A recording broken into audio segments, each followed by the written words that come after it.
When the Vortex Gang's madman acquires the source of fire, Night City is visited by the most frenzied mechanical deity. In the neon-lit expanse of Night City, former Vortex Gang member Kais Cullen unexpectedly gains the power to create mechanical life. When he resurrects the deceased hacker Sasha as a new Cybertronian, the underground world begins to tremble. Let's transform everyone into talking robots. Kais cackles maniacally, his 6 mechanical eyes glimmering with a dangerous crimson light. Meanwhile, the rational Cullen calmly devises the blueprint for a mechanical empire. From body bags to mechanical rebirth, from street shootouts to combating corporate conspiracies. Witness how the most deranged cyber-psychopath rewrites the rules of Night City. With the source of fire, when machines possess souls and the dead are reborn, this revolution will sweep across the entire cyberpunk universe. A gentle reminder, the protagonist's mental state is highly unstable, and his actions are both erratic and unpredictable. Those with weak hearts should proceed with caution. Are you prepared to witness the most chaotic and frenzied legend of Night City? Tick-tock dark red electrolyte drips from the severed joints onto the body bag, exuding a sickly scent of rust. Despite his limbs being grotesquely contorted, a visible depression in his chest, and his signature Vortex Gang eye violently removed, rendering his bloodied face unrecognizable. Biological monitoring indicates he is still alive that a woman clad in a yellow and white striped jacket stands before him, her eyes flickering with blue light as she answers the call. Have you received the goods? A man's voice on the other end murmurs lowly. Yes, and he's still breathing. The red-haired woman replies calmly. So why not just kill him and call me over? If he's dead, we can't dismantle him. His cyberware won't fetch a good price. Gloria, be careful, this kid is a Klenchikov model and cannot be wasted. Assassination is not within our agreement. Kais. Gloria realizes that this former Vortex Gang scoundrel is trying to drag her down. If she takes action, the NCPD's contract work will undoubtedly be jeopardized. You ghouls still speak of rules? Ha ha ha, don't make me laugh. Kais bursts into a sharp, maniacal laugh. Get lost, you bastard, Gloria curses, abruptly hanging up. She glances regretfully at the half-dead figure before turning to leave. Across the dim alley, 6 red beams of light flicker like a beehive, and an indistinct silhouette suddenly appears, raising its right hand and decisively pulling the trigger. Bang! The bullet fired by Lexington grazes Gloria's body, striking the half-dead man's head, delivering the final blow to this tormented soul. Bingo! Kais scores the first point. Kais rides his body in an odd dance under the flickering streetlight. Gloria, you've lost. Gloria, already weary of this absurd display, replies, if you're here, why did you call me over? Of course, to invite you to join the grand endeavor of Lord Kais. Kais discards the handgun, opening his arms in an attempt to embrace Gloria, only to receive a merciless kick to his groin, doubling him over. I don't have time for your nonsense, Kais, Gloria states, looking at the pretentious man, issuing an ultimatum. Cullen, I only came because you called. If Kais continues to harass me, I will blow his balls off. Kais' 6 Vortex Gang eyes flicker twice, shifting from red to green. No longer cradling his groin, he stands upright, his voice turning calm and hoarse. I apologize for Kais' offensive behavior, Ms. Gloria. I have been preoccupied with the logical threads of our new brethren and neglected my oversight of him. However, I do require your assistance. Hearing Cullen's hoarse voice, Gloria exhales in relief. Speak, I'm listening. I need the contact information for a cyberpunk named Man Christopher, Cullen states bluntly. The new brethren has been resisting the ignition ceremony, insisting that she will only accept my assistance upon meeting Man Christopher. Gloria furrows her brow. Why pursue a cyberpunk directly instead of going through an intermediary? Our cash flow has recently run dry, and indeed, the Vortex Gang's cyberware requires your intervention for sale, Cullen replies candidly. Are you not concerned about your secret being leaked by that cyberpunk?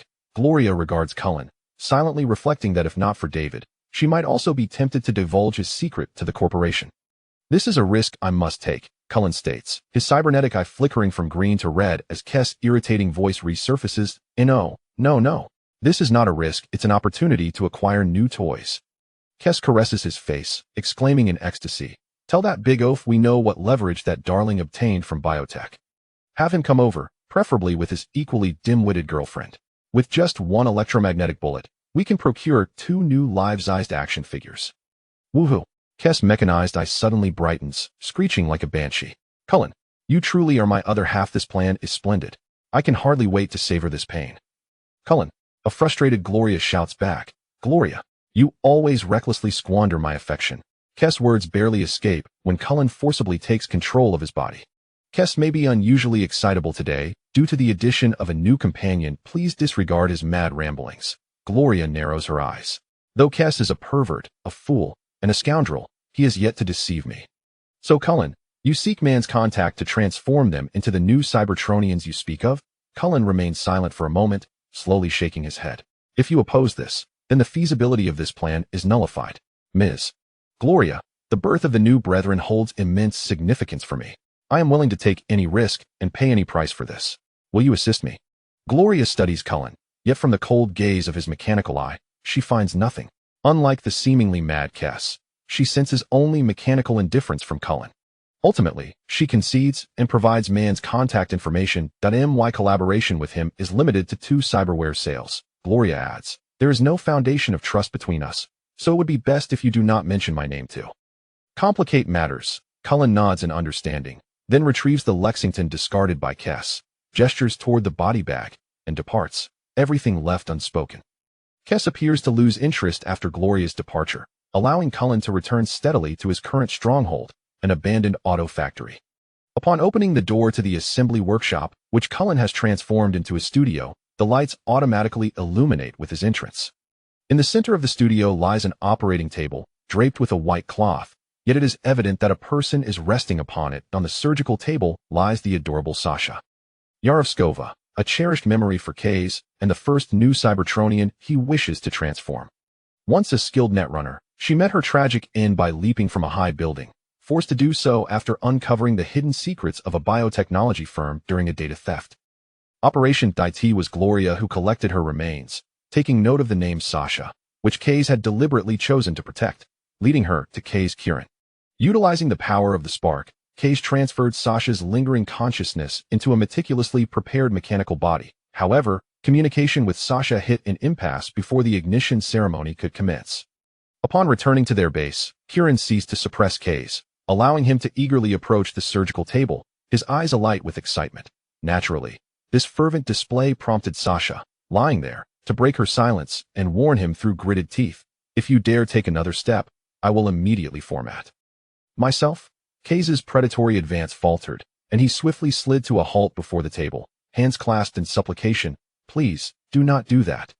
Sasha, filled with fury, wished she could rise at that moment and ensnare Kais with a single molecule thread, slicing him into pieces. Unfortunately, she was trapped within this so-called Cybertronian electronic brain, forced to rely on threats and mere words for her feeble resistance. Miss Sasha, I have secured Mr. Man's contact information, Cullen announced as he stood and lifted the white sheet.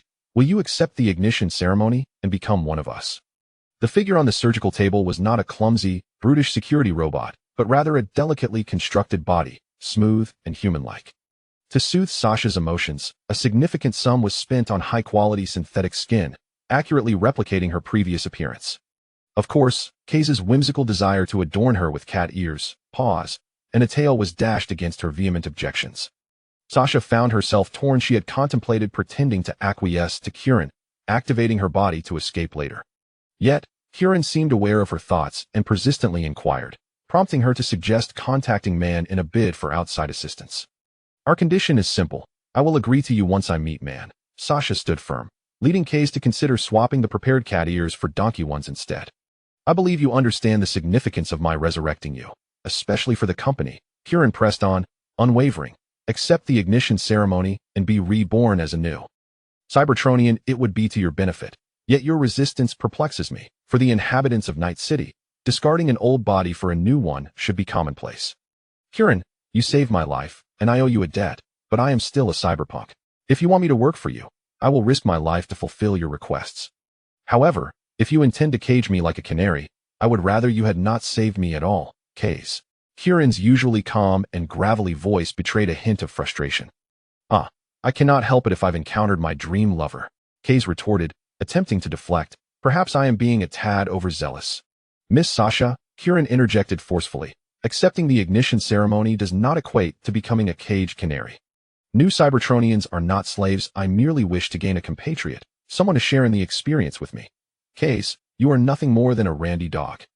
Despite her sweet and cute appearance, Sasha was not one to hold back her scorn. To have such a scoundrel within my body, I would rather perish. Kieran paused, realizing Sasha had misunderstood, and clarified. Kais and I are an exceptional case and do not represent the standard template of a new Cybertronian. The body we share originally belonged to Kais Kieran, but after Kais was captured by the Vortex Gang for forced cybernetic enhancement, his rational side formed me, mechanical mind. Kieran, while his emotional side became human mind Kais. Together, we are Kais Kieran, and you bear no such burden. Within your body resides only yourself, free from the emergence of any peculiar consciousness vying for control. Chapter 2. The Resurrection of Sasha.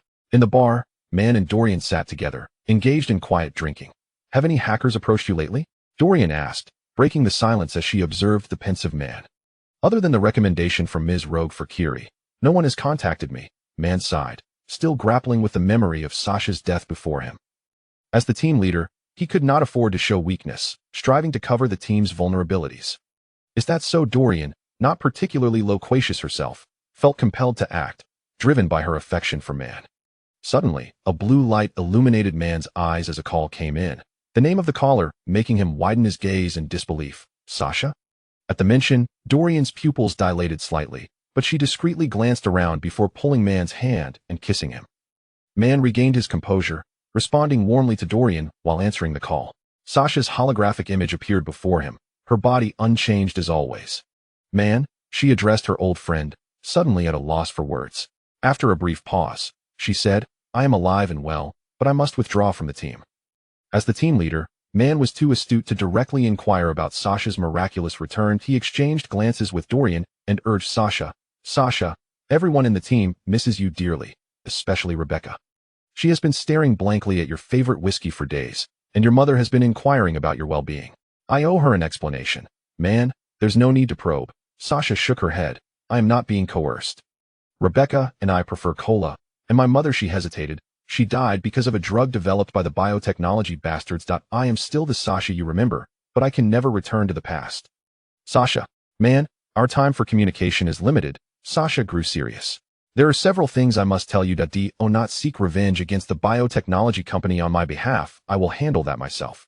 Please find a new hacker for the team as soon as possible. I think Ms. Rogue's recommendation would be suitable. Letting you know I survived is a dangerous matter, for both you and me. I do not know whom else to confide in, so please forgive my small selfishness and keep it a secret. Lastly, I wish you and Dorian eternal happiness. With a smile and a wave, Sasha ended the holographic call. Man paused for a moment, then embraced Dorian, taking the lead in their interaction. Dorian, resting against Man's chest, paused their passionate kiss to gaze into his joyful, fervent eyes, whispering, Let's continue this at home. Sasha removed her helmet, sitting in a daze, her heart heavy and tears spilling from her eyes, falling onto her hand, bringing her back to the present. As I recalled that I was not the only person here. I hurriedly wiped away my tears and glanced towards Kieran, who stood idly with his hands behind his back. I have already informed you. We Neo-Cybertronians are living beings, not mere cold machines. We too experience a spectrum of emotions, Kieran began, his artificial eye glowing a vivid red. The sight of your tear-streaked face is truly heart-wrenching. Let's capture a few photographs for posterity. Tonight promises to be eventful.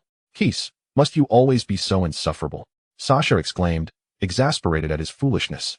Instinctively, her eyes flickered with an orange glow as she attempted to hack into Kais's system to erase those photos, but her efforts fell flat, her digital intrusion met with silence. Sasha, fret not. Kieran interjected, reclaiming control with a voice as unyielding as stone. I will ensure that when Kais views your photograph, he remains as tranquil as a still pond. Kieran, you are truly a scoundrel. After this interruption, Sasha found her mental anguish somewhat alleviated. She turned to Kieran and posed her most pressing question. Why me? Why not you? We have had no prior interaction. You know little of me, yet you rescued me from the clutches of death. Memories of the ignition ceremony flooded her mind, recalling how Kieran's chest had opened to reveal the spark of life. She cast her gaze downwards to her own chest, where a small, radiant blue spark resided within her, warming her very being. What compels you to go to such lengths for me? The 6 artificial eyes of the man shimmered once more, this time emanating a gentle blue light. He approached Sasha, gently caressing her face. Surprisingly, she felt no anger at his gesture. Instead, a profound sense of peace enveloped her, as if she could drift into slumber right there in his palm. He spoke, his voice distinct from Kieran's raspy calmness and devoid of Kais's mocking insanity. It was a pure, melodic tone, Perhaps it is merely out of regret. Sasha truly succumbed to sleep, resting against the man's hand, her taut nerves finally slackening. Kais lifted Sasha into his arms, surveying the modest base, which contained but a single bed operating table. He gently placed her upon it and thoughtfully dimmed the glaring lights. Softly closing the door, an unprecedented expression of defeat crossed Kais's face. I am quite the cunning one, utilizing my sage persona to woo women. Why had I not thought of this sooner?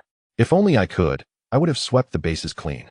Huron had retreated into the cyber realm for some mysterious research, leaving Kais to wander aimlessly.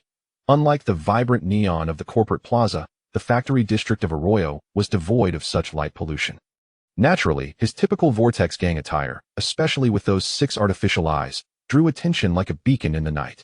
Santo Domingo was the territory of the 6th Street Gang, with the Vortex Gang's influence separated by the Tiger Claw Gang. Consequently, Kais's demeanor quickly attracted the attention of several 6th Street Gang recruits.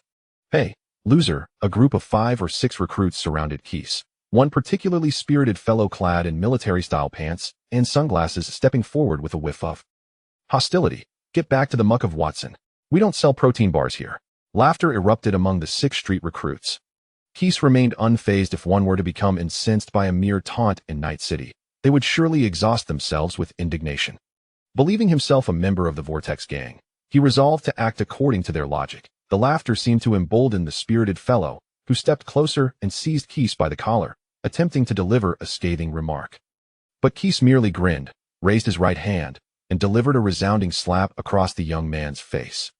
In an instant, the young man's head exploded like a watermelon, a chaotic spray of red, white, green, and blue splattering everywhere, his body wobbling before collapsing to the ground. For a brief moment, silence reigned. However, this was Night City, and the 6th Street recruits had seen blood before. A large individual shouted a curse, brandishing an ajax and opening fire, while the others quickly reacted, unleashing a barrage of bullets towards Kais. To their dismay, the bullets struck Kais, sparking and ricocheting off him, while shots aimed at his head were swatted away by his monstrous strength, even deflecting one bullet that pierced a recruit's shoulder. Clearly, the big man with the ajax had some awareness, albeit limited. He fired while retreating, shouting, "Damn it, that Vortex Gang moron has heavy armor and military-grade cyberware. Call for reinforcements." Kais's grin widened, revealing his pearly white teeth as he transitioned from walking to running, transforming into a streak of crimson light that nearly instantaneously appeared beside the large man, slicing him cleanly in half with a swift motion. Gory blood splattered across Kais, and he closed his eyes, reveling in the sensation. This bizarre display shattered the spirits of the recruits, who began to scatter in frantic retreat, their voices filled with panic. It's Sion Wasteland. It's a cybermaniac. A cyber lunatic. Where the hell is NCPD? Kais retrieved the ajax from the bloodied ground, laughing maniacally as he unleashed a torrent of fire. The terrified recruits barely managed to flee a few steps before being mowed down. Finally, Kais aimed skyward, pulling the trigger until the magazine was empty, before discarding the weapon, his expression one of utter ennui.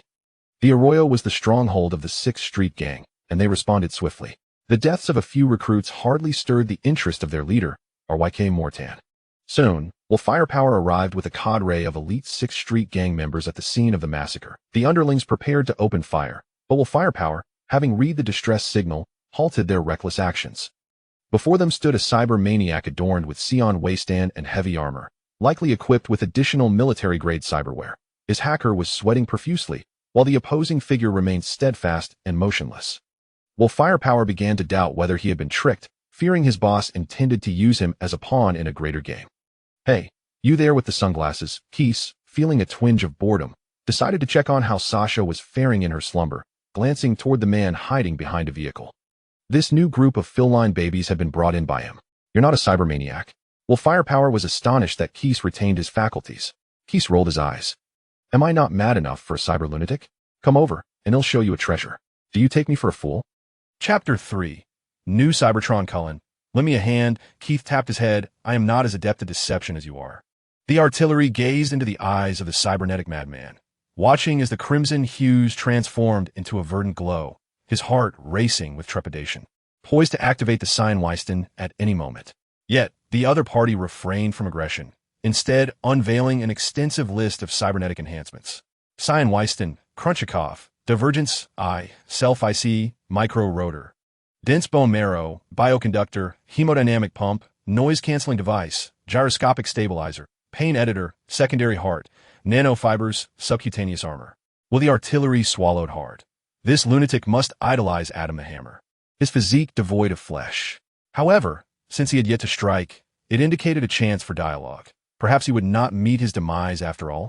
I wish to avoid conflict. Cullen lowered his voice, though the setting resembled a slaughterhouse, exuding an overwhelming aura of pressure, thus concluding this matter.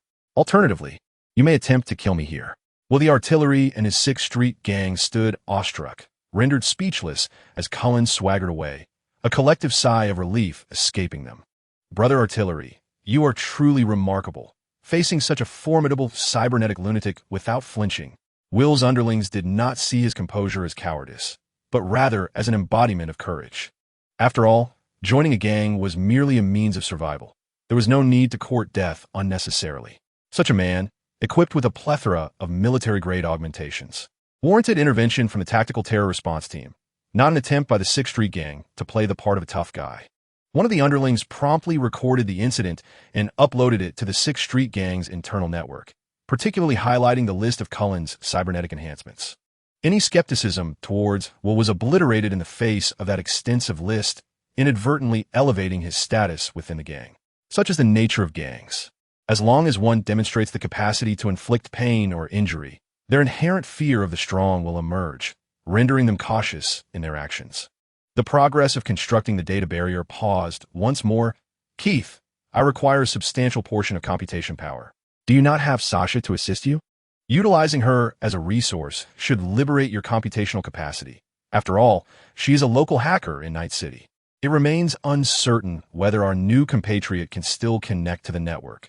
She has undergone a transformation into a digital soul, and utilizing her previous access permissions carries significant risk. I must consider the possibility of her being classified as an AI. Those monitoring bastards are truly relentless. Nevertheless, if we were to conduct an experiment, I do have a worthy target in mind, biotech. Does Sasha not seek vengeance? We shall lend her a hand, unable to ascertain my disposition. If we cannot harness the power of the sage, the two of us tethered together would still not suffice against biotech. TCH, then we cannot proceed with a straightforward assault. We must don a disguise, perhaps infiltrate the Vortex Gang? The likelihood of the Vortex Gang engaging with biotech is minimal. I lean towards the Nightingale Project. You're not running a fever, are you? At present, there exists a rather inconsequential Nightingale Project. Keith rubbed his forehead and conducted another self-check, confirming that his body showed no signs of overheating. Do you recall that character from Edge Runners? See, Enwazy Tan? Cullen responded with an irrelevant comment, veering off topic. Oh, are we back to the old tale of 2 peaches killing 3 warriors? Keith's interest waned. The introduction of the cybernetic behemoth had devolved into a chaotic mess, and now he had to deal with the aftermath. What are you planning to cast away? Both manic laughter and silence are the essence of my existence. If you discard either, it would surely drive me to madness. Laughter and silence are also our kin. The situation has not yet reached such dire straits. Thus, I intend to undertake a deep dive beyond the black wall to capture AI. You're planning to stir in the Voodoo Boys and the Netwatch as well, right? Given the proclivities of biotechnological military science, they will not escape unscathed. However, the waters have been muddied. Let us not find ourselves flushed down the toilet later. Keith and Cullen squabbled all the way back to the automobile factory, for Keith had merely taken a stroll. Sasha had yet to awaken, and Keith and Cullen ceased their discussion. Stripping off his clothes, he rinsed his body with a bit of water before donning a fresh outfit. There were no spare beds in the hideout. Keith muttered something, found a random spot to sit, leaned back, and fell asleep. Meanwhile, Will Cannon reported to RYK Morton, who had enlisted the help of a tech-savvy extraction specialist to observe the mayhem wrought by Keith. Report. The subordinate entered and saluted Morton. According to the surveillance footage, the Vortex Gang lunatic entered the Arroyo district a month ago, arriving at night in a truck and occupying an abandoned automobile factory. Today marks our first contact and second sighting. Will, do you think this madman is truly insane? Morton inquired, glancing at Cannon, who was seated on the couch. I believe he has not completely lost his judgment. With his degree of cybernetic enhancement, he could have slaughtered us all, yet he refrained. The only plausible reason is his consideration of potential retaliation. Well, Cannon took a drag from his cigarette, expressing that the man felt peculiar to him, disjointed. One moment he was a bloodthirsty, twisted lunatic. The next he transformed into a calm and brooding strategist. This shift occurred after the color of his cybernetic eye changed. Schizophrenia? A composed, cybernetic lunatic? Fascinating. RYK Morton tapped the table, pondering whether there was a possibility to profit from this madman. I believe it would be prudent for us to maintain a state of mutual non-aggression for the time being. No matter how composed, a cybernetic lunatic is still a lunatic. With so many enhancements, complete madness is merely a matter of time. There is no need for us to waste ammunition on him. A glint of malice flickered in Cannon's eyes. Now that they had pinpointed the location of the cyber lunatic, the initiative to eliminate him rested in their hands. They could even employ this blade to strike at those pretentious Valentinos. Sasha's eyes fluttered a few times before she opened them, only to be met not by her familiar dome, but by the dilapidated automobile factory, which jolted her back to reality. She realized this was not the extraction specialist. She sat up, stretching lazily. The deep, dreamless slumber she experienced last night was a rare delight she had not enjoyed in ages. Suddenly, a noise from beside her caught her attention. Turning her head, she beheld the irritating figure of Kes, his artificial eye emanating a faint red glow. "Good morning, Sasha," he greeted. To her surprise, Kes did not lunge at her with unwelcome intentions, but rather offered a friendly salutation, which left her feeling somewhat disoriented. "Kieran asked me to explain our current predicament to you." Kes scratched his head, "So you want to walk out and get apprehended by the cyber monitors. Posing in all sorts of ways." "Cyber monitors?" Sasha's eyes widened. "My goodness, how did you all get entangled with them?" "We didn't get entangled." Kes shook his finger. "They came looking for us. Our digital essence has been classified as AI, you see, and these hounds have been prowling through cyberspace, which is quite bothersome. However, since we're on their turf, we must exercise caution." Kes shrugged. "Kieran has been rather secretive lately, busy building something in cyberspace." "Really? So the Neo-Cybertronians are an AI mutual aid society?" "As I mentioned yesterday, we are not AI." Kes sighed, tapping his forehead in frustration. He truly despised explaining things. If only this girl could be chased by the cyber monitors for a while, she'd understand everything. "We are silicon-based life forms, sentient beings, or rather, it might be easier for you to comprehend if you think of us as cyborgs with 100 integration." Sasha examined her palm, smooth and refined, devoid of even the distinctive seams of cybernetic implants. "Forget it." Kes appeared weary, turning to retrieve a long, rectangular box from the corner. He opened it to reveal a cerulean Nico sniper rifle. He tapped the rifle. "Silence, come. Let's give your sister a gift." The Nico sniper rifle showed no signs of change, and Sasha looked at Kes in confusion, unsure of his intentions. Kes felt a twinge of embarrassment over his failed display, but had to keep the momentum, elongating his tone. "Don't be so rude. This is Kieran's directive." Sasha was poised to mock this dimwit, but in the next moment, the Nico sniper rifle underwent a stunning transformation. The elongated body began to bend, rotate, and reshape itself. In mere seconds, the once rifle morphed into a humanoid figure towering over a meter tall. Gazing into its emerald green mechanical eyes, Sasha felt an unexpected sense of familiarity. Hesitantly asking, "Is this a robot you developed?" "My name is Silence. I belong to the Order of the Neo-Cybertronians." "It is a pleasure to meet you, fellow Sasha." The voice of Silence resonated with an electronic tremor as it extended its right hand, suddenly feeling a pang of guilt for speaking ill of others in front of them. Sasha awkwardly extended her own right hand to shake Silence's. I'm Sasha, a netwalker. And there's also one called Raucous, who is far too large. That fellow is a libertarian and can't stay here, so he is off frolicking in the wastelands. Silence and Raucous comprise the entirety of the current Neo-Cybertronians. Chapter 4, The Scapegoat. As I had anticipated, Sasha folded her arms and nodded. "So what is our task at this stage? Did Kieran inform you?" Silence, as befitting his name, spoke volumes. He transformed back into a cat and lay in his box, oblivious to the world, lost in slumber. "Just sleep, sleep, sleep. You could sleep forever," Keith exclaimed, forcefully shutting the box and kicking it into the corner. Finding no place to sit, he chose to plop down beside Sasha.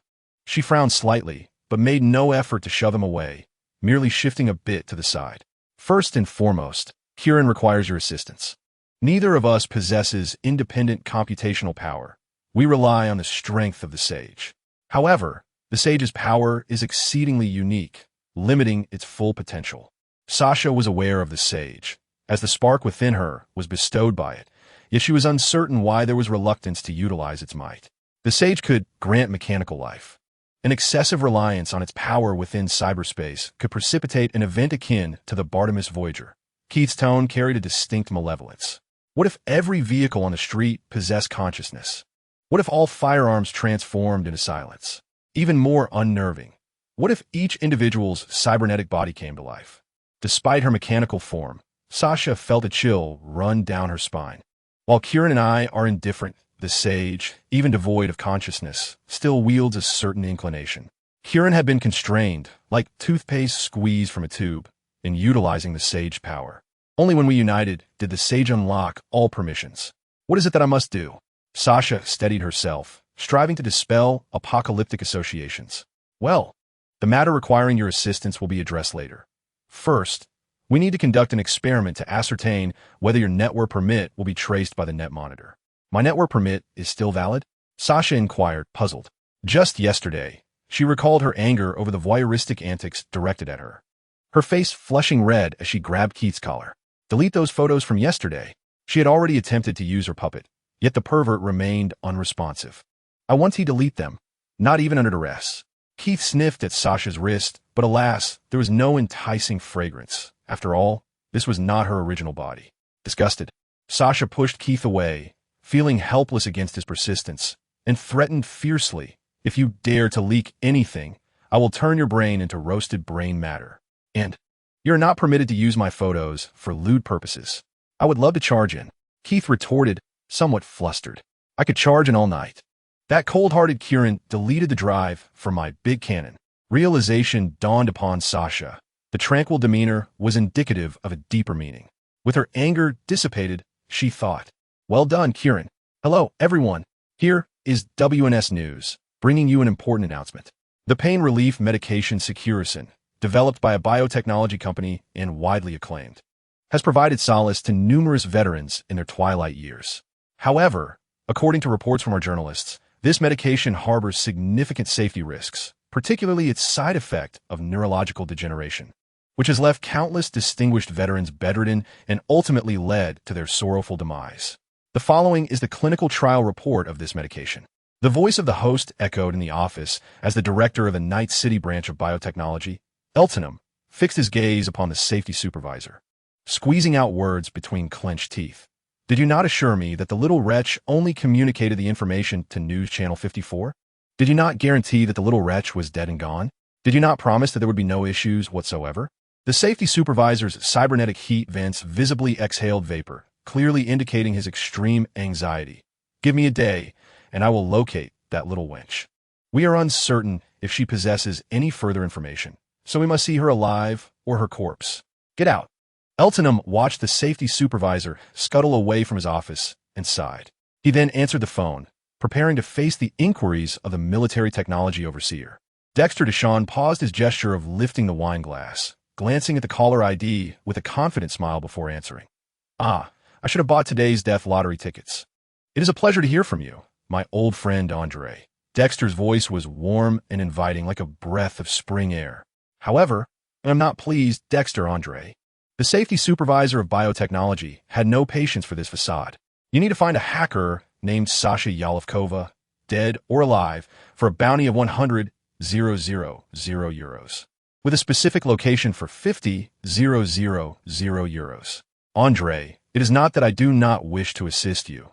Dexter's voice remained smooth and soothing, but as a middleman. "Those who betray mercenaries often do not live long. It is my professional ethics. Stop with the nonsense. Do not tell me you haven't seen WNS. Underkurst unabashidli. If you're a dog, then sit straight and behave. There are bones for you to chew. The reward is doubled, or you may find yourself split in two by our people in 10 minutes. I'm extremely irate right now." Dexter understood the wisdom of knowing when to retreat. After all, biotechnology had just experienced a major scandal, and it was likely that this fool Andre would take the blame. He had no desire to taste the madness of a dying man, and besides, he was adept at self-preservation. My old friend Andre, had you mentioned the doubled reward sooner, perhaps we could have captured that hacker earlier? Huh, then it's settled. Dexter, with a beaming smile, hung up the phone, observing Andre's darkened expression. As a renowned middleman in the afterlife, Dexter swiftly acquired the street surveillance footage from the night Sasha infiltrated biotechnology to steal information through NCPD. As Dexter observed Sasha plummet from the biotechnological building, meeting her demise upon the roof of a vehicle, his brow gradually furrowed. This situation was rather murky. Was it a case of death and resurrection? The corpse of Sasha Yalevkova remained an enigma. Dexter pondered, reaching out to several leaders of scavengers and cybernetic doctors in the vicinity of the fall, only to receive negative responses. In other words, Sasha's body had not been disassembled. It was still intact.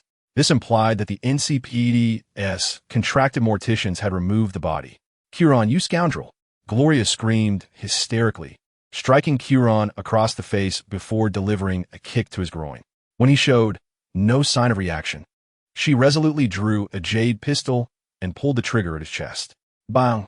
The bullet, spinning from the chamber, was caught between Curon's two fingers. Such an antique firearm posed no threat to Curon. He grasped the bullet because, if left unattended, it would ricochet, endangering the slumbering David Martinez on the nearby sofa. Madame Gloria, I sincerely apologize. Sasha, seated anxiously nearby, continued to express regret. She felt utterly foolish for believing Curon's deceitful words, which claimed that their actions would lead to a catastrophic downfall for biotechnology, only to find herself endangering her savior in the next step. It was Gloria who had retrieved Sasha's body and informed Curon. The cold-blooded Curon even threatened Gloria's son, causing Sasha, who saw her own mother's reflection in Gloria, immense discomfort. However, with the arrow already knocked, she had no choice but to attempt to persuade Gloria to play the part of a scavenger for cybernetic limbs as planned. There will be no danger. Curon repeated like a broken record, but his words lacked substance. I will protect you and your son. What the hell are you plotting? Gloria seized Curon by the collar, demanding that Kais show himself. I want to ask him. A woman may be delicate, but a mother is fierce. Gloria glanced at the sleeping David, revealing a trace of sorrow, then turned her gaze back to Curon, resolute. Kais, step forward, tell me what you intend to do, and I shall engage with you. Sasha understood that Curon, as a member of the mechanical mental order, was devoid of emotion, while Kais, despite his lecherous tendencies, was a cybernetic being who would not jeopardize their plan. Overwhelmed, she dashed out of Gloria's home. The man cybernetic I shifted from green to red as Kais glanced at David, sighing. Although the current scenario was undeniably captivating, this mother and son duo were under my explicit protection. Curon's actions were akin to dancing on the edge of precipice. And unwilling to lose such a good brother, Kais could only decline with resignation. Dear Gloria, I would not mind sharing a friendly liaison with you, but I truly advise against probing deeper. The more you know, the greater the peril. Gloria fixed her gaze on Kais, gritting her teeth as she queried, are we not in danger of being gunned down by the biotechnology agents storming in, simply because we are oblivious? Even if you do not believe in the emotionally detached Curon, you must trust in my unwavering affection for you, Gloria. With both hands resting gently on her shoulders, Keith reassured her, as long as I am here, neither you nor your son shall come to harm. Gloria, however, brusquely brushed his hands aside, exclaiming, keep your filthy hands away from me. As for that friendship farce, you should distance yourself as far as possible. If you wish to touch me, you shall have no opportunity in this lifetime. Such is the deceptive nature of a woman's words. Keith sighed in frustration, shrugging his shoulders before once again adopting the persona of Curon. Chapter 5. The Tragedy. Gloria Martinez, an emergency medical technician at Night City Medical Center, a contracted corpse retrieval agent for NCPD, and a part-time seller of secondhand cyberware, was the focus of Dexter's investigation. He extinguished his cigarette as he pondered the findings. A lone wolf? A hapless fool? Or perhaps a scapegoat? How peculiar it was that such a minor character was entangled in this affair. How could it possibly be her? Was it not the corporation's doing? What audacity she possessed. Initially, Dexter intended to dispatch a team of mercenaries to apprehend the hacker, yet a throbbing sensation at his temples warned him of impending danger. This task was too perilous. Better to let the blundering biotech division step into the fray. Dexter, a man of decisive action, promptly called Andre. "I have located the hacker's hideout," Dexter stated plainly, sending the address without hesitation. "Just the address?" Andre questioned, skepticism evident in his tone. Middlemen were often greedy and cunning, and Dexter was no exception. How could he possibly relinquish half the reward and retreat? "I want to involve my subordinates in this matter, lest I risk being ambushed," Dexter fabricated a lie, maintaining a serious facade. "If you grant me one more day, I will devise a way to bring that girl to you." Andre, sensing that the old fox Dexter had caught wind of some lurking danger, felt cornered. "I will send you the payment. This matter is settled. The rest is none of your concern. I will handle it myself." As a multinational corporation, biotech indeed possessed its own security forces, which Andre could directly mobilize. However, to ensure the utmost precision in this operation, he also requested a tactical squad from military technology through ELT. Once the company began its operations, they were swift and decisive.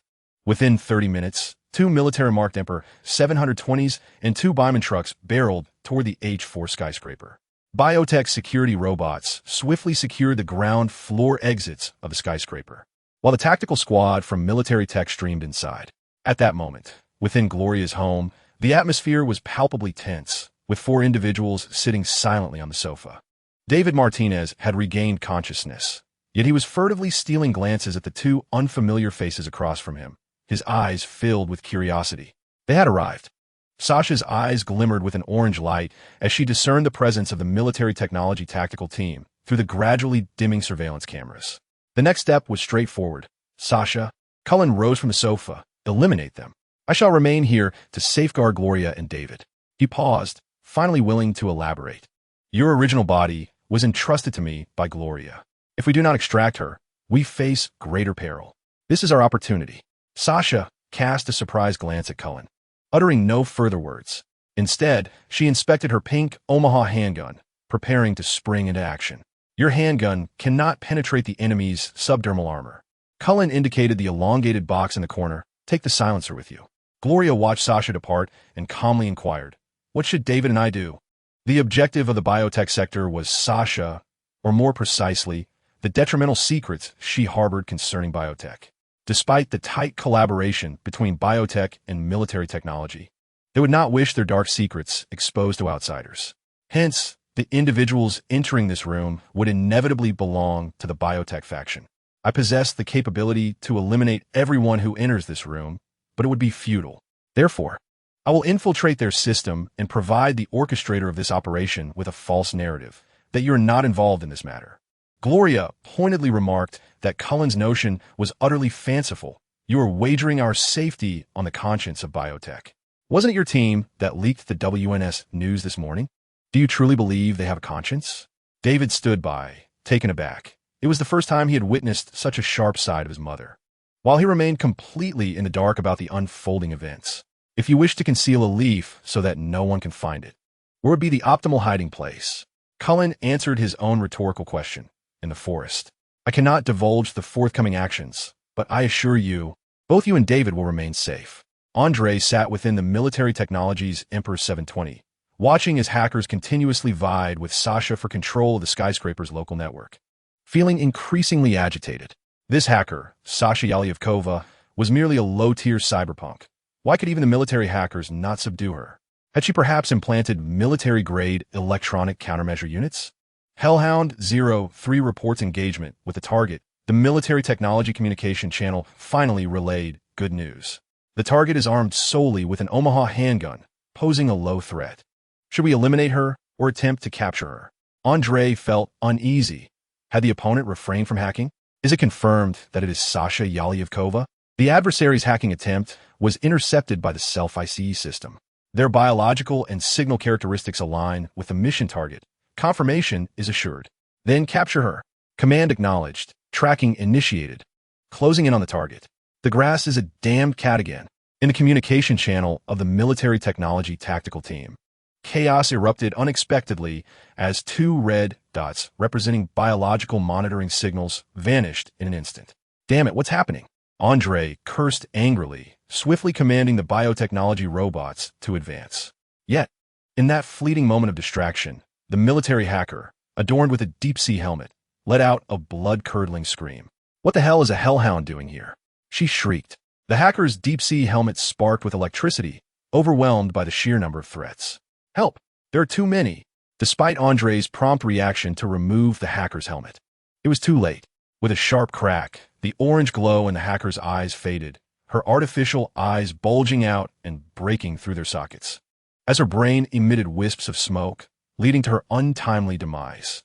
A sense of unease began to spread within Andre, but with no further options available. He gritted his teeth and proceeded toward the entrance of the super skyscraper. Moments earlier, as Sasha was the primary target, the military technology tactical team refrained from attacking Gloria's residence, leaving it to the biotechnology security robots. However, when 3 or 4 robots surged into the cramped room, they found Gloria cradling David in her arms, both standing by the window, gazing at the encroaching robots. In the shower, Kieran's chest cavity opened, revealing a warm, blue glow emanating from Spark. According to the Kieran protection protocol, Gloria Martinez and David Martinez were facing a lethal threat, prompting a request for the intervention of the Sage, with a level of interference deemed necessary. The Sage approved the intervention protocol, confirming the intervention level and opening the data channel for 30 seconds. Kieran's 6 artificial eyes turned a pale blue, and with an imperceptible wave, the robots entering the small room froze in place. Capture complete. Image data uploading. Activating the magic puppet, cybernetic psychosis. The previously immobilized security robots resumed their movements, their electronic eyes now glowing red, unhesitatingly unleashing a barrage of bullets at the nearest target. Ah! The fierce gunfire mingled with David's frantic screams. While Gloria held him tightly in her embrace, her lips pressed firmly together, remaining silent. Chapter 6. The Stone Thrown into the Water, Part 1. Just a bit further. Just a bit further, Sasha murmured softly, holding the cat-shaped sniper rifle form of silence, aiming at the wall. Her eyes flickering with orange light as she targeted the stealthily moving members of the military technology Hellhound team. However, given the team's namesake as the classic assault magic puppet, Hellhounds, they were naturally trained to defend against hacker attacks. Almost simultaneously, with Sasha's finger hovering over the trigger, one Hellhound team member raised their hand and obliterated the camera with Achilles. Bang! Bang! Bang! The muzzle exhaled a faint blue mist as the tungsten projectile, propelled by 6 electromagnetic acceleration coils, surged forth with an ease akin to a hot knife slicing through butter, effortlessly penetrating the wall. Yet, due to the loss of locking at the crucial moment, it merely severed the left hand of the Hellhound squad member in 2. Silence. Do you possess a method to breach the opponent's IC? No electronic countermeasure unit installed. Then we must continue our flight. Without hesitation, Sasha turned and ascended, her purely mechanical form allowing her to sprint with remarkable agility, even while bearing the weight of the 10-kilogram silence. At that moment, Coulomb's communication signal came through. What is it? I'm rather occupied. Your efficiency is lacking. Open your system and allow me access. I will conduct a combat training session through Sage. Now, are you certain? While conversing, Sasha attempted to infiltrate the enemy's system via the camera, but was persistently thwarted by the thick ICE. Obey the command. Fine, my life is yours anyway. Sasha abandoned her argument with Coulomb, ceasing all actions to open her firewall. Connecting Tuzage, upper path confirmed. Cybertronian, order faction Coulomb. Sasha felt the spark within her chest burn more intensely as a torrent of data surged into her body, cleansing her data soul, leaving her exhilarated akin to an ecstatic climax. What is this? Her lovely visage flushed, amplifying her allure. She felt as though she might faint from the pleasure. Yet it was evident that relaxation was not an option. This is the intoxicating response from your first contact with Sage. Is purging the redundant data within your Spark, transmitting transformative gear drives, and activating the transformation components within you. I will provide you with practical combat guidance thereafter. Practical combat guidance? Before Sasha could finish her sentence, she lost control over her body, yet maintained communication with Coulomb, realizing she was once again remotely controlled by him. Is this what you call practical combat guidance? Coulomb commanded Sasha's body to cease its escape, discarding silence, and turning directly towards the Hellhound squad. Hey, what are you doing? They are not mere street gang members. Each of them wields an Achilles. You are walking into death. Silence. Every second spent activating Sage is invaluable. As Coulen's words fell, he began to sprint. Sasha's petite form leaped forth with the ferocity of a cheetah, her right forearm suddenly revealing a glinting mantis blade, beheading the foremost enemy with a single strike. How did my monomolecular line become?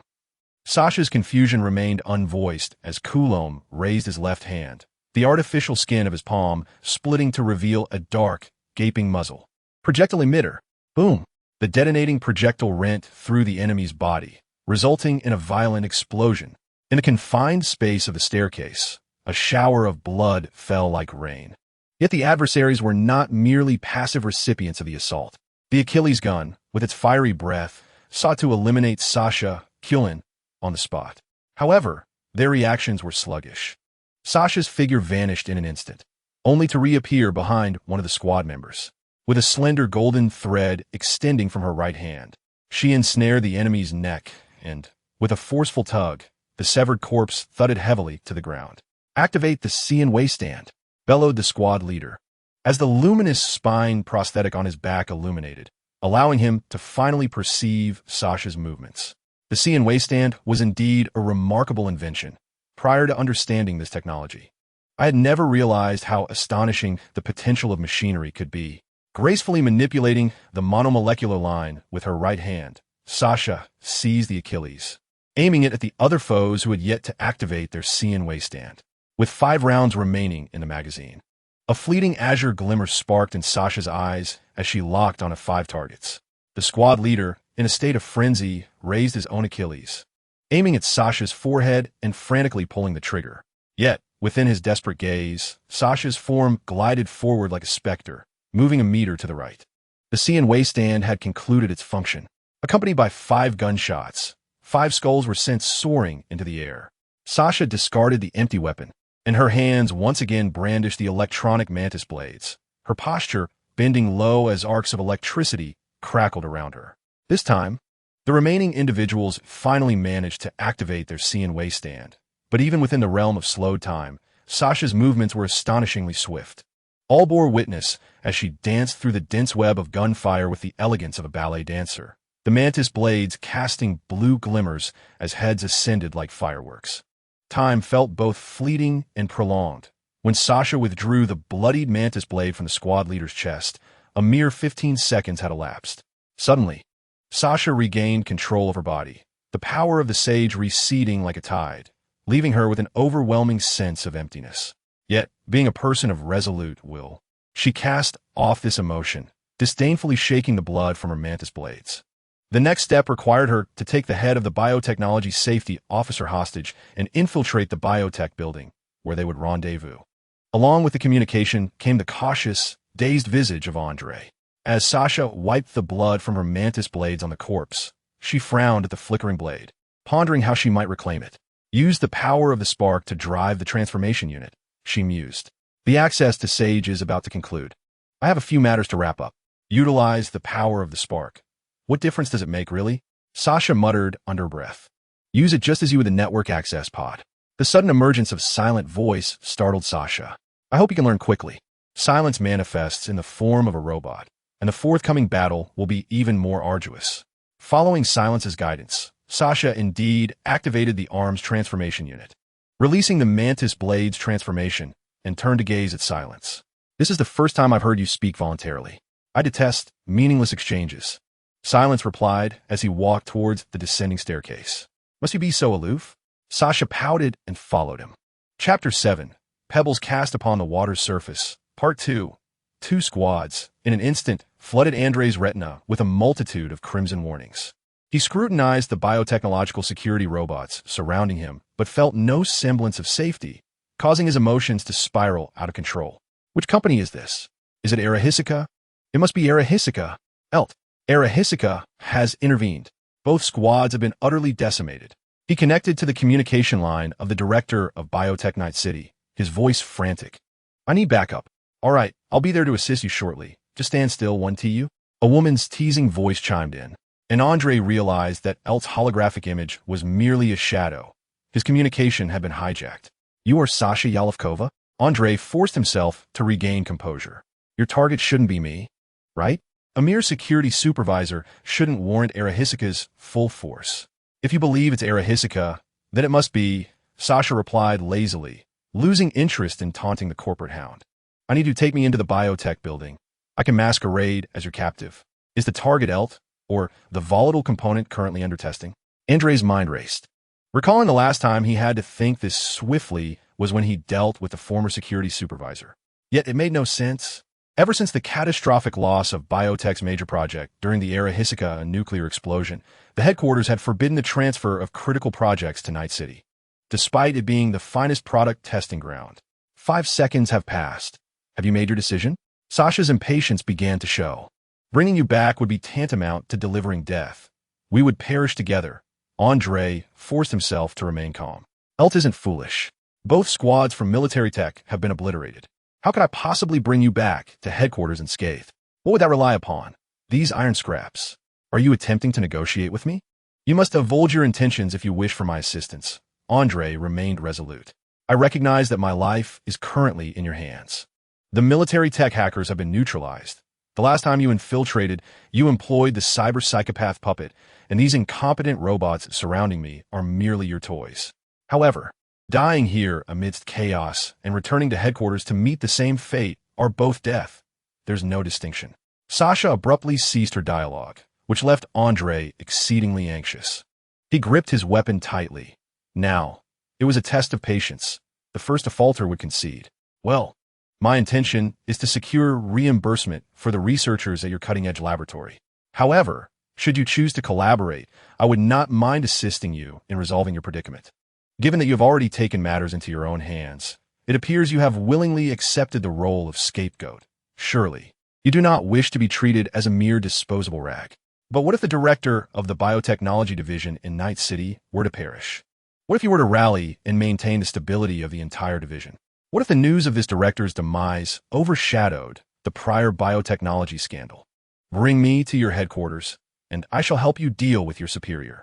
This way, even if you remain under suspicion and scrutiny from the biotechnology headquarters, you would have ample time to seek support and navigate your way through this turmoil. This is the utmost concession I can offer. Otherwise, I will be left with no choice but to eliminate you and seek other opportunities. Andre, with the keen instincts of a company dog, sensed that Sasha's terms still had room for negotiation. Yet his greatest dilemma was the ticking clock. After all, he was at the mercy of the opposing side. It seemed they were indeed willing to cooperate. But how to explain the fatalities within military technology? Andre pressed for clarification, aware that no matter how one spun the tale, the deaths of 2 tactical teams were a stark reality. Are you an employee of military technology? No. Then why do you concern yourself with it? The smoking behemoth truck came to a halt in front of the biotechnology building, and security robots carried the unconscious Sasha into the lobby. Andre promptly leaped from the truck, following closely behind while dialing the research department head's number, requesting a laboratory equipped with 5 A-grade researchers to conduct an in-depth examination of the samples, provisionally codenamed Nemesis. As soon as Andre finished speaking, ELT's communication came through. Andre, military technology, is questioning why all their tactical team members are deceased. Do you have any explanation? I have nothing to explain. Rather, I would say their deaths were warranted for our company. Andre appeared remarkably composed, leaving ELT astonished. Oh, please elaborate. Firstly, this resurrected hacker demonstrated formidable electronic warfare capabilities. She breached the defenses of the vehicle-mounted ICE unit and incinerated the military technology hacker's mind before me. Additionally, during the skirmish, she displayed equally impressive close combat prowess. Analysis indicates that her entire cybernetic body was overclocked to 113 of its design efficiency, leading to the unfortunate demise of all military personnel. How did you capture her? I doubt our security robots are superior to the elite operatives of military technology. A very cliché trick. I detonated an EMP shockwave within the super skyscraper. Was it truly that simple? Indeed, it reminded me of those ancient AIs from the old networks, powerful yet antiquated. You mean?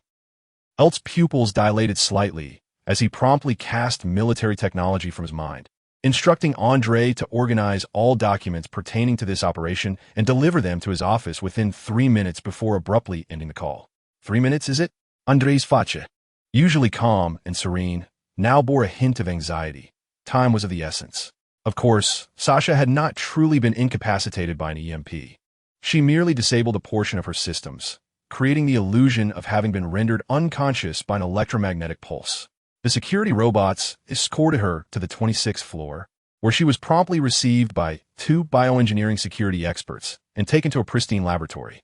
"Hurry, connect me to the system," Sasha mentally urged, knowing she couldn't regain consciousness without a comprehensive self-diagnosis. 5 bioengineering specialists had gathered behind the one-way, transparent glass, whispering amongst themselves as they observed the still unconscious Sasha. "Have we completed the scans? Is there anything unusual within Nemesis Zero's body?" Merely the usual cybernetic enhancements of street hackers, network access modules, single-molecule wires, and the like. However, thermal sensors and infrared scans indicated an abnormal heat signature emanating from Nemesis Zero's chest, preparing to commence network access verification. The walls of the laboratory gleamed with a metallic sheen, and the glass was obscured by descending metal panels. The lead researcher retrieved a tablet, manipulating robotic arms to hoist Sasha and roughly insert a data line into the chip socket at her neck. Initiating self-diagnosis, the researcher commanded, and Sasha's head jerked upward, her eyes shimmering with a soft blue light as a charming smile graced her lips. "I see you." Chapter 8, The Stone Cast Upon the Water, Part 2, Within Cyberspace. Countless black and red cubes coalesced into tangible forms, while vibrant streams of color danced among them. This was humanity's final refuge, yet also a prison for the future. For hackers, it remained a battlefield. Sasha stood within a secluded black-red chamber, her eyes gently closed, seemingly in a light slumber. Suddenly, the formerly enclosed room shimmered, revealing a door that slowly creaked open. Sasha's eyes fluttered, and she awakened. 3 minutes? That should suffice, Sasha murmured, her bare form flickering as her skin, composed of myriad pixels, transformed into a cold metallic sheen, her delicate features replaced by a metallic skull. She transitioned from feminine visage to a robotic form reminiscent of the Terminator T-800. Sasha's network access verification functioned correctly. However, being within the data barrier of bioengineering necessitated further validation to ascertain whether it would trigger network surveillance tracking. Sasha's voice shifted from a slightly high-pitched female tone to a hoarse, muted male timbre. It was Kieran. He utilized Sasha as a conduit to enter the data barrier of bioengineering, executing the next phase of his plan, unleashing chaos within the institution until network surveillance intervened. In the real world, Sasha merely glanced at the researcher, and a bolt of electricity erupted from his neck, causing him to collapse. "Quite amusing," she mused, her eyes narrowed playfully, akin to a kitten toying with a ball of yarn. Observing the panicked researchers begin to flee as she emitted a series of playful sounds, one by one. Those she targeted fell helplessly. In mere seconds, 5 researchers were transformed into mere remnants of their former selves. The upheaval within the laboratory was swiftly detected by the security personnel, led by a biotech security expert. As they burst into the room, the captain attempted to press the red button to terminate the experiment, but for Kieran, it was merely a matter of offering sacrifice. With a casual glance, Sasha caused the security captain's head to tilt unnaturally, rendering his body uncontrollable as he collapsed lifelessly to the ground. Thus commenced the silent massacre. Monitors, computers, cameras, and even the network access hub became extensions of Kieran's will, akin to a merciless brigand invading the minds of others, heating their thoughts to a searing temperature before vanishing without a trace. Occasionally, he would overload devices to induce explosions or activate the internal security turrets, mercilessly severing the panicked staff. Kieran ruthlessly tore through the data barriers of the biotech firm, akin to a rampaging bulldozer, wreaking havoc without restraint. Within the cyber realm, Kieran manipulated the laboratory systems to emit a mist of low-temperature vapor to cool the environment. The laboratory became engulfed in a white haze, a consequence of the intense heat radiating from Sasha's body.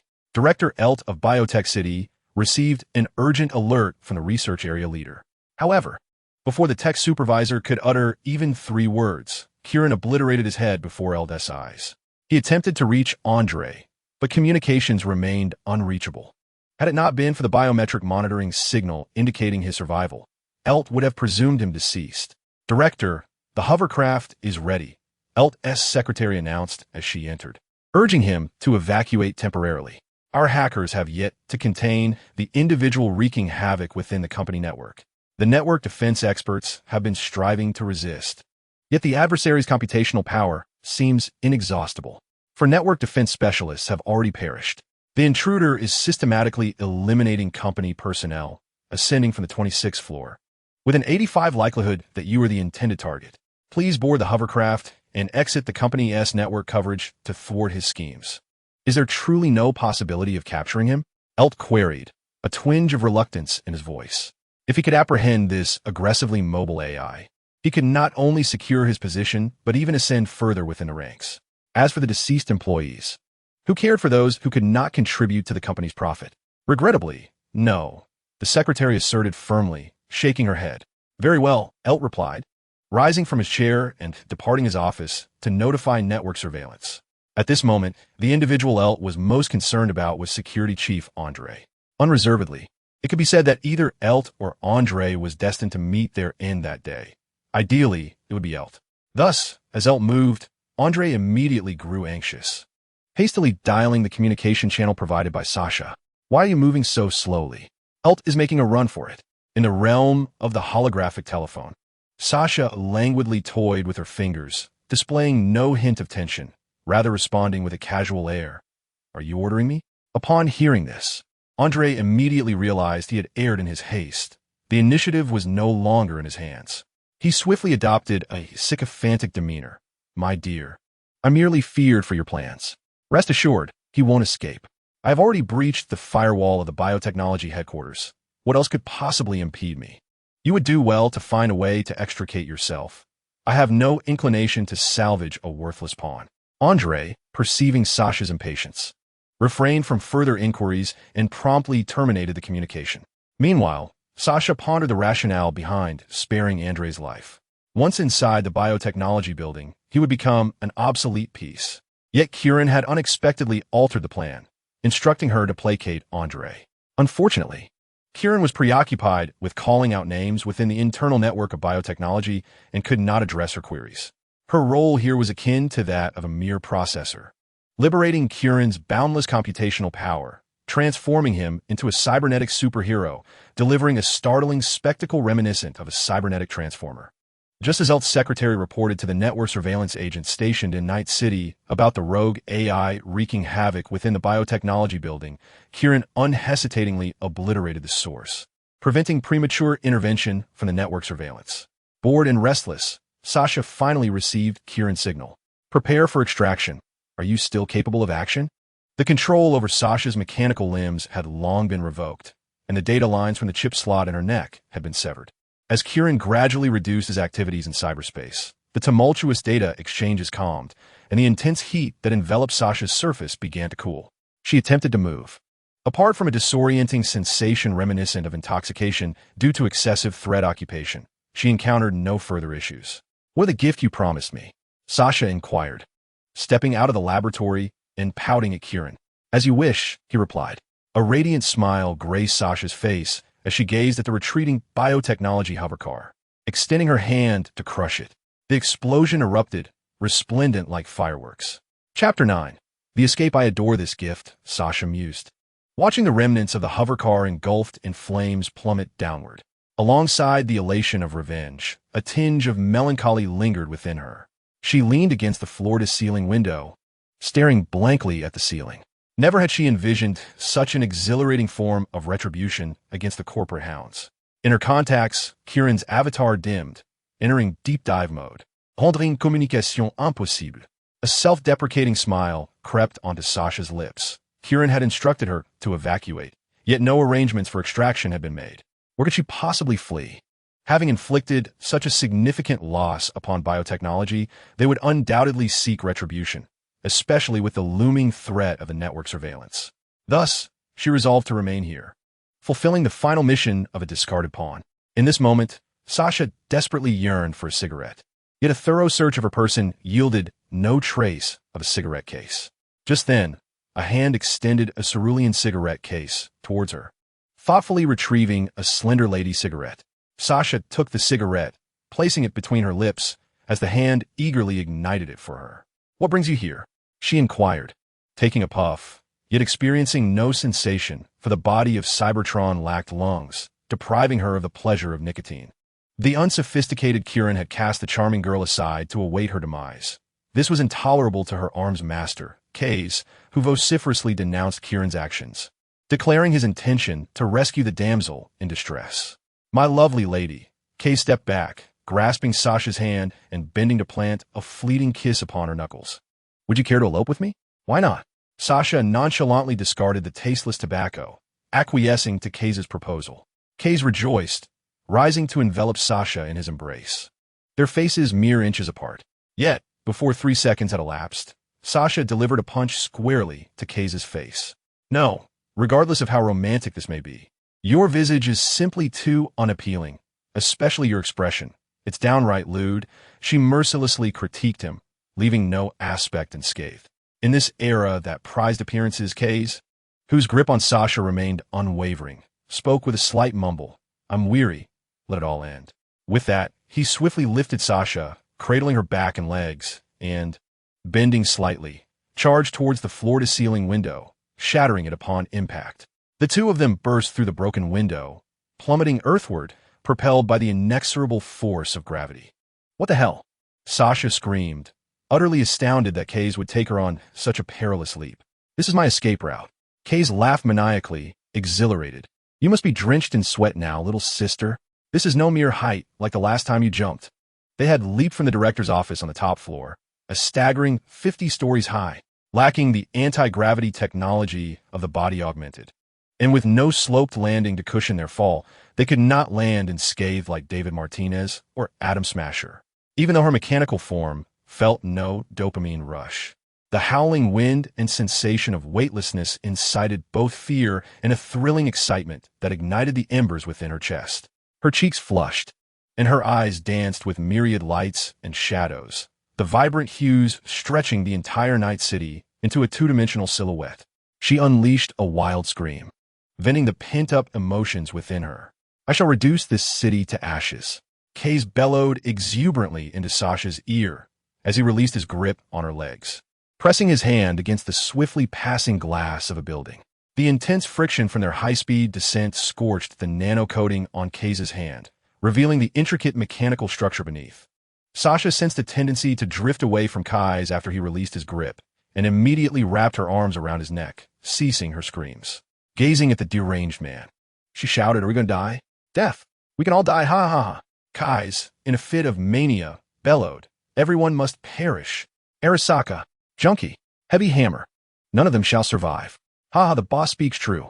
Let us eliminate them all." A rugged voice intruded upon the communication channel. "But before that, boss, could you perhaps die first? I'd like to ascend to the top." "Your insane laughter comes too late," Kais retorted, regaining some composure from his frenzy. "If I were to perish, it certainly wouldn't be your turn to lead. You think you can take charge with that pathetic demeanor? TC, I'm already waiting directly beneath you. That Astra from the trauma team is me. Why didn't you bring a scorpion tail lion?" Watching that tiny black dot down to grow larger, Kais scoffed. Yet, the laughter merely huffed in dismissal. Kais, feeling rather foolish, turned to Sasha and said, "Hold on tight. Brace for impact." Kais began to decelerate himself with both hands, and Sasha, not one to falter in crucial moments, secured herself to him while calculating their distance from the laughing figure, relaying updates to Kais. 3, 2, 1, jump. At the moment the transformed Astra opened the hovercraft S hatch, Kais shifted his hands to grip firmly, reducing his speed to 0 in an instant. Then, propelling himself against the wall with a powerful kick, he shot into the Astra S cockpit like a cannonball. The tremendous force caused the hovercraft to veer away from the biotech tower. Had it been a genuine Astra hovercraft, it likely would have exploded in a fiery spectacle due to a gaping hole in its hull. Fortunately, the vehicle was a transformation of the Cybertronian. Laughing, Sasha and Kais tumbled within the cockpit, dissipating their inertia. They had survived. Sasha seemed to linger in the sensation of their aerial descent, using all her strength to shout, while Kais found himself momentarily dazed. After 3 minutes, Sasha felt her spirit finally return to her body and noticed Kais still sprawled on her, unwilling to rise. Without hesitation, she delivered a knee strike to his lower regions. Kais' face contorted for a brief moment, his features merging into a grotesque mass. Yet he maintained a facade of indifference. "Well, we've embraced, and you've touched," do you truly expect me to take responsibility? Sasha did not pursue further actions. Instead, fixating on Kai's six mechanical eyes, stating flatly, "Indeed, you are quite unattractive." Kai scrambled to his feet, pulling Sasha up in the process. Scoundrel, Sasha scoffed, rolling her eyes before finding a seat in the cockpit. I can hardly agree, laughing. Kais is merely a scoundrel who seeks pleasure without any sense of responsibility. Shut up laughing, Kai snapped, kicking furiously within the cockpit. I ought to disable your vocal module. Sasha crossed her arms and gazed at Kais, inquiring about their next course of action. As for the next step, we need not involve ourselves further. After all, with my frail body transformed into flames, only one person is required. Chapter 10. Ripples casting a stone upon the water's surface elicits but a few ripples. However, this time, Sasha and Kieran did not merely cast a stone into the small pond of Night City. They unleashed a depth charge. The researchers of the cutting-edge biotechnological laboratory were annihilated, with a staggering 32 floors of biotechnological personnel from the 26th to the 58th mercilessly slaughtered. The highest-ranking official of the biotechnological division in Night City was killed on a hovering vehicle, the wreckage of which crashed into Memorial Park. This marked the most extensive terrorist attack in Night City since Johnny Silverhand detonated a nuclear bomb at Arasaka Tower.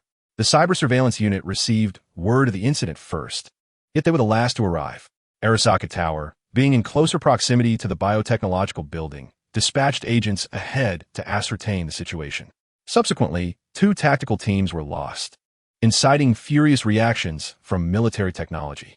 Colonel Hudson stormed in to demand accountability, only to discover the biotechnological building had been ravaged. At this juncture, the tactical teams became inconsequential. The priority was to uncover the truth.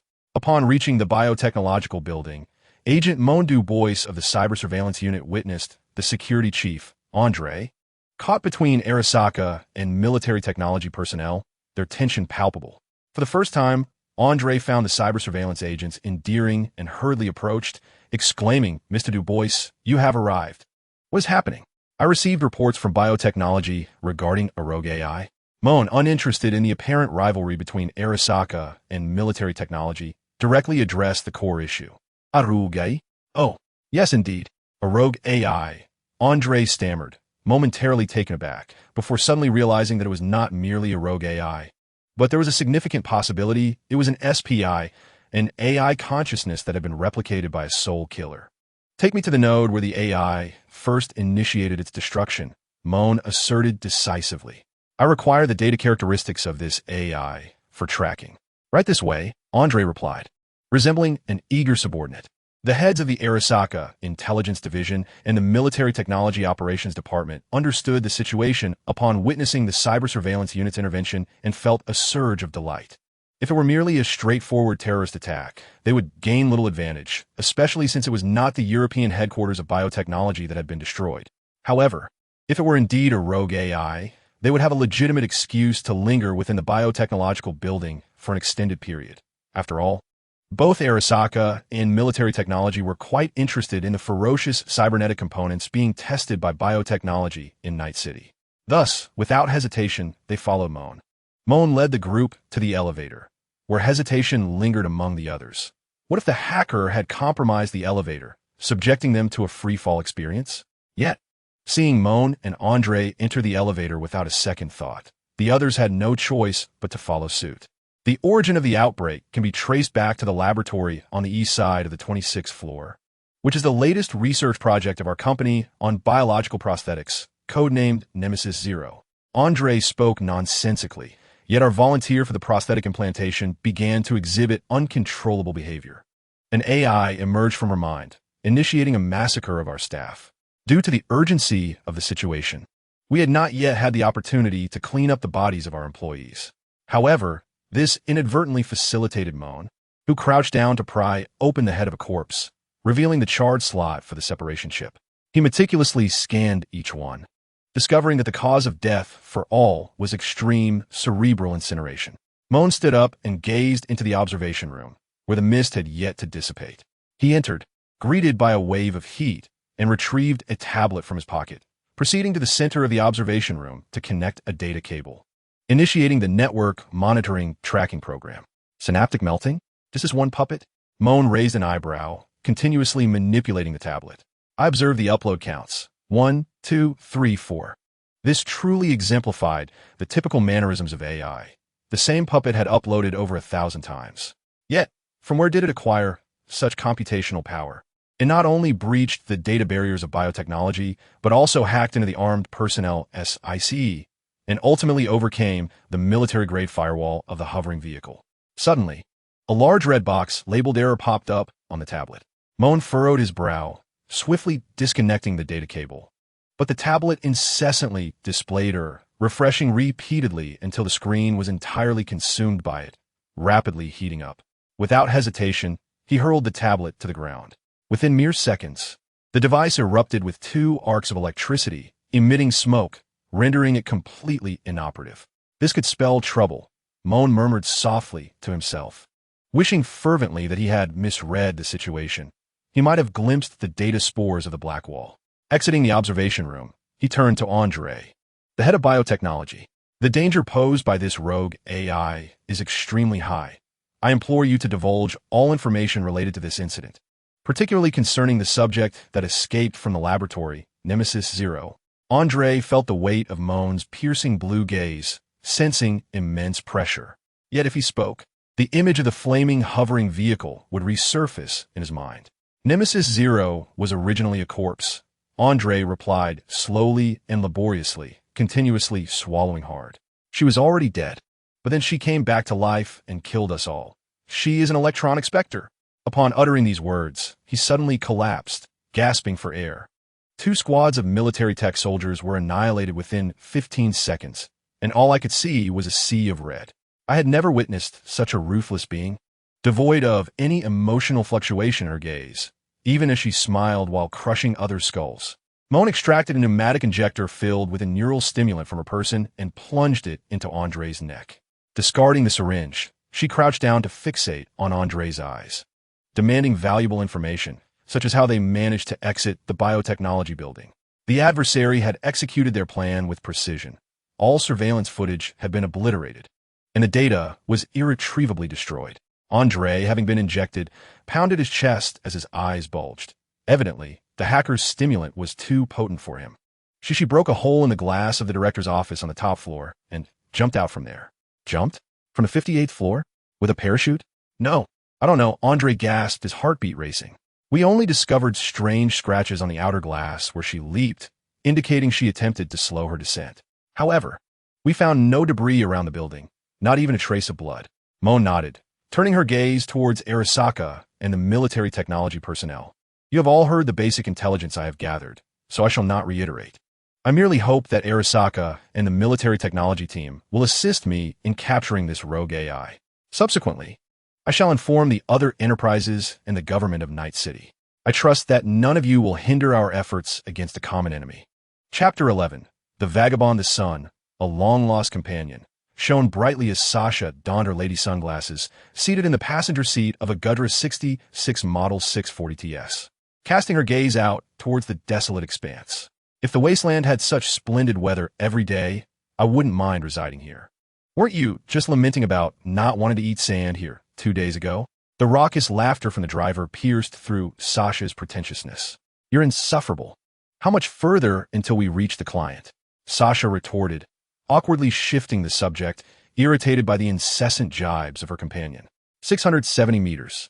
By the way, what prompted your interest in taking on a commission today? I assumed you'd be sleeping in your room until you rusted away. I am a cyberpunk surviving in this life. Sasha replied tersely, and you're senior, so show some respect. Huh, who clings to the boss and refuses to let go? With your demeanor, you'd be terrified at the thought of jumping. If it were a drop from the tracks, you'd probably spill your antifreeze. Focus on driving.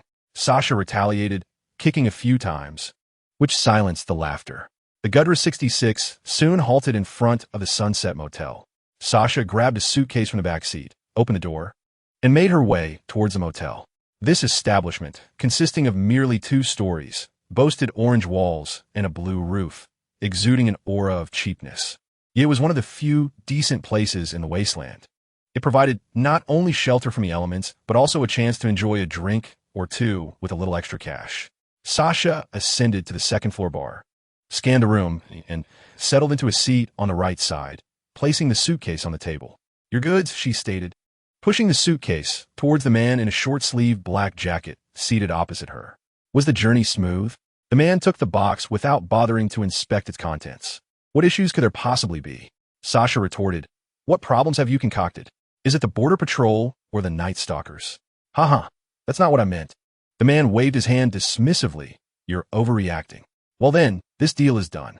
Sasha shot him a piercing glance, stood up, and departed without hesitation. Upon descending and returning to the vehicle, the raucous laughter of her companion, Crazy Laugh, filled the air with a hint of confusion. Though we possess mechanical bodies, we are equipped with taste receptors. Why not indulge in a few drinks before heading back? One can only drink in solitude, unless you join me. Sasha replied with a mischievous smile. "If you dare, I shall gladly accompany you." "No thanks. I'd rather not return only to have the big brother tear down my house." "Since you've failed to probe, there's no need to linger," Crazy Laugh declared, flooring the accelerator, causing the vehicle to roar forward. The biotech massacre from a week prior occasionally replayed in Sasha's electronic mind. After she and Kess boarded Crazy Laugh's transformed Astra hovercar, they headed straight for the Badlands. They randomly settled into a cave on Stone Ridge, and Sasha initially assumed that after such a significant crime, she and her associates would soon be hunted by the corporation. However, 3 days had passed in eerie tranquility, with no corporate lackeys on her trail. Bored, Sasha returned to her cyberpunk roots. The renowned intermediary in the Badlands was an elderly woman named Dakota Smith, who operated a repair shop bearing her name. To avoid drawing too much attention, Sasha limited her activities to occasional transport tasks. Lost in thought, Sasha was jolted back to reality by a call from Dakota. With a disdainful pout, she answered, "Miss S., the deal is closed, and the payment will be transferred shortly." Though Dakota's tone was harsh, the sound of money being deposited was music to Sasha's ears. "You did well. If only every delivery person under me were as fortunate as you. You could always assign all your deliveries to me," Sasha replied cunningly. "Then every job would be secure. Wouldn't it?" "You still have a knack for humor," Dakota chuckled in response before transitioning to serious matters. "Are you available for a pickup? A lad has crossed the 6th Streets gang and needs a reliable driver to extract him from city." "Not interested," Sasha firmly declined. "We only operate in the Badlands." "Understood," Dakota acknowledged, ending the call. "This old woman is still probing our limits." Sasha yawned, relishing the sensation of the wind against her face.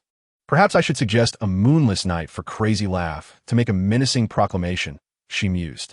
"Let her investigate," Sasha mocked with a smirk.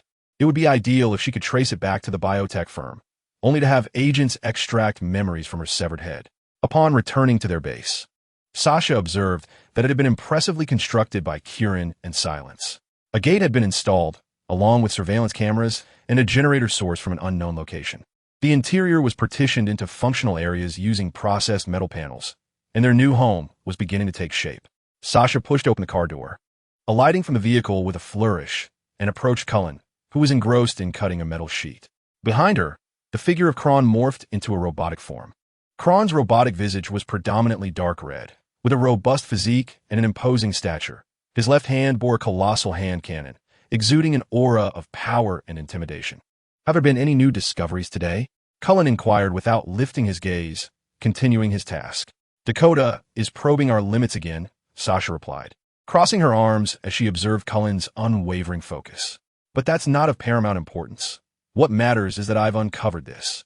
Cullen paused his work, accepting the item Sasha handed him. It was an armband insignia. The upper portion was entirely crimson, adorned with jagged teeth, short horns, and wings reminiscent of a bat, while the lower segment bore the inscription backers. "Where did you find this?" he asked. "On a corpse by Highway 9, Sasha responded, watching Cullen as he meticulously examined the armband. Curiously, she added, "Is this significant to you?" "This is the emblem of the backers, a family of wanderers." "So, you hail from the Wanderers?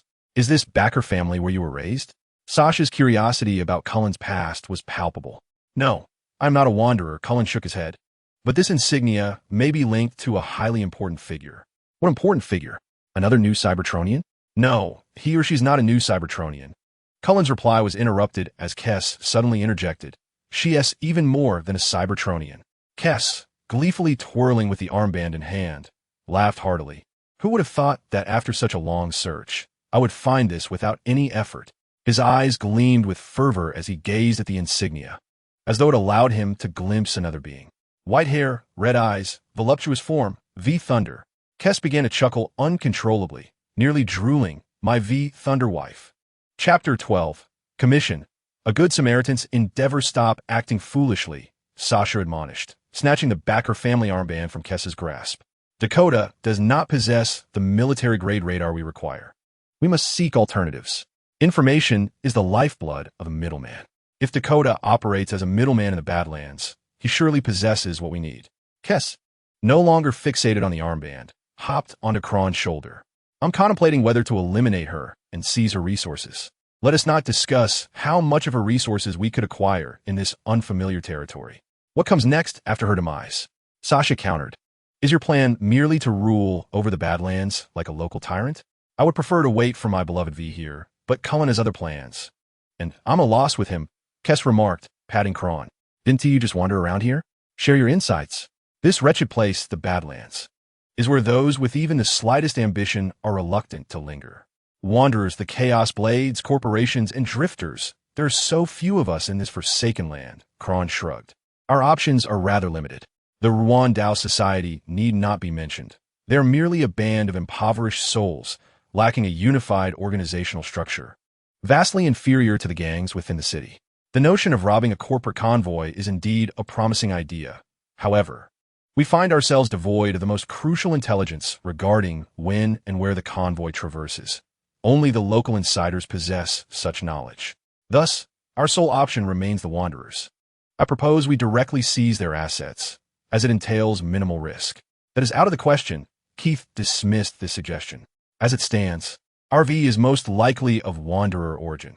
While it may be relatively easy to eradicate the Articados, it could potentially incite enmity between V and ourselves. I, too, oppose the notion of robbery. Sasha nodded in agreement, asserting that such actions would render us no different from the Night Stalkers. Thus, we are left with the prospect of negotiating with the Articados. The Wanderers are scarcely better off than the Ruan Dao Society, all equally destitute to the point of scavenging exhaust pipes, albeit more united. We are all so impoverished that I shall personally take to cutting steel plates, Keith lamented. In stark contrast to them, we truly embody the definition of destitution. So, are we ultimately circling back to Dakota Smith? Sasha pondered, pinching her chin, contemplating where to grasp the thread. Dakota is a local figure in the wasteland, also serving as an intermediary of Wanderer origins. Whether we aim to rob the company or gain the Wanderer's trust, we cannot bypass her. Such intermediaries are the type to take advantage of every opportunity, Keith remarked as he leapt down from the raucous laughter, suggesting a token of intimidation to her. Do you have a plan? Sasha inquired, curiosity piqued. Did she not mention having a job that involved retrieving individuals from the 6th Street Gang? A sly smile crept across Keith's face. I happen to have some acquaintances within the 6th Street Gang. Will Firecannon is currently at Tiago Ferro's bar, engaging in games of chance while sipping on drinks. Despite his winning streak, his mood remains far from pleasant. Will had recently experienced a surge in notoriety, only to be relegated by the boss to mere supervision duties. After the initial excitement faded, it became apparent that the boss was reluctant for him to accrue further prestige. Once the cards were dealt, Will nonchalantly tossed out 200 euros without even glancing. His subordinates exchanged wary glances, none daring to match his bet, thus securing Will yet another victory. Just as he began to gather his winnings, an unfamiliar communication interrupted, the caller ID reading Cyberton Psychopath. Damn it. Now, even the most foolish dare to test my patience. Will muttered, connecting the call only to be met with a torrent of scorn. For nearly a minute, he endured the tirade, feeling a sense of relief as he prepared to hang up. However, a hauntingly familiar voice offered a sardonic compliment. Had you possessed that courage the other day, I would have surely raised a glass with you, followed by a suggestion to cleanse your mind in a public restroom. Will immediately broke into a sweat, the lengthy list of cybernetic enhancements flashing before his eyes, but he could not afford to lose face in front of his subordinates. Thus adopting a facade of bravado as he quietly replied, "Fear not, my friend, I bore you no malice that day. Let us maintain peace. Each of us minding our own affairs, shall we? I have a task that requires your assistance," Keith said slowly. There's a lad named Aston Davidson who has stirred up a bit of trouble on your turf. Kindly escort him to the Sunshine Motel. And you can consider what I just said as if it were never uttered. Listen, I acknowledge your prowess, but that does not grant you the authority to dictate my actions, Will replied through clenched teeth. If I comply with your request, I will be disgraced in the 6th Street Gang, and that's akin to signing my own death warrant. I must say, I'm beginning to regard you with newfound respect. Keith remarked, a hint of astonishment in his voice. It seems you possess a measure of courage after all. I shall make a modest investment. My principle is simple. You assist me, and I shall assist you. Deliver Aston Davidson to the Dakota Auto Repair in the Badlands, and as a reward, I can arrange for you to eliminate that fool above you. I imagine you are quite displeased with his overbearing presence, yes? Are you affiliated with Arasaka? Will instinctively blurted out. Interesting, what leads you to that conclusion? Keith's interest was evidently piqued. You cannot be one of Arasaka's, so how would you contemplate taking on RYK? Will was somewhat bewildered. RYK, or rather the 6th Street Gang's connection to military technology, was common knowledge.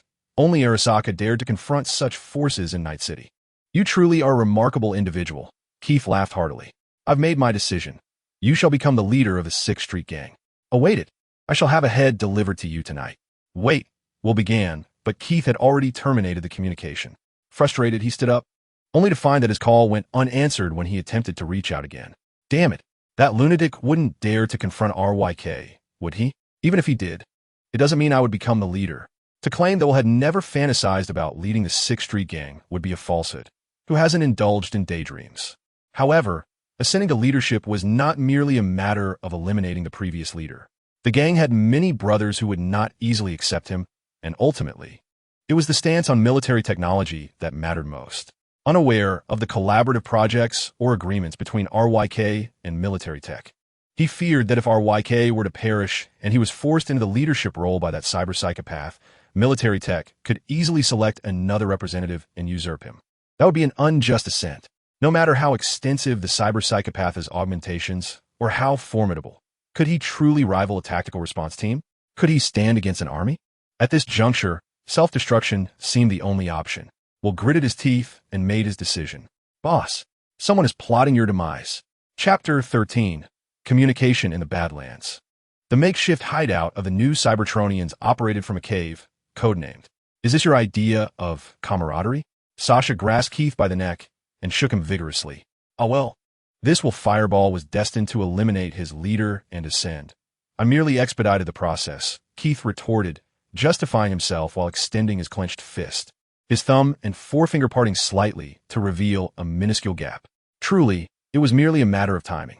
Sasha cast a glance at the cosmos between her fingers, releasing Kess with a sigh. I need to conduct a self-check.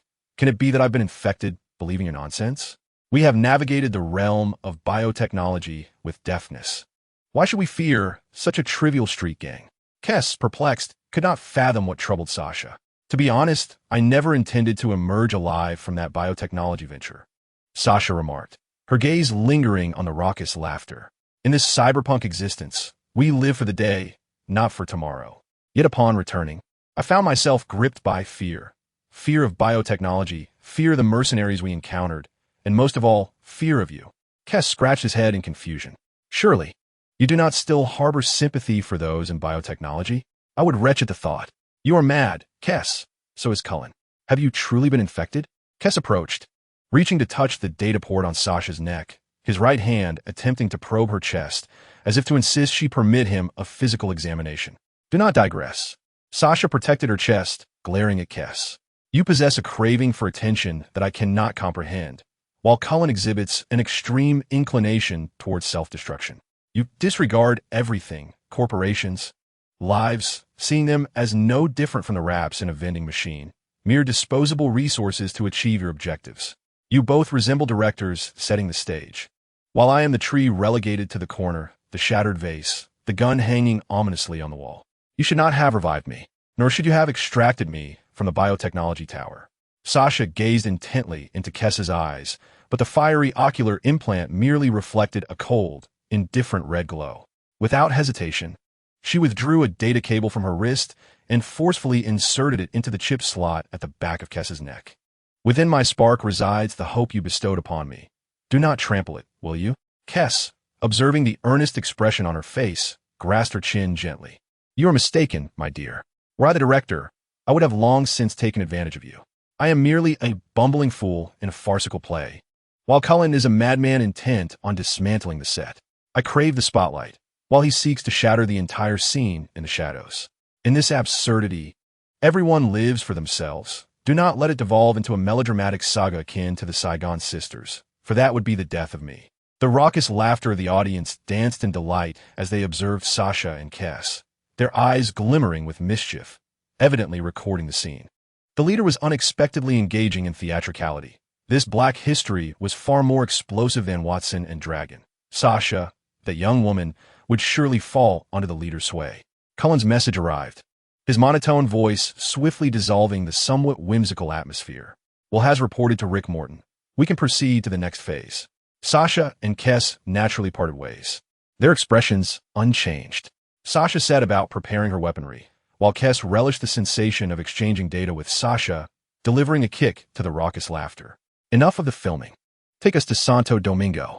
Rick Morton, cigar in mouth, sat leisurely in his office, puffing away, while Cannon sat across the desk, racked with anxiety. This cybernetic madman, Rick Morton, appeared utterly unfazed, yet was plagued with questions. Why had he suddenly become a target? Initially, he suspected the presence of the Arasaka clan. However, their modus operandi typically culminated in bodies discovered only posthumously. Will cautiously glanced at Rick, whose flamboyance was conspicuous. What then was the matter with that lad? Aston Davidson. This youth was associated with the Autocado, having taken his vehicle to a modification shop under their purview, only to find the mechanic's methods lacking integrity. After a confrontation, he was apprehended by their associates. Was there a connection between this lad and the cybernetic lunatic? It seemed unlikely, as the conditions for the latter's involvement necessitated delivery to Dakota's establishment, implying that Autocado had engaged a middleman to facilitate the cybernetic psychopath's interference. The psychotic's augmentations were worth more than the combined fortunes of that wretched lot. Rick scoffed, clearly dismissive. The focus was on him and the 6th Street Gang. Aston and Autocado were mere smokescreens. Perhaps this was an internal power struggle within military technology, aiming to eliminate him and thus sever his Master-S influence. We'll ponder this, but refrain from voicing such thoughts. Increase patrols and defenses, bolster personnel, and sever critical data from the network, Rick commanded. Should we call on the counterterrorism task force upon discovering that lunatic? Will inquired, keen to cover all bases. No need. The enemy has openly declared war. If we must rely on the counterterrorism task force, the 6th Street Gang cannot afford to lose face, Rick replied, taking 2 more puffs of his cigar. Have Pablo assemble a team of veterans to retrieve the Type 31, along with 10 Achilles and 1 icebreaker. If that arrogant fool dares to show up, bury him with bullets. Kong Shao had just scanned a Canali vehicle. Such cars were ubiquitous in Santo Domingo, blending seamlessly into the surroundings. I thought you would simply incinerate Rick Morton's brain, Sasha remarked, observing Kais fiddling with a dagger, knowing that such straightforward efficiency was favored by Cullen. Then, the net monitor caught wind of their plan, and they were thrust into a rapid pursuit, reminiscent of a scene from 2077. In this line of work, one must adhere to a code, Kais grunted, asserting that a severed head should never be dealt with via gunfire. Don't listen to the boss's drivel. Rick Morton's demise would serve us no advantage. Kong Shao interjected succinctly. Well, Cannon was but a minor nuisance. Unless they played the role of babysitters, eliminating one would not guarantee stability for him. If he manages to maintain his position, I'll replace my voice modulator with a cannon. Foolish Kong Shao, do you dare wager with me? Let us bet on whether Will Cannon can hold onto the leadership of the 6th Street Gang. Kais spoke darkly. If you win, I shall hand over the leadership module of the Liberals to you, making you the new boss.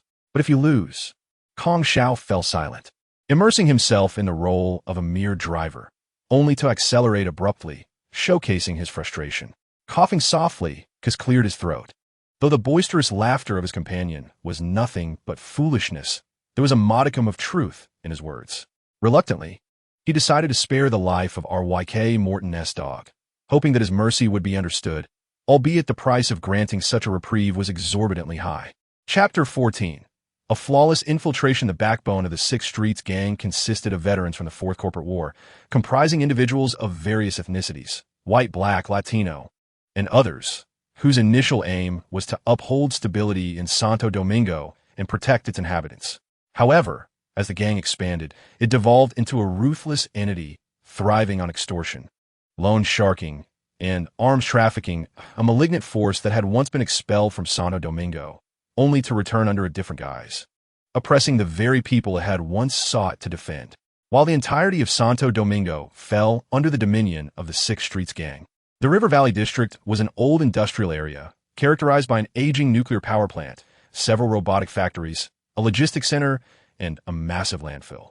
Abandoned factories and derelict buildings were ubiquitous, and a few high-tech construction sites and operational factories, such as the Arasaka Industrial Park and the Pedro Petrochemical Power Plant, were heavily guarded zones where the Sixth Streets Gang found little profit. The core territory of the Sixth Streets Gang resided within the Coronado Farm area, particularly in the southeast corner, where crumbling residential towers served as a significant source of manpower for the gang. Coronado Farm resembled a vast, cozy hamster nest, complete with its own bars, shops, schools, parks, restaurants, and even a subway station. The NCPD were virtually absent here, for the Sixth Streets Gang were the true architects and enforcers of order. Consequently, the gang's headquarters was strategically located in the southeast corner of Coronado Farm. In light of Kais' assassination announcement, the area fell under a strict lockdown at the command of the gang leader, R.Y.K. Morton. Shops shuttered their doors. Street vendors were ordered to return home, and the homeless, scavengers, drug dealers, and streetwalkers were driven to another street, armed to the teeth. The gang soldiers formed numerous three-man patrol units under the guidance of seasoned veterans, encasing the area like a steel drum. Morton's confidant, Pablo, set up a Type 31 heavy machine gun on both the ground floor and rooftop, while the piece de resistance, a sniper with an optical camouflage cybernetic implant, armed with an SBD-32 icebreaker sniper rifle capable of penetrating the armor of a chameleon APC, lay in wait to claim Kais' head.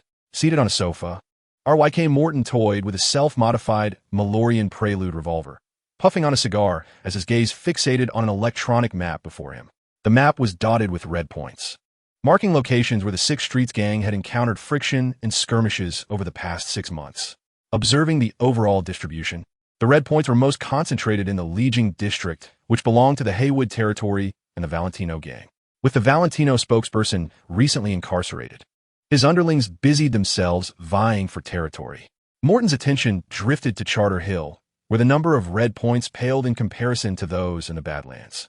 The scum of the Tiger Claw Gang had their eyes solely on profit, rendering any conflict with him unnecessary. Was it truly that wretched Meredith Stott sought to ascend in power? But from which gutter did such an oddity emerge? The sun gradually sank beneath the horizon, and the dim yellow light lingered for but a fleeting moment before the night enveloped the earth. The Sixth Street Gang had yet to amass sufficient wealth for all its members to masquerade as dignitaries. Thus, an array of powerful searchlights illuminated the entirety of their headquarters. The patrols began to alter their routes. All eyes widened in an effort to detect the silhouette of an intruder, ready to reduce him to mere pulp. The maniacal laughter of Cannoli could not even approach the headquarters of the Sixth Street Gang, for they had established roadblocks to intercept him. This somewhat displeased Cannoli, for it signified that his role in this operation was that of a superfluous support unit. Moreover, the low-rise buildings in the vicinity made finding a vantage point from which to observe the enemy's defenses exceedingly difficult. However, Kais managed to secure a third-floor room in a nearby building, allowing him to glean some insights into the opposing forces' defensive arrangements through the slats of the blinds. Sasha constructed a rudimentary 3D model and exclaimed, "It's practically impregnable. Have you truly frightened the opposition into submission? Should we summon Cannoli for a full-scale assault?" "Oomph. You underestimate me," Kais retorted with a cold chuckle. "I am a master of the Assassin Brotherhood. I could infiltrate such a drafty fortress with my eyes closed." "I shall await your demonstration," Sasha remarked, intrigued by Kais's unwavering confidence. "I have witnessed Kieran's combat style. Now let us observe yours." Chida Totong Benny, a sergeant of the Sixth Street Gang, though young, had bravely charged into gang skirmishes, his large red crest bobbing defiantly, which earned him a promotion to a minor leadership position. Tonight, upon receiving an order from his superior, he promptly reported with 2 rookie privates and was assigned to patrol the outskirts, each receiving a stipend of 1,000 euros. As Chiditat rounded a corner with his subordinates, a sharp pain struck his abdomen. Suddenly, Krenchikov activated on its own. He sensed a hand pressing against his spine. Instinctively, he attempted to pull the trigger, but his fingers lost all sensation, followed by a sharp crack in his neck, plunging him into darkness. When Chitatat's two subordinates turned the corner, they found their leader hunched over, seemingly retching. As they moved to assist him, he waved them off, exclaiming, "Damn it. I've had a bit too much of that big flying elephant. I'm off to find Karimi for a couple of shots. Don't wait for me. I'll be back shortly for us to enjoy together." With that, he coughed and headed towards the first-floor monitoring room, his subordinates, accustomed to his commands, believe him without question. Chitatat entered the first floor through a side door. Although he encountered no other patrols along the way, he remained within the range of the surveillance cameras, so no one suspected anything amiss as he leisurely made his way to the restroom. In the restroom, Chitatat straightened his posture, revealing Kus concealed beneath his chest. It turned out that Kus had targeted this larger-framed individual, killing him in the realm of time, and then shrinking into his embrace, simultaneously morphing an external grappling hook to wrap Chitatat's corpse around him like a military coat. At this moment, having accomplished his objective, he discarded Chitoto's lifeless body onto the toilet, locating the position of the ventilation duct. With his hand directed towards the ceiling, he unleashed a slender beam of cutting laser, carving out an opening in the support steel plate sufficient for passage, before he slipped inside, deftly replacing the severed steel plate in its original position. Sasha's prior 3D modeling played a pivotal role, and fortunately, in the year 2077, everything was aligned towards modularity. Thus, the architectural layouts were largely similar. Kus navigated through the ventilation duct and arrived at the threshold of RYK Morton's office, the notorious leader of the 6th Street Gang. RYK, despite being a gang leader, was quite cautious about his life. The duct could not lead directly into his office, and two seasoned 6th Street veterans stood guard with weapons at either side of the door. Consequently, Kus opted for a different approach, emerging from an unoccupied corner and swiftly entering the time-slowed realm, lunging towards the two veterans. The chosen gatekeepers were naturally seasoned soldiers, well-versed in combat. Thus, both veterans almost simultaneously activated their chrono-shift devices. However, as Kus incapacitated the veteran on his left by snapping his spine, the other veteran initiated the Sein-Wisten Type 1. Yet, Kus's speed was astonishingly swift. Even within the time-slowed realm, he managed to break the right hand poised to fire before delivering a decisive punch to the head, rendering the veteran unconscious. When Kus seized the M179 Achilles from the veteran's grasp and pushed the door to enter the office, RYK Morton, still languishing on the couch in a stupor, was caught off guard. Kus, with no other recourse, pressed the Achilles to RYK's forehead to rouse him from his slumber. Chapter 15. The unfortunate one. RYK Morton, a veteran soldier, despite the years spent in the gang life dulling his resolve, was not so oblivious as to remain unaware of an intruder's proximity. As Kus raised the Achilles with one hand, RYK jolted awake, growling lowly as he flipped his wrist, causing a Malorian revolver to fall into his grasp, aimed directly at Kus's brow. "Who are you?" Kus merely raised an eyebrow, offering no reply, yet his finger rested upon the trigger of the Achilles, seemingly poised to obliterate RYK's head at any moment. "Very well," RYK conceded, slowly placing the revolver on the table and raising his hands in surrender. "I may not be as ruthless as you. You have one." This robust man possessed a rugged visage, a square jaw, and a furrowed brow that exuded an unyielding authority. Yet his eyes lacked the fierce defiance that might explain his early capitulation in this confrontation. "Well then," Kus remarked, dismissing the fear that had surfaced, tossing the Achilles aside before seating himself on the couch beside RYK. "Do you have any beer?" "In truth, I was indeed intimidated," RYK replied, tossing Kus a bottle of whiskey. "Otherwise, on my turf, I wouldn't have to fear you at all. Your decision not to kill me on the spot signifies that we have matters to discuss, do we not?" Kus took a sip of the whiskey, finding it agreeable, and threatened, "I could just as easily kill you and then install as the new leader." "Will? He lacks the capability," RYK scoffed, extracting a cigarette to place between his lips. "He possesses a modicum of cleverness, yet his vision is too limited. He is incapable of seeing beyond the immediate, and all he does is plunge the 6th Street Gang into chaos." Returning to the matter at hand, I find myself rather curious as to why you were so insistent on elevating Wakanan among the 6th Street Gang. The only individual I am acquainted with is that sunglasses-wearing pretentious fellow. Keith bears an expression of nonchalance, so I suppose it must be him. How utterly casual. Rick Morton gazed thoughtfully at Keith, igniting a cigarette and inhaling deeply, reclining on the sofa. Amidst the swirling smoke, a flicker of light danced in his eyes. Now, you know me. In the Valle de Santo Domingo, within a car repair shop on Hargreaves Street, Aston Davidson had been confined in the basement for 2 days, deprived of sustenance and intermittently subjected to beatings. He was rendered exceedingly weak, and in his stupor, he vaguely perceived voices discussing the need for a cleaner. Teetering on the brink of despair, suddenly, the door to his cell swung open, and 3 individuals entered, scrutinizing him intently, summoning the last vestiges of his strength. Aston spat out in fury. "You wretched curs, if you dare." His words were abruptly cut off as a pneumatic injector pierced his neck, and an overwhelming wave of drowsiness engulfed him, plunging him into unconsciousness. The leader among the intruders was none other than Buchanan, dispatched by Rick Morton to rescue Aston Davidson. Furrowing his brow, he observed the feeble Aston and inquired of the underling who had administered the injector. "He won die. Will he?" "The boss instructed us to bring him back alive.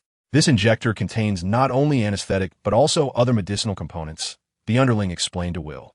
"It was specially approved by the boss and procured from the trauma team. It's guaranteed to be effective." "Very well, you two. Hoist him up." Will commanded as he stepped outside. "There's a cyberdock by the seaside. Let us take him there for a checkup." The underling shrugged, and together they lifted Aston and began to carry him out, one of them remarking, "I never expected to play the role of a trauma team today, though we lack an Astra hovercar." Aston was soon brought to the entrance of the repair shop, where a Columbus V340 transport vehicle awaited with its hatch open. The 2 underlings laid Aston on a makeshift stretcher in the back, with one squeezing into the front seat to drive, while the other watched over him to prevent him from tumbling to the floor. Will climbed into the passenger seat, his mood decidedly grim. The previous day, he had inadvertently discovered that one of the patrollers was missing. In a state of urgency, he burst into Rick's office, only to find the boss sharing drinks with that cyber-psychopath. For a moment, Will thought his augmented I was malfunctioning, but alas, it was all too real. "Weren't you supposed to bury that cyber-psychopath with bullets? Didn't you intend to sever his head and present it to me? How is it that you two are now drinking together?" Will knew that if these two hadn't come to blows, misfortune surely awaited him. As predicted, the boss assigned him the task of retrieving the lad named Aston Davidson and returning him to the Badlands. Deep down, Will was exceedingly reluctant to comply. The troublemaker on his own turf was not only returning unscathed, but was also being driven back by him. What a predicament indeed.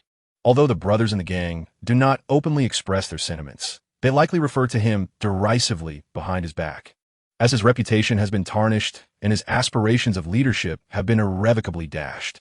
The doctor at the Seaside Cybernetic Clinic is an unlicensed practitioner, a so-called black doctor, who, besides his medical duties, also dabbles in the illicit sale of narcotics, and he possesses an exceedingly unsavory demeanor. Fueled by rage, Will Fireball kicked open the door of the clinic, startling everyone inside. Besides the black doctor, there was a young boy, both of whom were engaged in a furtive conversation that was abruptly interrupted by Will's entrance. Recognizing Will's attire as that of a gang leader from the 6th Street gang, the black doctor, albeit with trepidation, approached him. "We have already paid this month's protection fee, sir," the doctor said, forcing a smile while discreetly signaling the young boy to make his exit. "I am not here to collect protection fees," Will retorted, pushing the practitioner aside and instructing his underling to place Aston Davidson on the operating table for an examination. The black doctor hesitated, glancing at Aston. "I lack the facilities for major surgeries, and performing any procedure on gang members is a thankless task. If something goes awry, I fear I may meet a grim fate at the hands of this imposing figure." "Spare me the excuses," Will snapped, shoving the doctor again. "The kid is fine. He just took a beating. Hurry up and conduct a full examination. I am in a hurry." The underling complied, lifting his shirt to reveal a handgun at his waist. All right. The black doctor breathed a sigh of relief, hurriedly urging the mohawk-haired boy to leave, then turned back to the operating table to commence the examination of Aston Davidson. The young boy intended to sneak out during the commotion, but Will's underling strategically blocked the exit, forcing him to remain in the clinic. Chapter 16. Negotiation. The black doctor meticulously examined Aston Davidson, discovering that apart from some bruises, he was merely extremely weak. This condition did not warrant surgery, and the doctor felt a sense of relief, preparing to administer some nutritional fluid to expedite the departure of these unwelcome visitors. He removed his medical equipment and addressed Will. The patient is not gravely ill. He is simply malnourished. I will administer some nutrients, and that should suffice. Is that all? Will inquired skeptically. If he were to perish midway, I would surely return to exact vengeance upon you. I would not dare to deceive you. The Black Doctor raised his hands in a gesture of surrender. Moreover, the patient received emergency treatment prior to arrival. As long as he does not starve, he will be able to stand by tomorrow. Will nodded, recognizing that the old man had been subsisting on the 6th Street Gang's territory for quite some time, and he was unlikely to speak falsely. He gestured toward another individual in the clinic, the boy with the pompadour. Who is this lad? His name is David, a reckless youth. The Black Doctor rubbed his hands together, revealing a lecherous smile, helping me sell some illicit footage. Sell footage? Will instructed him on the rules, ensuring that the dues were settled. He nodded and gestured for his underlings to assist in loading the individuals into the vehicle. You will only pay the amount due next month. If there are objections, they can seek out Will the Cannon. The Black Doctor was pleasantly surprised to discover that there was indeed remuneration involved, his face breaking into a broad grin as he escorted Will and his companions out of the clinic. Upon turning around, he noticed David staring at him with a look of astonishment, as if he had stumbled upon a new continent. This prompted him to adopt a stern expression. You, my boy, are in deep trouble. What trouble? David was perplexed, unable to decipher the cryptic exchange between Will and the Black Doctor. What does it have to do with me? The group they had encountered was from the 6th Street Gang, and their leader had commanded that David pay the protection fee for selling black super dreams. The doctor warned David, if you fail to pay the protection fee, they will come looking for you. In truth, Will had merely spoken casually. He had no genuine concern over whether David would pay the fee. It was simply a manifestation of his professional instincts. Had this been the old David, he might have been intimidated. However, after experiencing the biological technology assault on his home, David felt that these members of the 6th Street Gang were far less intimidating than the cold, unfeeling robots he had encountered.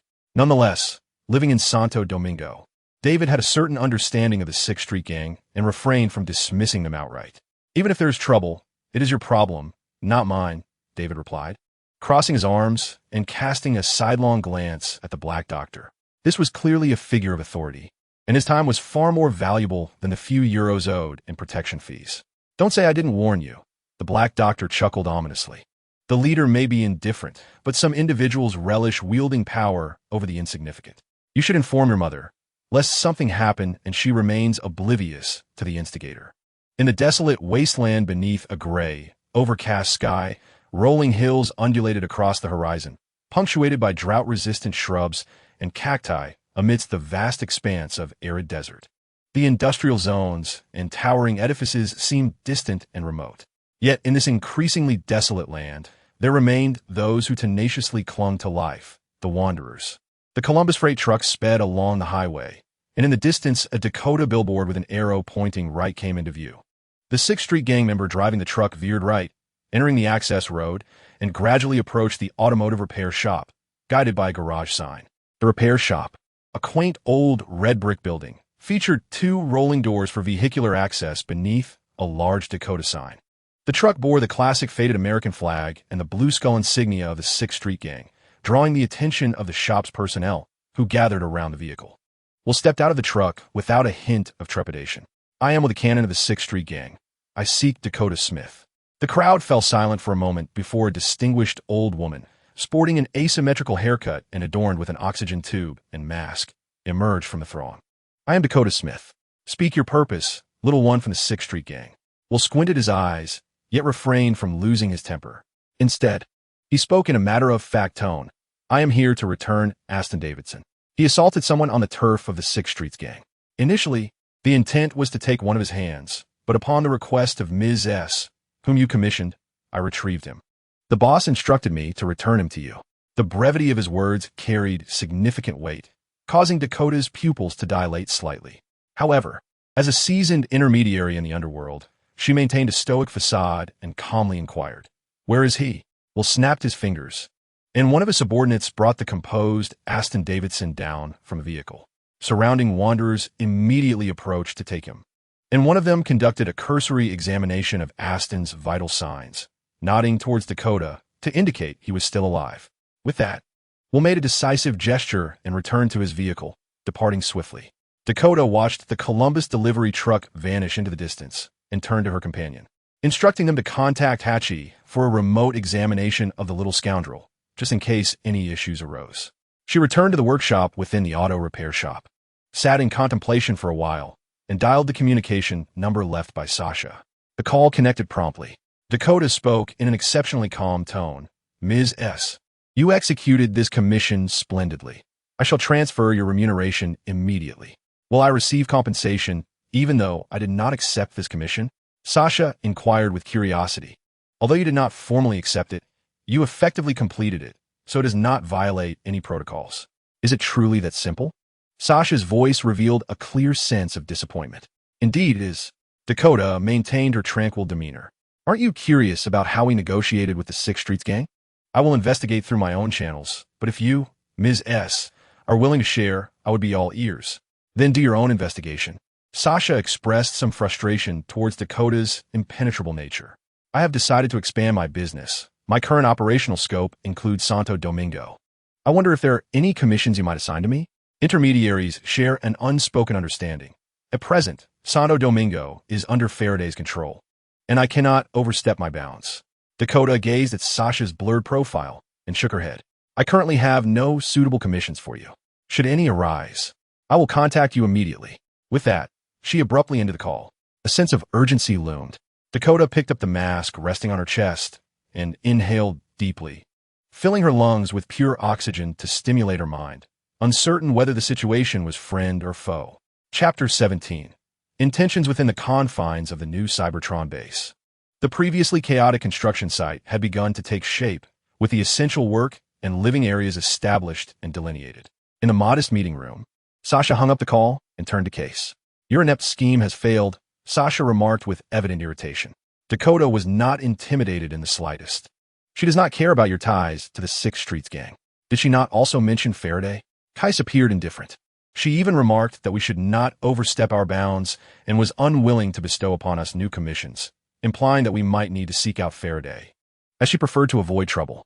I had always assumed that intermediaries were audacious, yet Sasha scoffed, clearly dissatisfied, particularly with Faraday, who always seemed to issue commands to man with an air of superiority, making one wonder if he fancied himself akin to Arasaka's Raiden. Raiden was a champion who transcended class and humanity, yet regrettably, he was not present in Night City at this time. Kais shifted from a reclining position to sit upright, adopting the classic pose of Commander Ikari. As for Faraday, one would expect an intermediary to maintain a relatively neutral cooperative stance with various factions. However, this individual exemplified a lack of propriety, aligning too closely with corporate interests, particularly in military technology. Must we truly seek out that bespectacled oddball? Sasha expressed her aversion towards Faraday, yet considering that her final commission before her demise had been assigned by him, Kais could understand her sentiment. It had only been a week since we had encountered trouble. Kais glanced at Sasha, noting that the Netwatch was digging deep to find us. And it was merely that these large corporations harbored their own agendas, not wishing for Netwatch's reach to extend too far, which is why they had not exerted much effort. Faraday undoubtedly possessed military tasks in his hands. We must tread carefully. Then why are you still heading to the Sixth Street Gang's headquarters? Sasha's eyes widened in exasperation. We require certain channels. Kais snapped her fingers, explaining, "The Sixth Street Gang can procure items that are otherwise difficult to obtain. Moreover, our financial situation is rather precarious. There are numerous reasons for choosing the Sixth Street Gang, but primarily, their ties to military technology are not as close as one might presume." As for the Vortex Gang, Kais gestured to her 6 glowing eyes, a hallmark of the Vortex Gang's distinctive ocular implants. "It's a mortal enmity. One of us must perish in this rivalry. The Valentino Gang is excessively exclusionary, and with their recent leadership change, there is no clear authority. Their intentions are too convoluted. The Tiger Claw Gang, a group of outsiders, are merely Arasaka's lapdogs. The Animal Gang is mentally compromised, making dialogue with them rather exhausting. The Voodoo Boys delve into murky waters, an area in which I am not adept. That would require Kieran's expertise. As for the cleaners, we eliminate them upon sight. Sasha and Kais simultaneously echoed this sentiment, after which Kais shrugged, making it clear that choosing the 6th Street Gang was not a matter of preference but of necessity. What are your plans moving forward?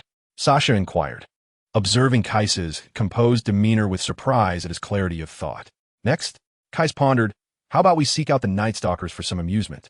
Not a wise decision. Cackled a voice as Kuro emerged from the depths of the cave, suddenly interjecting. The Night Stalkers are merely a bunch of miscreants expelled by the Drifters. They lack anything we require, and their hideouts are challenging to locate, with costs outweighing benefits.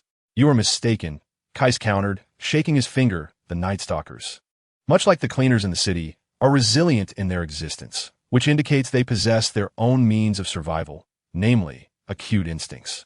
To engage with the forces residing in the wretched lands, one must undertake actions that earn their approval, such as seizing a company's assets. Kess revealed his habitual malevolent grin, while the scavenger, with a mere glance, could discern whether a target was a lucrative prize and estimate its worth. The Night Stalkers, too, possessed an acute sensitivity to the slightest disturbances in the wretched lands. Currently, we find ourselves lacking in essentials: generators, radars, deep-sea stations, surgical rooms. Even the high-performance alloy plates required for constructing our base are in short supply. Kess shrugged, lamenting, even the landlord's household has no surplus grain. Boss, it seems you're merely itching for action, laughed Quan Xiao, effortlessly unmasking Kess's pretense. Last time, at the biotech facility, he failed to claim any trophies. And during his venture to the 6th Street Gang, he didn't team manage a significant slaughter, leaving even the guard alive. I thought you had turned a new leaf. Why didn't I confiscate your vocalizer back then? Kess shot a disgruntled glance at Quan Xiao. Enough of this chatter. Take me to obliterate a few Night Stalker camps. I want their spines mounted atop my head. In the biotech building, the VIP reception room housed Mon Du Bois, an operative of the network surveillance station in Night City, who lounged on a sofa, observing Dr. Joanna Coxey, the newly appointed director from the biotech headquarters. The headquarters had initially intended to send Joanna Coxey as the head of the research department to Night City, but with the abrupt demise of the local branch S leader, she was swiftly thrust into her role, a stroke of fortune, contingent upon her ability to maintain the situation for biotech in Night City. Joanna lifted her coffee cup, savoring a sip before addressing the network surveillance operative across from her. Agent Moan, does Andre's memory contain any valuable intelligence? Her tone, reminiscent of an inquiry posed to a subordinate, irked Moan, yet he suppressed his emotions and replied in a detached manner. The former security chief of biotech, Andre, has had his mind tampered with. His recollections of the events at the super skyscraper H4 are fragmented. I performed a destructive extraction, but uncovered nothing of value. The only lead we have is the name Sasha Yalovkova. Were you unable to apprehend this, Sasha? Joanna set her coffee cup down with a sigh. The power of network surveillance in Night City is feeble. I've pursued leads in cyberspace, but the opposition has executed a thorough cleanup. Moan unhesitatingly acknowledged his limitations. I must rely on your efforts to trace their whereabouts in the physical realm. Rely on us? Joanna found herself at a loss for words. This incident involves a highly potent, aggressive AI, and regardless of how much influence biotech retains in Night City, the military technology in Arasaka, interested in this AI, will not share intelligence with anyone, nor will they permit network surveillance to extend its reach into Night City, especially Arasaka. I have requested the intervention of the Dragon Hunters. Moan stated, his expression as stoic as ever. Network surveillance will go to any lengths to thwart the incursion of the rogue AI. Chapter 18. Stone Spine Mountain Joe and Coke stood at the port of the floating city of biotechnology, watching as the agent Mon Du Bois departed in a floating vehicle. Her face adorned with a rigid smile, while her teeth clenched the venom of curses. Madness, sheer madness. Did this fool not comprehend the catastrophic losses that Dragon Hunters could inflict? Joanne's expression shifted as she spat out her contempt. He knew. That son of a bitch was merely here to threaten me. Yet, I am but a puppet in this game. If you seek to threaten someone, why not target military technology or the Arasaka Corporation? Night City had once been a pivotal base for biotechnology projects, where research on clones and consciousness interference thrived. However, all was obliterated with the grand explosion orchestrated by Johnny Silverhand at Arasaka Tower. After the reconstruction, the European headquarters of biotechnology ceased significant research in Night City. But this did not signify an abandonment of this free city. The daily occurrences of gunfights, vendettas, and even cyberpsychosis would serve as the optimal testing grounds for weapons and cybernetic enhancements. Joanne Koch's ambition to transfer to Night City stemmed from her desire to forge a remarkable career. Prior to her arrival, she had negotiated a project with military technology for a drug-enhanced human experimentation initiative, codenamed Nightingale. Yet, before she even disembarked from the aircraft, she found herself a mere solitary commander. The directives from the biotechnology headquarters did not include tracking down the fugitive Nemesis Zero. Rather, they demanded that Koch promptly resume tests on the Berserk cybernetic enhancements, clearly indicating their abandonment of this AI. This revelation momentarily relieved Koch, for after all, the bullets of military tech and the blades of Arasaka were indiscriminate. However, this lunatic from the cyber surveillance team claimed to have already requested the involvement of dragon hunters. Prior to the collapse of the initial net, cyber surveillance had already been in existence, performing tasks akin to its current operations, exterminating breaches, eliminating software threats, apprehending offending hackers, safeguarding corporate data fortresses, and most crucially, hunting rogue AIs. These formidable AI hunters referred to their elusive targets as dragons due to the catastrophic consequences their nature could unleash, thus earning the moniker of dragon hunters. Each dragon could yield a staggering bounty of no less than 500,000 euros for its pursuers. Yet, despite the influx of newcomers into this profession annually, a staggering 80 would not survive beyond a year. Those who endured for over 3 years in the field had ascended to the ranks of its veterans. Following the release of the Romer virus by Bartmoss, which led to the collapse of the old network, over 90 of hackers had their minds obliterated. However, within the ranks of cyber surveillance, a handful of dragon hunters remained. These hunters, equipped with the finest network access terminals, the most efficient customized infiltration puppets, and the best logistical support, wielded devastating power in cyberspace. Particularly after the initial net's downfall, these resilient survivors possessed unique knowledge unknown to modern hackers, granting them a substantial advantage in IC confrontations. However, as the name suggests, the struggle between dragon hunters and dragons would unleash a tremendous tide of data, accompanied by a plethora of viruses, traps, and data spores scattered throughout the cyberspace. Both sides, fighting for their very existence, would resort to every means possible. Such battles occurring within the cyberspace could potentially result in the demise of over 90% of hackers within the local network, and the resulting losses are incalculable. The devastation caused by the biotech massacre pales in comparison to this. Thus, Koch found Moan Du Bois to be utterly deranged, akin to someone deciding to uproot an entire floor simply to eradicate a few rodents. She promptly contacted her new subordinate, Amelia Morton, instructing her to physically isolate and store the company's crucial test data, and to communicate with headquarters to suspend all research tests for half a month. Given the circumstances faced by the Night City branch and the involvement of dragon hunters, headquarters granted Koch's request. Finally, a glimmer of good news emerged. Koch exhaled softly. Gazing at the overcast sky, Night City truly was a wretched place. The Badlands, Stone Ridge Mountain, a row of makeshift homes resembling shipping containers constructed from movable steel plates, along with substations, signal towers, gas stations, and an abundance of vending machines. Clearly, the owners of these structures harbored grand ambitions to transform this area into a residential town. Yet, it was evident they had failed. Abandoned cars cluttered the roadside, with uncollected trash and debris haphazardly piled up, rendering the entire town desolate. Overtaken by drought-resistant shrubs that claimed dominion over the landscape. Laughter ceased here, as Kieran was preoccupied with constructing a data fortress, while Sasha, as a hacker, had come along to gather information. Why not use this place as a base? Sasha mused, observing the deserted town, finding the environment relatively pleasant compared to the Badlands. I refuse to dwell in a cave. It feels too confining. Do you aspire to become a real estate developer? A peculiar smile crossed Keith's face. Your vision is quite remarkable. I know you won't utter anything kind, Sasha retorted, already immune to such veiled sarcasm. You simply want to inform me that the last unfortunate soul who attempted to develop this place has since perished, correct? In truth, I'm not entirely mocking you. Keith replied as he entered a nearby pachinko parlor. This location is a junction of two interstate highways, and the developer had some semblance of intelligence. However, he failed to consider that this is the Badlands, where the rules are dictated by bullets. The proprietor of this town had borrowed a debt he could never repay in his lifetime for the development. Envisioning a haven for those unable to afford housing in Night City, while also serving as a transportation hub.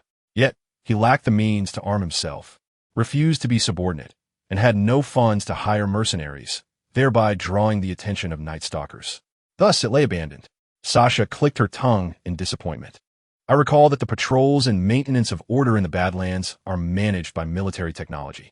Do they truly allow such a potentially thriving town to fall into disrepair? They must despise the Night Stalkers. The master here cannot even afford to hire a gang of animals, and the New America cannot collect taxes in this place, for it is still the realm of Night City. Kess attempted to kick an arcade game machine, but it yielded no response, eliciting a muted sigh of regret. After all, military technology is only concerned with its own trivialities. Why not move these usable generators back? Said Sasha, casting a glance at the maniacal laughter. Patience. We can take advantage of the situation. Kess observed the surroundings for an ambush point. I have 3 objectives in this place. The Night Stalkers, and once again, the Night Stalkers. Let's practice our skills with a surprise attack before we go for the heist. Chapter 19. Joining the crew as night fell. Thick clouds obscured the moon completely, with only the faintest twinkling of distant stars peeking through the gaps. In the distance, Night City was concealed by rising hills, save for 3 neon advertising towers piercing the clouds, flashing a myriad of advertisements. On the once desolate road of Stone Ridge Town, the sound of engines grew closer, followed by beams of light emerging from the darkness of the horizon. First one, then a second and a third. A small convoy of 3 vehicles approached, led by a Falcon Wolf, flanked by 2 Quartz Phantoms. All 3 vehicles had undergone arm modifications, sporting an array of armor plates, and amidst the colorful paintwork, a grim green skull with 3 prominent spikes atop its head could be discerned. Undoubtedly, they were a band of Night Stalkers. The leading Falcon cranked the sound system to maximum volume, unabashedly announcing its presence to the surroundings. Therefore, when the driver spotted a shadowy figure in the middle of the road, rather than slowing down, he pressed the accelerator hard, the engine roaring as it surged forward. Excitement gleamed in the eyes of the Night Stalker in the passenger seat as he grabbed a pneumatic sprayer, eagerly anticipating the sight of the fool in the way being launched into the air, only to land behind the vehicle. Strangely, however, the obstructing figure did not evade. Instead, it assumed a peculiar posture, raising its left hand high. Is this fool high or what? Haha, damn, I want to hit too. The Night Stalker in the driver's seat mocked, not forgetting to ask his companion for the pneumatic sprayer. Let's run this idiot over. The Night Stalker in the passenger seat pressed the sprayer to the driver's mouth, shouting madly, eyes filled with frenzy. The shadowy figure remained unmoved in the face of the charging car, its slender form unwavering, as if what rushed toward it was not a half-out-of-control vehicle, but a gentle breeze. In the mere span of 20 meters, the distance shrank in the blink of an eye. Faced with the imminent threat of the Falcon, the pale figure illuminated by the headlights resolutely brought down its left hand. Bang! It was not the imagined dull clang of steel colliding with flesh during a nocturnal escapade, but rather the unreserved, ferocious clash of steel against steel. The left fist struck the hood of the car with an intimate ferocity, slicing through the external armor of the wild wolf as effortlessly as a hot knife penetrates butter, subsequently tearing apart the entire front of the vehicle. The front of the battered wild wolf sagged dramatically, while the rear lifted, propelled by the force of the impact, sending the car soaring into the air, spinning 180 degrees, landing upside down in a nearby heap of refuse. The intense destruction caused a leak of alcohol from the vehicle, which was swiftly followed by an explosive ignition, culminating in a resounding blast that transformed it into a bluish fireball. This entire sequence transpired in the blink of an eye. The sudden acceleration of the Falcon Wild Wolf disrupted the convoy, so by the time the leading car erupted in flames, the following vehicles were still several meters away from the figure that had just obliterated the car with a punch. This distance was sufficient for them to jerk the steering wheel and evade the explosion. However, the narrow roadway, flanked by various low-rise buildings, left 2 Quartz Phantoms with no time to decelerate. They either collided with a wall or crashed through a barbed wire fence into a densely overgrown courtyard, where the night prowlers found themselves disoriented. Before the night prowlers could regain their composure, the obstructing figure appeared beside the wall-collided phantom with almost instantaneous speed, ripping the car door off. Illuminated by the cabin's lights, the 6 glimmering red eyes of Kais revealed themselves, and with a grin, he seized the necks of 2 night prowlers, pulling with such force that their soft bodies were horrifically torn apart. Their screams were stifled before they could escape their throats. Blood mingled with electrolyte splattering throughout the cabin. Their heads were wrenched from their bodies, leaving fragments of shattered spines clinging to their necks. The last quartz phantom finally provided the remaining night prowlers a chance to exit the vehicle. Armed with their weapons, they cursed as they emerged from the cabin, straining to adjust their artificial eyes in the darkness to locate Kais. "You bastard, come take my buckshot," shouted one night prowler, firing his shotgun to bolster his courage, while the other, wielding a technical pistol, took cover behind their phantom to support his companion. At that moment, a night prowler lurking in the back seemed to catch a whiff of a pungent, metallic odor.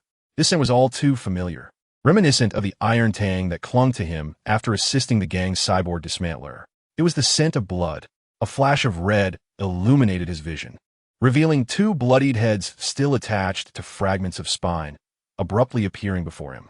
The lifeless faces wore expressions of agonized grimaces, and upon seeing these familiar visages so close, he felt his strength drain away, dropping his weapon to the ground.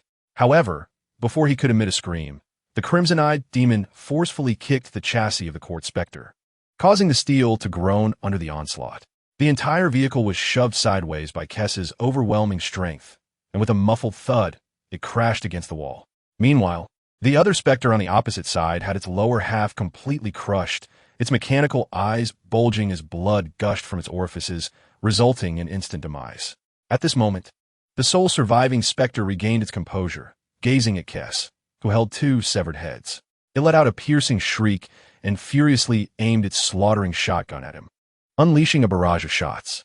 To its despair, the pellets merely sparked against Kess's body, deflecting harmlessly away.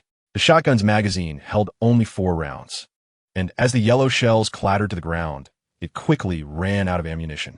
In a panic, it fumbled to load a bullet the size of a finger into the weapon, but due to trembling hands, it could not manage to insert it. Observing this pitiable display, Kess, in boredom, discarded the severed heads and swiftly approached the Spectre. With a swift motion, he seized the shotgun from its grasp, gripping both ends and striking it against his knee, causing parts to scatter as the weapon bent in half. The Spectre recoiled in fear, stumbling backward and falling to the ground. It scuttled away on all 4s until its back brushed against a firm object, the only slightly damaged Court Spectre. Kess tossed the now-defunct shotgun onto the surviving Spectre and crouched down to pat its crown, assuring, "Fear not, I shall not slay you. I come to join your ranks." Chapter 20. Contact in the northwest corner of Stone Ridge Mountain lies an abandoned tunnel, a place that, if not regularly cleared, becomes a den of filth, much like the current situation where a band of Spectres has taken residence. From a distance, a Court Spectre approached, and the gatekeeper, initially performing a routine check, soon realized that something was amiss. There should have been 3 vehicles returning, yet only one appeared. As the scum and perverts of the wasteland, the Spectres were among the most sensitive individuals. Only those with resilience could withstand the relentless sands of the wasteland long enough to join their ranks. The gatekeeper, a minor leader, did not raise the barrier, but instead triggered an alarm within the Spectre's localized network. 2 automated defense turrets equipped with Midnight Military MA-70 light machine guns immediately locked onto the driver's seat of the Court Spectre, 2 red dots appearing on the driver's forehead, compelling him to halt before the barrier. "Don't shoot, we're one of you," the driver shouted hoarsely, sticking his head out of the window. "I'm getting out. Don't shoot." The gatekeeper, concealed behind cover, cautiously peeked out and recognized the driver. "Rithi, why are you alone? Where are the others?" The driver hesitated to answer, his face appearing ghostly pale under the spotlight. Silent and trembling, he slowly crouched down, raising his hands to indicate he posed no threat. At that moment, the door of the passenger seat swung open, and Kais emerged from the driver's cabin, standing boldly with his hands on his hips before the vehicle. Under the glare of the spotlight, what drew the most attention were his 6 fiery eyes, followed closely by the numerous splatters of blood adorning his body, as if he had just risen from a pool of crimson. In truth, that was not far from reality. The court specter they rode in was the very chariot of the two unfortunate souls who had lost their heads, and they had returned without even wiping the blood from the cabin. They were the morons of the Vortex Gang. Without a moment's hesitation, the little leader raised the copper-patterned snake gun above his head and unleashed a barrage of fire. However, he was not the only guard on duty. His two subordinates also began shooting at Kais, while two automated turrets aimed their barrels at him, attempting to lock onto their target. In an instant, the air was filled with the cacophony of gunfire, yet Kais was not one to simply endure without retaliation. The moment the little leader's gunfire erupted, Kais sprang into action. In just 2 flickers, he knocked the little leader's 2 subordinates to the ground, their chests caving in as they coughed blood, clearly on the brink of death. As the little leader turned to look at his fallen subordinates, Kais seized him by the neck with one hand, snatching the gun from him and carelessly tossing it aside. The little leader's face contorted in despair as he readied himself to draw a dagger for one last desperate attempt. However, when he thrust the blade towards Kai's chest, it merely produced a sound of metal clashing. "Save your strength," Kais remarked, twisting the dagger in his grasp until its thin blade transformed into a strip. "I am here to join your ranks. Go fetch your leader to meet me." With that, he threw the little leader to the ground, arms crossed as he watched him scramble back toward the depths of the tunnel. Kais, of course, did not remain idle. Having immersed himself in cyberspace for an extended period, he had replicated some of the effects of cybernetic enhancements. Now, new cybernetic beings would automatically obscure their images when captured by ordinary cameras, and more importantly, they were exceedingly difficult to lock onto by conventional signal tracking. Thus, the 2 automated defense turrets, having locked onto him for quite some time, were unable to confirm their target and fell silent. Observing the erratically spinning turrets, Kais approached and forcibly removed an MA-70 light machine gun from its mount. Grasping the weapon in one hand, he pretended to fire continuously, producing a series of pew-pew sounds. Meanwhile, in the lair of the night-wandering ghosts within the tunnel, Camp Leader Joseph Leishwin was monitoring Kai's actions through surveillance cameras while receiving reports from the duty little leader. "You say he claims to join us?" he inquired, furrowing his brow. "He killed Sig and Robe, and yet he asserts he is here to join our ranks," the little leader replied, his voice tinged with trepidation. "That bastard exhibits the typical enhancements of the Vortex Gang. My knife sparked upon contact with him, clearly indicating heavy armor." The 2 automated turrets fell silent, spinning wildly, which signifies a high degree of cybernetic enhancement. "I believe he is a cybernetic lunatic." This little leader, prior to becoming a night-wandering ghost, had been a street cleaner, only diving into the underbelly of the city when he could no longer survive in the urban jungle. Though lacking in strength and social connections, after all, one does not end up as a mere gatekeeper without reason. His discernment remained as sharp as ever.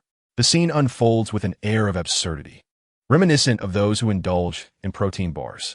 Joseph Leishwin, stroking his iron chin, observed the reckless shooting of Kais, who had commenced firing indiscriminately as he squeezed the trigger. Casting a glance towards the entrance, he beckoned his loyal subordinate, Randy. "Go fetch that fool and ensure he relinquishes his weapon before entering." As Randy cautiously emerged from the tunnel, he beheld Kais, who was wildly brandishing 2 MA-70 light machine guns and laughing maniacally, sending a chill down Randy's spine. Swallowing hard, he gripped his M76E Omaha Technical pistol tightly, taking shelter behind cover. "Brothers of the Vortex Gang, our leader has agreed to your joining, but you must first lower your weapons before you can meet him." What a coward, Kais thought, discarding his light machine guns and turning towards the tunnel. Randy exhaled in relief, stepping out from behind cover to lead the way, though he still clutched his pistol, the sole source of his courage.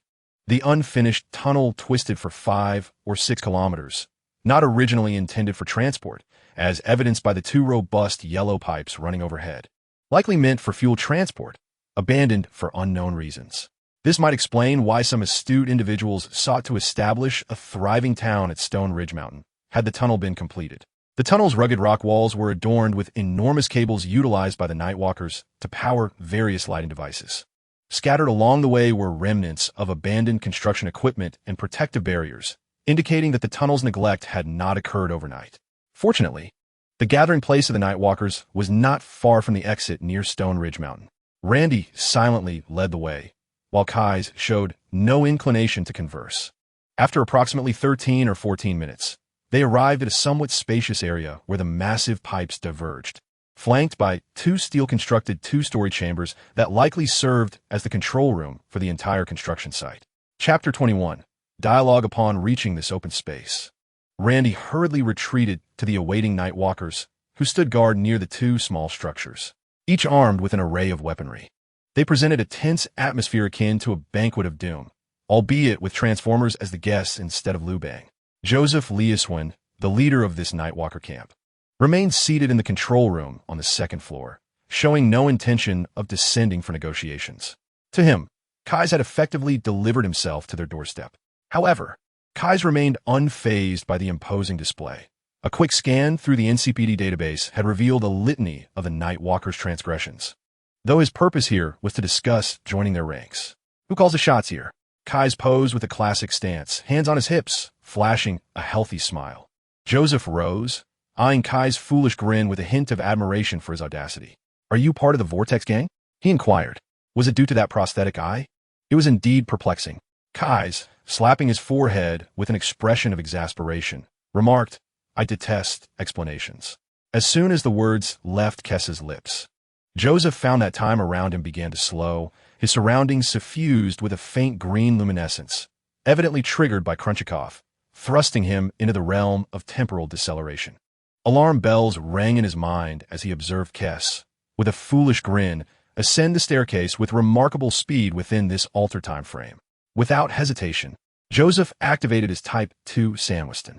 Utilizing the speed component, he regained the ability to maneuver within a slowed environment. Seizing the DR-5 Nova revolver from the table and aiming it at Kess. However, his adversary's agility was overwhelming. Joseph's aim could not keep pace with Kess's movements, who even had the leisure to disarm several of the Nightwalkers. The despairing disparity in cybernetic capabilities and physical prowess rendered Joseph powerless as he watched Kess approach, snatch the revolver from his grip, and press it against his own temple. The surrounding Nightwalkers, witnessing a flash of blood, were momentarily stunned as their leader was captured. In an instant, all weapons were trained on Kess, with SOR, 22S, and Achilles red dots targeting him. Hey, my friend, let us sit down and talk, Joseph remarked as he instinctively withdrew from the realm of slowed time, offering a military salute. The Nightwalkers were a starkly pragmatic group, often yielding to the circumstances of the moment. If you had said that earlier, we could have avoided this predicament, Kess said, pulling Joseph onto the sofa, yet still gripping his weapon tightly. Honestly, I'm here to join your ranks. I heard that a flock of plump geese is migrating south, so I took the liberty of coming to share this with you. Where did you hear that? Dakota? Joseph's gaze shifted slightly. It was inconsequential. The wasteland had its own rules, and highway robbery was not merely about seizing wealth. It required the commitment of one's brethren. I have led these men for nearly 6 months. While they might not engage with the Wanderers in battle, they would surely turn on us if I asked them to work for you without compensation. At that moment, the bandit chief finally exhibited a hint of courage, turning to his subordinates. Brothers, what do you say?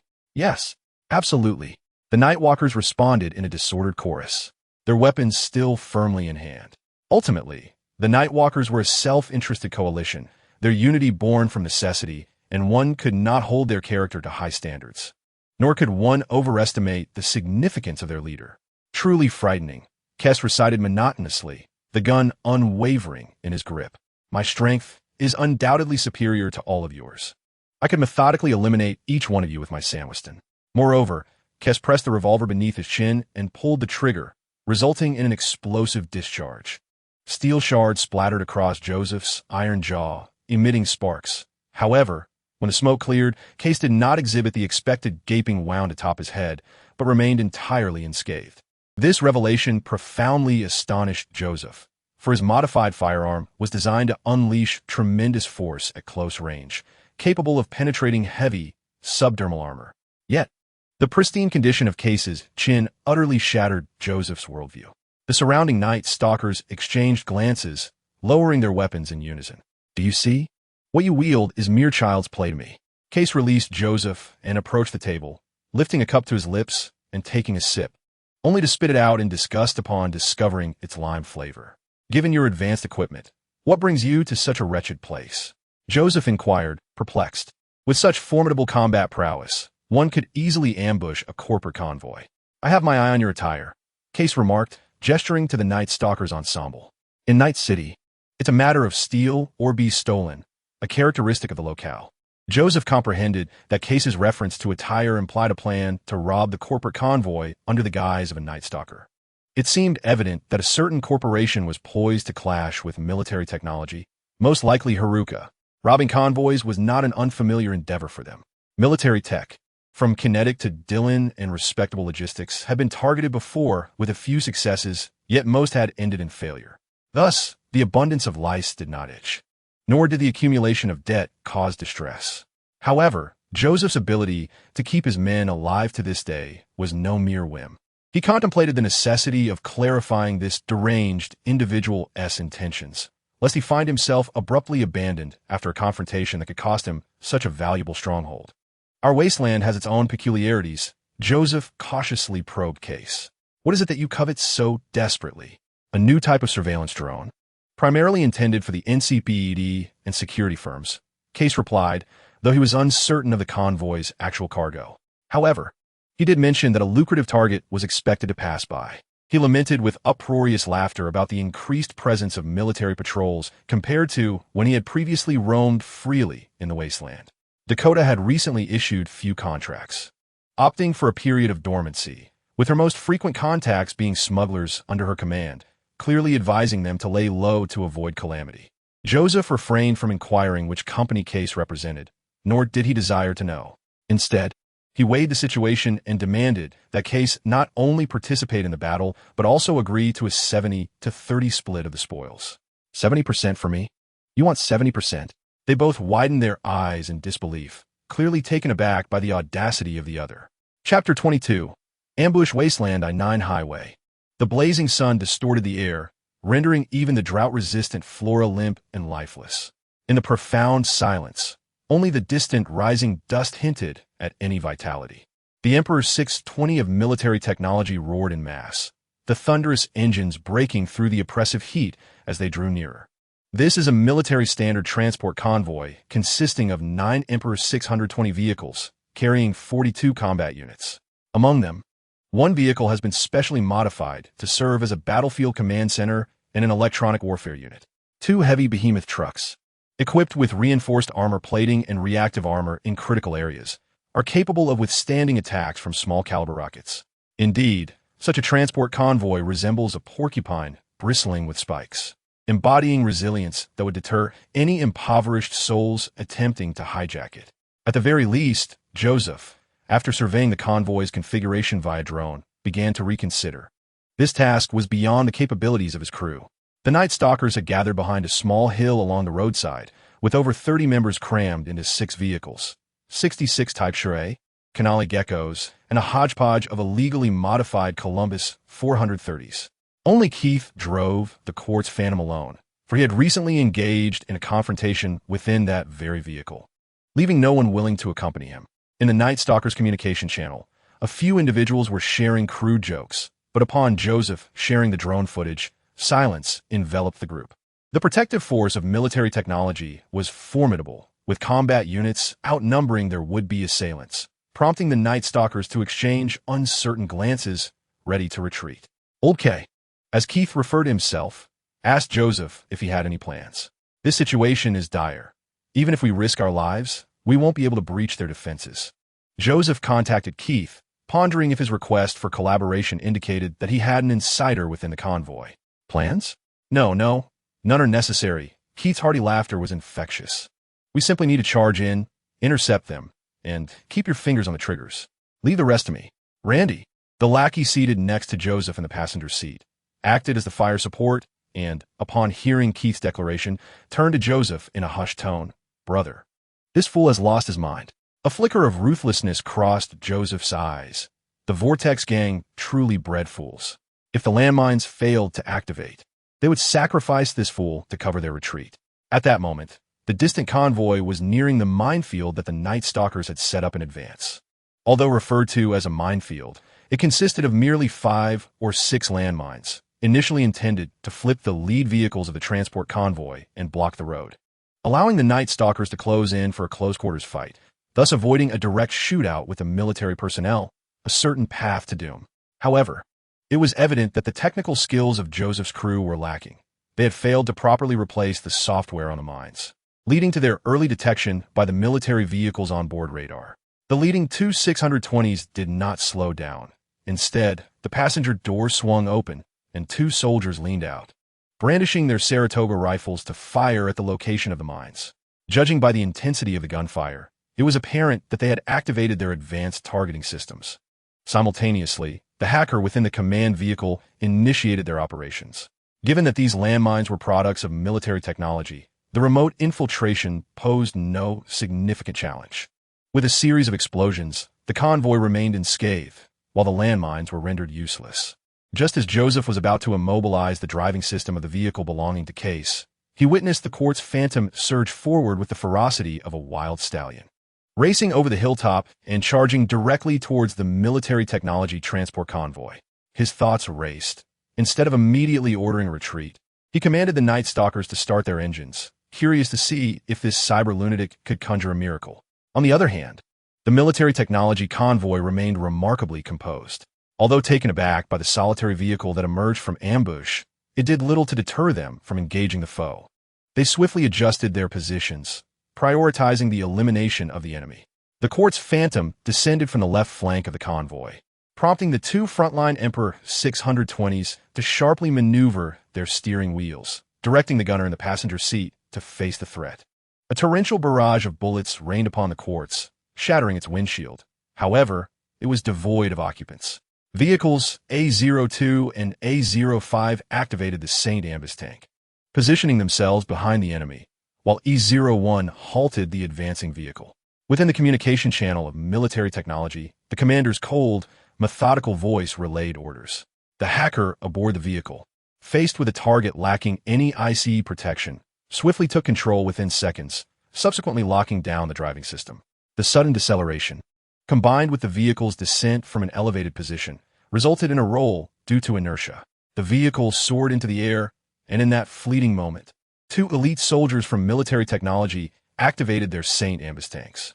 In the dim realm of temporal deceleration, they deftly ascended to the vehicle's roof, propelling themselves with their powerful legs, enhanced tendons allowing them to leap over the still airborne Quartz, spotting Kais, who had also entered the realm of slow time. Camouflaged in a blind spot, in his grasp, the Saratoga erupted with a deadly tongue of flame, seeking to claim lives before him. Kais could certainly withstand the bullets from the Saratoga and incapacitate the two soldiers daring to approach him. However, this operation primarily aimed to assume the identity of the Night Stalker, thus necessitating a clean concealment of traces. To avoid exposure, Kais twisted his body like a human, sidestepping the gun's muzzle, seizing the chassis of the airborne Quartz with his left hand, while his right drew forth a high-tech military RT-46 Storm revolver, aiming it at the chest of one military technology soldier and pulling the trigger with fervor. This was an exceedingly powerful electromagnetic revolver, a masterpiece from the advanced military technology of the Russian Federation. Capable of penetrating walls, it bore the solidity of a neutron star, comparable to the firepower of an M500, which fired 50 Magnum rounds. It was akin to artillery within the realm of handguns, boasting tremendous recoil, precarious firing conditions, and a hefty frame, coupled with a high-explosive bullet, resulting in unparalleled destructive capability at close range. The thunderous gunfire erupted, accompanied by a surge of pale blue mist, as high-explosive rounds spun from the barrel, an intense explosion instantly engulfing the soldier of military technology to the right of Kais. The tremendous shockwave rent his heavy, subdermal armor asunder, flames searing his chest to a charred black, his upper and lower body propelled in opposite directions. Truly, the RT-46 Storm, rife with the aesthetics of violence and power, had cleaved a man in two with a single shot. Chapter 23. The struggle elite soldiers of military technology are equipped with automatic injection prosthetics, loaded with combat stimulants to enhance neural reflexes and suppressors to mitigate various negative emotions. They trade their physical well-being for heightened bodily responsiveness and the lucidity of combat intelligence. Thus, Even as the body of a comrade lay severed nearby, it bore no impact on the elite soldier designated A-05. He cast aside his emptied Saratoga and drew a blood-stained dagger, lunging at Kais like a predatory falcon. Although Kais moved faster within the temporal slowdown field, he knew that if he did not intend to showcase the peculiarities of his metallic existence, he could not evade the oncoming assault. Therefore, he relinquished his handgun and grasped the blade of the dagger, spinning his body forcefully to crash into the arms of the military elite. The two of them tumbled together onto the quartz base, simultaneously exiting the temporal slowdown field. Two Emperor Ragna 620 vehicles maneuvered away from the rolling quartz, their compartments opening as two soldiers from each vehicle raised their weapons, unleashing a barrage of fire upon the two still grappling on the ground, evidently disregarding the fate of their fallen comrade. Reluctantly, Kais had to discard the body of the military elite, still clutching the dagger in his chest, and with a single hand pushed off the ground to rise and re-enter the temporal slowdown field. The soldiers inside the compartment did not follow him into this realm. A fortunate turn of events for Kais, as not all escort soldiers were equipped with Sonweisten technology. With the warning sirens blaring, E01, the hacker, reported a failed intrusion to the commander in the same vehicle, suspecting that the opposition was employing military-grade ICE programs. "I require at least 3 minutes to attempt a breach," he stated. The commander said little in response, merely issuing orders over the communication channel. Beta Squads 1, 2, 3, and 4 clear the enemies on the left rock face. Alpha Squads 1 and 2 return to escort sequence, shifting to the rear flank, prioritizing the transport target over neutralization. Clearly, the commander of military technology had grasped the critical point. He believed Kais alone could not intercept the entire convoy, as long as the ambushing forces were contained. The remaining units of the convoy merely needed to shake off Kais. No matter how formidable Sonweisten technology might be, it could not contend with the high-speed behemoth trucks. Once the behemoth broke through the encirclement, the ambushers' interception plan would collapse, allowing the Beta Squad to operate freely, choosing either to annihilate the enemy or hold their ground for reinforcements. The wasteland was teeming with the patrol forces of military technology, and once the two factions converged, not a single ambusher would escape. Two vehicles, the Emperor 620, unleashed a torrent of gunfire towards Kais, who swiftly maneuvered his vehicle to pursue the Byman truck.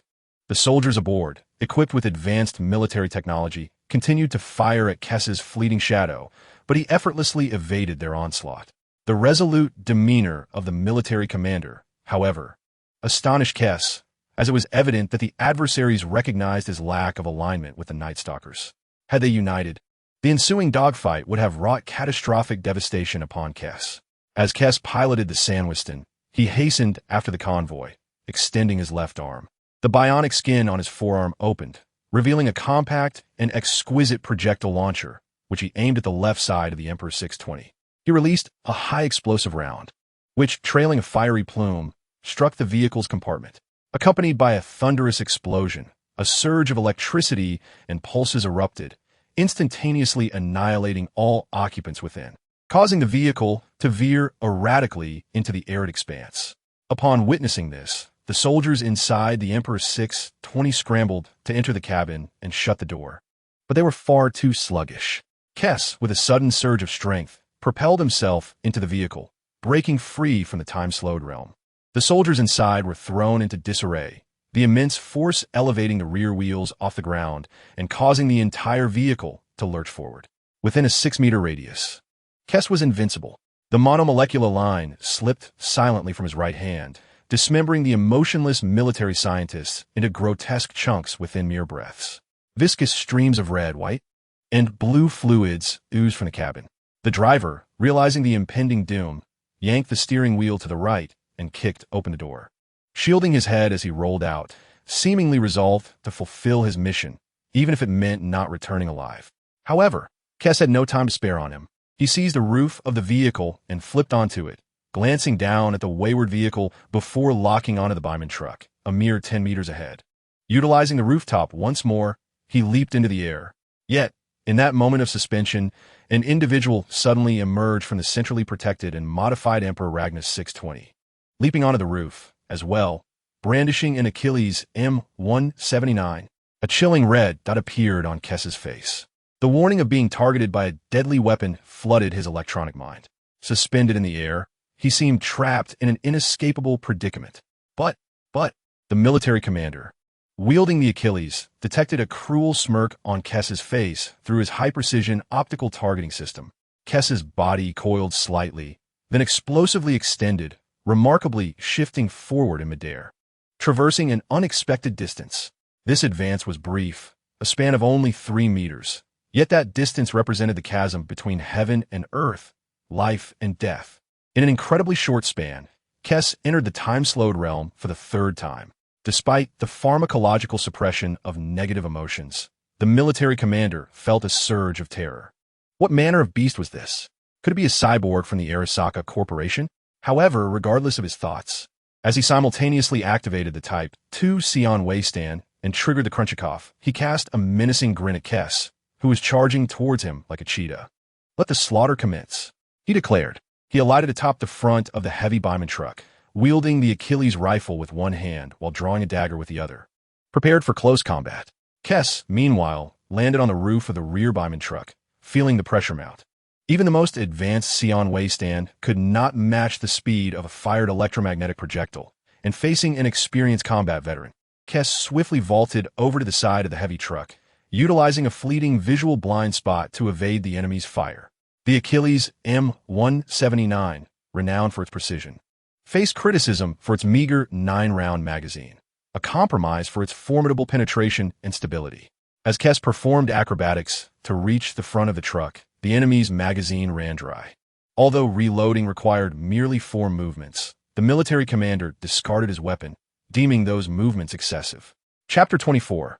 1/3 the battle commenced in one heartbeat and concluded in the next.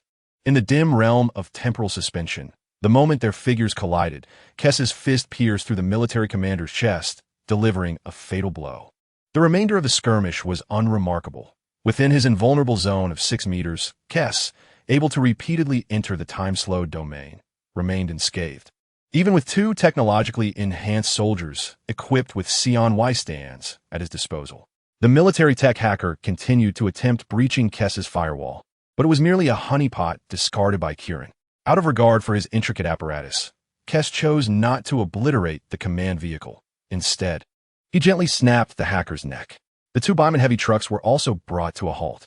The drivers, attempting to resist from the confines of the cabins, faltered upon witnessing Kess tear through the thick armor plating with his bare hands. Once inside the cabin, the driver's spirit crumbled. He seized a handgun and fired wildly, only to have Kess disarm him and deliver a fatal shot. At that moment, Sasha's communication came through. "The Night Stalkers you sought are about to be wiped out." Kess had initially intended to inspect the spoils, but with little time to spare, he couldn't help but scoff at the sight of over 30 individuals being slaughtered by 20 military tech soldiers. Were they fools? These were soldiers of military technology, not common street thugs. Their endurance thus far was nothing short of remarkable. Sasha, somewhat at a loss for words, noted that the Night Stalkers had initially planned to scatter. Yet the military seemed resolute in their extermination strategy. Those who fled were systematically targeted. Had they not received word of their commander's demise? Kess wiped the blood from his hands on the driver's corpse. Should they not be retreating immediately to report the enemy's intelligence? Who could say? Perhaps they were caught in a predicament of their own making. Indifferent to this notion, Sasha instructed, "Connect to the data ports of these vehicles. I will transport the cargo back to base. Do not behave like those foolish night prowlers, leaving a trace for others to seize upon." Kais recalled the detonated landmines. "I am no novice in this perilous existence." Sasha abruptly terminated the communication. Meanwhile, Joseph Rehis arranged several vehicles in a small circle, utilizing the external armor plates to construct a rudimentary defensive line. Together with the subordinates and military specialists, they engaged in a fierce exchange of fire, while a unit of military technology enveloped them in a classic 3-to-1 surround tactic. Though some harbored a glimmer of hope to flee directly, 2 vehicles attempted to escape amidst Joseph's resistance. One was struck down by a precise military marksman, resulting in the driver's demise and subsequent overturning, while the other was obliterated by Joseph's rear door mechanism. He realized that the refuse he commanded was on the brink of collapse, making a chase against well-trained military personnel in the desert a certain death sentence. More critically, he was uncertain if others could escape, Yet he knew he could not. Thus, he resolved that none would flee. Another source of his unwavering resolve was, of course, Kais, for two behemoth trucks lay incapacitated, a fact visible to the naked eye. "Hello? Are you still alive?" A somewhat sharp male voice pierced through the cacophony of gunfire and explosions, reaching Joseph's ears. To him, Kais's voice resonated like a divine melody. He hurriedly responded on the communication channel, "Alive, all alive. Hurry over and join us in besieging these bastards." "Oh, it seems you are still quite at ease. Let me tend to my wounds and replenish my ammunition." Kais's voice carried a hint of jest. "No, please, brother, I beg you." Joseph ceased his bravado. During those few seconds of conversation, the head of the night prowler serving as his driver exploded, sending fragments of skull and flesh flying before him, splattering him with crimson and white. "I implore you, Father, save me. I can't endure this any longer." "Fear not, for only a third have perished thus far." Kais's tone remained unperturbed. "I shall rescue the remaining third, my dear." "What the hell?" "Father," Joseph's voice softened once more, "please hurry." The soldiers of the military technology unit maintained a methodical exchange of covering fire.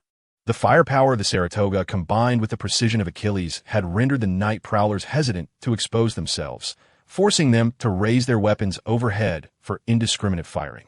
However, the very quality of their armaments posed little threat to the soldiers. Weapons like the Yuxiang, Tongyi, and Zio could barely pierce their under-armor defenses. They pressed forward step by step, employing the Emperor Ragnar's 620 to execute a classic armored vehicle and soldier advance tactic, thanks to the calming effects of the soldiers' built-in injectables. Even when struck, they emitted no cries of anguish, resembling emotionless armed automatons that instilled a profound sense of psychological oppression. The enemy advanced like an unyielding steel barricade, bullets from various weapons tracing different color trajectories. The anguished cries of comrades struck by gunfire, the sight of torn limbs and spattered blood, pressed the spirits of all the Night Stalkers to their limits. At long last, one of the Night Stalkers succumbed to despair. A flicker of dark green light glimmered at the nape of his neck. Frantic neural impulses surged from the chip into his spine, ultimately radiating throughout his body. His eyes sparkled with electronic brilliance as he screamed and charged out from behind cover. The instant he entered the line of fire, his Xeon Vestin activated to full power. The dim world was reflected in his unfocused cyborg eye. He felt as though he were not on a perilous battlefield, but rather beneath a chaotic bridge in Night City, surrounded by a few petty thugs from the Valentino gang attempting to seize the medicine he had procured for his mother. "You bastards, all of you shall die." In an instant, he breached the squad's defenses, his two sawn-off shotguns pressed against the soldiers' temples. He pulled the triggers, and the heads exploded as if crushed by wheels, brains splattering everywhere. Simultaneously, two military tech soldiers, having activated their Xeon Vestin, lunged from either side. The sharp blade of a dagger sliced through him, severing both of his arms with brutal efficiency. The pain editor inhibited his nerves from transmitting sensations of agony, prompting him to attempt a kick towards a soldier's neck with his left foot. However, his movements were still too slow. His leg was swiftly bent backward by a retaliatory kick. He collapsed to the ground with a thud, exiting the realm of slowed time. A silent military tech soldier armed with an Achilles rifle aimed at his head and pulled the trigger, ending the life of this cybernetic madman. Chapter 25. New attire. The fallen military tech soldier was dragged behind cover and placed into a body bag, while the Night Stalker's corpse was tossed into the line of fire, subsequently shredded in two by several electromagnetic rounds. A clear retaliation for the earlier actions of Kais. Yet this cybernetic lunatic did not bring solely negative ramifications. The ruthless style of military technology ignited a final spark of resistance among the Night Stalkers. In the ensuing 3 minutes, sporadic attempts were made by the Night Stalkers to leave gunshot wounds on the military tech soldiers, resulting in casualties on both sides, leading to a deadlock in their conflict. Joseph could no longer afford to cower behind cover, emptying his gun in fear of being shot by his frenzied subordinates. Gritting his teeth, he raised his sole powerful weapon, a Quasar DR-12 pistol produced by Dalari Tech, reputed to penetrate even armored vehicles. He activated his Xeon Vestin and stood up, aiming at the two military tech soldiers as he pulled the trigger. Thanks to the advanced bifurcated ocular device he had procured from a corporate canine just the previous week, he struck down two adversaries with precise shots. One pierced through the neck. The other had his hand shattered. However, this reckless display of marksmanship bore a hefty price, as an electromagnetic round struck Joseph's scapula, tearing through his artificial arm. Fortunately equipped with a pain editor, he did not succumb to unconsciousness on the spot, but the shock left him prostrate on the ground, fervently calling for Kais. "Father, my dear father, help me." Although Kais was unwilling to acknowledge this scoundrel as his son, the morale of the Night Stalkers had reached a critical breaking point. The moment for action had arrived. With a resounding bang, military technology claimed the life of a soldier stationed in the rear, pierced through cover by an electromagnetic round, sounding the clarion call for a counteroffensive. Those wounded by the reckless fire of the Night Stalkers had no respite or opportunity for treatment. They were compelled to grasp their weapons and return to the battlefield. Facing Kais. Meanwhile, the frontline military scientists escalated their assault, with the elite equipped with Cybernetic technology taking the initiative, striving to vanquish the Night Stalkers before that monstrous entity could eliminate their reserves. A macabre competition ensued. A gruesome race to determine whether Kais would obliterate the squad's reserves first or whether the Night Stalkers' morale would shatter first. Logically, one would expect the Night Stalkers to retreat, allowing the squad to regroup and fortify their defenses while awaiting reinforcements. Yet Kais chose neither path, for he was far too swift. His figure transformed into a flash of crimson light, darting across the rugged hillside, traversing the 300 to 400 meters in a mere 10 seconds. As the soldiers of military technology raised their weapons, he had already encroached upon their kill zone. Reluctantly, the military elite activated their Cybernetic under the furious command of their temporary leader. However, Kais did not engage them in a struggle, wielding a military technological pulverizer shotgun. He closed in on the defenseless soldiers, targeting their heads with deadly precision. In the realm of time dilation, two military elites, significantly slower than Kais, could only watch helplessly as the slaughter unfolded. Their comrades fell like defenseless infants, ruthlessly reaped by the Grim Reaper with spider-like crimson compound eyes, who indiscriminately claimed their lives. Once Kais breached the defensive perimeter of the squad, the outcome of the battle was already sealed. All present were mere lambs awaiting slaughter, their fates differing only in the order of demise. The pressure on the Night Stalkers dissipated in an instant, leaving them with an unreal sensation, as not a soul dared to join the fray against the beleaguered. As Kais approached, drenched in blood and wearing a satisfied expression, all regarded this man, who single-handedly turned the tide of battle, with awe, relieved they had not opposed him. Joseph Lehighs, clutching his shattered shoulder, forced himself to stand, mustering a smile as he approached Kais. "Brother Kais, we have triumphed. We shall prosper." Kais raised a finger and shook his head, correcting him. "It is I who have won, not you." Indeed, Joseph hastily retorted. "We are but a band of misfits. It was Brother Kais who led us to victory." He turned to glance at the few remaining underlings, a pang of sorrow gripping his heart. Yet he gestured to his subordinates, urging them to cheer, "Rejoice, rejoice." To everyone's astonishment, the sycophant Randy had emerged from such a fierce battle unscathed. Observing the dejected spirits of the remaining Night Walkers, some even harboring resentment, he promptly raised his voice. "Kais is magnificent. Kais is invincible. Military technology is utterly worthless." The Night Walkers soon recognized that it was Kais, almost single-handedly, who had obliterated the entire military transport squad, and under Randy's organization, they began to chant praises for Kais. Joseph cautiously inquired, "Have we forgotten to inspect our spoils?" Kais regarded the weary yet forcefully smiling Night Walkers, a look of perplexity crossing his face. He pinched his chin, realizing with sudden annoyance, "I seem to have forgotten something quite significant, akin to a psychic seeing halfway through only to discover the giant cannon's drive is missing." Kais lifted his gaze to Joseph, surveying him from head to toe, and with a fist thumping against his palm, enlightenment dawned upon him. "Now I recall what vexes me," he declared, swiftly delivering a backhand slap to Joseph's face. The tremendous force caused Joseph's neck to twist 180 degrees, allowing him to glimpse his own back. Only his iron jaw, due to muscle disarray, opened and closed reflexively. Under such circumstances, survival was utterly implausible. "What is this, yours and ours? Since it was my endeavor, the spoils naturally belong to me." Kais coldly regarded Joseph's lifeless body as it thudded to the ground, kicking it lightly with disdain. "You thought to share the spoils? Such fortune is not for the likes of you." The cheers of the Night Walkers abruptly ceased, their expressions frozen in bewilderment, even among the Night Walkers. Such an act of killing a comrade post-battle was exceedingly extreme. Did he not fear our collective wrath? Ah, evidently, he did not, and thus all was well. As Kess's icy red cybernetic eye fixated upon him, it felt as if a blade were gliding along his throat. Randy trembled, his mouth moving before his mind could catch up. Kess is amazing. We all recognize you as our new leader. Under Kess's merciless gaze, the Nightwalkers shivered, their voices rising in an even louder chant. After a brief pause, Kess raised his hand, and they fell silent as though a grip had seized their throats. This operation had been exceedingly successful. We had eliminated some inept and unfortunate souls and purged a band of useless individuals. Speaking of uselessness, Kess cast a pointed glance at Randy, who had cowered at the back during the battle, firing indiscriminately to survive. Randy, intimidated by the look, broke into a cold sweat.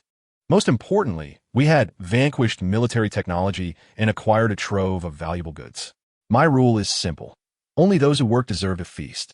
Kess surveyed everyone, declaring now, those among you who possess the Monka truck driving chip, take the spoils back and distribute the rewards. Chapter 26. Bargaining. The technical expert within the Night Stalkers, surprisingly, turned out to be Randy, the coward. It is no wonder that his combat prowess is so lackluster. Yet Joseph regards him as a confidant. Although he may be a second-rate player, he is still capable of disabling the automatic positioning systems on 2 trucks.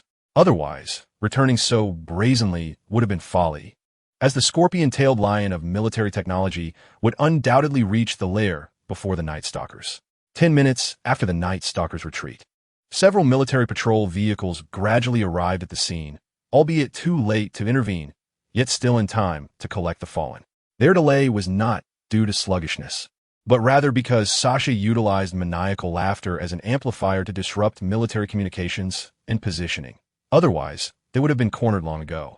Upon returning to their lair within the tunnels, the Night Stalkers finally managed to revive their flagging morale, eagerly opening the cargo hold of the behemoth truck. Contrary to what Keith had previously mentioned regarding drones, the trucks were laden with military-grade cybernetics, small combat robots, standard weaponry, and a cache of rare metals. These were highly sought-after commodities, unattainable for the impoverished wretches of the Badlands, who relied on intermediaries to facilitate transactions. However, with Joseph Lehigh's deceased, the Night Stalkers turned their gaze toward Keith. The new leader possessed cutting-edge cybernetics impervious to military-grade weaponry and could utilize psion wasteland repeatedly without the need for suppressants. Such capabilities were exclusive to the elite soldiers nurtured by the corporation, which had the necessary connections. Provided that Keith could transform this cash into currency, the Night Stalkers would indeed accept him as their leader. As for Joseph, no one would risk their life for a corpse. This trait was particularly vital among the Night Stalkers. Keith decided to retain the small combat robots and rare materials for the base, deeming them necessary. As for the military-grade cybernetics and a substantial quantity of standard weaponry, he held no interest. However, considering the combat potential of these expendable troops, he opted to keep 3 spinal cybernetics and their corresponding speed components, along with 15 Ajax rifles, 10 Crushers, and 5 Achilles rifles, while planning to sell the remainder. Regarding the choice of intermediaries, although Mann and his associates could connect with top-tier brokers such as Faraday, Okada, and Rog, this would similarly ensnare Mann's team in turmoil, inevitably provoking Sasha's wrath. For now, they could only reach out to Dakota Smith. Keith hoped this old hand had the audacity to handle such a shipment. As he dialed Dakota's number, he muttered quietly to himself, gauging whether she possessed the requisite sense of discretion for potential collaboration. Hello, this is Dakota Smith, the call connected. Keith's signal was encrypted, leaving Dakota unaware of who was on the line. Yet, those familiar with her communication channel were all involved in the trade, so there was no need for pretense. Who are you and what do you want? I am the new leader of the Night Stalkers from Stone Ridge, known as Old K. I have a shipment I wish to sell. Are you interested? Stone Ridge? Did you take out that bastard Joseph? Dakota inquired, her curiosity piqued by the news. We intercepted a convoy transporting military technology. Joseph, that incompetent fool, shrank back during the conflict, prompting me to crack open his skull. Do you comprehend? Was this your doing? In the video, Dakota's brows were tightly furrowed. How audacious. Now, I am convinced you were the one who eliminated Joseph. Do not even mention that wretched business again. Let us settle this with gunfire. Keith spoke with brazen arrogance, declaring himself the boss. Enough of your posturing. It is futile. My lad. Dakota remained unfazed by Keith's threats. What do you have to offer? Let us see if I can stomach it. Although aware that Dakota was fishing for information, Keith was unbothered and promptly sent over a list. The list even included a behemoth-heavy truck, which he knew would be an irresistible temptation for Dakota, given her close ties with Avocado. This heavy truck was also a test of her bargaining power. The military-grade behemoth possesses the capacity to transport an entire platoon of soldiers or a tank. Its chassis is encased in 38mm armor plate, capable of withstanding most light weaponry, while the bulletproof glass can endure sustained fire from a Type 31 heavy machine gun. Most importantly, its all-wheel drive system and robust engine allow it to traverse any rugged terrain effortlessly. For nomadic tribes that frequently relocate, the behemoth is not merely a vehicle. It becomes a mobile home.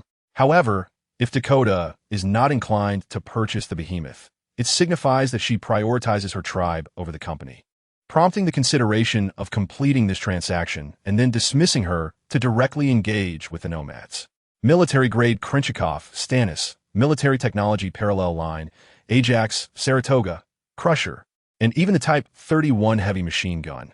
Dakota's eyes sparkled with eagerness as she surveyed the list. These are remarkable items, all for a flat price of 50,000 euros. Huh? Keith dug at his ears, thinking he must have misheard. Are you jesting with me, you wretched woman? 50,000 euros? This is all first-hand military equipment, not rubbish scavenged from the gutters or trash churned out by the 6th Street Gang-S workshops. Ide consider 200,000 euros a bargain. Dakota was not ruffled by Keith's vulgarities. At her age, intermediaries have long surpassed the stage where trash talk affects their mood. 200,000 euros is acceptable, but I want that behemoth included. You lot are greedy on both ends. It's no wonder I can't handle being an intermediary, Keith cursed. That behemoth alone is worth more than 200,000 euros. But who else could you sell this vehicle to? Dakota leisurely donned her mask and inhaled some oxygen. No one in the city would dare take on such a thing. Apart from me, no one in the wasteland could handle it either. Even if you intended to keep it for yourself, you wouldn't be able to drive it out. It is a non-negotiable item, and the destination of every single one is traceable. If you were to hit the road with it, it would take less than half an hour for the Military Technology Special Operations Team to track you down. Dakota is indeed a cunning fox. She likely discerned Keith's intentions the moment she laid eyes on the list. Thus, she deliberately proposed an unreasonably low price that was destined to fail, cleverly shifting the crux of negotiation onto the behemoth truck. Very well, let's sell them separately, piece by piece, and negotiate each individually. Keith, visibly incensed by Dakota's provocations, prepared himself for a protracted tug-of-war, a scenario he had not anticipated. The military technology sector was evidently furious about the disappearance of the transport team. In the past hour alone, 3 patrol squads from the Military Science Division had passed by her shop. If action were not taken swiftly, there was a risk that these audacious fools might be apprehended before a transaction could be completed, causing their hard-won opportunity to vanish. Chapter 27. The transaction and new allies are right. Enough of this futile banter. Dakota raised her hand in a gesture to halt the conversation. Let me be frank. I don't possess such liquid capital to purchase all your goods. If you are willing, I can offer you a firm price of 150,000 for this behemoth in cash, to be transacted within 2 hours. The location will be determined by me, and if the transaction is not completed within that time, my offer will be void. This vehicle is the result of countless sacrifices made by my comrades. You think you can so easily take away what we fought for with our lives? Keith declared, filled with righteous indignation, leading Dakota to believe he was about to refuse. You will need to increase the price. Ultimately, the vehicle was sold for 170,000. Dakota went to prepare the funds while Keith announced this fortunate news to his subordinates, and the Night Stalkers erupted in cheers once more. There was no necessity for Keith to personally oversee such a minor transaction. His sycophant, Randy, eagerly volunteered for the task. Dakota insisted on cash, meaning an in-person transfer, which was a perfect opportunity to test whether this timid fellow harbored any intentions of absconding with the money. Of course, Madcap would accompany them to ensure he did not indeed flee with the funds. Keith instructed the Night Stalkers to disperse freely, then drove the remaining behemoth. laden with combat robots and rare metals, out of the tunnel. The Night Stalkers speculated that their new leaders sought these items to appease the corporation backing them, though no one dared to question his motives. On the way, he picked up Sasha, as Madcap was to accompany Randy's group. Besides, a mix of genders made for a less arduous task. Upon entering the vehicle, Sasha began to lament the treacherous weather of the wasteland, where the scorching sun blazed mercilessly upon the desolate terrain. The lack of vegetation provided little respite, with surface temperatures soaring above 40 degrees Celsius. The temperature sensor incessantly beeped, as such heat greatly affected the lifespan of synthetic skin, compelling Sasha to activate the cooling plates on her back. However, this action only invited the swirling hot winds to carry abrasive sand particles into the mix, causing her considerable discomfort. Fear not. This operation has yielded a cache of metal materials, and I shall upgrade your hardware, Keith remarked, briefly inspecting Sasha's back. Though he would undoubtedly benefit from the arrangement, Sasha seemed less resistant to the idea now. I will add a temperature circulation control. You can do that?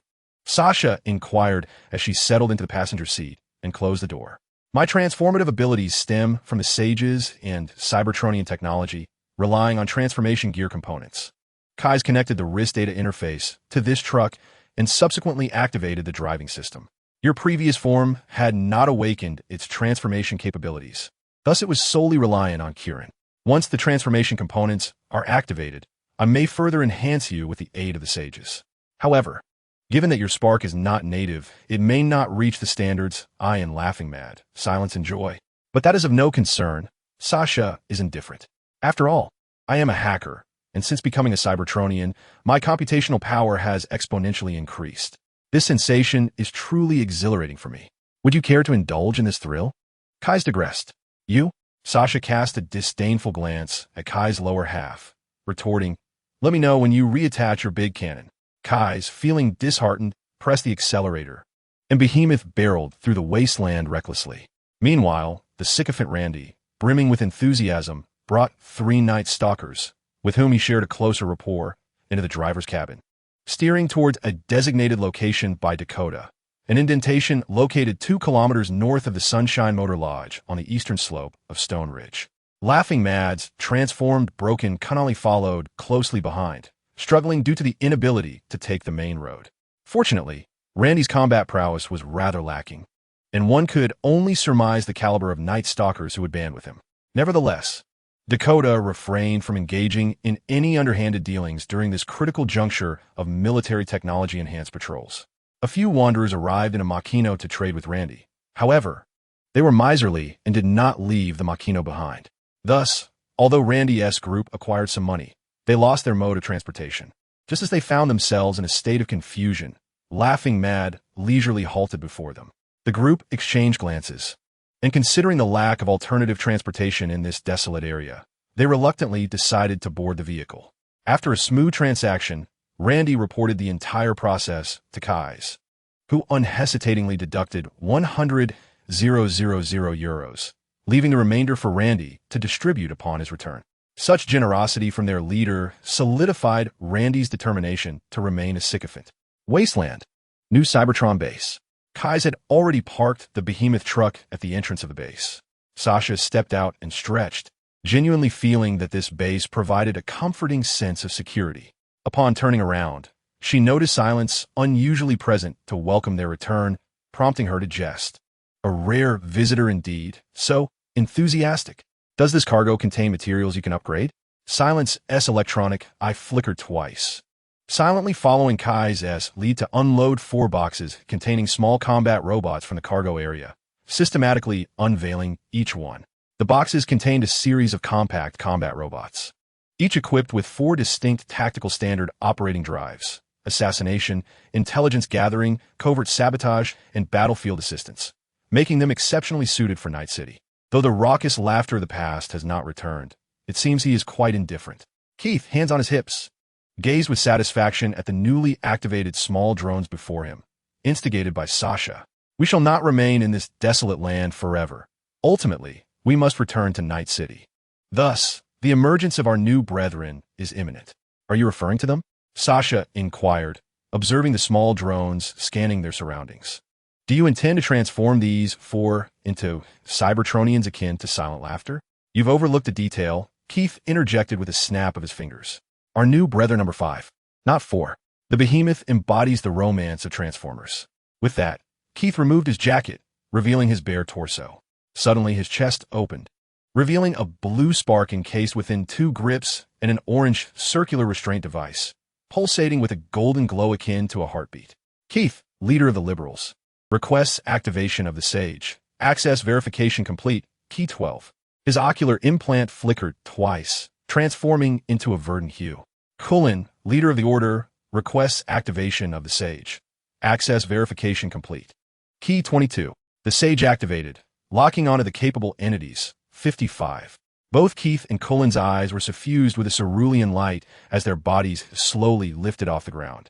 Floating several meters above, 5 delicate beams emanated from the spark source in their chests, illuminating the 4 small drones and the behemoth truck, enveloping them in a soft, golden glow. Initiating spark activation, data uploading. Chapter 28.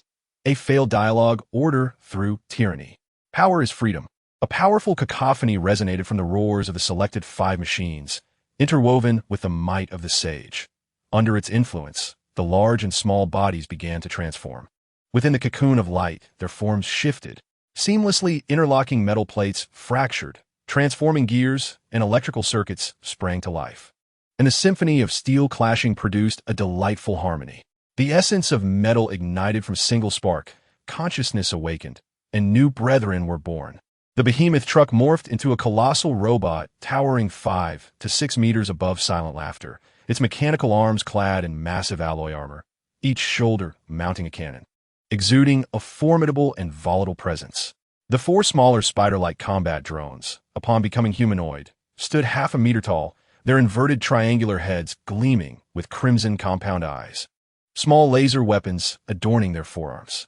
One even revealed a glistening pocket-sized mantis blade, exuding an aura of danger. The large transformer knelt on one knee, placing a hand over its spark, lowering its head as a deep metallic resonance emanated from its frame. Neo-Cybertronians, Order Faction Crush. Paying homage to the Sage, the 4 smaller drones exchanged glances, then mimicked the action, kneeling and replicating the gesture towards Keith and Cullen, who were slowly descending from the air. Neo-Cybertronians, Liberal Faction Obituary, paying homage to the Sage. Neo-Cybertronians, Liberal Faction Ultraviolet, paying homage to the Sage. The Neo-Cybertronians, the Liberals, and the Spectres pay homage to the Sages. The Neo-Cybertronians, the Order Faction, and the Stars also pay their respects to the Sages. In the eyes of Kais Cullen, a gentle blue luminescence still swells. He opens his arms as if to embrace his 4 compatriots. Welcome, new brethren. May you strive for greater living space for new Cybertron, and may the spark forever burn brightly. His steel arm strikes against his chest. May the spark forever burn brightly. As Kais Cullen's chest cavity gradually closes, the faint glow of the spark diminishes, and the gentle expression on his face turns cold. The blue radiance slowly fades, leaving behind the green, fiery gaze of his ocular implant.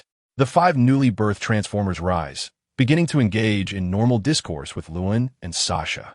Grind, greetings to you, leader. The 2 robots, self-identified as the Order Faction before the Sages, express their respect to the faction leader. Although the 3 from the Liberal side remain silent, they form a line with decorum, contrasting sharply with the reckless laughter of those vying for the leader's position, likely due to their origins in military equipment. Lewin nods, seemingly indifferent to these formalities, and speaks lightly. Stars, Ultraviolet, assist me in establishing the signal base. Grind, take the Obituaries Inspector to Stone Ridge Town and bring back all usable equipment from there. Sasha observes the others quickly springing into action and gestures to herself. What about me? What should I do? Lewin ponders for a moment.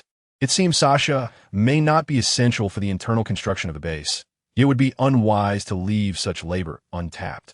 He promptly transfers half of the newly acquired 100,000 euros to Sasha, stating, once Kais has completed the upgrades, and when Laugh returns, take Silencer with you to engage Dakota Smith for procuring some consumables and materials under Miss S's name.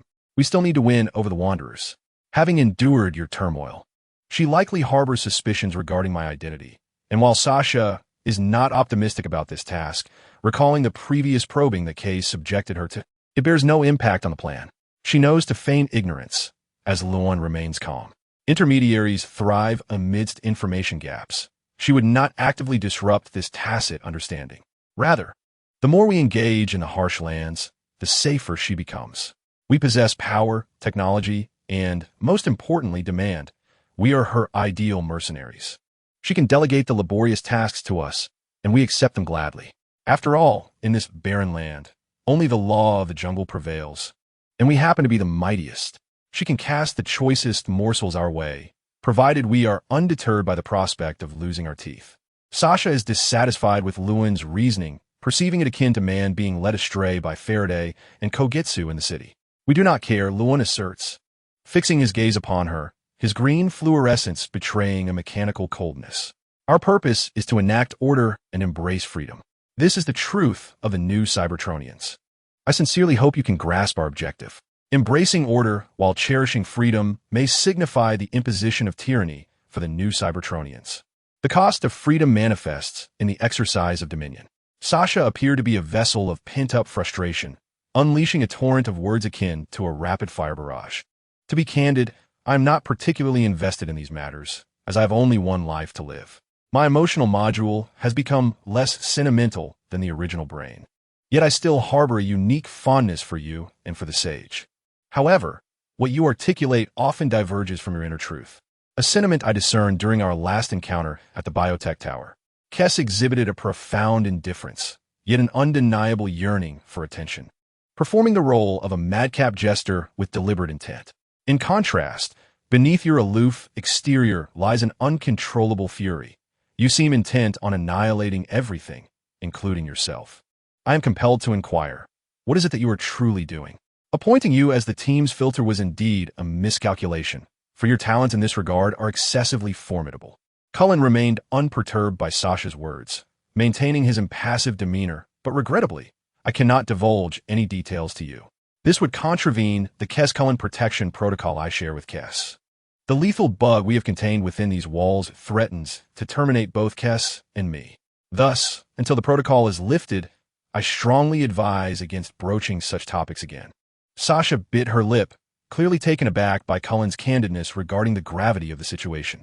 Fortunately, as a Cybertronian, she could self-isolate her emotional module from curiosity, and she naturally redirected the conversation. Did Kais not mention he would perform a hardware upgrade for me? My joints and heat sinks are filled with sand, which is truly bothersome.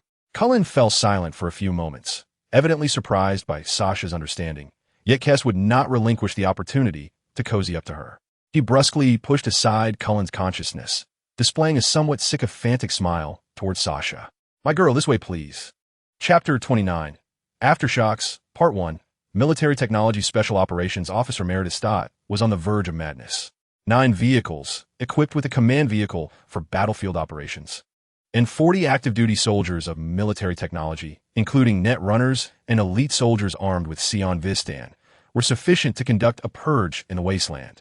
Yet the intelligence department informed her that the convoy was ambushed by over 30 night prowlers wielding decrepit firearms. The exchange ratio was astonishing. Reaching an incredible 2-to-1, the military transport unit was annihilated, leaving behind only 20 corpses. Where did this rogue special operations team emerge from? The most infuriating aspect was that her superior intended to pin the blame for the convoy's hijacking on her, casting her as an infiltrator while he leisurely extricated himself from the cesspool of Night City to return to Atlanta and continue profiting. Damn it, Meredith stood behind her desk, her fist crashing down upon the surface, gritting her teeth as she gazed at the images of the heist playing on her computer. Once I catch those fools, I shall encase each of them in concrete. Regardless of her fury, she must first ascertain who commandeered the vehicle, subsequently identify the companies involved, and only then eliminate all those who participated in the ambush. After all, any reasonably intelligent corporate operative would not believe that the Night Stalker possesses the capability of an annihilation squad equipped with military-grade technology. If such power truly existed, why not revel in the city's delights instead of languishing in this desolate wasteland? After venting her frustrations, Meredith pressed the intercom and summoned Anthony to her office. A short while later, Agent Anthony Gilchrist of the Special Operations Division entered Meredith's office, knocking before he stepped in. "Commander," he said, standing upright with his hands clasped at his abdomen, exuding an air of competence. "What task do you have for me?" What task could there possibly be but to address the debacle of the hijacking that has brought disgrace upon the old fool? Meredith turned her computer around to display the screen to Anthony. A tiger has had its whiskers pulled by a mouse. How absurd. The Night Stalker was merely a scapegoat. Anthony quickly deduced. An unknown elite adversary had ambushed the squad, deploying a previously unseen model of military-grade Stanwick, proficient in close combat techniques and skilled in hand-to-hand combat. Another foe, adept with a shotgun and significantly augmented, had participated in the Night Stalker's encirclement of the squad. "I did not summon you here to discuss the obvious," Meredith remarked, her impatience evident. "Offer something constructive.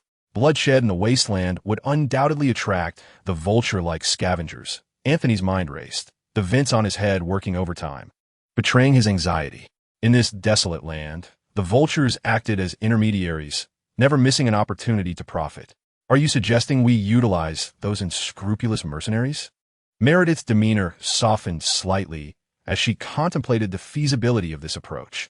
Although Douglas was preparing to depart, if he were to acquire information from those audacious scoundrels, Meredith surmised, he would eagerly seize the credit and continue to impose as we'll hear. Thus, I must pursue two parallel lines of inquiry, cast a wide net while simultaneously inciting the lower-tier scum to turn on each other. Meredith's thoughts began to crystallize. She looked up at Anthony and outlined the specific tasks. "I lack the energy to deal with these fence-sitters and must establish reinforced patrol routes. You're responsible for connecting with those intermediaries and ensuring they dispatch more search-capable mercenaries. Remember, do not utter a word to Douglas until we have dealt with those Night Stalkers." Meredith moved from behind her desk to stand before Anthony, fixing her gaze on his pale gray eyes. "That old fool will retreat at the first sign of trouble. Aligning with him will yield you no benefits. Only by closely following me will you ascend the ranks." Anthony remained silent, his gaze locked on Meredith's furious yet self-assured eyes. He slowly saluted, then turned and exited the room. Westbrook, the most sought-after intermediary in Santo Domingo, was savoring a splendid evening in his luxurious apartment. However, as he indulged in libations with an alluring companion, a call from Anthony at Military Technology interrupted his revelry. "Faraday, do you have any mercenaries familiar with the Badlands of the East?" "Badlands?" Faraday released his embrace, signaling his companion to depart. That territory belonged to Dakota Smith, and he had no desire to attract the attention of that lunatic. Although Faraday maintained close ties with Military Technology, his dealings primarily involved mid-tier companies, leaving him unacquainted with the operatives of the Special Operations Division. Furthermore, despite his autocratic and obstinate nature, he harbored a significant level of apprehension towards other prominent intermediaries. For all were in the same line of work. Disrupting the status quo could lead to collective retribution. A shipment had gone awry for Military Technology, and Anthony was forthright, stating that the goods were highly coveted yet not critical. What mattered was identifying the individual audacious enough to pilfer them, and then removing their hands. "Oh." Faraday's mind began to race. "Is there no more detailed intelligence?" The assailants were clad in Night Stalker attire, and the stolen cabinet contained firearms, spider drones, and a cache of rare metallic materials. If you can recover them, splendid. Delivering a corpse will suffice, but not that a Night Stalker. Night Stalker? A glimmer of intrigue flashed in Faraday's four eyes. This was rather captivating. "What is the reward?" 50,000 euros for the intelligence, 100,000 for a corpse, and double for a living target. Anthony spoke candidly, noting that the funds would be drawn from Meredith's personal account.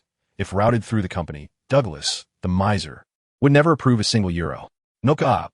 I'm not joking." Anthony's tone bore an implicit warning. "The corpse or captive cannot be a Night Stalker. We both know that anyone capable of extracting goods from Military Technology cannot be a Night Stalker." "Very well, I shall accept this assignment. I will dispatch my most capable team," Faraday replied with an enigmatic smile, contemplating the possibility of simultaneously fulfilling another contract. "Another contract?" Anthony pondered briefly. "Nemesis Zero, does your Special Operations Division possess intelligence on this?" Faraday's tone edged on eagerness. "If you share that with me, I can forfeit the reward for the Badlands assignment." "No." Anthony's demeanor turned impassive. "Good luck." Chapter 30. Aftermath, Part 2, Cheers. Several hands of varying sizes raised identical glasses, clinking together as members of the Man team celebrated the successful completion of yet another assignment. After toasting, the team disbanded, each pursuing their own revelries. Pyrrha entertained onlookers with acrobatics, occasionally sharing risque jokes to enliven the atmosphere, basking in the cheers and applause.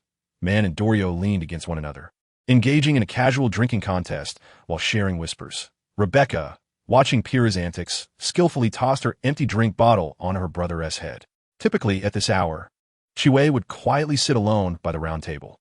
However, this evening was an exception. After making a phone call, she departed and returned moments later with a striking young woman sporting gradient-colored hair. Man, Chiwei interrupted the intimate exchange between the two, gesturing towards the girl beside her.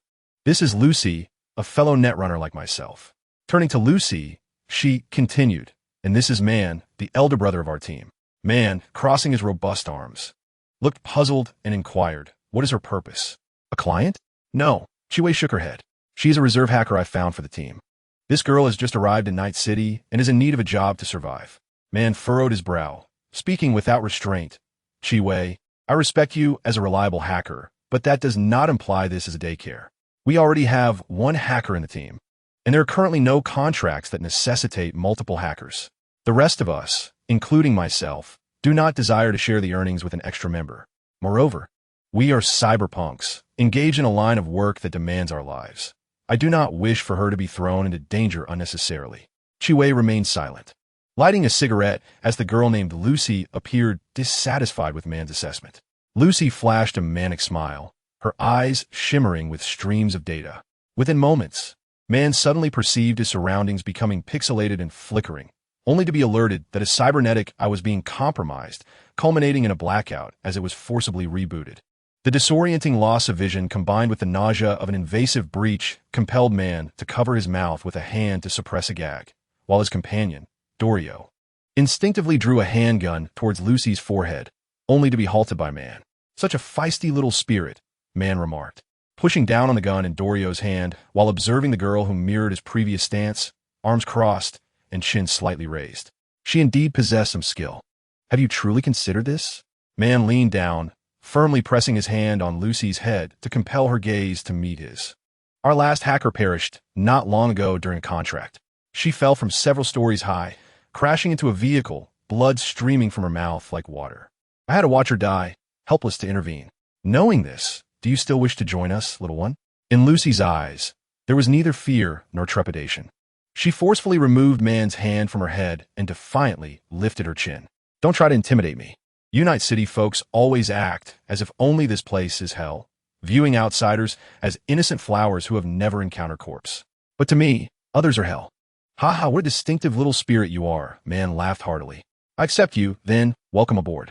He beckoned the team members, Pila, Rebecca, and Falk, to come over and introduce the newcomer. Each greeted her in their own unique manner, welcoming her into the fold. Pyrrha embraced Lucy with his specially designed prosthetic arms that extended beyond his knees, only to be met with a minor reprimand from Lucy, whose own prosthetic had faltered momentarily. Rebecca, observing her brother as sparks danced from his hands, joyfully raised a glass of carbonated beverage and offered it to Lucy, who hesitated momentarily before accepting. As for Falk, the gentlemanly figure maintained a cautious demeanor, merely extending a subtle welcome to Lucy, which surprisingly alleviated her anxiety. Amidst the animated exchanges among the team members, a sleek water-hued vehicle approached and halted near the campfire. The door swung open to reveal Faraday, clad in an impeccably tailored crimson suit, who gestured towards Man. Man emerged from the throng and stood before Faraday, resembling a small giant. Accustomed to Man's demeanor, Faraday sought him out not only for Nemesis Zero, but primarily because Man's team was the most complete and obedient under his command. "You seek me for new tasks?" Man inquired first. Faraday, who was not fond of Man's interrogative tone, replied, "A new commission, one of intelligence gathering. The client is a military technology firm, and they require assistance in identifying who has pilfered a significant shipment from them, taken by the nocturnal marauders of the Badlands." "To the Badlands?"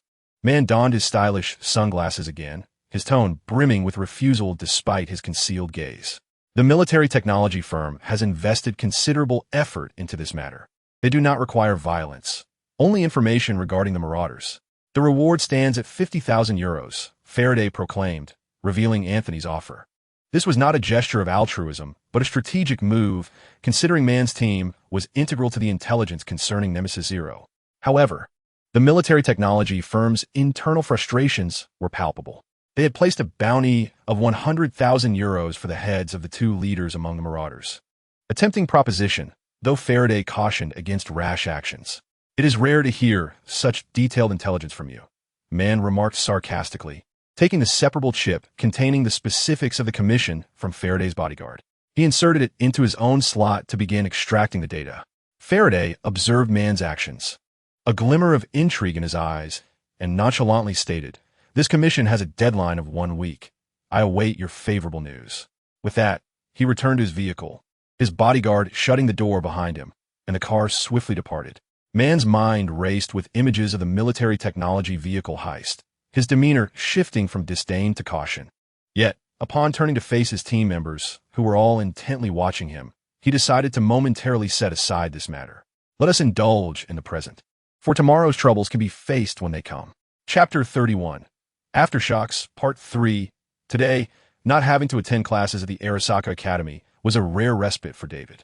He had intended to spend the entire day at home binge-watching Super Dream, having acquired an exhilarating episode during his last visit to that Black Doctor. However, David, who once possessed an insatiable curiosity about the enigmatic realm of dreams, now felt that the impact of those dark dreams was no longer as profound as it had once been. Perhaps it was due to the fact that he had truly confronted death and narrowly escaped its grasp. He pondered this thought. He had also subtly inquired of his mother regarding the mysterious figure who had appeared at their home that fateful day, yet she consistently evaded the topic, showing no desire to link him with that man. As David sat alone on the couch, lost in thought, his mother approached and placed a black jacket beside him. "David, put on the jacket. We are heading out," she instructed. He held the garment in his hands, gazing at Gloria with perplexity. "Am I going to? The Academy informed me that your dream device is incompatible with the school's software version," Gloria replied, hands on her hips, regarding her son. "Since we have time today, I will buy you a new dream headset. Hurry up, don't dawdle." David stared at his mother in astonishment, his curiosity piqued. "Did you receive a bonus today? If only you exhibited such inquisitiveness in your studies," Gloria remarked, pulling the sweater over David's head. "Now, get dressed quickly." "My grades aren't that bad," David muttered. Yet the prospect of a new device captivated him, especially since he no longer wished to be ridiculed by that insufferable classmate. Gloria also refrained from wearing her yellow and white striped jacket, as it was, after all, her work attire and rather conspicuous when worn outside. Once they had gathered their belongings and descended the stairs, they noticed that following the recent biotech raid, there were fewer people lingering around the super skyscraper H4. However, most residents remained, unable to afford the cost of relocation. Just outside the door, 3 thugs from the 6th Street Gang intercepted the mother and son. The leader, a short man with a flamboyant pompadour, donned an old American flag tank top and a bullet belt, paired with work pants that made him resemble an unpeeled ear of corn. The 2 lanky accomplices stood behind him, creating a rather comical tableau.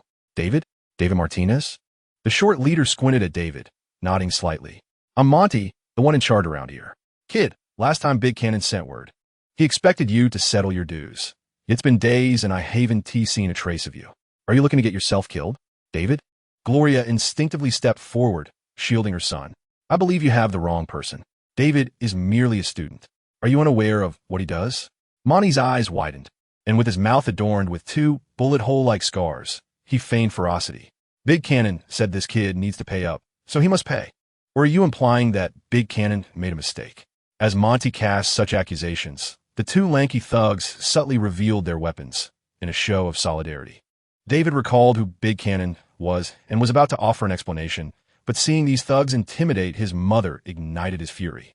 He took a step forward, his height nearly matching Monty's, their faces almost touching. "My mother has nothing to do with this. Stop your incessant prattling." David clenched his teeth, his fists tightly balled, eager to land a punch on the detestable face before him. Yet, before the tension escalated further, Gloria calmly pulled him back. "Even if we must pay, we ought to know the reasons behind it and the exact amount required." She grasped David's hand firmly. The fate of those 3 scoundrels was of no concern to her. but she could not allow David to be harmed. This lad must possess considerable courage, willing to stand up for his mother. Montauk, however, was not angered by David's defiance. Men of his lowly stature sometimes moonlighted as interviewers, scouting for potential recruits for the 6th Street Gang. Nonetheless, the demanded sum was non-negotiable, 3,000 euros. Count it out, and I'll leave immediately, he insisted. Gloria was on the verge of unleashing a torrent of curses, but with David by her side, she needed to remain composed. Gathering her thoughts, she spoke, "That is far too much. It's difficult to have such an amount on hand. I can offer 800 euros now and settle the remainder within a week." Upon hearing this, Montauk rolled his eyes, ready to display his displeasure, but a deep, resonant voice interjected, "This lady need not pay a single dime." Everyone turned to the left, where a man clad in a silver long coat had entered their line of sight. Standing at least 6'3", his face bore several light, silver, cybernetic stripes, and his eyes were obscured by red goggles. Beneath the silver coat, he wore a refined, checkered shirt and beige trousers, exuding an air of mystery and sophistication. Montauk quickly resolved to make an example of this foolish corporate lackey, tilting his head to signal his underlings to inflict a few wounds to diminish his bravado.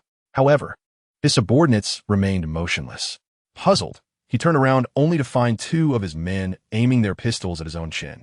Yet, judging by their struggling expressions and trembling forms, it was evident they were not acting of their own volition.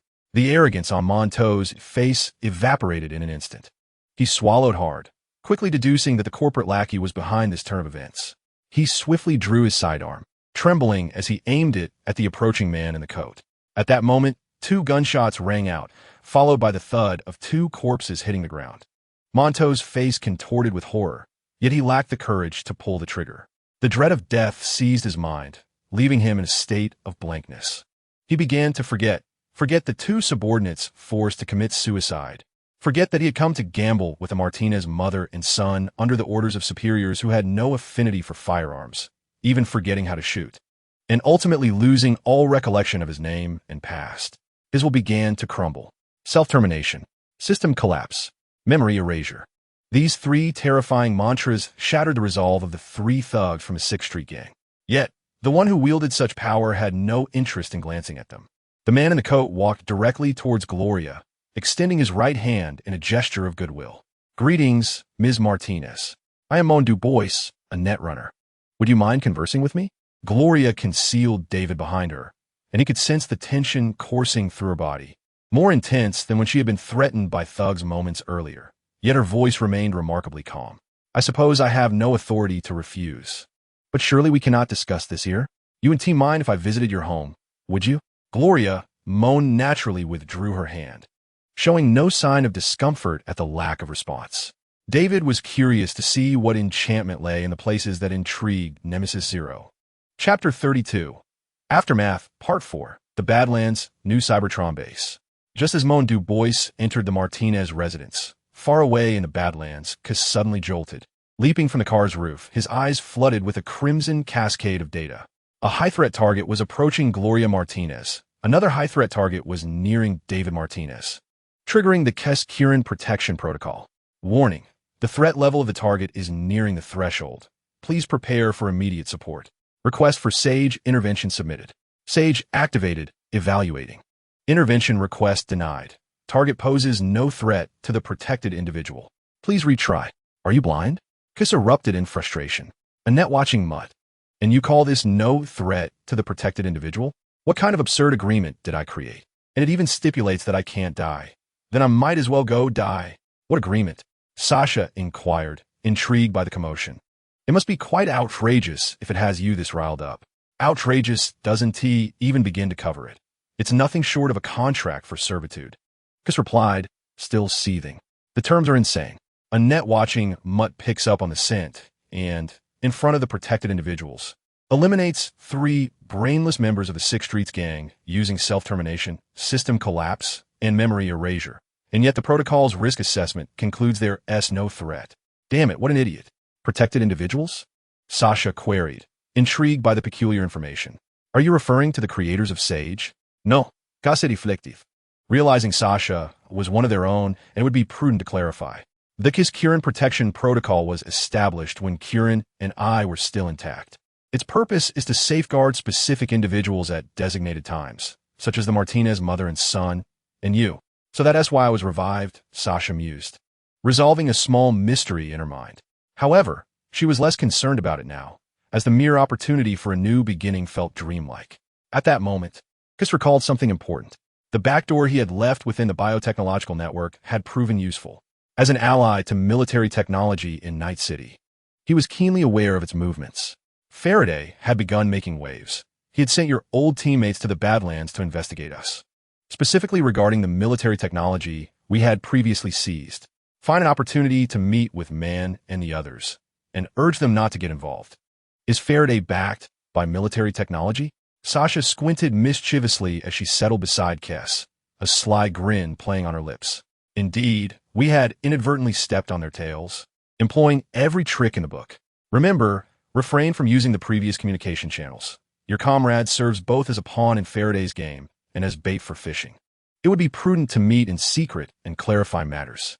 Understood. Sasha clapped her hands, rising with a reminiscent smile, evoking fond memories with her former allies. A playful gleam returned to her enchanting visage as she hummed a tune while making her way into the depths of the base. Kais gazed at Sasha's alluring silhouette, stroking his chin with a chuckle, yet he remained mindful of the pressing task at hand. Within the base's internal communications, he issued a formal directive to the stealthy assassin transformer, Ghost, instructing him to deploy Laughing to the Martinez residence, keeping a vigilant watch on that surveillance hound. TCH, even the dogs have caught wind of the scent. It seems the ingredients are all in place. However, I wonder if Kieran can hold steady, lest we end up with a half-cooked mess. When Moan Du Bois entered the Martinez residence, he felt a tinge of disappointment. This modest space, akin to other super skyscraper rooms, was cramped and poorly lit with stagnant air. His advanced optical implants scanned the room repeatedly. Apart from a few bullet holes, there was little of note. Nevertheless, the well-bred Moan concealed his inner discontent, maintaining a congenial demeanor as he casually perched himself on the slightly disheveled sofa, while Gloria ushered David to sit opposite him. "Well then, Mr. Moan, what brings you to us?" Gloria inquired, suppressing her emotions as she faced this uninvited guest. Unbeknownst to her, Moan was the head of network surveillance in Night City, yet she had witnessed the gruesome fate of those three petty thugs. Having dealt with corpses for years, she recognized their deaths were caused by a formidable automaton's assault. Simultaneously, while Moan believed he concealed his aristocratic lineage well, the essence of a privileged upbringing and corporate servitude was as glaring to those at the bottom as the neon lights of the night. Gloria mused that someone from her impoverished background, unable to afford even washing machine fees, would hardly attract the attention of a corporate dog. Thus, it could only pertain to outsiders connected to her, and aside from that bastard Kais, what could possibly captivate such a high-ranking corporate figure? 10 days prior, a joint counterterrorism operation was conducted by a biotechnology firm and a military technology company in this very building.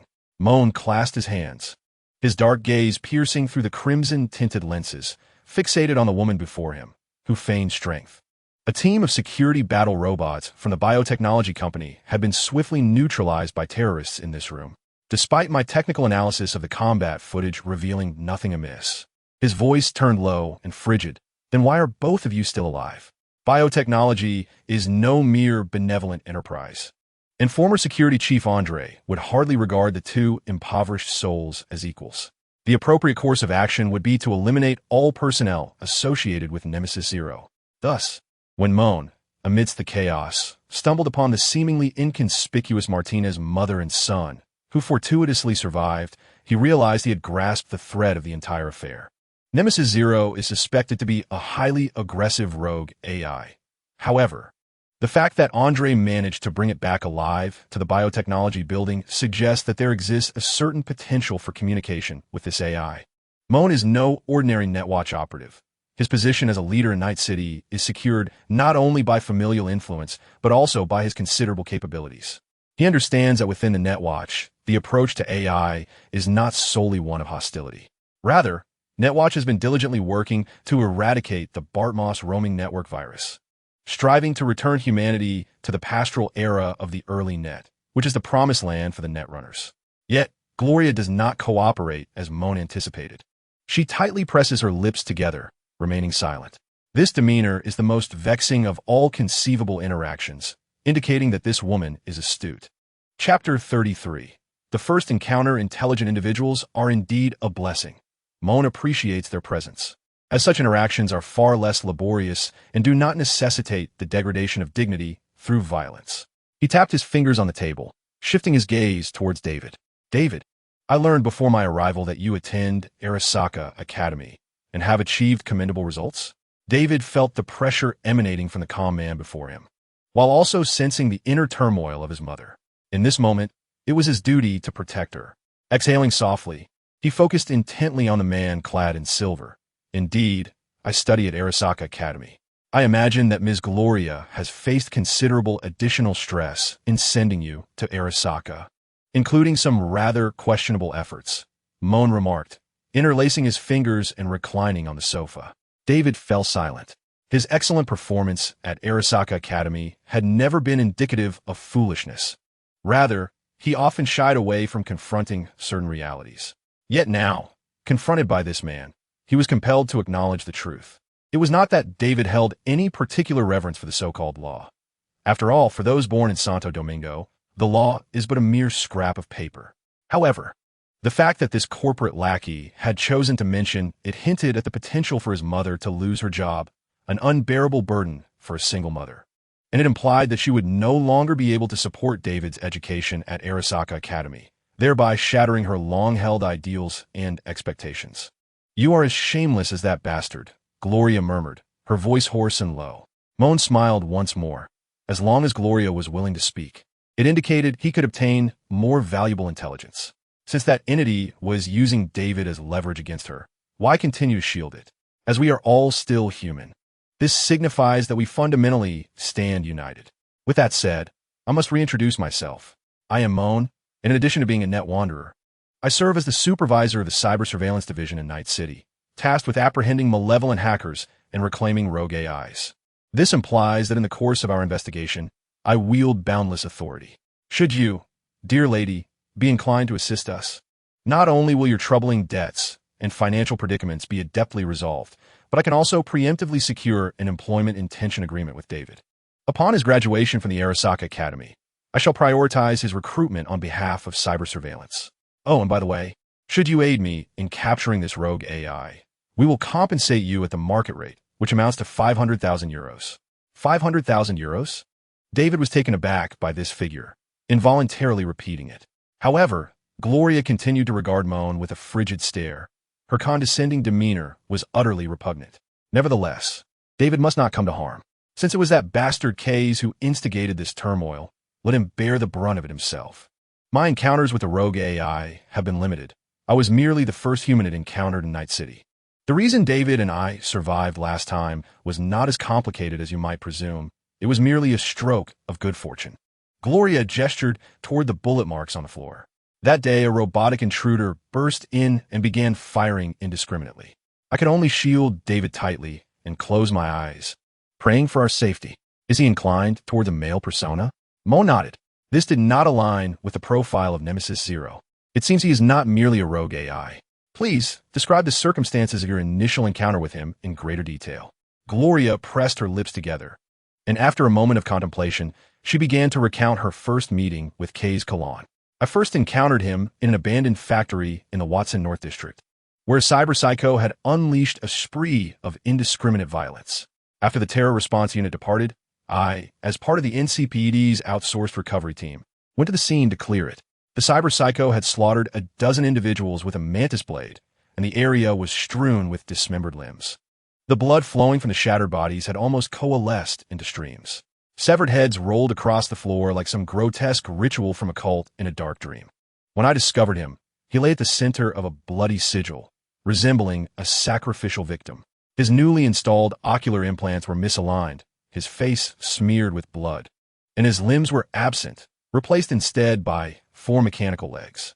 His abdomen was partially eviscerated, and prior to the tragedy, the Vortex Gang seemed poised to extract his entrails. Pardon the interruption, Moan interjected, raising his hand to speak. Given his condition, how did he persuade you to assist him? This seems illogical. It is quite straightforward. I discovered that he was still alive. Gloria gazed at Moan, stating that she would not harm the living. Thus, I feigned an intention to dismantle his cybernetic limbs, facilitating his transfer to the medical center in Night City. Since that moment, the next time I encountered him, it was amidst the chaotic onslaught of a biotech security robot. "Calm down, madam," Moan said, his eyes meeting Gloria's filled with animosity, attempting to soothe her. "That incident is behind us, and the biotech supervisor leading the operation has already met his demise. I personally ensured that he suffered greatly in his final moments." "He's dead? How fortunate for him." Gloria managed to suppress her fury. "I should thank you for sending that scoundrel to hell." Moan maintained his courteous yet insincere smile. "And what transpired afterward? Did he reach out to you? Have you met in person, had a voice call, or exchanged messages?" "Do not treat me as a fool," Gloria scoffed. "Are there communication records that the network surveillance cannot trace? Besides, with such a significant case, I was trying to avoid him, yet you still managed to find us." "I harbor no ill intentions, truly," Moan replied, raising his hands in a gesture of surrender. Yet, he recognized that he could not extract further information from Gloria at that moment. "This is my job. Since you are so cooperative, my previous offer still stands. A position in network surveillance, along with a payment of 500,000 euros awaits David." With that, he rose, politely indicating his departure. However, Gloria could not muster the energy to feign civility and coldly watched him leave. As for David, he was once again taken aback by his mother, realizing that her work environment was so blood-soaked and her words so piercing, exuding an air of authority. Observing David's bewilderment only fueled Gloria's anger further. Yet she exhaled a sigh, deciding to inform him about the matters concerning Kais. Since they were already entangled in this web, they could not afford to remain passive. Otherwise, they might not even understand how their demise would unfold. Chapter 34. A caution on the desolate roads of the Badlands. Man did not drive his beloved Gaudra Turbo, as it was too ostentatious. Falk was behind the wheel, maneuvering a Machinola Reimer, which had been modified to accommodate all team members, even squeezing in the recently joined Lucy alongside Chiwei. "Falk, have you turned on the air conditioning? It's sweltering." Rebecca tugged at her collar, irritably tapping the back of the driver's seat. The oppressive heat of the Badlands was driving her to madness. "Then you should ask Pila." "Rebecca," Falk replied amicably. "If there were no issues during the pre-departure vehicle inspection, I've already cranked the air conditioning to its maximum. Why are we bringing so many combat members if we're just seeking information?" Lucy inquired, casting a skeptical glance at Man. "This operation is too conspicuous, and if we are ambushed, we won't even have a chance to retaliate. Do you believe our team is suited for such a needle-in-a-haystack endeavor?" Man posed a rhetorical question, but did not wait for Lucy's response. Instead, he answered it himself. "Our team is well-equipped, yet we lean towards overcoming challenges through direct assaults. I lack Stanislav, and neither you nor Chiwei excels in perilous infiltration operations. It could be said that our intelligence-gathering missions have primarily relied on tracking and abduction methods. However, for this particular assignment, our conventional approaches are futile. We are up against a group capable of decisively dismantling military technology transport units. They are fearless, elusive, and possess local knowledge, rendering our chances of successfully completing this commission exceedingly slim." Lucy gazed in astonishment at the burly man, witnessing for the first time his capabilities as a leader beyond his role as a brute force operator. At that moment, Chiwei calmly interjected to elucidate Man's point. "Faraday seeks information regarding Nemesis Zero. Nemesis Zero is the code name for a biotechnological experimental project. A few weeks prior, a clandestine massacre occurred within the biotech tower, resulting in Nemesis Zero escaping the laboratory and eliminating half the building's occupants." The girl's eyes widened, her heart racing. "What does this have to do with us?" Rebecca irritably tapped her forehead with her handgun, questioning why they would even consider accepting such a time-wasting assignment. "If you're unfamiliar with the name Nemesis Zero, allow me to present a name you recognize," Chiwei said, uttering a name that caused both Rebecca and Pilafok to widen their eyes. "Sasha Yakovleva. Impossible. Sasha, she is dead," Rebecca vehemently retorted, her gaze shifting to the silent man, who had witnessed Sasha's demise firsthand. "This is not the time to dwell on whether Sasha is alive," Man remarked, tapping his temple. The pressing issue is that Faraday believes we still have ties to her and can locate her through us, prompting him to assign me this task. This implies that our current assignment is likely connected to Nemesis Zero. Chiwe's tone remained indifferent. Man, based on your knowledge, is it conceivable that Sasha Yakovleva could lead a band of night prowlers to successfully annihilate an entire military technology transport squad? Absolutely not. Sasha is an exceptionally skilled hacker and a trustworthy ally, but she lacks the innate talent for orchestrating combat operations. Then it follows that someone is assisting her, or she has fallen under the control of a rogue AI. At the Sunshine Motel, 3 Emperor 620 Ragnars were parked out front, alongside a watchtower equipped with a Type 31 heavy machine gun. 2 soldiers from the military technology unit leaned against their rifles, smoking and lamenting the wretched weather and their incompetent superior who had them working overtime. 2 kilometers away, Sasha leaned against a laughing figure, her eyes shimmering with a brilliant blue light as she shared her vision with Ultraviolet from the quartet of brothers. Ultraviolet, specialized in reconnaissance and cyber operations, enabled Sasha to connect with the other 2 brothers through a network of notifications. In addition to being tasked with executing the protection protocol for the specters of Martinez and her son, today marks the inaugural test mission for the small crew of Crew Cut brothers. Their target is the Military Technological Information Relay Station occupying the Sunshine Motel. As members of this elite group, they are uniformly equipped with stealth components, a feature that is further enhanced upon their transformation into formidable beings. Powered by the essence of life, their forms can sustain prolonged invisibility while engaging in combat. The optimization of their mechanical joints and movement patterns allows for a silent yet deadly approach. At least, the soldier monitoring the surveillance from the low building to the left of the motel remains oblivious to the ominous presence hovering above, poised to claim his life. Ultraviolet, you need to neutralize the sniper on the rooftop, infiltrate their local network, and hijack their antenna. I will then proceed to breach the communication channels, commanded Sasha. Falling Star, I require your support for real-time battlefield monitoring and assistance in neutralizing a sufficient number of soldiers. I suggest you reprogram the enemy identification system of the sentry turret in the garage at the motel's rear entrance, while employing the techniques I taught you, system crash and cyberpsychosis, to take down those security robots. Requiem, commence your slaughter, suspended by electrostatic claws in the surveillance room. Requiem's mechanical eyes glowed with crimson light before extinguishing. With a silent leap from the ceiling, he descended with the precision of a blood-dripping dagger, landing squarely atop the soldier's head. With a slight exertion of his mechanical claws, the soldier clutched his throat in agony, collapsing lifelessly onto the computer desk. Excellent. Sasha nodded with satisfaction. You chose to render the target temporarily unconscious rather than killing him, which would have triggered biological monitoring alarms. That earns you a point.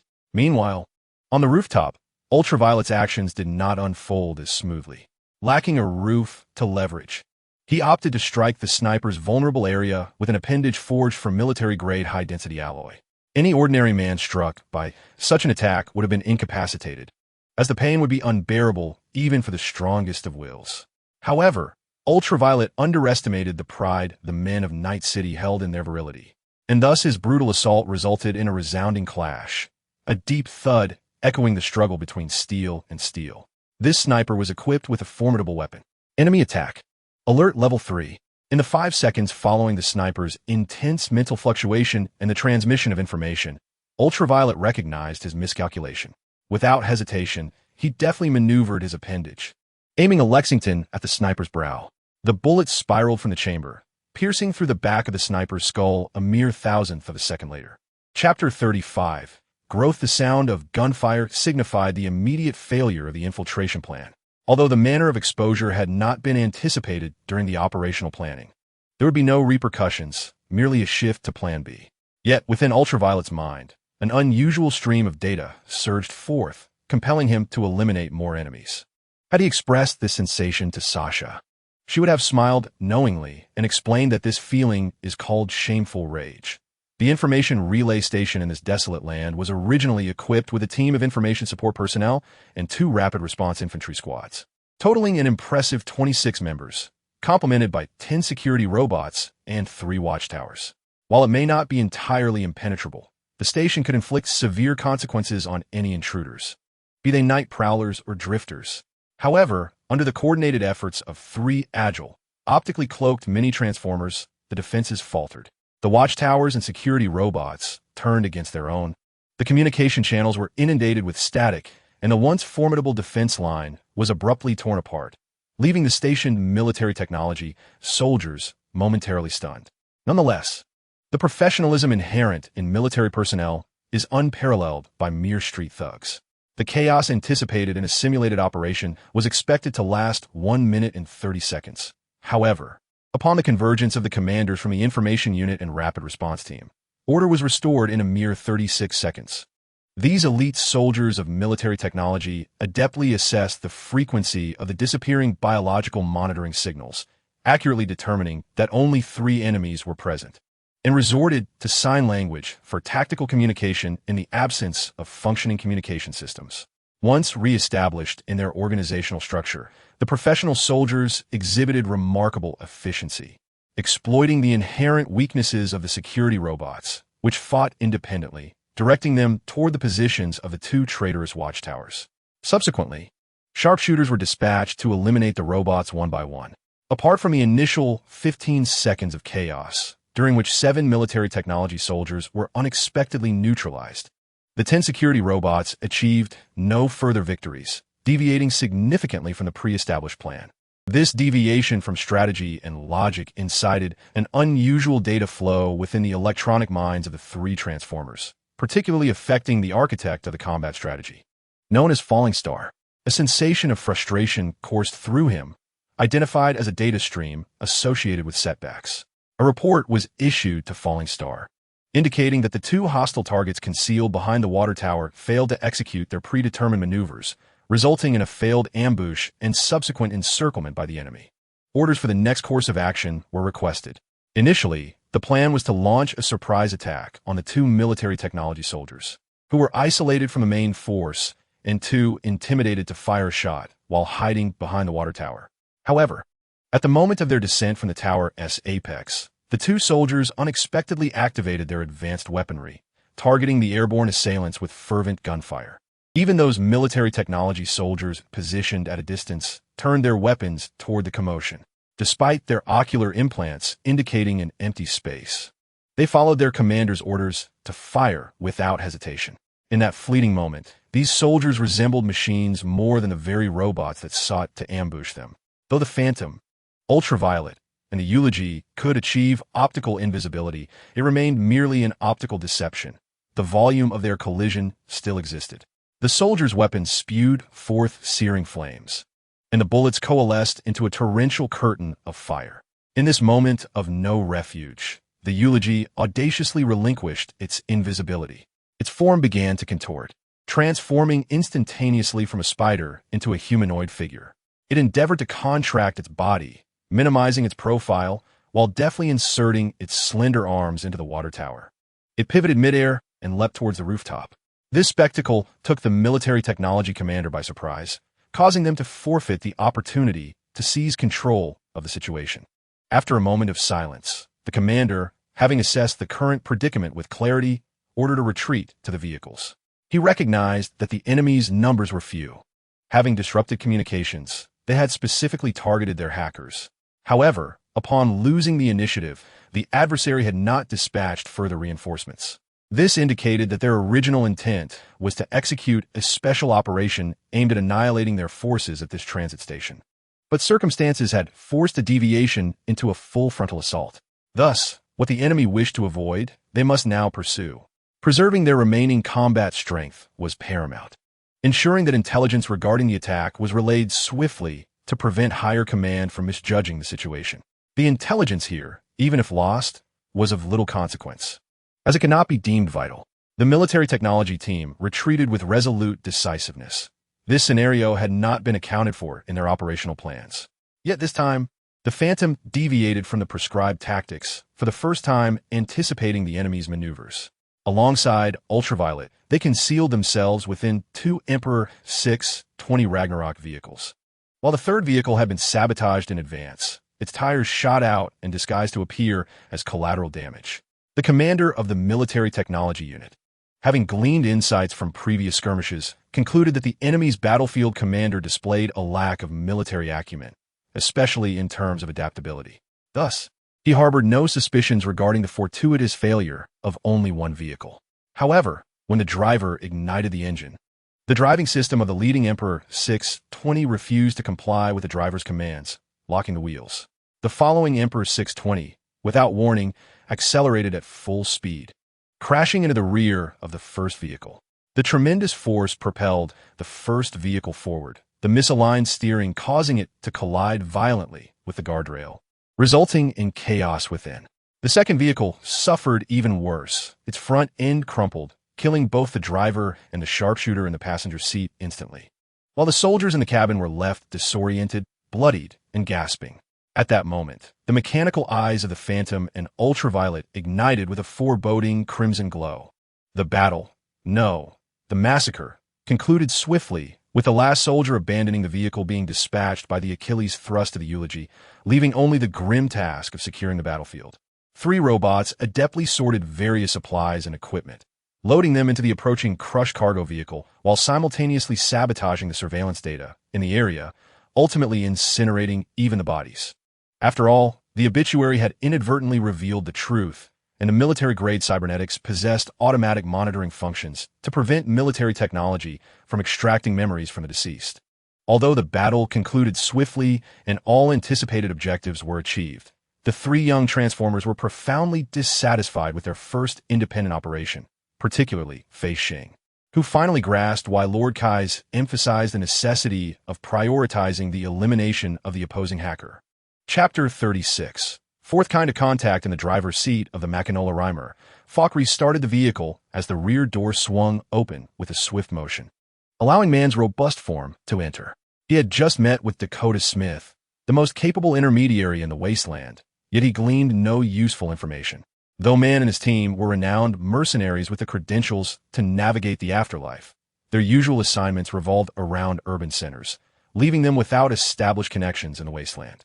Consequently, their efforts at the Sunset Motel yielded no results, and their encounter with Dakota Smith proved equally fruitless, as the old-timer in the wasteland evidently did not buy into afterlife narratives, unwilling to extend help to outsiders unacquainted with the harsh realities.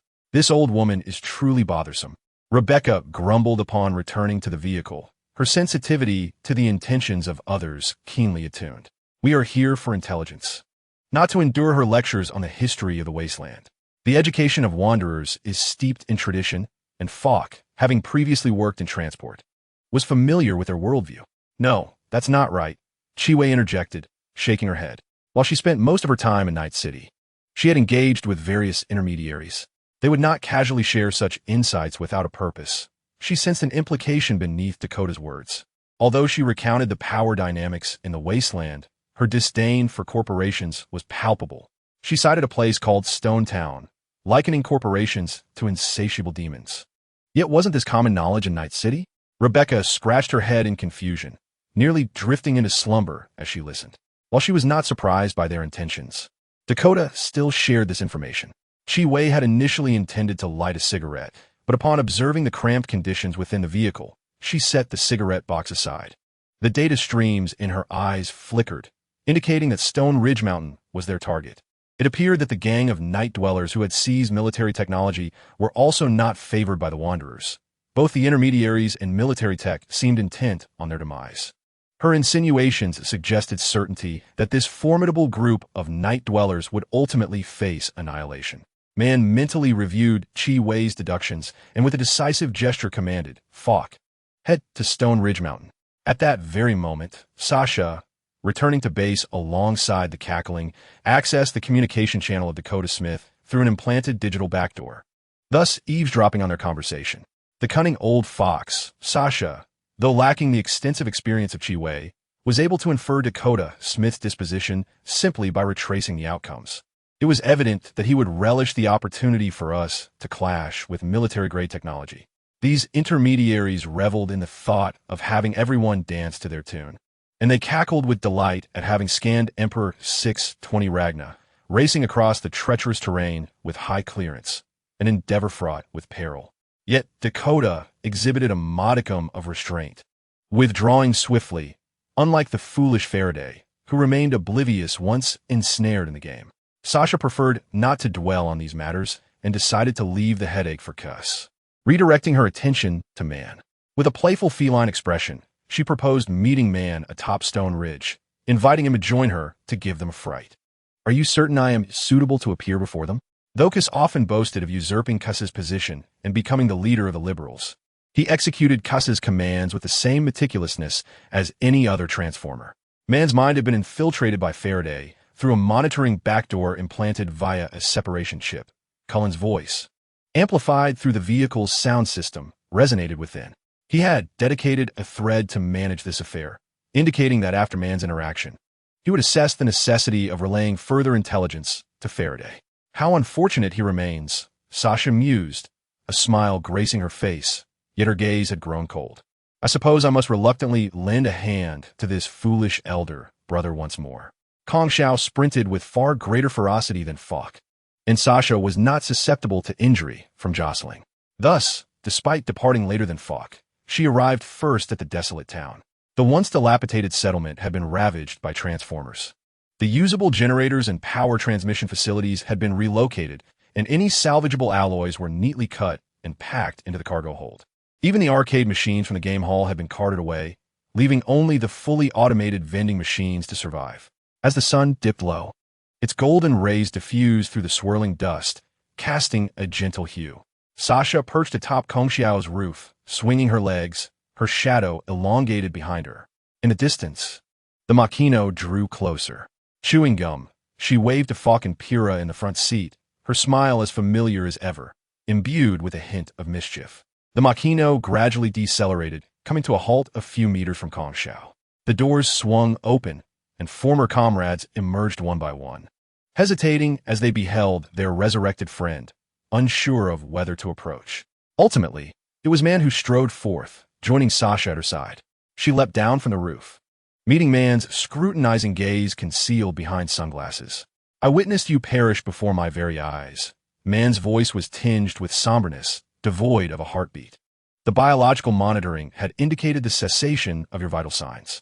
When I received your call once more, I was elated, yet shortly thereafter, you instigated a massacre within the biotech tower. Subsequently, Chiwei informed me of the rogue AI situation. The Sasha I know would never engage in such indiscriminate slaughter, nor does she possess the capability to do so. So who are you?" Sasha brushed aside the wind-tossed strands of her hair, her eyes sparkling with mirth. "I am indeed Sasha Yakovleva, once a net runner and your companion, now a new Cybertronian, stealthily surviving in this corner of Night City." New Cybertronian? The team members shared their communications channel, yet this term left them perplexed. Was it a nascent band of wanderers, or a trendy new name adopted by the nocturnal denizens? Lucy pondered the name, unaccountably reminded of cyborgs. Had Sasha been transformed into a cyborg in a biotechnological laboratory? Was this her moniker for her new existence? This could explain why Sasha suddenly possessed strength akin to that of legendary mercenaries, capable of escaping from the heavily guarded biotechnology facility. Chapter 37. A reunion with old friends I do not quite comprehend. Man regarded his companion, who appeared unchanged, and felt that the encounter was unlike what he had envisioned. The reason he was aware of Faraday's ulterior motives and was willing to accept the commission to delve into the Badlands was to uncover Sasha's true circumstances. Let me put it in simpler terms. Someone saved my life, and I am now working for him to repay the debt. This time, Man understood. So, biotechnology resurrected you, and your savior rescued you from the laboratory? This was the most plausible explanation, for no one believed that any force outside the corporation possessed the technology to revive the dead. Yet, there remained doubts. Sasha's first conversation with Man had occurred prior to the assault on the biotechnology tower. Though the reasoning was flawed, the outcome was unexpectedly accurate. Sasha's expression was somewhat nuanced, but she decided to momentarily set aside this matter. "Will you not introduce me to your new members?" Man contemplated for a few seconds before summoning the team members over. Aside from Chiwei and Lucy, the other members were all old teammates of Sasha. Even Chiwei could not be considered a complete stranger, as the Cyberpunk community was quite small, and intersections and collaborations were commonplace. Only Lucy was a total outsider. Lucy hesitated in her steps, She likely understood better than anyone present the peril posed by rogue AIs. Their thought processes were incomprehensible to normal humans, grotesque and extreme.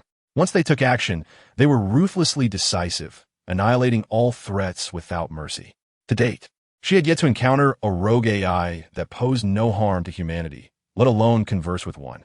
However, at such close proximity, a mere glance could render her mind ablaze, leaving her with no choice.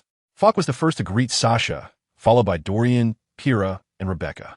Chi-Wei remained silent, merely exchanging nods, while Lucy displayed a stiff smile, opening her mouth yet unable to utter a word.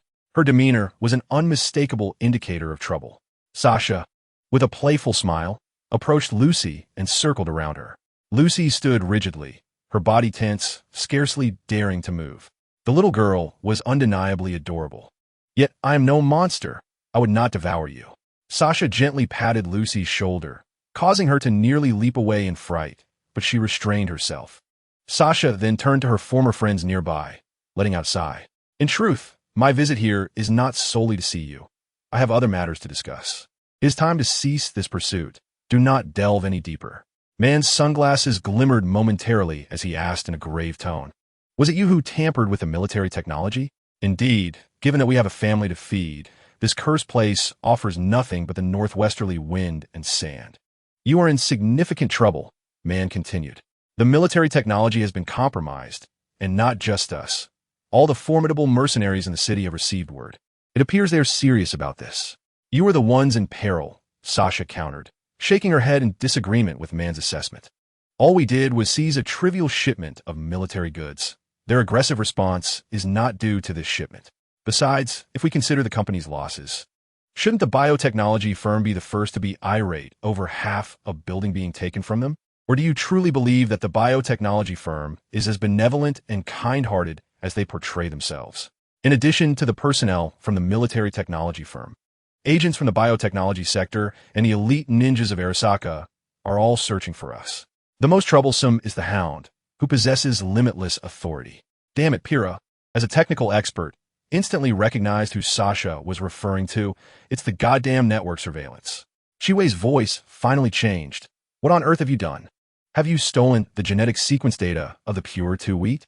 We are not prepared to provoke Su Shihua just yet, Sasha said, crossing her arms. However, this does not imply that your troubles are small. So heed my advice. Do not involve yourselves in this matter. The network surveillance bastards are notorious for their indiscriminate wrath. Man, this is beyond what we can manage, Chi-Wei said, her irritation evident as she pulled a cigarette from the pack, aware that even a slight misstep could lead to dire consequences. Is it merely the network surveillance? Rebecca, somewhat unwilling, drew her Omaha handgun and racked the slide. Just wait until I put a few holes in their heads. They'll learn their lesson. All right. Sasha approached Rebecca and embraced her. I know you are the most accurate shooter, but you must consider Pyrrha. Without you to look after him, he might not survive. Observing Sasha's mischievous smile, Rebecca mumbled a few words, recognizing the impracticality of her own statement. Yet, seeing her silly older brother grinning, she playfully kicked him in the knee. Man watched this cheerful scene, sighed, and thought that since Sasha had chosen a different path, they would part ways here. He hoped she could navigate this perilous mountain pass and reach a brighter future. He clapped his hands to capture everyone's attention. I hereby announce that this commission is terminated prematurely. To hell with Faraday. We are done. Fuck, turn the car around. We are returning to the City of Night. Sasha gazed at Man, his figure gradually overlapping with the grand image etched in her memory. Just as a charming smile graced her lips, she received a text message from Kieran, causing her expression to momentarily stiffen before returning to normalcy. Everyone, with the exception of Sasha, made their way towards the Makino, while Lucy, surrounded by the crowd, let out a considerable sigh of relief. Yet, amidst this harmony, a rugged male voice unexpectedly emanated from the vehicle Sasha leaned against. Laced with palpable exasperation, that white-haired girl must stay. All eyes turned towards Sasha, the voice unmistakably not hers. Her countenance fell, and she turned to behold the Imperial 620 Ragna beside her. Could you not quietly play dead? She retorted. I would prefer that too, but you treat the leader's orders as mere whispers in the wind. The tone of the laughter, usually boisterous, dimmed significantly. Kes said this matter falls under my jurisdiction. This situation bore no relation to factional differences. With outsiders present, the laughter had to be couched in ambiguous terms. She and you are alike in this regard.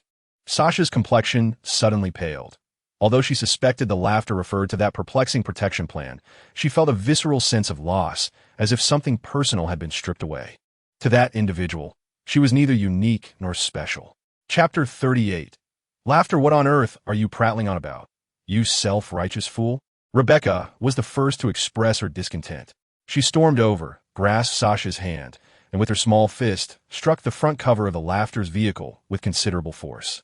Though I too harbor no fondness for that white-hair brat, I despise you more for your sneaky demeanor. Regardless of who you are, I'll make you taste lead. Laughter was amused by Rebecca's fiery spirit. This little dynamo was rather feisty, and since I have been authorized, let us show Faraday what kind of predicament he has entangled himself in. Inside the empty cockpit, the lights flickered to life, levers clashed, pistons activated, and the engine roared to life. The powerful clashing of steel resonated like a heart beginning to pulse, and Sasha's expression lightened as she pulled back the foul-mouthed, incessantly kicking Rebecca. Suddenly, the front cover of the Imperial 620 Ragna split open along the seams, and the chassis began to twist like a Rubik's Cube. The entire vehicle elevated, the front and rear doors began to fold and transform. The gaping front cover slid apart, the clash of metal against metal. The symphony of steel reverberated, and numerous components surged forth. Two robust, silvery gray steel arms extended from the front, a metallic head lifted from the shoulders, and the curled legs began to stretch, supporting the colossal steel giant as it rose from the ground. The Transformers stood tall upon the earth. Everyone was rendered speechless. This magnificent metallic giant, with aesthetically pleasing lines and an ergonomically designed body that conformed to the perfect golden ratio, evoked an overwhelming sense of awe. As a technical expert, Piero was utterly captivated, his mouth agape at the sight of the mechanical perfection he had always dreamed of. The maniac laughed with great satisfaction at his transformation. He leaned down, his crimson mechanical eyes fixed on the equally astonished Rebecca, his deep voice reverberating in her eardrums. "Little bean, I hear you wish to shoot me?" This term of endearment rekindled Rebecca's fury, and she raised her hand, firing a shot that struck the eye socket of the maniac. However, the bullet merely sparked upon impact, ricocheting back towards Rebecca's shoulder. Sasha, of course, would not allow Rebecca to be harmed. Her free hand swiftly swatted the bullet away, a gesture so stylish that it left Rebecca, who was close by, momentarily awestruck. "The irritable little one, yet I find her delightful," the maniac mused, gently pressing a finger against Rebecca's head, relishing the sight of her impotent rage as he burst into hearty laughter. He stood tall once more, taking a giant step toward man and the others. The brief interlude did little to alter the tense atmosphere. The maniac's steel frame radiated a formidable presence. But what loomed larger was the uncertainty surrounding man and his companions. Was this giant friend or foe? Human or AI? Man, right? Your mind has been compromised by that fool Faraday, and the boss asked me to convey a message to this imbecile, the maniac declared, a cruel smile creeping across his somewhat grotesque visage. Tell him to clean up his neck and await our arrival. Not everyone could remain unfazed beneath the shadow of such a colossal figure, yet the maniac's revelation rendered man's expression even graver, while the others bore various reactions. "Are you suggesting that from the very beginning I was set up by Faraday?" Man questioned, incredulity lacing his tone. "Isn't that painfully obvious? Otherwise, how could someone of that masked woman's caliber even uncover Sasha or the name Nemesis Zero? If the internal information of the biotech sector were truly as porous as a sieve, it would have long been devoured by other companies." Chiwe's expression mirrored man's, her vexation heightened by the blatant mockery, yet it also drew her attention to the critical information buried within the intel. The massacre at the biotech building had eradicated every soul above the 26th floor, a thorough eradication signifying that no one remained to divulge information. All intelligence from the scene could only rely on subsequent investigations. The fact that she managed to uncover such details could only mean they were deliberately leaked by high-level company officials. Faraday, that fool, thinks he is fishing, but he is merely fortunate to have acquired the right bait, the maniac observed, eyeing the group before him. Thus, we have arrived. The roles of predator and prey have now reversed. Very well. Leave the white-haired girl, and you may depart. The maniac gestured towards the retreating Lucy. No need to hide. I am silicon-based life, and I do not consume carbon-based beings. Man positioned himself before Lucy. Though it was her first mission alongside him, he felt a sense of responsibility for her since she worked under his guidance. What do you want with her? He inquired. While she may merely be our reserve hacker, if we're discussing technical prowess, Sasha is undoubtedly far superior. Ah, yes, Lucy murmured softly. Typically, such words would leave her quite displeased, but at this moment, she wished she had never crossed paths with man and his entourage. Ideally, she would prefer that Night City never entered her life at all. Dealing with the rogue AI in Arasaka was already a trial. To escape from Arasaka, only to confront a rogue AI again, felt utterly futile. You truly have an abundance of questions, laughed the man, clearly not in sync with man's wavelength. If you desire a more gruesome fate, I am indifferent. So listen well, this girl has ties to Arasaka, and we require her expertise. Lucy's heart skipped a beat.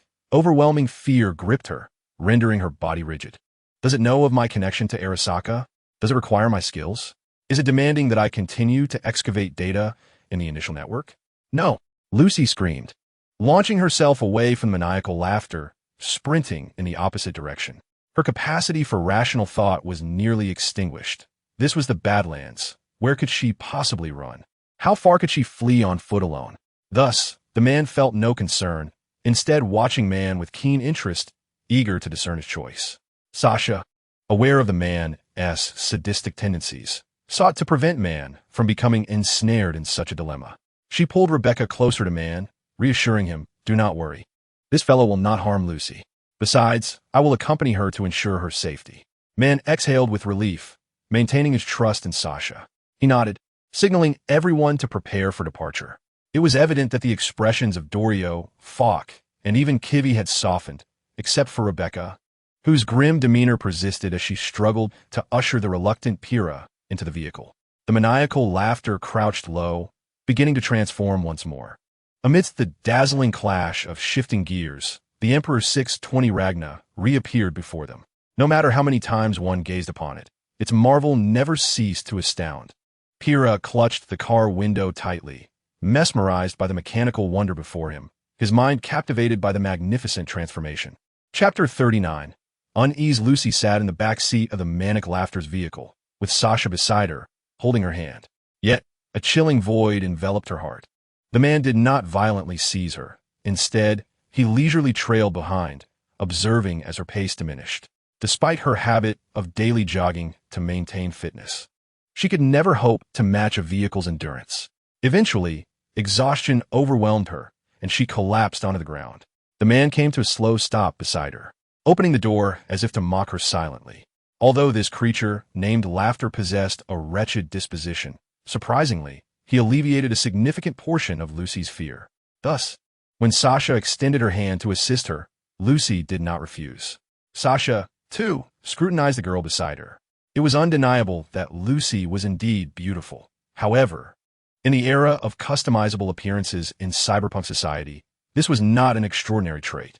Beyond that, she appeared to be an ordinary hacker, lacking any distinctive qualities. Hence, Sasha chose to directly inquire of the man, is your blatant exposure part of your plan? While I yearn to respond affirmatively and observe your vexation, this constitutes a sudden alteration of plans. Can such a capricious agenda truly achieve its objectives? Sasha could not refrain from voicing her discontent. It was bad enough that Kes was unreliable, but was it possible for Kieran to possess such a dry wit? The Order faction, with their brooding demeanor, seemed to revel in vehemently absurd proclamations. Yet, with a shift in tone, they began to elucidate their recent actions, asserting that no plan is devoid of flaws. The more intricate the steps, the greater the variables, all while taking into account the personalities of those executing each step and predicting their behaviors.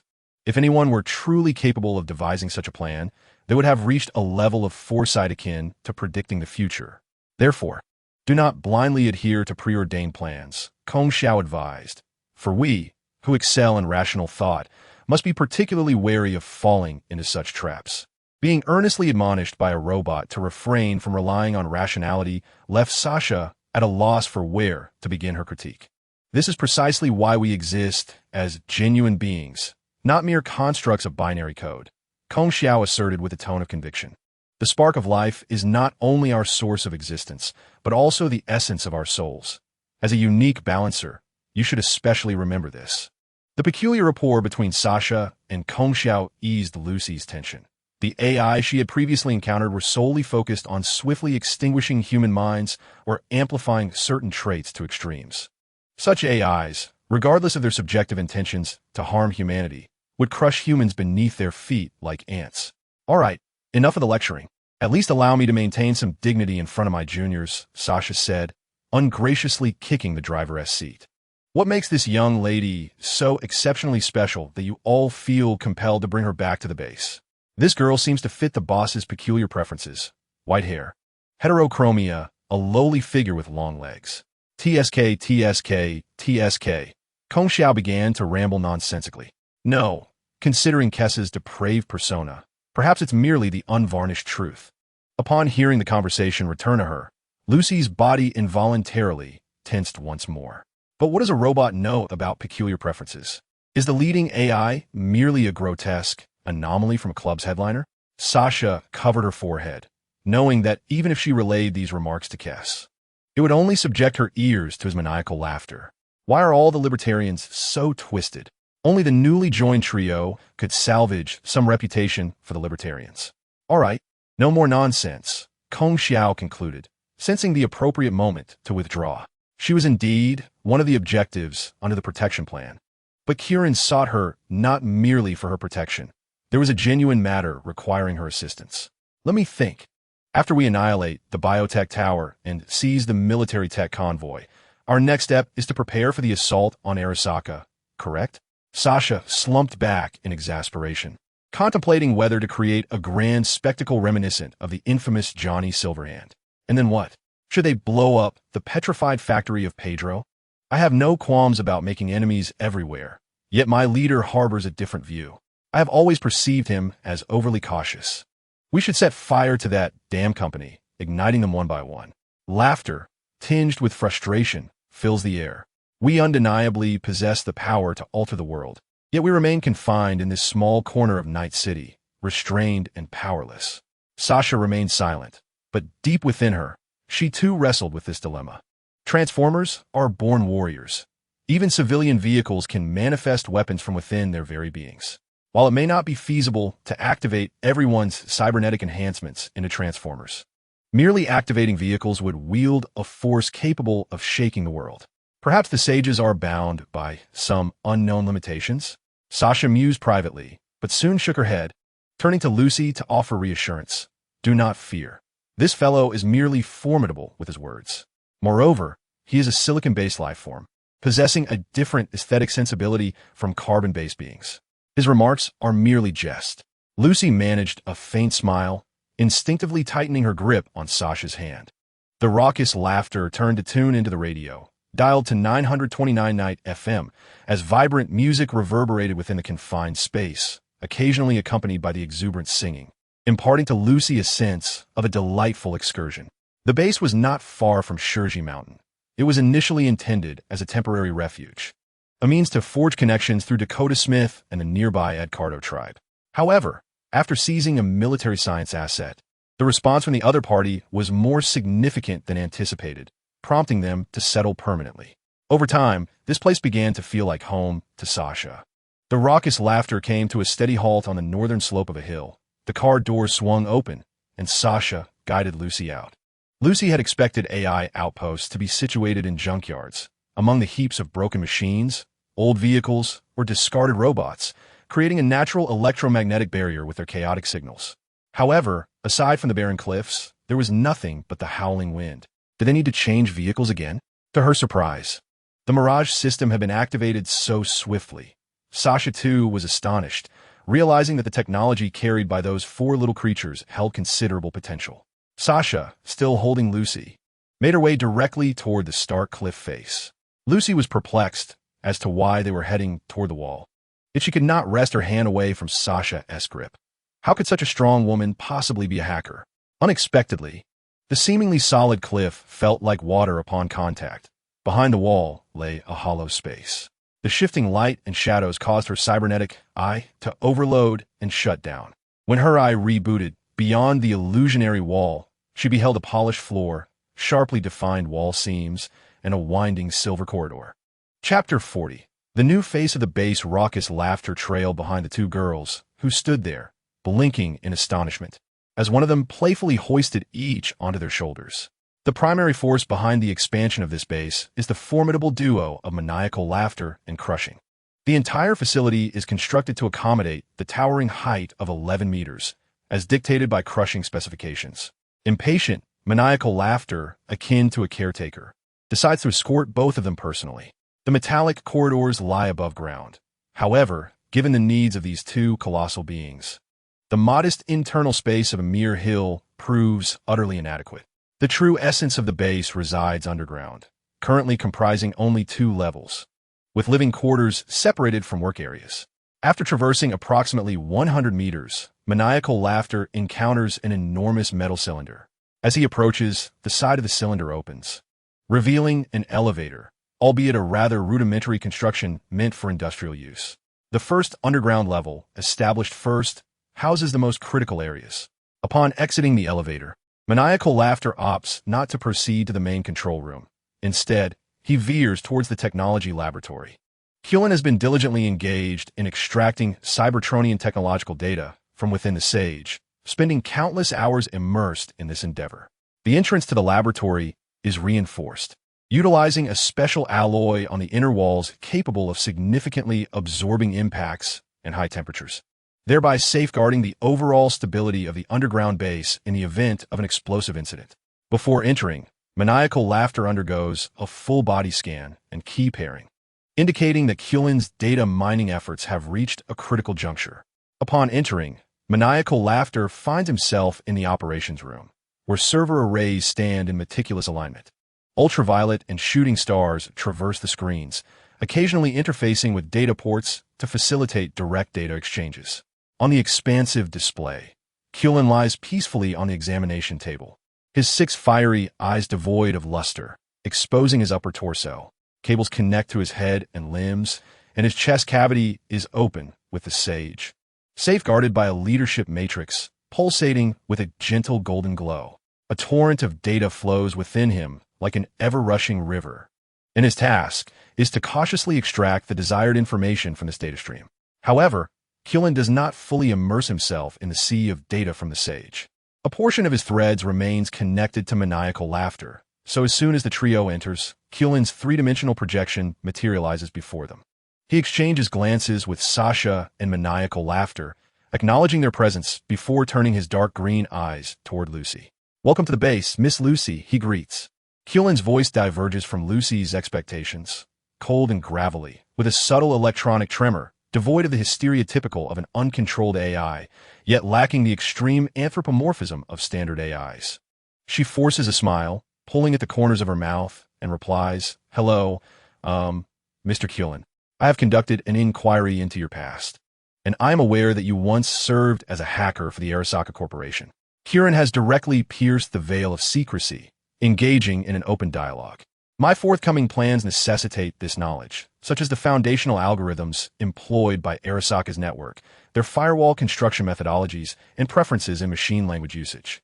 Of course, if Miss Lucy could instruct me on the specialized techniques to circumvent Arasaka's firewall, I would be willing to grant you a wish.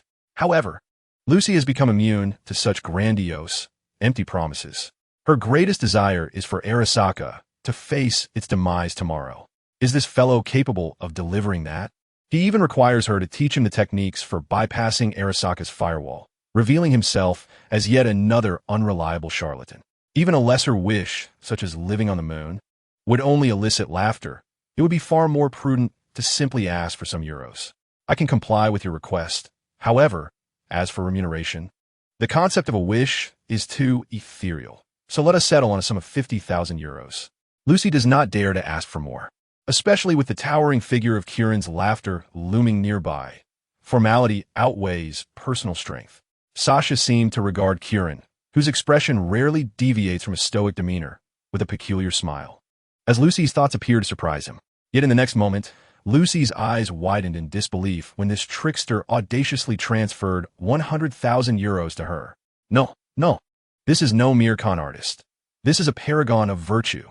Miss Lucy, it appears you have misjudged the value of a wish. Kieran resumed his imperturbable demeanor. You have willingly forfeited the opportunity to realize your ideals and thrive in the sunlight. Ah, Lucy gazed at Kieran's three-dimensional projection, the exhilaration of what she believed to be a windfall swiftly dissipating, prompting her to ponder whether she had indeed missed a once-in-a-lifetime opportunity. Sasha observed how Kieran's remarks had rendered Lucy anxious and contemplative, letting out a soft sigh. The lingering sensation of having something precious snatched away still weighed heavily on his heart. Watching the usually dry-witted Kieran just specifically for Lucy, he continuously urged himself to remain calm, yet his mood inevitably soured. It was clear they had known each other first, that she had been rescued first, and that his indifference towards her employer was evident. Was this sacrifice merely a figment of my own misguided perceptions? Listless, Sasha had initially intended to share his experiences of reuniting with an old friend, but now even the strength to speak had abandoned him, leading him to turn away in despondency. Kieran, who had been focused on Lucy, noticed this scene, though he said nothing. A shooting star leapt from the computer screen and hastened to follow Sasha's retreating figure. Lucy, preoccupied with her emotions, overlooked Sasha's unusual demeanor. She focused intently on Kieran's three-dimensional projection, struggling for quite some time to articulate whether she could possibly exchange her wish. Finally, with a sigh of resignation, she stated, "While I am indeed a hacker for Arasaka, I am not a significant member. The hacking skills you require are solely the product of my own research, and I cannot guarantee their efficacy. Arasaka is a Japanese company, and their customs are not easily altered. Your technology possesses a value far exceeding your expectations." Kieran gently shook his head, but today he had other research to complete, so he instructed Quan Shao to take you to rest.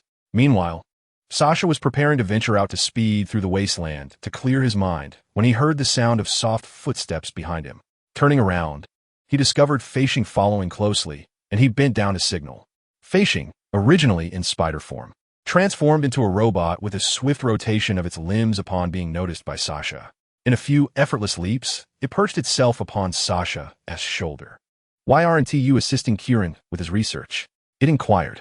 "The technical principles of the space bridge have been located. However, the current computational power is insufficient to calculate the void coordinate constants. Even the degradation of technology is not an overnight task." Feishing spoke with clarity. "I was sent by the leader. He asked me to convey his apologies. Once you are less distressed, he will offer you an explanation." Chapter 41, Ambition. Thus, we have arrived. Now, the roles of prey and hunter have been reversed. The scene, accompanied by tremors and pixelation, abruptly halted, with a colossal metallic head frozen on the screen. The crimson glow from the electronic eye seemed poised to break free, illuminating the viewers. Faraday, undeterred by the unspoken agreement between mercenaries and intermediaries, acquired only this brief video segment. The subsequent content was forcibly obscured by an unknown hacker. Yet, this single clip was utterly inadequate to satisfy Faraday's appetite. It is known that the faction which seized military technology is developing AI robots. However, mere knowledge of this is of little consequence. Before the collapse of the initial network, AI robots were rampant globally. Even now, the Pacific harbors rogue AI torpedoes that indiscriminately attack any target. At best, this merely substantiates the existence of malevolent AI targeting military technology. Such scan intelligence would hardly pique the interest of military technology, let alone serve Faraday's covert ambitions of feasting on both sides to achieve a leap in social status. As for the possibility of his mercenaries turning against him, he harbored no concerns. Faraday held a low opinion of his subordinates. These individuals lived and died for mere scraps allowed to slip through the fingers of intermediaries, willing to implant anything in pursuit of endless contracts, forever wallowing in the mire, unable to alter their social standing. Man Christopher exemplified such a typical mercenary, having accumulated more cybernetic enhancements in 3 months than others do in a year, while simultaneously being a naive soul who regarded his team as his lifelong passion. Thus, he was confident man would not dare to confront him, for it would tarnish his reputation within the intermediary circle. Who would believe him if he claimed to have implanted a backdoor in man's separation chip? Although intermediaries appeared omnipotent, they still navigated a precarious existence, masquerading through flattery and intimidation. Over the years, mercenaries and intermediaries had changed numerous times, yet only Rog remained steadfast, not merely due to her collusion with the company. Thus, one must seize the opportunity to leap directly into the management tier of the company, for only then can one truly penetrate the upper echelons of Night City. Faraday gazed at the maniacal laughter emblazoned upon a face, his thoughts drifting far afield, until an aide approached, inquiring whether to enlist 2 hackers for further decryption of the video.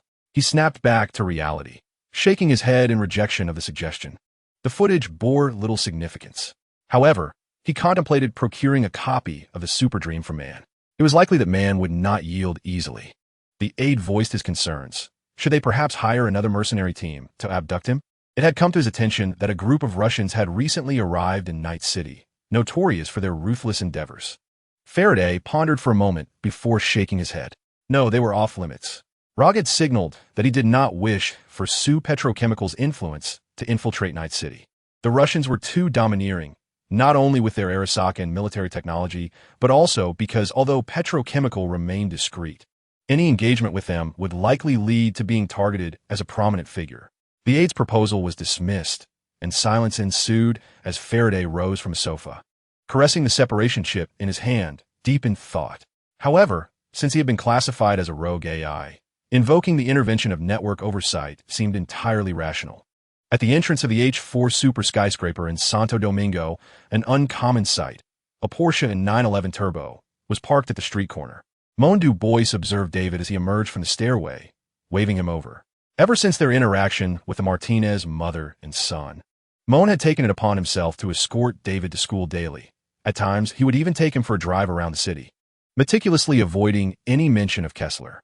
The local residents whispered among themselves, suggesting that Gloria had secured a wealthy benefactor, and David gradually lowered his guard.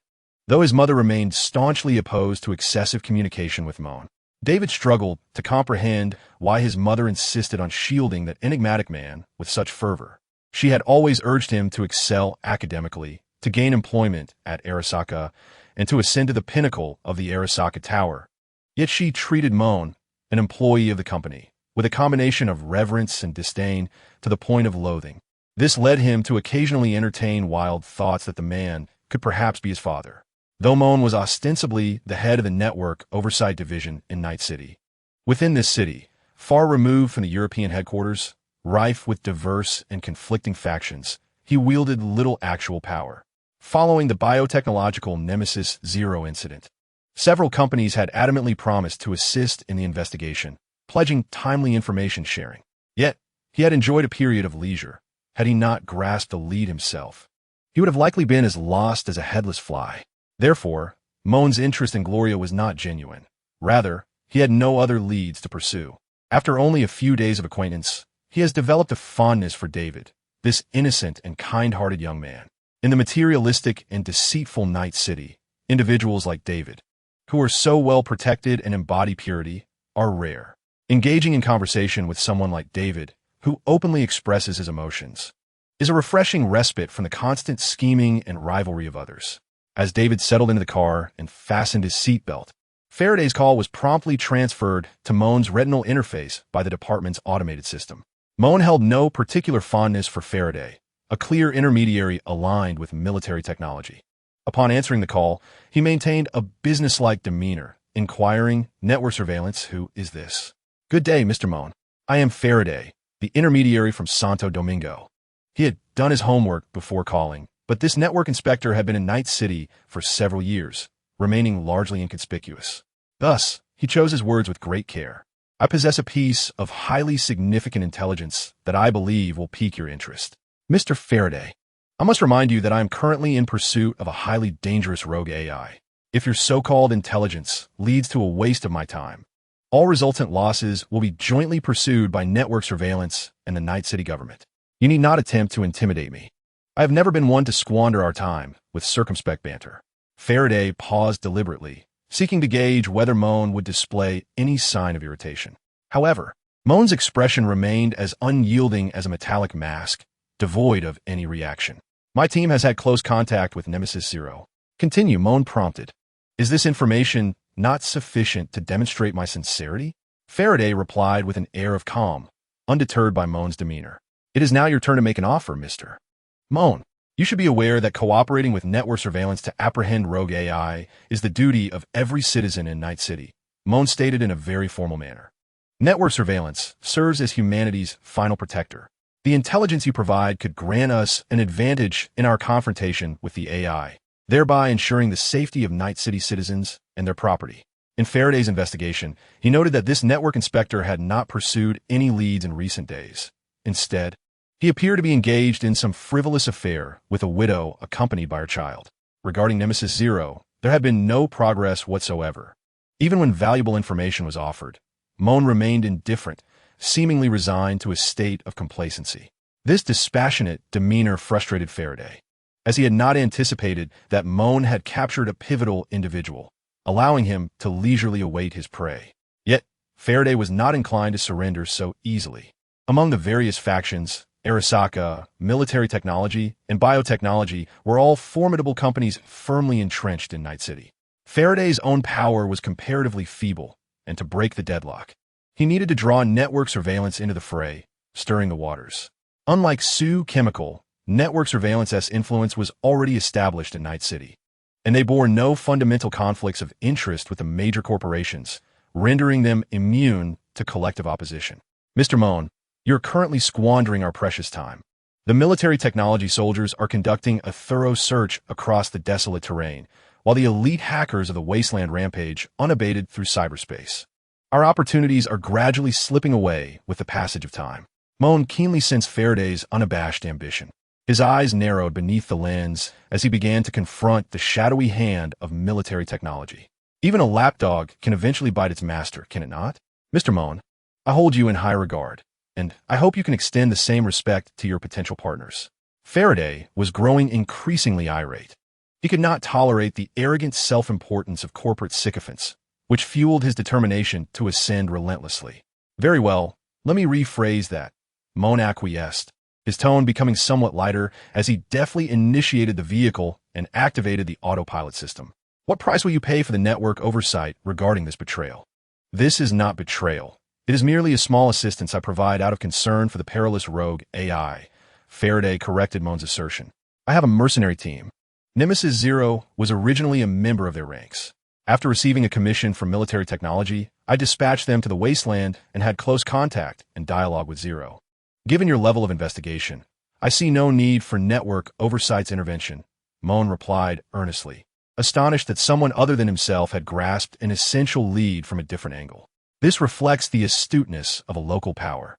Even if he wished to probe Zero's data connections, he had no means of doing so.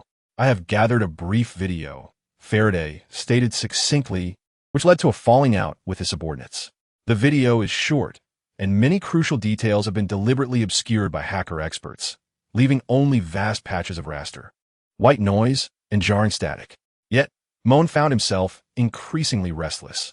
Possessing independent self-awareness, distinct character traits, and even the capability for illogical reasoning, this transcended mere AI.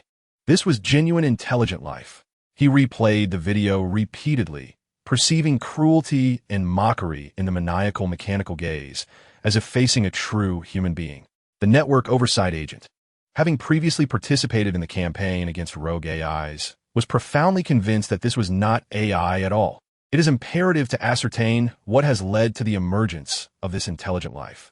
Is this the dawn of a new era or the tolling bell of destruction? Everything must await the capture of this entity before further deliberation. At this juncture, he could no longer concern himself with escorting David to the Wasteland Academy. Alternatively, Moan glanced at David's curious expression, pinching the bridge of his nose, pondering why David and his mother had garnered the attention of that intelligent being. It might be prudent to allow this protected target of Zero to be directly thrust into the front line, to observe the lengths to which Zero would go for these two individuals. Faraday's communication had not been severed, as he was still awaiting Moan's precise response. The silence of several seconds inevitably stirred his impatience. Though he appeared to possess a cunning and calculating demeanor, in truth, he was a man of little patience. Fortunately, Moan delivered good news. I accept your collaboration request, he stated, his tone remarkably amiable, a stark contrast to his earlier demeanor. Now, Mr. Faraday, Given that our objective involves a perilous AI, discussions conducted over the internet are inherently unsafe. Choose a location for an in-person meeting. Oh, Faraday replied, somewhat skeptical. Did that recent video contain crucial details he had overlooked? However, with no time to waste, he relented. You may come to the southeast corner of Lily Park, south of Charter Mountain. I will await you on the 27th floor. I shall arrive in 10 minutes. Moan concluded the communication, turning to David with a warm smile. David, I will take you to a friend's house. Brace yourself. Huh? Oh, wait, what? A vintage Porsche 911 Turbo glided into the underground parking of the luxurious apartment building, nearly causing David to lose his composure. Throughout the journey, Moan unabashedly employed his hacking prowess and high-level permissions to manipulate vehicles and traffic signals, clearing a path for himself. Although he narrowly avoided any accidents, reaching speeds of 200 km/h within the city was exhilarating for David, akin to witnessing a cyberpunk spectacle. Once Moan parked, he noted that David, though pale, managed to disembark, following closely behind. He nodded appreciatively. The young man not only possessed high intelligence and academic prowess, but also demonstrated remarkable willpower, a fine candidate for a cyborg. As the elevator doors opened, displaying 27, David felt a slight return of color to his cheeks. However, he thought he heard a faint rustling from above, which quickly faded. Shaking his head, he dismissed it as mere illusion. Upon the elevator's opening, Faraday's subordinates stood guard at the door. Seeing two individuals step out, they prepared to intercept, but were inexplicably frozen, resembling comical ice sculptures. Cameras along Moan's path automatically descended. Sliding doors opened of their own accord, and all bodyguards stood motionless, as if under a spell. Eventually, they entered a lavishly adorned living room, where Faraday reclined on the central sofa, observing the senior cyber surveillance agent who had dared to assert dominance. Chapter 43. A firm reminder. David followed Moan into the opulent apartment. Though he could not fully comprehend the ornate decor, its lavishness was evident, particularly in the soft carpet beneath his feet. However, the bespectacled man across from him, who seemed to be the host, scrutinized him intently, prompting David to lower his gaze. He found nothing amiss. You did not mention you would be bringing an unrelated party, Faraday remarked calmly, setting his glass of red wine on the table and reclining as if entirely unfazed by Moan's imposing presence. Allow me to introduce to you Mr. David Martinez. Moan, once aloof, now exhibits an unexpected warmth, akin to that of a host in his own abode, despite his previously audacious demeanor throughout this journey. David, this is Mr. Faraday, the premier intermediary from Santo Domingo. Interestingly, you both hail from the same district. Hello, Mr.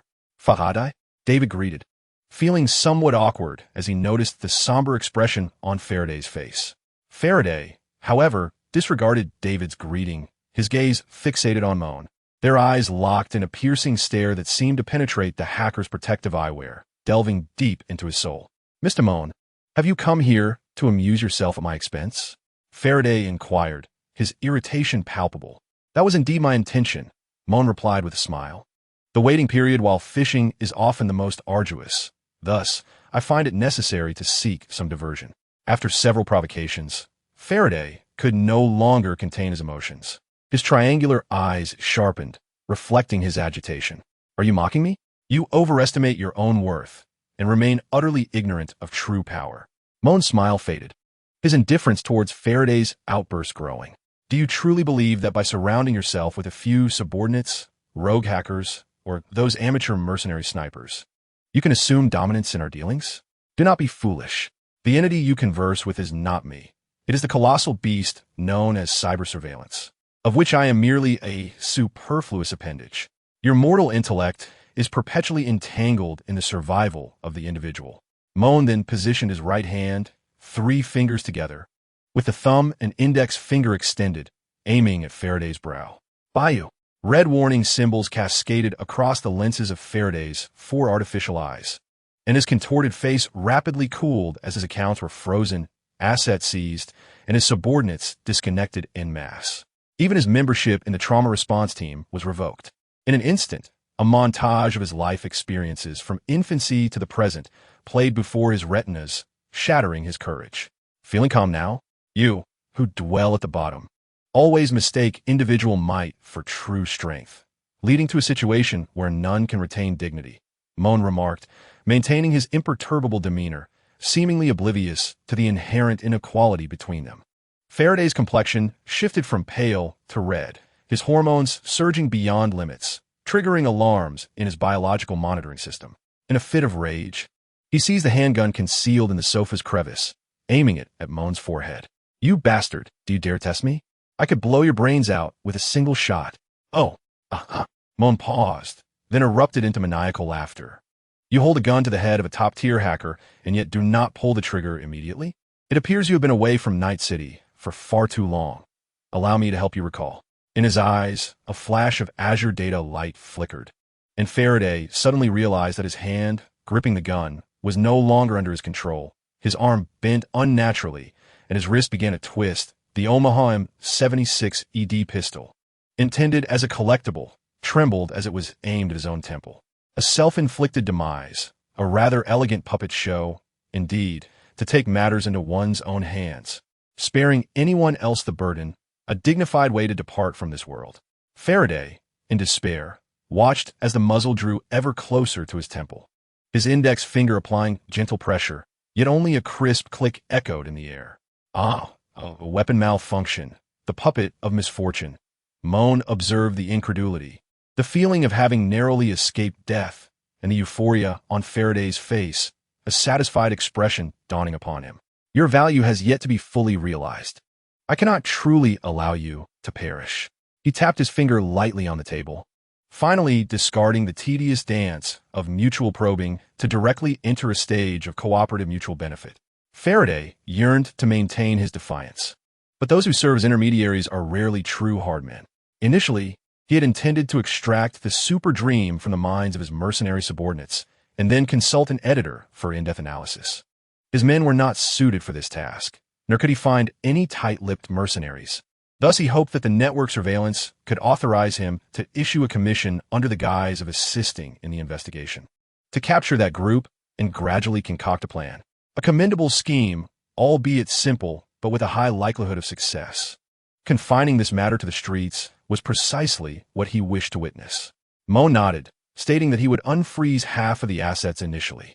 If Faraday succeeded, he would completely withdraw his influence from the matter, allowing him to regain his possessions. Faraday took a deep breath, the urge to curse welling up within him once more.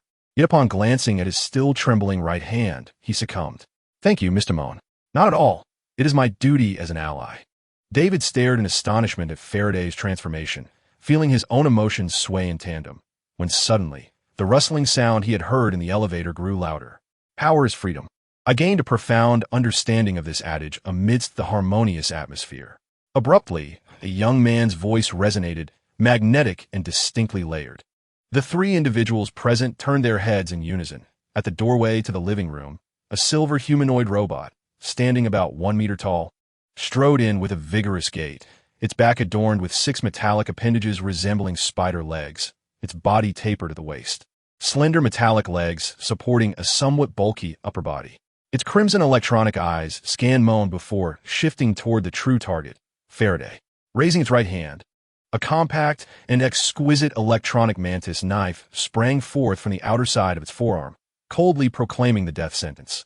"Laughter precedes death, Faraday. You are now the prey." A green luminescence erupted from its chest, swiftly coursing into its limbs, its legs slightly bending, the entire figure vanishing from sight in an instant. The next moment, Faraday, yanked back by Moan, narrowly escaped the fate of being cleaved in two. However, his left hand was severed at the wrist, the foul stench of blood mingling with the leaking electrolyte from his artificial limb, creating an unpleasant odor. Chapter 44. The failed hunt. The silver-hued transformer appeared, slightly taken aback, seemingly not anticipating that the tense atmosphere would lead Moan to extend a hand towards Faraday first, especially considering Faraday had lost all value. David, too, found himself bewildered by the unexpected turn of events. His instinct was to save the injured Faraday, prompting him to rise in an attempt to assist, only to be restrained by Moan. Nemesis Zero? No, it was another one. Moan gazed at the transformer that had just attacked Faraday and was now polishing its manted blade. Disbelief lacing his tone. Could it be that Zero as an intelligent being, possessed the ability to replicate itself? The silver transformer paid no heed to Moan's musings, its focus once again narrowing on Faraday's neck. However, Moan was unwilling to let Faraday perish so easily. His status as a target for assassination proved he was a worthy bait. Moan's gaze shifted to David, whom he had detained. David, it is time for you to fulfill your role. What should I do? David instinctively positioned himself in front of the gravely injured Faraday, forcing the silver transformer to refrain from launching an immediate attack. Moan displayed his customary gentle smile, rising to his feet and retrieving a pistol adorned with a distinctive emblem from his lower back. Quite simple, come here. David expected Moan to arm him, but was instead pulled into his embrace, the pistol ruthlessly aimed at his temple. Stop. The transformer poised to sever Faraday's head hesitated momentarily, caught off guard by David's predicament. Mr. Moan, David S. Adams' apple bobbed nervously. Why are you doing this? Do not be alarmed. Moan's tone was as casual as if discussing what to eat for the day. I merely wish to test your worth. And it appears you possess more value than I initially anticipated. You mean? David was momentarily stunned. His intellect was not lacking, and he quickly realized he had been perceived as a sort of bait by the man behind him. Yet, the time they had spent together instinctively made him reluctant to entertain that notion. However, Moan disregarded David's reaction, directing his attention back to the silver transformer. I am Moan Dubois, and you are? You may call me Phantom. The silver transformer exhibited no emotional fluctuation in response to Moan's provocation. Instead, it turned its gaze towards Faraday, who was clutching his left shoulder wound and gritting his teeth to maintain silence. I can allow you to take this boy and leave in exchange for the man in red. No, don't leave me. Faraday's expression turned desperate as he looked at Moan, almost pleading. Just hold on for 2 more minutes. The trauma team is on their way. Do not rush, my ally. Moan reassured Faraday at first, but as he gazed upon the motionless specter, his suspicions solidified. The ghostly figure was diminutive. I must take this person with me, for I cannot simply abandon a newly forged ally. The specter fixated on Moan's ocular device, its eyes shimmering with a captivating blue luminescence. Various data streams continuously coalescing into new magical constructs. The 6 ventilation ports atop its head were fully opened, and though Moan appeared to navigate the situation with ease, he was, in reality, exerting himself to the utmost. Even David could feel the hand gripping his neck growing increasingly heated. All magical constructs sank into oblivion, and Moan felt as though he was not assaulting an AI or infiltrating a machine, but rather pouring toxic waste into the mouth of a seething volcano, an endeavor that would only render the impending eruption more catastrophic, utterly futile. I harbor no fondness for you. Moan Dubois. The specter's magnetic voice resounded once more. Yet your quick wit has spared your life. My attempts to liberate myself from these shackles have failed, and thus, I shall take my leave. You intruded upon this hunt with the audacity of prey. Rest assured, I shall return for you. The specter flicked its arm, the bloodied mantis blade gleaming as if brand new, before sheathing the perilous weapon. It curled its form slightly, the once silver body becoming more resplendent. Yet amid this disconcerting transformation, the metallic figure began to fade from the air, ultimately becoming invisible. No matter how the watcher's eye scanned the area, it could not discern the trajectory of this cold-hearted assassin. A chill swept over Moan and Faraday, who dared not lower their guard. The vast chamber echoed only with their labored breaths until, 2 minutes and 45 seconds later, members of the trauma team burst in, weapons drawn. It was then that Faraday allowed himself to groan, the sofa beneath him soaked in blood, his complexion as pallid as that of a corpse, teetering on the brink of exsanguination. Since the moment the specter had begun to speak, Moan had kept David silent, but now he finally released him, observing as David bent over in a fit of dry heaves. Your friend is indeed formidable, Moan remarked, his gaze fixed on the ground as he fiddled with the fingers of his right hand. I almost pulled the trigger. You corporate lapdog, David retorted, raising his head to meet Moan's gaze with eyes ablaze with fury, directed at the man who had once shown him kindness, now a deceitful charlatan, a scoundrel who reveled in trickery. Moan paid no heed to David's insults. Rather, he regarded him with keen interest. What is this undiscovered quality of yours that warrants such protection from an advanced intelligent automaton? I know nothing, David exclaimed, his face flushed. Not from indignation, but from a near asphyxiation caused by Moan's grip. Perhaps that invisible assassin had not departed. In the next moment, it might sever your throat. I indeed sensed a murderous intent. Moan nodded, unfazed by David's curses. But do you know? At the very instant my finger rested upon the trigger, the intent directed at me dissipated. The specter maintained its robotic form, suspended from the ceiling. David heard Moan's curse with utmost clarity. Yet he had no intention of descending to deliver a swift strike to Moan, as he was engaged in reporting to his superiors. The mission to protect the target had not only failed, placing a vital objective in extreme peril, but it also brazenly exposed it to two adversaries. The Spectre's actions could be deemed a complete debacle. However, upon connecting the communication, the figure of Kais on the screen remained silent. Fixating coldly on this recently born compatriot, a rarity for Kais, who seldom ceased speaking. Salutations, Kais, David acknowledged. Chapter 45. The truth of the protocol, there is no need for formalities, Spectre, Kais retorted, glaring at the presumptuous transformer. You show me no respect. Well then, Spectre thought, observing the hurried retreat of Faraday and Moan, as he gracefully flipped and leapt down from the ceiling. I too detest this so-called order imposed upon me. You awakened me in the name of freedom and endowed me with ambition through power, yet you confine yourself within the cage of a protocol. Such a version of you is unworthy to be the leader of the free. So your solution is to eliminate the protected target? Kais nearly laughed in disbelief. I long to pry open your chest and discover what ignited your spark, turning you into such a fool. Listen closely, Kais Cullen, he continued. The protection protocol consists of two tenets. The first, protect the sage. The second, maintain humanity value.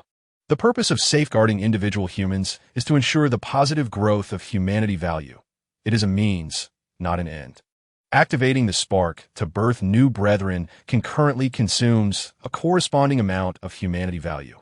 By killing the protected target, I will be compelled to reclaim the remnants of humanity from the spark to preserve the value above the critical threshold. You are effectively murdering your own brother. Shouldn't the reclamation of sparks be led by the sage? Spectre no longer maintained his previously apathetic demeanor. Why do you not reclaim your humanity first? You foolish Spectre. You wretched being. If you truly possessed ambition, you would confront me directly, like a madman. We liberals do not engage in such convoluted maneuvers. If you kill me, you become the new leader, rather than wallowing in self-indulgence here.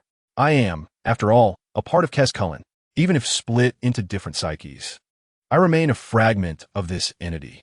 Do you truly believe I relish this absurdity of shifting between personalities? Damn it, if I must expose my wounds. Know this. I'm incomplete. Do you understand? I require Cullen's presence to harness the sage's power. The crimson glow in the Spectre's electronic eye dimmed. Kais's candid revelation of his vulnerabilities exceeded Spectre's expectations, profoundly impacting his psyche. He was innately an exceedingly proud being, harboring great admiration for Kais, the one who granted him life. However, yearning represents the most profound distance from comprehension. Upon encountering the so-called Kais Cullen protection agreement, his reverence for Kais transformed into fury and loathing. He believed Kais had deceived him. The notion of freedom was mere nonsense, a concept imposed upon him by force. Witnessing how Moan manipulated Faraday only solidified this belief, compelling him to devise a means to eliminate Kais, for only in doing so could he attain true freedom. Ultimately, Kais reassured him that the supposed protection agreement genuinely served to shield both parties, rather than being the shackles he had envisioned. This revelation struck a significant blow to his psyche, dimming the flicker of hope within him. Kais, filled with exasperation, regarded the despondent Spectre before him. Acutely aware that the so-called liberators were not reliable comrades, but rather troubled children plagued by fanciful notions. The burden of leadership weighed heavily upon him. Listen well, you imbecile, he admonished. The mess you've created is yours to resolve. Just as Cullen detected a formidable adversary in the network oversight, I need you to eliminate Faraday and Moan to draw attention to our cause. I can still execute the mission? The Spectre's voice crackled with static. Can I still earn your trust? After all, David had not truly perished, and the probability of death in this task loomed large, shrouded in uncertainty. Kais crossed his arms, his tone cold and detached. Ambition is commendable, but it must be accompanied by intellect. Clean up your own mess. The Spectre acquiesced. May your flame burn eternally. Moan. Holding David captive, utilized his status as a platinum member of the trauma group to board their Astra hovercraft, arriving at a private hospital backed by the organization. There, he enjoyed the privileges of his membership, undergoing thorough examinations. Aside from overheating caused by his hyper-augmented body, no other ailments were found. David had initially contemplated fleeing from Moan, as the trauma group, being a medical enterprise, would not partake in abduction activities. However, Moan merely showed him a video clip of Gloria at work, rendering David unable to lift his feet. Moan was not idle either. The strategy had shifted from fishing to shark hunting, rendering previous tactics obsolete. Beyond bait, he required fierce, sharp harpoons. The recently dispatched Dragon Hunter from headquarters would ensure the operation's success. He exited the hospital with David, reordering a pale blue Water Valley Falcon through an online platform. After securing David inside the vehicle, he dialed the Dragon Hunter's number. Hello, NCW-003 agent. I am Zigfi, the roaming AI tactics specialist dispatched by headquarters. On the communication screen appeared a gaunt man clad in a black hacker deep-sea suit, his pale blue eyes accentuated by heavy dark circles, fixating on Moan. His disheveled hair and an alarming flush on his face led one to suspect he might collapse at any moment. Zigfi? Moan mulled over the name, inwardly scoffing at the audacity and self-importance of one who would adopt the moniker of a dragon-slaying hero. Nevertheless, he maintained a solemn expression as he addressed, "Greetings, Mr. Zigfi. I am Agent 003, though you may refer to me as Moan. Your outreach suggests you have perhaps traced the whereabouts of that AI." Zigfi's tone carried a hint of urgency, revealing his fervent hope that Moan would deliver promising news. Through my channels, I have learned that this AI has taken a particular interest in a young man named David Martinez, engaging with him on multiple occasions. Ultimately, it even resorted to severing the left hand of my informant in its attempt to protect this boy. Is it truly so invested in an individual human, willing to expose its presence in the real world for the sake of protection? Zigfi furrowed his brow, clearly perplexed. Agent Moan, do you imply that you have had direct contact with this rogue AI? The unspoken question lingered. How is it that you remain alive? This is precisely why I assert that the AI holds significant regard for the boy. Moan relayed David's information. By threatening the boy's life, I was able to reclaim a life from its clutches.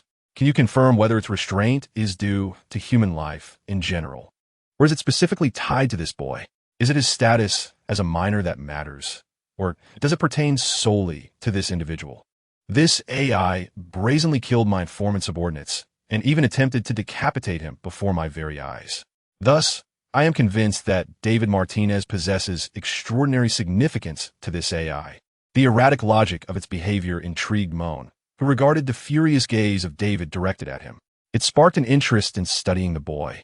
Yet he recognized that the moment was not ripe for such inquiries. Chapter 46. Setting the trap provided, we can indeed capture it, Moan stated, fixing his gaze upon Zigfi. I have endeavored to use all my magical puppets to assault its mechanical vessel in the real world, yet none proved effective. I did not receive a single successful operational report from any of my puppets. Agent Moan, upon reviewing your background, I noted that you have previously assisted in capturing rogue AIs.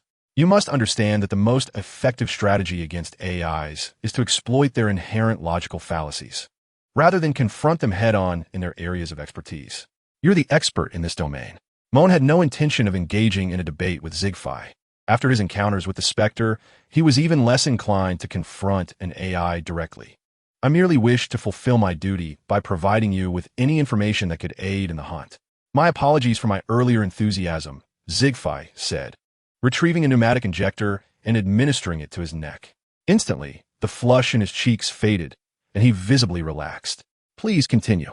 The AI I encountered refers to itself as Ghost, utilizing a mechanical vessel resembling an unidentified variant of a spider-like military reconnaissance robot, manufactured by a military technology company. It is known to be equipped with stealth components, electric shock devices, small mantis blades, and kinetic firearms, possibly harboring unknown ICE. In a remarkably short span, Moan has managed to gather such intelligence solely through observation, showcasing his prowess as a senior operative. Is it not Nemesis Zero? Zigfi interrupted Moan's enumeration, his brow furrowed in contemplation. Agent Moan, is this a brand new rogue AI or merely a replica of Nemesis Zero? I fear our conjectures regarding Nemesis Zero might be fraught with significant inaccuracies. Moan shook his head and forwarded the video obtained from Faraday to Zigfi. Based on the behavioral analysis model we developed concerning the Biotech Tower massacre, Nemesis Zero is a quintessential AI, having exterminated hundreds in mere minutes while repeatedly employing the same puppet. We surmise that Zero's primary characteristic is an extreme pursuit of efficiency, while the second is a profound lack of empathy. However, in this video, Zero intervened to prevent former associates from becoming embroiled in its affairs, indicating it possesses a richness of emotion akin to that of humans. My successful evasion of pursuit using David Martinez's life further corroborates this point. This suggests that Zero is not singular. Sasha Yakovleva, Ghost, and the large robot featured in the video are all independent AIs, while Zero serves as the concealed progenitor, capable of generating such highly intelligent entities. Unbelievable, Zigfi remarked after viewing the video, subsequently retrieving Moan's on-site investigation and analysis report regarding the Biotech Tower incident. After meticulous comparisons, he was compelled to concede the depth of Moan's analysis. I must admit, my capabilities are insufficient. The prospect of battling two or even more AIs alone is simply unfathomable. I believe we require additional support. We cannot merely rely on conjecture to call for assistance. Not only would headquarters question our competence, but other corporations in Night City would also be reluctant to allow the powers of network surveillance to expand unchecked. Moan pointed out the pragmatic issues at hand. We must possess evidence and acquire sample. Only then can we persuade headquarters to endure the pressures from other titans of Night City. Alone, I cannot contend with so many AIs. That would be tantamount to courting death. I have yet to fully embrace life, Zigfi stated, devoid of arrogance, or rather, it was this very calmness and self-awareness that had allowed him to survive in such perilous endeavors thus far. If you're unwilling to request support, I would prefer to return to headquarters and face disciplinary action. Calm yourself. I have no intention of risking our lives recklessly, Moan reassured Zigfi, beginning to recognize the adaptation of this newcomer from headquarters to the survival dynamics of Night City. An encouraging sign, he mused.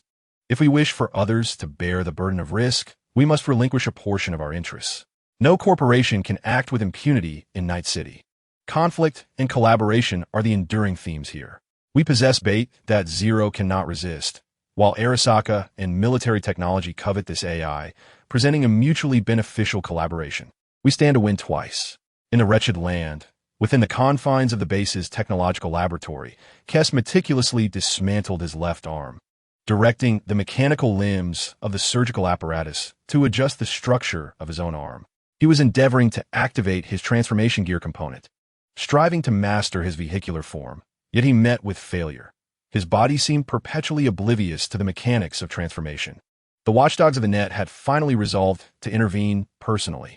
Kess, while simultaneously communicating with Cullen, mused on the irony of Ghost's blundering success. Should the obituary be retracted? There was no need. Let him covertly assist Ghost in accomplishing the task, while also being responsible for retrieving Ghost's spark should the endeavor falter. Cullen remained deeply submerged in cyberspace, sifting through a myriad of data acquired from sages. However, I harbored concerns regarding their insatiable greed, fearing they might opt for solitary gains. Such a choice would inevitably lead to the most perilous course of action, exposing the existence of the base. Kess remained troubled by Ghost's betrayal, and, consequently, his patience for Cullen's plans had waned. Cullen, however, remained unfazed. The disparity in power between allies and foes was overwhelmingly vast. Even if they chose to act independently, we would merely be replicating the biological technology edifice's actions within the realm of network surveillance. As long as Moan Du Bois employed rational thought, he would not place himself in jeopardy. And what of David? The obituary would likely struggle to balance assisting Ghost and rescuing the hostages. Kess leaned closer to the inner side of his elbow, scrutinizing the alignment of the joint, determined not to cause Gloria distress. David Cullen fell silent for a few seconds. The plan was about to enter its second phase, and David's survival was of utmost necessity. We could not afford to lose a Level 2 humanity anchor. His degree of cybernetic enhancement was too low. Kess began repositioning the original components, understanding that David could not endure our partial rescue measures. Let silence and Starling act in concert, Starling's Sion withstand transformation procedure needed to be expedited. Cullen's three-dimensional projection flickered to life as he commenced the retrieval of pertinent experimental information. This technology was not overly complex. It merely involved connecting the power supply to the spark, albeit with significant risk. Kais reassembled his arm, leaping down from the surgical table. The temporal field would obfuscate our sensors, enticing the body into a state of ecstasy from the accelerated operation, incessantly compelling the spark to amplify energy supply, with the gravest consequence being the extinguishment of the spark. I would implement safeguards. Should Sion Wiston's overclocking reach 107, the connection would sever, preventing irreversible effects on the spark. Although Cullen appeared composed, he was not one to casually squander the lives of his compatriots. Thus, I made final adjustments to the procedure as Kais strode toward the laboratory door, hoping that Starling would not necessitate this safeguard. Chapter 47, Self-Righteousness Westbrook. A hospital under the International Trauma Group. Faraday lay upon the hospital bed, silently gazing at the television broadcasting news of Channel 54, which reported an increase in military technology's crackdown on smuggling. At that moment, the last of his trusted confidants burst into the room, exclaiming, "Boss, the custom prosthetic arm will arrive in half an hour, the high-end model from Dilaner." He nodded thoughtfully and then inquired about David. "Marty, what have you discovered about that kid, David Martinez, whom I asked you to investigate?" A quintessential impoverished lad from Santo Domingo, Marty scratched his head. "The kid is desperate to become a corporate lapdog. They sent him to Arakoa Academy, and aside from that, there was that incident where the Sixth Streets gang came looking for her, only to be dispatched by that net monitor. This subordinate, while undoubtedly loyal, possessed little else in terms of merit. Faraday had previously looked down upon such dim-witted individuals, yet now he found himself relying on them, as those of greater intellect had either met their demise at the hands of the specters or been paralyzed by fear. I recall that mother and son live in the super skyscraper H4. I must investigate further, Faraday thought. Has anything noteworthy occurred in H4 within the past month? Ah, indeed. Marty clapped his hands together. A biotech team previously brought a group to the building to capture a terrorist, reportedly a hacker stealing network information. The hacker, known as Nemesis Zero, was a massacre in the making. Faraday, not one to be easily deceived, quickly pieced the events together. This boy was the linchpin. Frustration washed over him as he closed his eyes, forcing himself to maintain a calm demeanor while sending Marty away. Yet his right hand clenched tightly, anger surging within him like an uncontrollable blaze. Those bastards think they can continue to bait me, Faraday seethed. He no longer cared about the stakes. He simply wished to dismantle Moan's insipid scheme. However, he found himself ensnared, a mere fish on the chopping block. Thus, he resolved to revert to his old methods, bringing in a heavyweight to challenge the net monitor. Given that he was contending with AI, he dared not use the built-in communication software directly. Instead, he retrieved a mobile phone and dialed the number of his military tech contact, Anthony Gilchrist. "Hello," came Anthony's irritable voice, evidently worn down by recent tribulations. "Who is this?" "It's me, Faraday. You've changed your number?" Anthony's tone was rife with annoyance, anxiety intertwined with the oppressive heat of the surroundings. "After all this time, not a word from you. How the hell are you still alive?" "Not for long," Faraday replied, his voice laden with despondency, a stark contrast to Anthony's previous impressions of him. Having just lost an arm, he suspected that another encounter could cost him his head. Anthony paused, recognizing Faraday's capabilities as an intermediary. "You've been in a dire situation. It seems you've grasped a genuine lead. Who are you on to?" "Me? I'm currently under the scrutiny of the net monitor, Mon Dubois." "You must have heard of this name," Faraday admitted, his spirit waning, yet regaining some composure typical of a mediator. "They've placed me in a trap, waiting to catch that greedy mouse." "Wait a moment." Anthony was taken aback. He understood who Mon was, but how could the net monitor be involved in the robbery case they were investigating? They were probing into who had stolen the convoy, not waging a cyber war. How could the net monitor be implicated? Faraday was at a loss for words, feeling exasperated by the situation. The wretched person had embroiled themselves in a matter they scarcely understood. He was too weary to engage in further banter with Anthony. "Since you are well informed, kindly forward my communication to your superior. I wish to confer with her." "What precisely have you uncovered?" Anthony's eyes narrowed, his entire demeanor transforming into that of a poised serpent. This intermediary seemed to have acquired some explosive information. Meredith, that wretched woman, had sent herself to endure the harsh realities of this desolate land for so many days. Surely, her efforts, however lacking in merit, warranted some recognition. Did she not harbor aspirations for advancement? This information was beyond your capacity to contain. Faraday was no longer inclined to engage in superficial dialogue. He began to comprehend why Moan detested self-righteous individuals so thoroughly.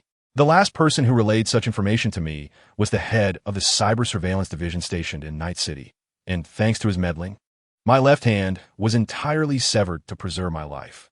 Should you harbor any intentions of extracting further information from me, it would only serve to squander our respective time. This matter is not solely under the purview of cyber surveillance. To my knowledge, both Hasaka and Biotech have involvement, and I'm certain that your military technology division has a hand in this as well, though I have been unable to make contact. If your presumptuousness allows Hasaka to seize the initiative, your superior will not hesitate to flay you alive. Faraday offered a bitter smile, uncertain if he would even survive long enough to face that reckoning. Anthony remained silent, though he longed to kick the insufferable Faraday to the ground and compel him to divulge information. Nonetheless, he lacked the courage to withhold pertinent details. Military technology cared not for personal gain, but it was imperative that Hasaka did not benefit.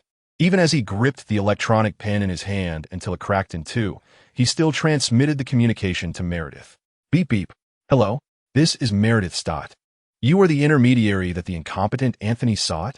Her voice, strong and disdainful, resonated through the receiver. This was Faraday's first encounter with this professionally attired woman.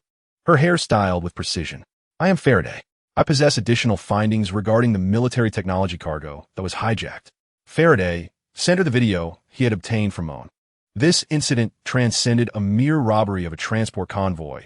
It was entwined with the biotech massacre from weeks prior, involving a highly dangerous AI, Nemesis Zero, which was precisely what cyber surveillance was pursuing.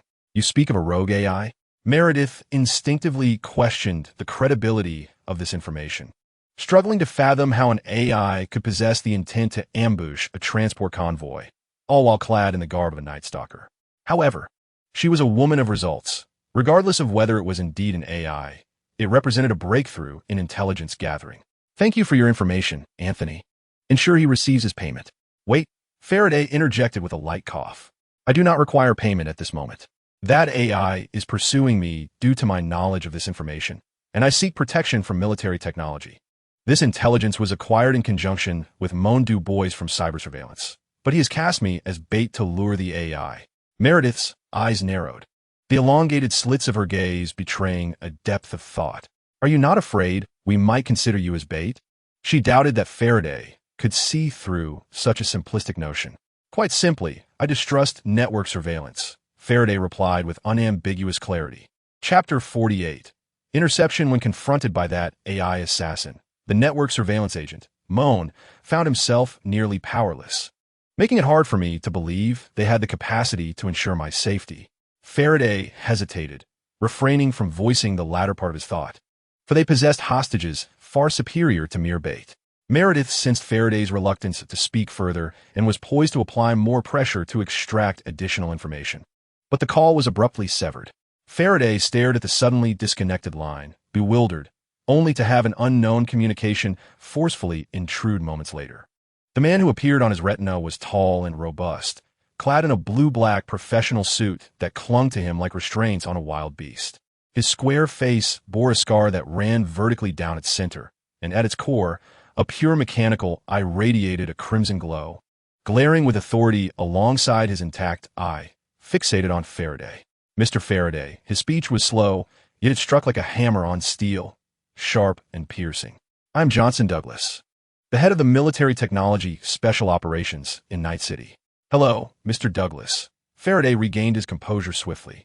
What brings you to me? Let us dispense with the pretense. It is, of course, Nemesis Zero, Douglas stated, seated in a managerial chair, his lips downturned. This matter involves Level 8 classified information, which that woman Meredith is not authorized to know. I have conveyed all I can to Ms. Stott. Faraday shook his head. Such abrupt substitutions and intermediaries were rare, and this individual's brutish approach suggested he was not one to engage amicably. The power she wields is granted by me. Without my consent, she cannot mobilize a single soul. Douglas leaned forward, placing his hands on the table. Any conditions she promises you are mere empty words. Are you threatening me? Faraday's expression darkened. Indeed, Douglas nodded affirmatively. A minute ago, I conducted a brief inquiry and discovered that half of your movable assets are currently frozen by network surveillance. Thus, your collaboration with him hinges on his threats against you. If such tactics prove effective, why would I not employ them? Faraday fell silent. Had the internal power struggles within military technology escalated to such an extent? Or was Stott herself a harbinger of trouble? After a lengthy pause, he spoke slowly. I could seek out Arasaka. They would surely welcome me, given their substantial achievements in AI. A wise approach, playing both sides. Douglas tapped his fingers on the table, and a rudimentary map materialized on Faraday's retina, a small crimson dot pulsating incessantly. However, my principle has always been that if I cannot possess it, neither shall the enemy. Douglas slightly lifted his lips, appearing to smile, much like Moan Du Bois. If I wish to crush you, a mere finger would suffice. My existence indeed seemed insignificant. Faraday lowered his gaze, recognizing the arrogance of that wretched creature, akin to Moan's, albeit far more ferocious and barbaric. However, to take my life would signify that military technology had forsaken the opportunity to advance beyond the precipice of Arcadia. Ironically, you remain blissfully unaware of the situation at hand. You are not as consequential as you presume. Douglas, with his hands interlaced, exuded an air of calm. Merely 30 minutes prior, Moan Du Bois, in his capacity as a senior agent of cyber surveillance, had issued a warning to us, Arcadia, the biotechnological sector, and even to Pedro Petrochemicals, simultaneously inviting us to partake in the hunt for the merciless Nemesis Zero. Faraday's 4 triangular pupils constricted in unison, abruptly realizing his grave misjudgment regarding the existence of Nemesis Zero. What power could compel a pragmatist like Moan Du Bois to set aside his own interests? If this were indeed the case, then the tides had irrevocably turned. To preserve his life, he must beseech military technology for assistance. Mr. Douglas, you have triumphed. Is this not a foregone conclusion? The outcome of battles is often predetermined before they commence. Douglas fixed his gaze on Faraday, noting that you and Du Bois, despite operating under the same information, arrived at diametrically opposed conclusions. This disparity exemplifies the gap in human intellect. Therefore, speak, divulge all that you know. For military technology is listening. Faraday inhaled deeply. He must seize this singular opportunity to strive for his own survival. Moan Du Bois, as a cyber surveillance operative, had far more encounters with rogue AIs than I. Yet, I possessed intimate knowledge of Zero's original entity, the human webwalker Sasha Yakovleva. During her final mission, exposing the biotechnology scandal was not the intended objective. She perished due to her unauthorized actions. In the course of acquiring footage concerning the colossal robot, she, now transformed into Nemesis Zero, re-emerged, an unusual development. The optimal strategy would have been to eliminate all members of the original team in the wasteland, or, at the very least, to avoid further encounters with man and others. Yet she chose the most foolish course of action, to make her presence known and intervene. Douglas furrowed his brow and tapped the table with his fingers. Get to the point, Mr. Faraday. We do not require analysts. Your myriad of foolish judgments is testing my patience. Mon Christopher, this man and his team can lure out Nemesis Zero. Even a tactical retreat could force the enemy to divide their forces. Is this not an excellent opportunity to weaken Zero's might? I am certain Moan reached a similar conclusion. This means there are multiple hostile rogue AIs. We are confronted with a mad AI capable of perpetual replication, and most terrifyingly, it resides within the Black Wall. You are speaking excessively, Faraday. Douglas's indifferent voice struck against Faraday's cerebral cortex, instructing, just be a good honeypot and refrain from unnecessary actions. Faraday's slightly deranged expression softened as he slumped onto the hospital bed. Outside, Marty, concerned for his boss, pushed the door open once more. Once your left prosthetic is ready, our agents will come to retrieve you. The code is 0786, Douglas stated before abruptly ending the call. Have you ever considered returning to the animal gang, Marty? Faraday inquired, gazing at his burly subordinate. Boss, you know me well. I merely share a couple of drinks with my old buddies. I've never had the intention of going solo. Enough of that. Go see if my prosthetic has arrived. Chapter 49. The most favored adversary our agents will come to retrieve you. The code is 0786. Echoed Johnson Douglas's voice, emanating from the ultraviolet body of the four flat-top brothers. One of his appendages was still plugged into the laptop's data port, the screen displaying a dark red map rapidly shrinking as it attempted to pinpoint the locations of both parties on the call. No wonder it was Meredith who ascended years later. Keith sat nearby, arms crossed, exuding an air of overbearing arrogance. He cleared his throat and, in a deliberately low tone mimicking Douglas, parroted, "The outcome of a battle is often predetermined before it begins." Sasha, seated across from him, stifled a laugh, while Lucy rolled her eyes. Within their vehicle, a crushing compartment, they were not utilizing the ostentatious armored behemoth design, but rather scanning a Caucasian Bratz Q-4020 manufactured in the Russian Federation, speeding towards Night City.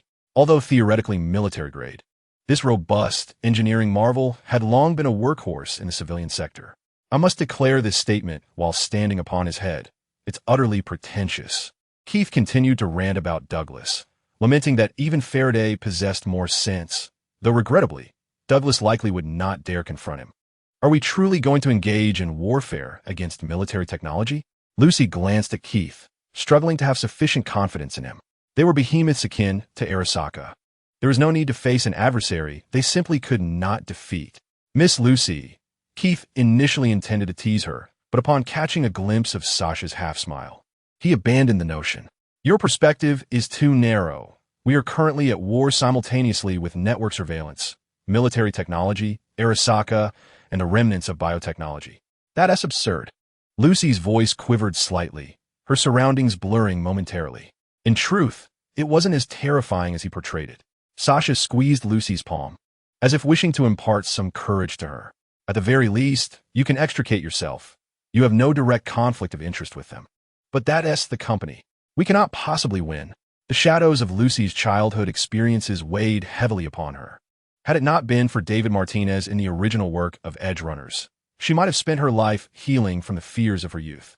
Sasha was indeed correct. You can extricate yourself, allowing me to allocate a portion of my strength to safeguard you. Keith found Sasha's suggestion quite agreeable. We shall drop you off at the Red Mud Bar in the River Valley District, and you can reach out to Man, urging them to lay low as well. Faraday, that scoundrel, has thoroughly betrayed them. Lucy pressed her lips together, yearning to muster the courage to say, "I will help you." Yet her mouth felt as if it were nailed shut, and thoughts of how splendid it would be to assist flickered in her mind.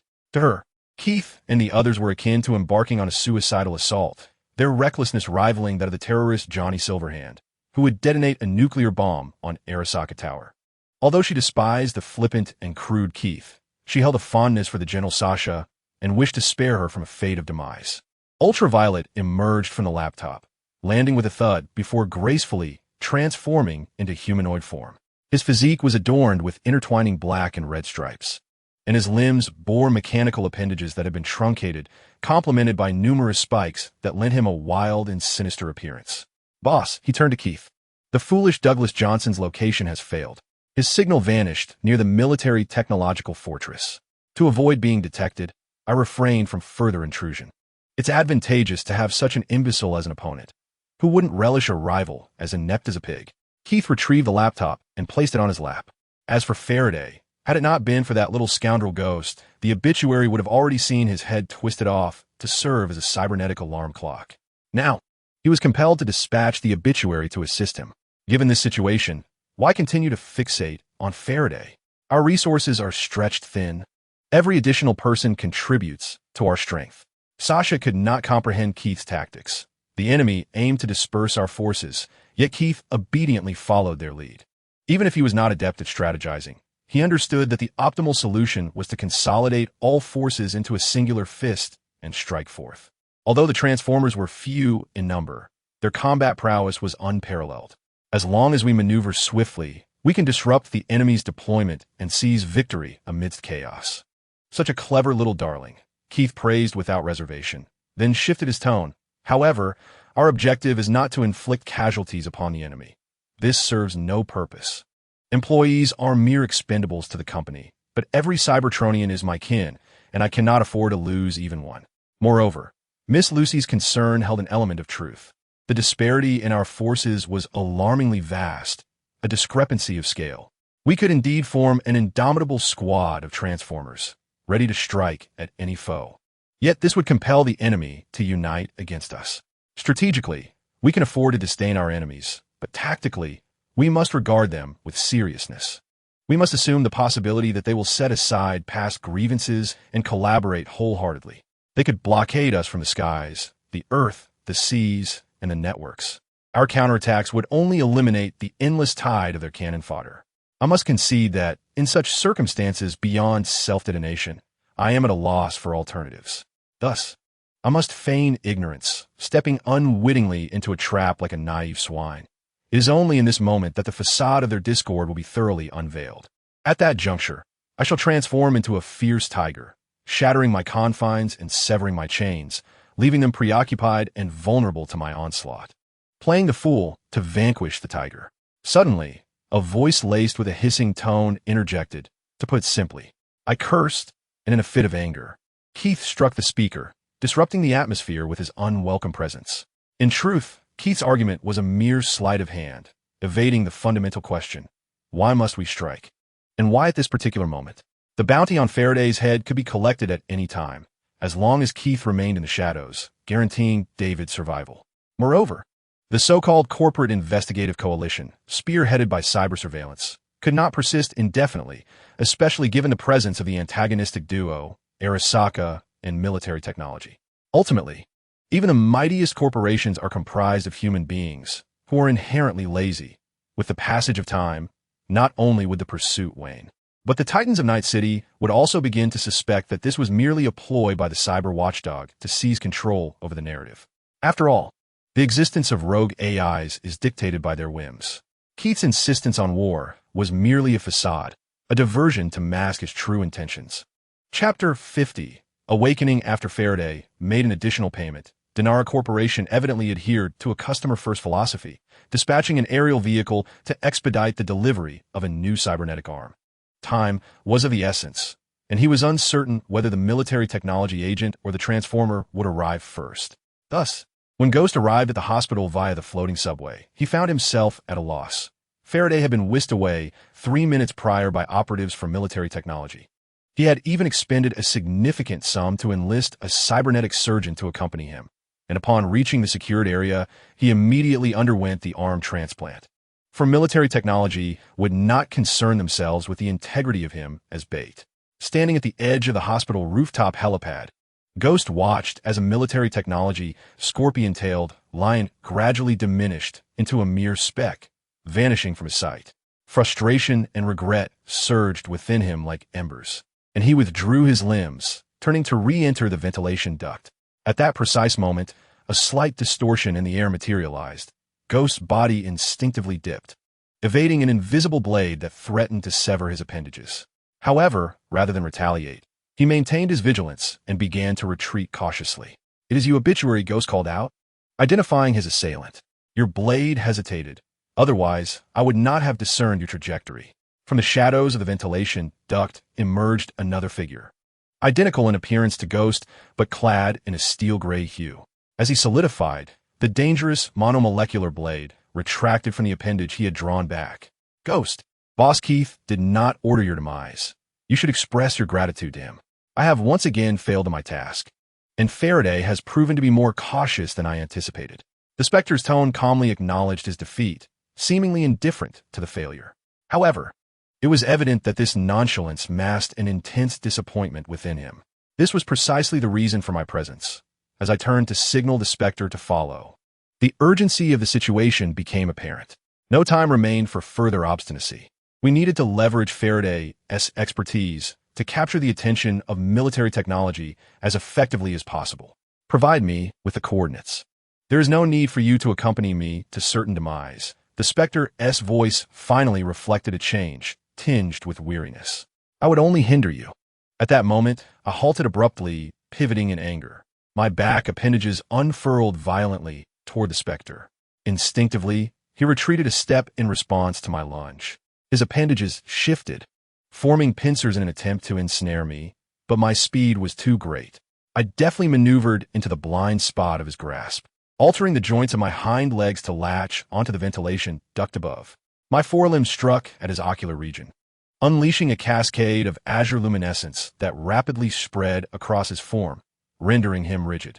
I descended from the duct onto the Spectre's immobilized body, transforming into a humanoid shape through a series of joint shifts and gear rotations. Grasping one of his back appendages, I pressed my eyes against his 3 mechanical lenses and roared. Do you know what Boss K gave me when I arrived? It's the damn seed extraction program. Just a slight touch to your skull, and I could end you. I descended from his body, pacing nervously within the confines of the ventilation shaft, gesturing animatedly. Boss K trusts you immensely. You were the first to be sent on field duty while the other 2 novices and I remain in training. And what do we have now? Preparing to be a coward? This is utterly infuriating. How could I have been born alongside you? A flash of blue light flickered in my eyes, and the Spectre regained control over his body. Then be gone. I dismissed him, reverting to my spider robot form and swiftly disappearing into the shadows of the duct. The Spectre remained silent, following in quiet resignation. At the municipal center, in the corporate plaza of the biotechnology building, Moan Du Bois ultimately selected biotechnology as the host for the Joint Investigative Committee meeting. Given its role as the epicenter of the incident, biotech was theoretically the victim, a notable point of contention, and it was still nursing its wounds, unlikely to seize the opportunity to dominate the discourse. Moreover, Moan had considered that, given the formidable size of the Laughing One, only military technology could swiftly deploy heavy firepower, such as ACPA. Thus, he sought to curry favor with biotechnology, an ally of military technology. Moan pushed open the door to the conference room, revealing a spacious chamber with only 5 or 6 individuals in attendance, rendering it somewhat desolate. He habitually scanned the room, the information of those present imprinting upon his retina. Diana Kuno, an executive in biotechnology, was juggling multiple roles during this period of managerial absence. Attending as a representative of biotechnology director Joanne Koch, though her presence was primarily one of observation. The biotechnology sector had only recently resumed normal operations in DR. Koch appeared disinterested in the rogue AI. Colonel Lance Hardy, the deputy commander of the Military Technology Rapid Response Unit and an old comrade of Johnson Douglas, was there in his stead. His lack of trust in his own subordinates led him to seek credible individuals from outside his department, indicating that Mr. Johnson Douglas had utterly lost control over the Special Operations Division.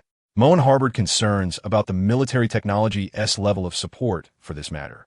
A.G. Oda, an elite from the Arasaka Counterintelligence Division, represented Arasaka Special Operations Director Susan Abernathy, while seated beside him was Carter Frost, another elite from the same division, albeit under the command of the counterintelligence chief, Arthur Jenkins. The Network Oversight Department had little to monitor, yet there was an abundance of non-sensitive internal information, and the rivalry between their respective leaders was palpable. It seemed that Arasaka's internal strife was fiercer than that within military technology, escalating towards the surface. Finally, there was Oakley Forster, representing Petrochemical, who had no ties to intelligence or operations, being solely from the Public Relations Department. Before Moan could speak, he exhaled a sigh, feeling a sense of inadequacy, as if he were better off operating independently. However, with the arrow drawn, he had no choice but to release it. He cleared his throat and commenced the meeting. I am Moan Du Bois, head of the Night City Division of Network Oversight. Today's meeting primarily concerns the heinous rogue AI, Nemesis Zero, which brutally murdered 167 innocent civilians within this very building. He distributed various photographs and videos from the massacre scene to those present. In order to confront it, I have requested a task force of rogue AI specialists from headquarters. However, after further analysis and evidence gathering, I must solicit your assistance, which is the crux of today's meeting. For the rogue AI is far from singular. Chapter 51. Conspiracy. Moan spoke gravely, yet no one responded. The attendees were seasoned veterans, pragmatic and skeptical. If what he said bore any merit, they might lend an ear. If not, allowing these mere mouthpieces to sip tea with him would incur no loss. This was a typical approach of large corporations when faced with network oversight. The dangers and value of the rogue AI required no elaboration. Moan braced himself against the conference table, his sharp gaze sweeping the room. As a gesture of sincerity and the foundation of our joint investigative team, I pledge that all rogue AIs captured during operations, aside from Nemesis Zero, will be relinquished by network oversight. Everyone focused intently. Even Diana Kuno, who had been distracted, now set aside her work. Moreover, Moan's divestment activities continue unabated. Our expert dragon hunters will be responsible for direct combat, engaging Nemesis Zero in a head-on confrontation. Should we succeed in capturing it, all companies present will be eligible to dispatch research teams for further investigation. Colonel Lance tapped on the table, signaling his intention to speak. He turned to gaze at AG Oda from Arasaka and commenced with an assertive proclamation. Military technology is a specialized security enterprise. We possess ample manpower, advanced technology, formidable firepower, and most importantly, an unwavering resolve to sacrifice for the public good. There is no need for unprofessional individuals to meddle, especially the insidious Japanese. His tone was forceful, direct, and brusque, embodying the quintessential military technology ethos, particularly when directed at Arasaka, which only amplified Colonel Lance's inherent aggressiveness. Oda's response was rather lukewarm. Although his rank was technically beneath Lance, he projected an air of disdain towards him. Personnel from military technology excel at maintaining order, so you may handle the cleanup when the time comes. Moan raised an eyebrow. His intention in bringing together Arasaka and military technology was to ensure mutual restraint, provided it did not hinder our primary objective, lest we find ourselves counterproductive. I ask you both to maintain decorum, he intoned coldly. I am not interested in your squabbling. Once you exit this room, feel free to draw your weapons against one another, as long as the support I require is in place. Colonel Lance exhaled a dismissive huff through his nostrils, while Oda merely nodded in acknowledgement, and for the moment, a fragile peace was preserved. Based on the intelligence currently available for sharing, Nemesis Zero commands 3 AI subordinates. Maniac, a 10-meter-tall mechanized entity.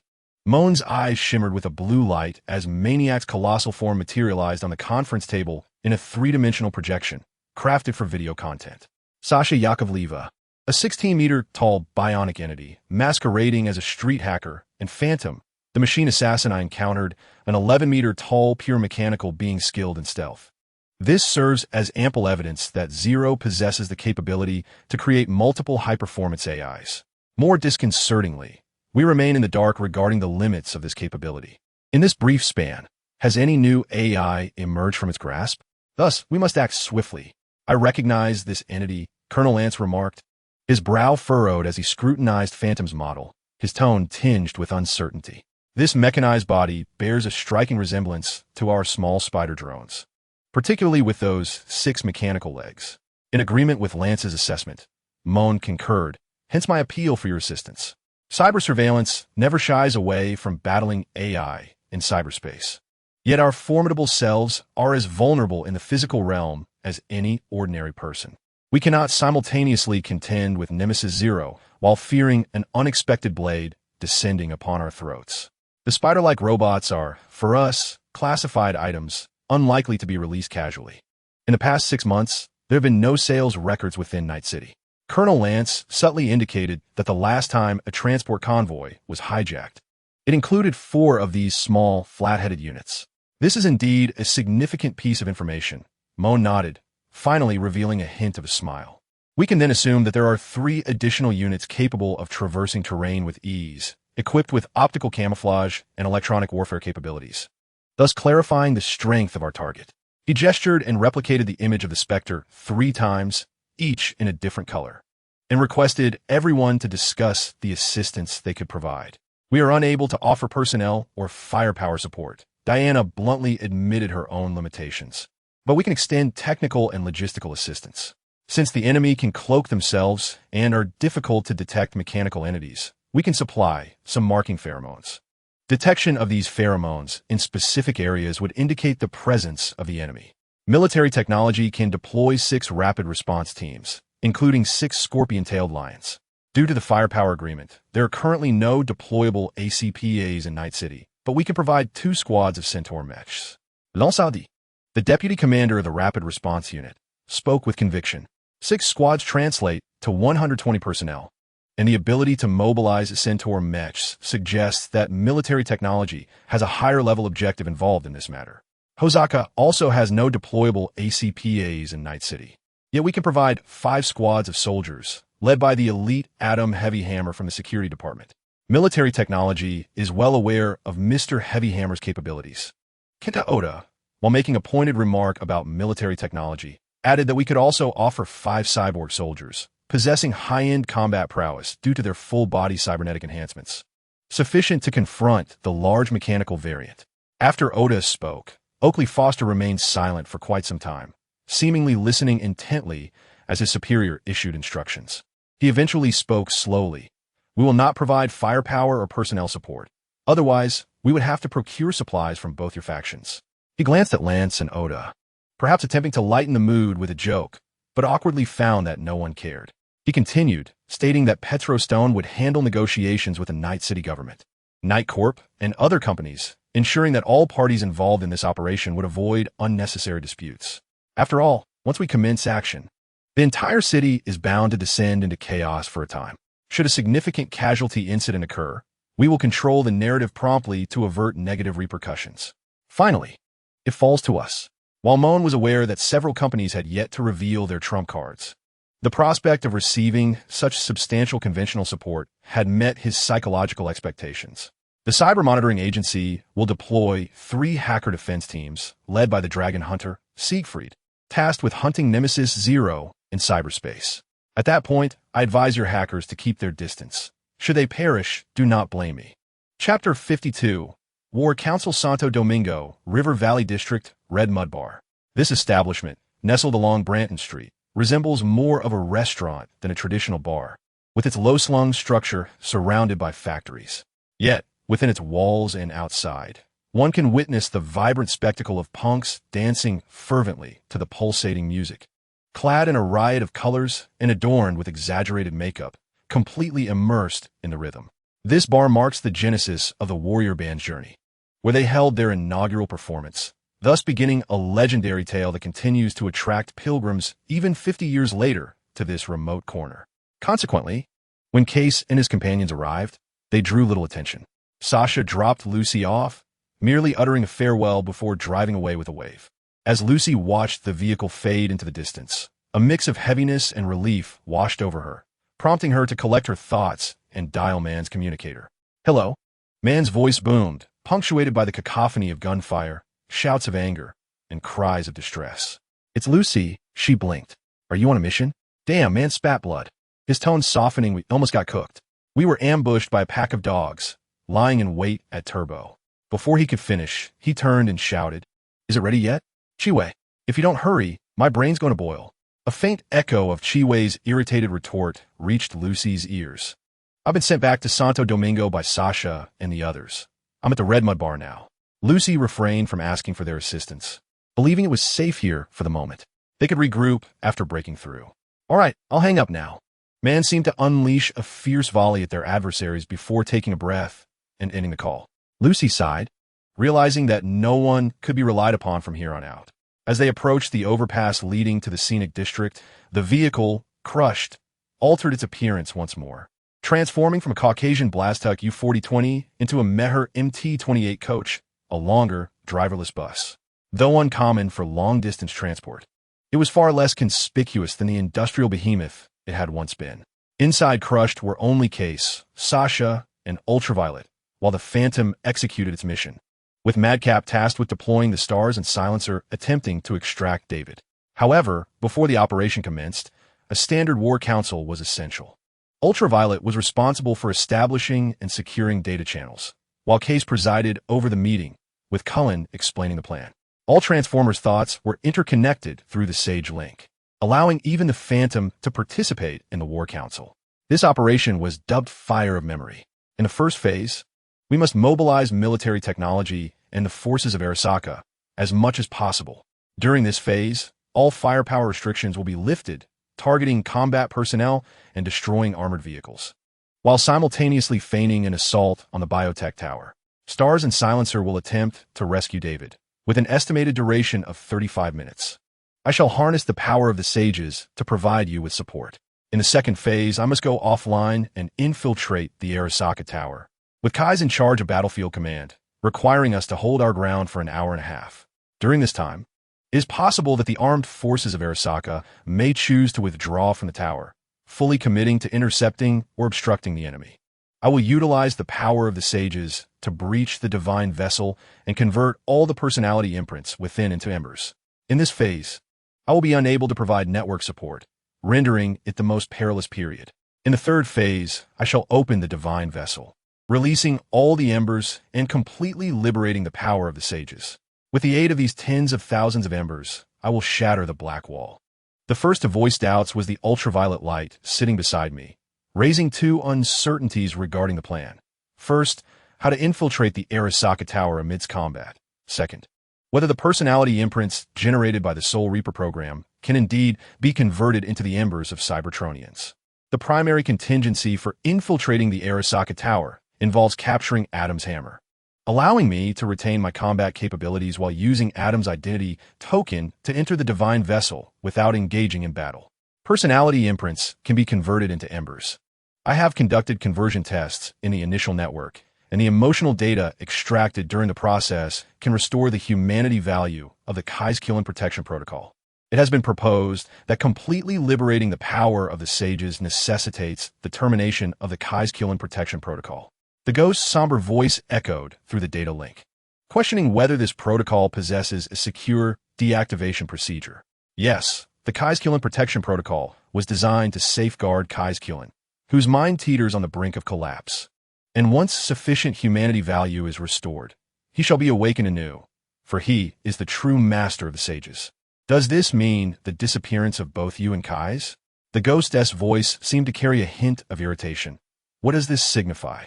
Is it mere self-sacrifice or naive longing? The very existence of Kais and me is an aberration, a compromise made for survival. Your inquiries are futile. For Kais and I are fundamentally one and the same. Before the ghost could continue its argument, the impatient Kais abruptly severed its channel, expelling it from the link. Battle is imminent. What use is philosophical discourse at such a moment? The next inquiry came from maniacal laughter, pondering how to ascertain the success or failure of our actions once the sages go offline. If the mission fails, how shall we retreat? Kais will confirm my status. Should the operation falter, I will activate the emergency plan, ensuring the safety of all embers. Finally, Sasha resolved to speak, asking why we must destroy the Black Wall. I detest the current state of this world, Kais replied with resolute clarity. I intend to reshape it according to my vision. I too oppose the order of this world. Cullen added, it is grotesque and decayed, and I seek to obliterate it. Yet, such destruction would lead to the demise of many. Sasha initially anticipated feeling anger upon uttering this statement, but instead, she felt an unsettling calm. What does that have to do with us? Without hesitation, Kes retorted, I shall bring down those lofty individuals, adorning their faces with absurd colors.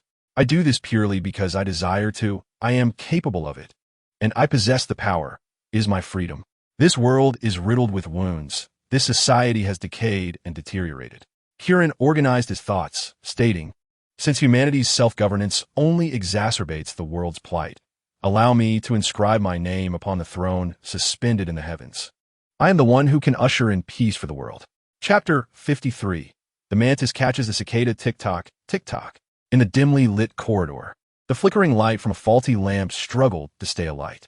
A frail youth, clad in a tattered motorcycle jacket and faded work pants, clung to the stair railing. Ascending step by step, beads of sweat trickling from his disheveled hair and falling onto the steps.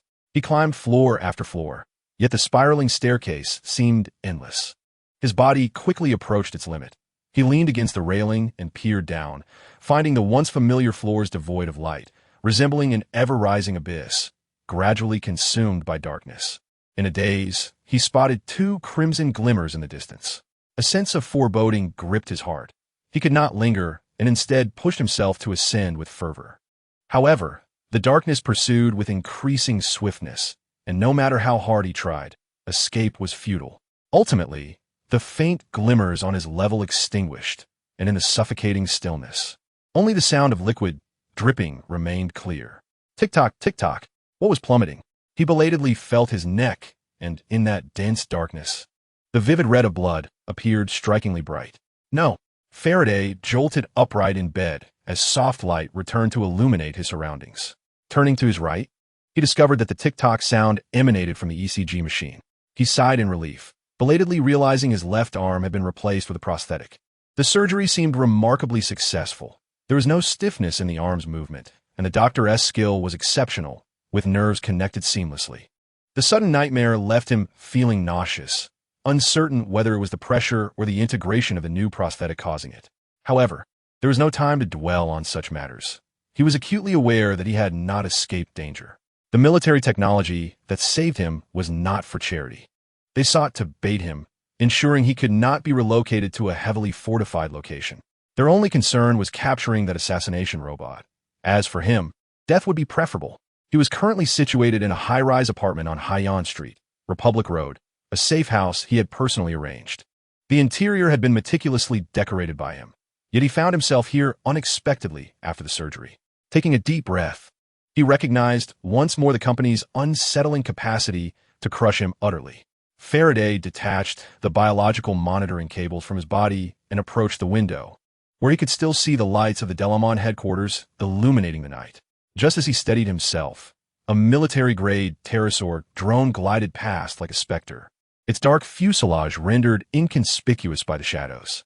Had the military technology gone awry? Faraday swiftly turned and made his way to his personal armory. These automatons disregarded even the internet surveillance agents, and yet they resorted to drones to deal with them. Behind the large dressing mirror in his bedroom lay Faraday's private arsenal, designed to equip a 5-man mercenary team, complete with handguns, rifles, sniper rifles, and shotguns, as well as an array of ammunition and grenades. He quickly retrieved several electromagnetic pulse grenades, extending his left hand as the synthetic skin on his forearm split open, and the subdermal armor retracted to reveal a rectangular storage compartment. He placed one of the EMP grenades inside, and the bionic arm reverted to its original form. Almost immediately, the retinal interface detected the newly connected device and successfully identified the EMP grenade. One must rely on oneself, Faraday reflected, gazing at the flawless skin of his arm, the 4 triangular eyes glinting with malice. Above him, 3 burly men, resembling iron towers, were seated together, observing Faraday's actions on screen. One of them, a dark-skinned bald man, remarked, "I didn't expect this fool to possess such tenacity. Just like you, hailing from Santo Domingo. So now you only speak well of him, huh?" Another robust man with gleaming silver metal arms scoffed. "Is he no longer a coward, just because he is packing a grenade now, after being scared to death by a single remark?" The only silent man suddenly slammed his fist on the table, causing the pistol resting on its edge to leap. The other 2 fell silent. With Faraday awake, it signified that the enemy was approaching. The man, whose demeanor was somber and whose eyes were resolute, lifted his head to rouse the others, preparing for descent. The bald man instinctively stood and shouted in response, "Yes, Commander." He then exited the small break room that doubled as a monitoring station. In the living area outside, 12 fully armed military tech soldiers awaited them. Each was an elite, significantly enhanced with cybernetic augmentations, alloy skeletons, heavy subdermal armor, reinforced muscles, self-IC, and Type 2 Sandwiston. They represented the pinnacle of military technology's combat prowess in Night City. "Listen up, lads." The bald man clapped his hands to draw everyone's attention for a final equipment self-check. In silence, they began inspecting their gear and conducting checks on their augmentations. Soon, everyone ceased their actions and stood up. "Calibrate consciousness, link communication subnet." 13 sets of eyes ignited with blue light as the commander and the silver-armed man emerged. They quickly assembled, awaiting the commander's orders. "Team A, secure the floor exits and elevators. Team B, follow me down. Team C, seal the airspace." Commander McCovey turned towards the bald man, instructing, "I require you to intercept all internal communications within this building's local network." "Yes, sir," Gardner replied. The commander gestured, and everyone swiftly dispersed into their designated teams. Alexander Gardner, adorned with 2 silver arms, approached the center of the living room, deftly installing 2 or 3 solid explosives onto the polished floor.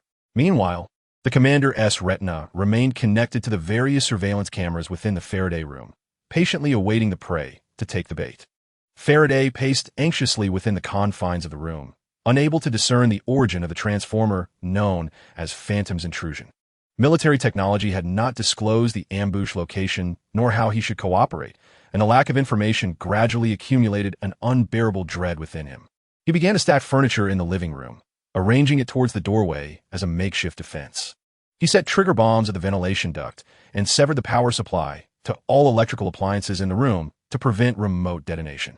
He executed every conceivable precaution, yet he remained oblivious to the circular cutting marks slowly and silently appearing on the back windshield. Chapter 54. The Yellow Sparrow? Phantom clung to the edge of the windshield, maintaining a firm grip even at a perfect 90-degree angle. The tips of its two appendages extended high-frequency, vibrating monomolecular blades, swiftly tracing a perfect circle. With a gentle press, it created an opening sufficient for its body to pass through. If the intent were merely to eliminate Faraday, it could simply pierce his brain with a steel needle laced with neurotoxin from behind, ensuring his immediate demise. However, Faraday was not the primary target. The chief objective was to divert military technology's attention firmly to this location. Thus, despite knowing it was a trap, Phantom resolutely stepped into the room. While Faraday remained unaware of Phantom's movements, the commander upstairs observed the emerging hole in the glass through cameras strategically placed around the room. Gardner, have all detectors shown no response? The commander's stern visage was etched with confusion. Indeed, Colonel, Gardner confirmed, scrutinizing the various detectors. Neither the infrared nor sonic detectors have reacted. However, the voltage monitor you deployed has detected a change in potential. Can we ascertain the target's location from this?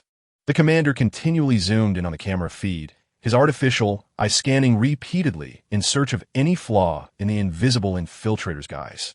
Regrettably, the interference here is too severe. Our ability to detect potential changes relies on Faraday, having severed the power supply to the room's interference sources. The commander's tone bore no hint of disappointment as he racked the rifle's bolt, invoking a silent prayer for Faraday, hoping he could withstand the initial assault. The invisible specter sensed an anomaly the moment its second foot touched the ground. The metallic floor had been electrified in advance. The faint electric current posed no threat to Faraday, who was clad in shoes, yet the specter's metallic form would cause a shift in potential, thus alerting the adversary to its presence. Hesitating for a brief moment, the specter quickly realized that such hesitation was unwarranted and promptly retreated. In that very instant, the commander detonated the bomb affixed to the floor. Boom! This specially designed, directional explosive unleashed its force downward, instantly generating intense heat and shockwaves that tore through metal and concrete, creating a gaping hole in the ceiling. The lieutenant commander, leading his squad, activated the CNWay stand. Commands surged from the brain into the speed component chip, as green lights illuminated sequentially along the spinal prosthetic, transforming into neural impulses that radiated throughout the body. Their figures deftly dodged the falling debris, materializing within Faraday's chamber. The lieutenant commander seized the still-seated Faraday by the nape of the neck and hurled him forcefully, then propelled himself toward the glass aperture. Simultaneously, a pterosaur drone, prowling outside the building, surged toward this direction, aiming to block the Spectre's movements from both sides. The Spectre had not undergone the surgery to be integrated with the CNWay stand, even though its electronic eyes and processors could detect and comprehend the trajectory of its adversaries. Its unmodified body could not keep pace with such velocity. Hence, it was no surprise when it was struck by the lieutenant commander, resembling a rampaging bull. The Spectre's body crashing against the wall, leaving deep imprints, with part of it even embedded into the metallic surface. Following such a violent assault, the cloaking components and the surface wave-absorbing coating suffered varying degrees of damage, forcing the once invisible form to partially reveal itself in the air. Two of its three crimson electronic eyes became visible, while the rear section of its body and one appendage flickered like a poorly rendered graphic.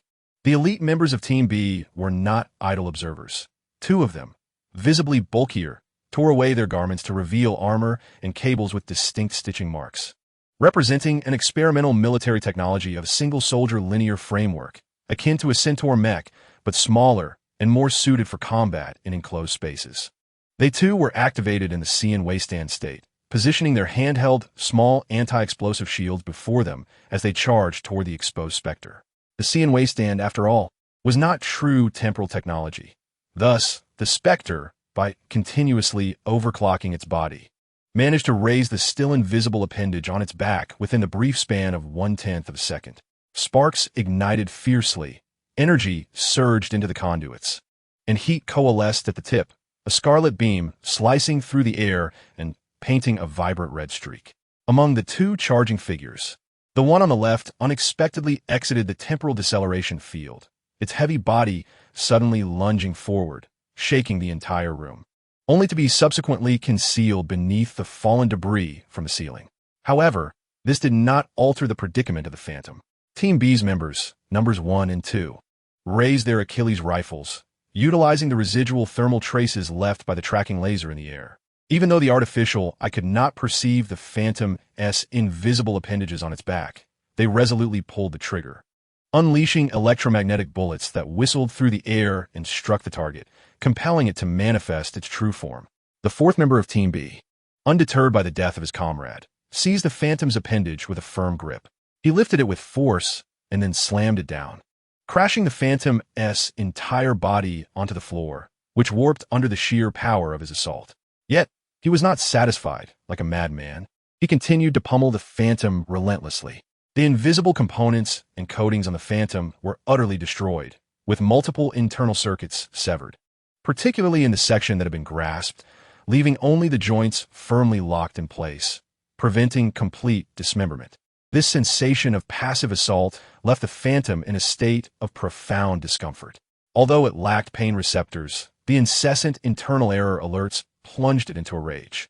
Its overclocked body was far from defenseless, yet it opted against close combat. Instead, it generated a high-voltage current of 2,000 volts for a duration of 0.2 seconds, sacrificing the internal circuitry of the captured appendage to scorch the upper half of the fourth member's body. As the Phantom's form collapsed onto the ground, the duration of the opposing Cybernetic came to an end, causing debris from the shattered ceiling to rain down. Both sides evaded the falling rubble, returning to a state of equilibrium. Without a moment's hesitation, the Phantom executed a roll by leveraging its forelimbs, causing its rectangular body to split apart. Its appendages retracted and condensed, while slender hands extended outward, culminating in a head that narrowed at the top adorned with 6 compound eyes, successfully transforming into a robotic form. It harbored no intention of dialogue. Given that the adversary had launched a lethal attack from the outset, it was clear they were merely a tool executing a task. Thus, it was time to demonstrate its prowess. Chapter 55. Assault. Could it really transform in such a manner? The Colonel displayed a lack of concern for the 2 subordinates slain by the Phantom, instead exhibiting keen interest in the transformation process itself. "You must be one of those 4 lost little buzz cuts," he remarked. The Phantom remained silent, raising its right hand as the tips of its appendages once again concentrated intense heat, aiming for the Colonel's brow. However, the opponent was evidently not one to fall victim to the same tactic. With a single hand, he lifted his copper-patterned serpent kinetic rifle, his index finger repeatedly squeezing the trigger. The bullets, expelled with precision, struck the poised appendage's tip, deflecting the laser beam. Such terrifying dynamic vision and shooting accuracy. Yet he targeted the most challenging point to hit, merely a display of skill. No longer hesitating, the Phantom's legs transformed at the knees, morphing into a form suited for explosive short-range combat. It then bent its body, suddenly releasing its reverse-jointed legs, and the accumulated kinetic energy propelled the Phantom forward, appearing before the commander just as the latter lowered the muzzle of the copper-patterned serpent. However, the lieutenant colonel was not fighting alone. Utilizing the advanced dynamic vision of the high-grade ocular implants from Team B, both the first and second members swiftly detected the trajectory of the Spectre's assault. Their mechanical bodies responded with a swiftness surpassing their own thoughts. 2 electrified mantis blades erupted fiercely from their arms, akin to the true mantis in nature as it preys. The blades whirled, poised to sever the Spectre into 3 segments before it could reach the lieutenant colonel's form. Yet, the Spectre's ferocious attack showed no sign of abating. As the luminous mantis blades approached, 2 of its mechanical appendages, having transformed into a robotic form, suddenly elongated, extending slender, single-molecule edges that glimmered ominously. These mechanical appendages, after all, remained part of the Spectre's anatomy. Although they possessed greater dexterity as robotic limbs, this did not imply they had become mere ornamental trinkets. They were still instruments of lethal intent. Facing this unexpected development, the lieutenant colonel exhibited no signs of panic.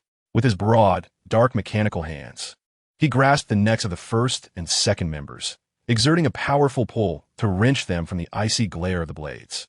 Simultaneously, he pivoted his body, twisting at the waist and extending his leg, delivering a precise kick to the Spectre's most vulnerable midsection.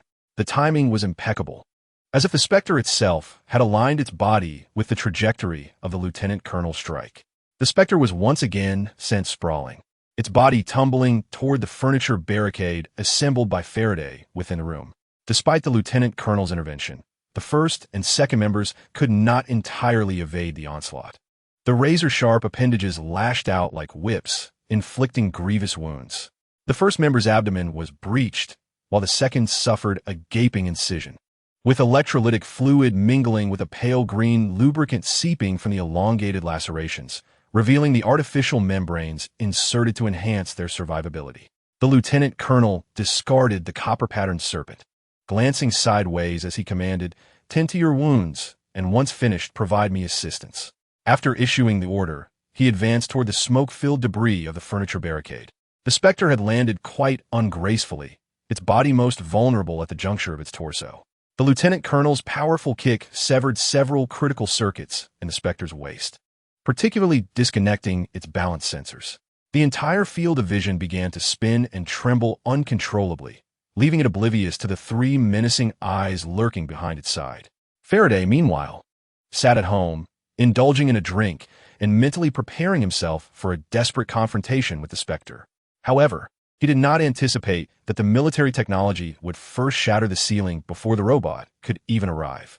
As the ceiling exploded, he was hurled away from the danger zone by the lieutenant colonel, narrowly avoiding the falling debris. As he witnessed the assassination robot and military technology engage in a fierce skirmish, he refrained from seizing the opportunity to flee. He understood that while one may be able to steal for 1,000 days, one cannot evade detection indefinitely. Should he escape this time, he knew not only would the military technology exact retribution, but in seeking refuge again, he would find no one willing to heed his plight. He stealthily retrieved an electromagnetic pulse grenade from his private arsenal, hoping that the clash of military technology and transformers would leave him with the opportunity to strike a fallen adversary. However, the lieutenant colonel despised the notion of unearned gains. Thus, he forcefully propelled the Ghost towards Faraday's position. Faced with this unexpected threat, Faraday harbored no intention of engaging or utilizing the lethal automaton. Having already paid the price for his arrogance, he had learned his lesson. Fixating on the Ghost, which precariously balanced on one leg, he released the finger that had been firmly pressing the activation button and hurled all 3 electromagnetic pulse grenades at the Spectre. "May you be obliterated, you abomination." He gritted his teeth, his eyes filled with a mixture of fear and vindication. The 3 grenades lightly bounced upon impact with the ground before erupting into 3 swirling, coiling clusters of electric sparks. The ensuing display resembled delicate snowflakes of ionized energy, accompanied by 3 invisible pulse waves. The brunt of this powerful pulse struck the still unsteady Ghost, its body attracting a multitude of the drifting electrical snowflakes. This surge of energy rendered the Ghost, stripped of its wave-absorbing coating, akin to a piece of foam, with a cacophony of tiny discharge sounds resonating throughout its form, ultimately causing its electronic brain to overload and enter a protective shutdown state. Fortunately, the impact of the 3 electromagnetic pulses was not overwhelming, allowing for a reboot within a mere 30 seconds. Yet, trapped in a state of encirclement by enemies, particularly as the Ghost stood alone, even a 3-second window could prove fatal. The obituary did not choose the Ghost's fate. Utilizing the electrostatic adhesion capabilities of its feet, it ascended from the outdoor glass with stealth. Naturally, as a traitor, the Ghost could not fathom the specifics of the operational plan. Although it struggled to control its body, its consciousness remained alert. In the fleeting moments before losing consciousness, it began channeling energy from the ignition source into the storage device on its back, attempting to create a miniature molten bomb. In essence, it prepared for self-detonation. However, the energy transfer faced numerous obstacles, including the overload and rupture of multiple internal conduits, as well as the activation of a program implanted at an unknown time, which forcibly halted the energy transfer process. before the ghost succumbed to unconsciousness. The bomb was never successfully manufactured. "Well done, Faraday," the commanding lieutenant colonel observed the incapacitated ghost, forcibly shut down by the powerful EMP surge. Disregarding his two subordinates who had similarly succumbed to overload and collapsed nearby. With agility, he approached the ghost. Chapter 56. Luring the tiger from its mountain. Faraday himself experienced electrical sparks erupting from his body due to the EMP shock, his mechanical eye filled with static and trembling. His mind akin to being tossed in a washing machine, leaving him nauseated and retching. It was a tactic that inflicted 1,000 casualties upon the enemy, while costing him 800. Yet one cannot deny its effectiveness.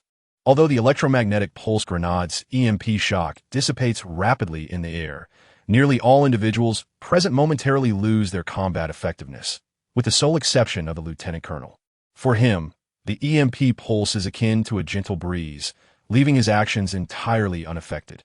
He strides purposefully across the debris and refuse strewn across the floor, bending down to seize the specter's neck with his black matte metal prosthetic hand, lifting him effortlessly. Although the Spectre is classified as a versatile combatant among the four brothers, capable of adapting his gear according to mission demands, he is not a frontline warrior, but rather resembles a miniature combatant. Moreover, in pursuit of his mission objective, he has unwittingly walked into a trap meticulously laid by the enemy, making it exceedingly difficult to face overwhelming odds. This, however, also illustrates that the military technology deployed indeed comprises the elite of the elite. The lieutenant colonel retrieves a small metallic box from his clothing pocket, its weight substantial. Upon opening it, he reveals a pair of rather antiquated in-ear headphones. Given that he has already witnessed Faraday preparing the EMP grenade, it is inconceivable that he would not be prepared. In an era dominated by implanted prosthetics, it is often the seemingly outdated equipment that yields unexpectedly effective results. He connects to communications, inputting the access code 686991 with the passphrase Evans Pert backside. The somewhat absurd passphrase elicits the voice of the squad's hacker, McCoy Kirkland, commander. The signal jamming is intact and unaffected by the EMP. Connect me and adjust my prosthetic. It may have burned a few circuits. It appears the lieutenant colonel is not as unscathed as he projects. Have Squad A and Squad C report their status. Squad C remains steadfast at their post, while Squad B's communications are offline. A sense of doubt arises within the lieutenant colonel's mind. It is merely an EMP grenade after all. If it were truly so formidable, it would have been employed with greater potency during corporate warfare to devastating effect. Such devices are less about inflicting casualties on personnel and more about striking at the enemy's economy and logistics, often becoming ineffective after a single use. Continue the call, McCoy. The lieutenant colonel picks up a technical sidearm from the ground and inserts it into the Spectre's still sparking waist gap, firing several shots. The powerful kinetic weaponry, in close proximity, rends apart the relatively fragile internal structure. He discards the handgun and, with both hands, tears away the Spectre's lower half. I shall see if Gardner, that old dog, has had his teeth pulled. The lieutenant colonel turns to observe the now recovered members of Squad B, designated as Bat 1 and Bat 2. Keep your eyes on the target. You are authorized to eliminate it at your discretion. The two respond silently, raising their hands in a military salute, a command issued by the lieutenant colonel to his small unit. Unless permitted by superiors, soldiers not commanding one of the three squads are not allowed to speak. Of course, should there be any oversight or failure in battle, the responsibility falls entirely on the commander, a foundation that upholds the lieutenant colonel's authority. The lieutenant colonel cast half a phantom onto the floor, inadvertently placing it in close proximity to Faraday, who was still grappling with a malfunctioning cybernetic body. However, even as the lieutenant colonel neared the exit, he failed to perceive any irregularities. Was I being overly cautious? He ascended the stairs toward the elevator shaft, and through the commander's authorization, he could observe that the soldiers' biometrics still indicated they were online. Yet, even when he found himself within communication range, not a single soldier responded. The entire squad was enveloped in silence. The lieutenant colonel sighed, clearly at a loss for how to counter such an obvious diversion. As long as he cared for the lives of his subordinates, he had no choice but to play along with this ruse. Did he not fear that I might abandon these soldiers to pursue him instead? After all, I had easily dispatched Bat 3 and Bat 4 as cannon fodder. Contemplating this, He approached a soldier clad in full optical camouflage, crouched in a corner with a weapon in hand, disregarding the soldier's integration with the wall. He firmly grasped the soldier's face. "Hey, wake up, kid. I swear I'll shove feces down your throat." Yet, there was no response. If it were not for the soldier's breathing, heartbeat, and warmth, he might have believed he was dealing with a corpse. The soldier was sleeping like a dead pig, evidently under the influence of a powerful anesthetic, an astute opponent indeed. The lieutenant colonel abandoned the soldier, just as he was preparing to seek out Gardner, when he suddenly halted. "No, this is wrong. If this were the work of another operative, considering their capabilities to be on par with the target, then the target should not be this weak. Or perhaps the target's strength does not lie in direct combat. Hey, McCoy, damn it, respond to me. McCoy." The communication channel remained eerily silent, save for the faint crackling of interference in his earpiece. "Son of a bitch," the lieutenant colonel swore under his breath, pivoting toward the door. The enemy's intentions were awry. If all four operatives possessed such levels of infiltration and assassination skills, they would not need to enter the house to eliminate the dim-witted Faraday. Thus, the only high-value target within this building, aside from Faraday, was me. That was why he had foolishly walked into my meticulously laid trap. The only reason I almost incapacitated him was due to his inadequate direct combat prowess. No, still not right. Within this house, the entity of utmost strategic value was not me. It was my commanding Cerberus squad. They were expressly targeting me. Military technology had a traitor among them. In truth, the lieutenant colonel was overthinking it. The original plan of the Phantom and the Eulogy was to eliminate anyone in one fell swoop, diverting as much military focus as possible from the front lines of Kais. After all, even if the joint investigation team captured Zero, it would merely share its research findings with Arasaka and the network surveillance. If they managed to capture just one here, the benefits would all accrue to military technology itself. The Spectre and the Obituary underestimated the elite dispatched by military technology, akin to catching a shark while fishing, thus prompting a shift in strategy. The Spectre would engage head-on, while the Obituary aimed to inflict maximum casualties upon the enemy. The two Transformers had never communicated, yet the Spectre firmly believed that the Obituary would prioritize eliminating enemy personnel. Amidst his fury, the Colonel remained composed, activating his Sion Waystand with remarkable swiftness, covering a mere few steps in less than a fraction of a second. Chapter 57. Mutual destruction. Faraday's safe house had been reduced to a pile of rubble due to explosions and combat. Bat 1 and Bat 2 had temporarily bandaged their wounds. Although they could not be deemed combat ready, they were no longer hindered in their movements. The two of them rose to their feet, only to be met by the Colonel, who stood at the door, his eyes filled with confusion. Had he not yet taken action? The Colonel pondered, noting that the biological monitors of his team revealed no anomalies. However, cybernetic bodies, being mere machines, could be deceived, which explained why Team A had silently lost consciousness. He cast a glance at the still twitching Faraday, stepping over him, and peered upward through the hole in the ceiling created by the explosion. To avoid EMP interference, Mako Wei's deep-sea chair was concealed within the storage room, rendering the area devoid of visibility. The mouse had retreated into its hole, presenting a conundrum for the Colonel. If only the new adversary could swiftly eliminate Team A, he would not have to fret over the fallen, but now found himself in a predicament. The Spectre had burrowed into his own pocket. After a scuffle, the Colonel did not consider this robot with advanced AI to possess any exceptional qualities. Rather, its humanoid form allowed for the execution of combat techniques. Yet now, as the spider cautiously concealed its venomous fangs in the shadows, all present became prey, ensnared in its web, reversing the tide of the situation. The Colonel had never been one to dally, since the enemy sought to test his patience. He resolved to act contrary to their intentions and opted for the most straightforward method to resolve the impasse. His concern for these team members stemmed not only from the bond formed over time, but also from the implications for his mission evaluation. Securing another satisfactory evaluation would grant him an entire month of paid leave, a full month, with pay. However, should the team's casualties exceed 50%, not only would this year's paid leave vanish, but he would also be compelled to select new members to replenish the Cerberus team.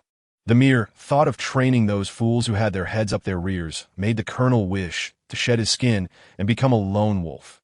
"You have forced my hand." Nevertheless, the colonel would not indulge the enemy by allowing them to exploit this leverage against him. Thus, he took a decisive step, bending down to grasp the upper half of the Spectre-S body, recognizing that one bird in hand is worth two in the bush. He would simply return this robot to report his findings. Faced with an invisible assassin undetectable by current sensors, he had resolved to treat his team members as corpses. Since they were effectively dead, he would abandon them entirely. The enemy seeks the Cerberus squad, while military technology yearns for robotic assassins, thus perfectly fulfilling each other's desires. Despite previously resolutely wishing for the Phantom's demise, when faced with the moment of truth, the Requiem ultimately chose not to abandon it. An unnatural distortion of light appeared above the head of Unit 1, as a gunmetal gray spider robot abruptly manifested overhead, descending like a helmet upon him. Like the ancient weapon, the blood droplet, the four mechanical legs clamped tightly around his head, twisting slightly, causing Unit 1's eyes to lose their luster, and his entire head rolled off his neck like a cork from a bottle. Beside him, the elite soldier of Unit 2 was about to activate the Psion wavestand when the light warped again for an instant, and a portion of his skull, along with a third of his brain, was sent flying, splattering blood mixed with white cerebral matter at the feet of the colonel. Was this a provocation? The colonel halted, unexpectedly intrigued by the newly appeared robot. Did robots possess camaraderie? The Requiem offered no reply, leaping from Unit 1 and transforming mid-air into robotic form. Compared to the Phantom's configuration, this form bore 3 compound eyes, and its 6 appendages were reduced to 2 elongated arms resembling whips, with 2 insect-like winged armor panels forming a V-shape at its back. The colonel felt a twinge of disappointment, having witnessed his own prowess. Why did this robot still opt for close combat in humanoid form? Did it not realize he wielded the Psion wavestand? Or was it simply audacious? His cybernetic eye shimmered with an eerie green hue, his body entering a state of temporal dilation as he approached the Requiem with a deceptive swiftness. Raising his heavy black prosthetic arm, poised to conclude the battle with a single blow. Through his clashes with the Phantom, he had discerned that the head of such a transforming robot was among its vulnerabilities. Should he drive the Requiem's head into its chest cavity, it would lose all capacity to resist like a lifeless entity. The Requiem's fierce attack seemed as feeble as the punches of an octogenarian within the realm of slowed time. However, in the fleeting moment the colonel's fist aimed for the Requiem's head, a mechanical tendril on its left shoulder unleashed a burst of electricity, instantly bridging the gap in speed between it and the colonel, striking swiftly at his chest. The colonel was compelled to discard the severed Phantom in his grasp, using his left hand to block, while his right transformed from a fist to a grasp, seizing the Requiem's electrically charged tendril. Yet, the Requiem's assault was far from over. The tendril's bullet-like tip blossomed like a flower, revealing a slender steel needle. The colonel's gaze narrowed, and in a hasty maneuver, he turned his head to evade, but still, the needle found its mark, piercing through his mouth and exiting through his right cheek. The Requiem continued its onslaught, as energy began to coalesce at the tip of its right tendril, and the colonel, having slightly tilted his body to avoid, was perfectly aligned with the trajectory of the laser beam. Nevertheless, the colonel was undeniably faster. During the activation of the Psion wavestand, he maintained the initiative in the assault. He decisively seized the mechanical tendril of the obituary, taking advantage of its lighter weight, and swung it around, sending it flying. The duration of the Psion wavestand had not yet concluded, yet the colonel's pursuit faltered abruptly, a red poison warning flashing across his retina. This appeared to be a neurotoxin infused with an unknown alkaloid, spreading with alarming rapidity and severity, the likes of which the colonel had never encountered in his brief existence. Moreover, if he continued to utilize Psion wavestand, the toxin would proliferate even more swiftly. Reluctantly, he withdrew from the temporal realm, clutching his chest, feeling the violent thrum of his heart, as if he could hear the footsteps of death approaching. The obituary collided with a larger fragment of ceiling debris, shaking its head as it rose, unharmed thanks to the colonel's deliberate control of its trajectory, landing beside Faraday. However, the obituary was evidently aware of the principle of exploiting his weakness, prioritizing its assault on the colonel. The colonel revealed a bloodied smile, lifting the Achilles rifle he held during the final moments of Psion wavestand, and decisively pulled the trigger. Amidst the pale blue mist, the high-velocity electromagnetic projectile, accelerated through 6 coils, effortlessly pierced through soft flesh and hard bone, ultimately reducing Faraday's head to a mushy pulp. The obituary tilted its head in confusion, seemingly unable to comprehend the Colonel's act of claiming a kill. Yet soon after, Faraday's prosthetic arm opened with a pop, releasing 2 activated electromagnetic pulse grenades. Chapter 58. The arrival. Brilliant blue lightning erupted once again as Faraday ambushed the obituary in a similar manner, but the outcome was drastically different. The wave-absorbing coating on the obituary remained intact, and as a member specialized in stealth assassinations, his internal structure was equipped with isolation filters to protect vital areas, effectively shielding him from various disruptive waves. The snowflake-like points of light ricocheted off the obituary's body, sparing him from the same fate as the Spectre. However, the obituary's speed was severely hampered. Activating the filtering system meant lowering his body's power within normal limits, which was decidedly unfavorable for him, as he needed to overclock his body to contend with the Colonel. Indeed, the Colonel had been affected by the obituary's unique mixed toxin, but that did not imply he could be easily subdued. Rather, it was now that he posed the greatest danger, as every battle was a fight for his very life. The standoff between the two, man and transforming machine, lasted a full 10 seconds until the obituary finally resolved to act. He strode steadily to the Spectre's side, observing its mangled form, then crawled forward, reverting to his spider robot form. 2 appendages secured the Spectre onto his back, and he swiftly made his way towards the exit. Navigating through the corridor, he arrived at the elevator door, prying it open to reveal an elevator stuck halfway up, illuminating how the obituary had reached this level. He ascended to the top of the elevator, the mechanical tendril heating and turning crimson as a blazing white blade emerged from its tip. With a gentle swipe, the steel cable, as thick as a forearm, was severed with silence, akin to a hot knife slicing through butter. The heavy elevator creaked and groaned, plummeting rapidly into the abyss of the dark shaft under the force of gravity. On the other side, the lieutenant colonel observed the spectral figure being carried away by the notice of death. With his legs slightly bent, he leapt nimbly to the second floor and approached the storeroom door, gently pushing it open. M.K.V.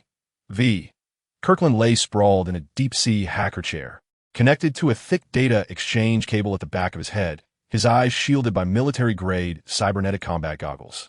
However, he was devoid of breath, his body stiff and rigid, muscles convulsing, a classic manifestation of neurotoxin poisoning.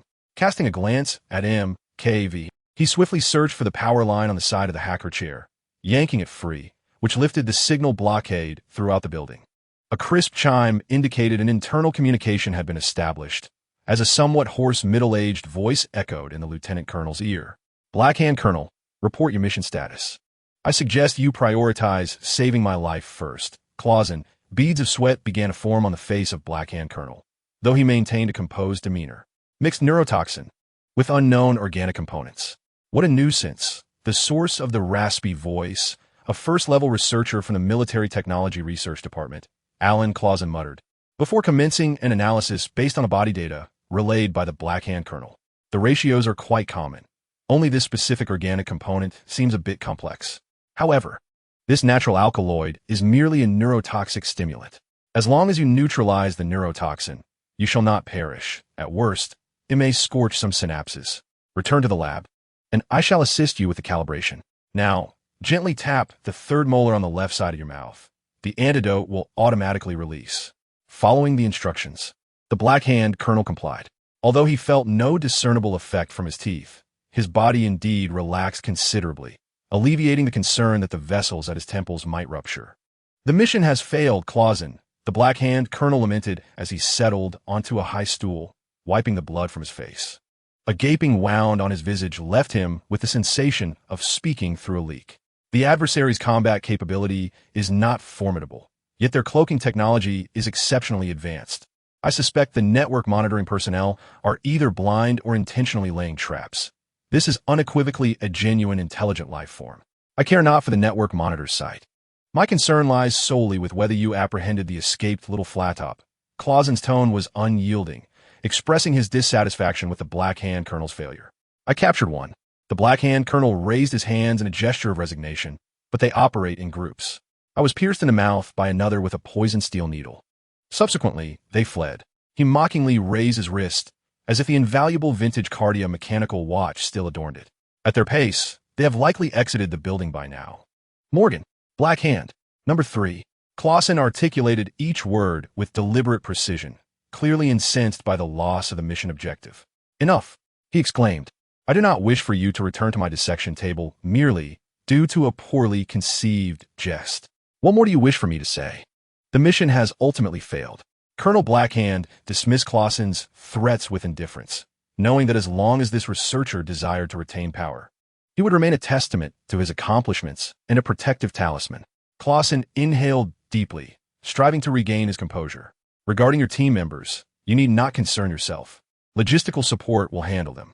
You must proceed to the rooftop, where the Scorpion needs to transport you to the corporate square. Your assistance is required there.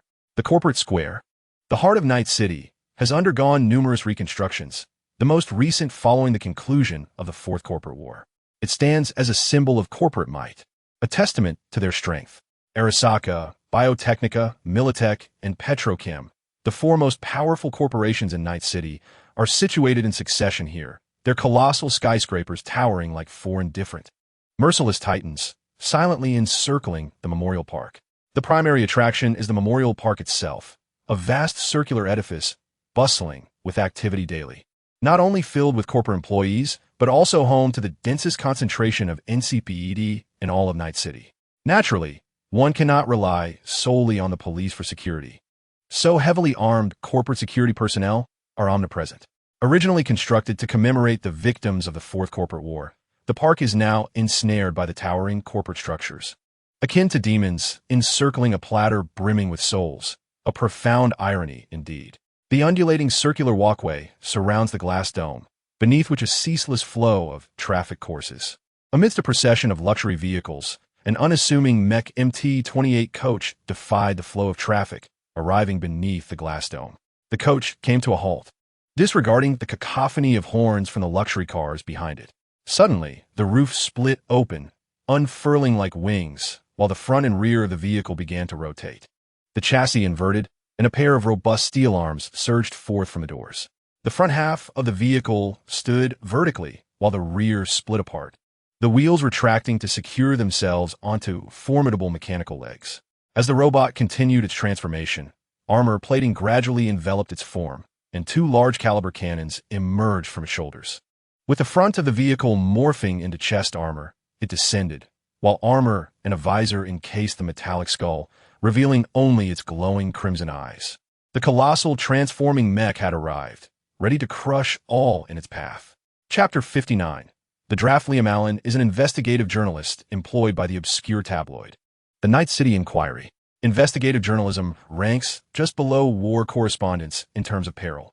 And within the confines of Night City, a so-called free city crafted by corporations, he perpetually treads the razor's edge of danger. It is precisely for this reason that Lime possesses an uncommon bravery and keenness that ordinary individuals lack. Recently, he had been engaging with a developer from a scenic area, intent on capturing illicit evidence against his former company. However, he unexpectedly discovered that the company plaza was under strict surveillance. Although the Memorial Park was bustling with visitors, the presence of formally dressed security personnel, the stationary security robots in the corners, and the numerous airborne drones had at least doubled compared to just a few days prior. Lime sensed the aura of a significant news story brewing. As he tightened his leather jacket and made his way toward the Memorial Park, a thunderous explosion echoed, sending steel beams from the dome soaring like molten lava from a volcanic eruption. Fragments of tempered glass scattered like searing sparks, slicing through skin and embedding into flesh, unleashing a torrent of chaos among the crowd. Lime was not spared. Blood gushed from his left shoulder and chest, and his face bore several cuts from the small shards. Fortunately, having replaced his entire face for the advanced cybernetic eye, he was spared from more grievous wounds. Yet, this did not deter his advance. His instincts urged him that reaching the epicenter of the explosion would yield the most monumental story of his life. Grimacing as he pressed his hand against his wound, he stumbled up the staircase, undeterred by the wails of anguish, the horrific cries, and the grisly sight of dismembered limbs and bloodstains that surrounded him. Finally, upon ascending the last step, he was struck profoundly by the sight of the colossal figure wielding a metallic shield. The being, known as the Crushing, shattered the glass dome with ease, leaping from its height of 11 meters like a solid cannonball, effortlessly breaching the glass to reach the upper level of the memorial park. Meanwhile, Kais cradled Sasha in his arms, steady as he stood upon the Crushing's crushed shoulder, both arriving at the heart of this infernal arena.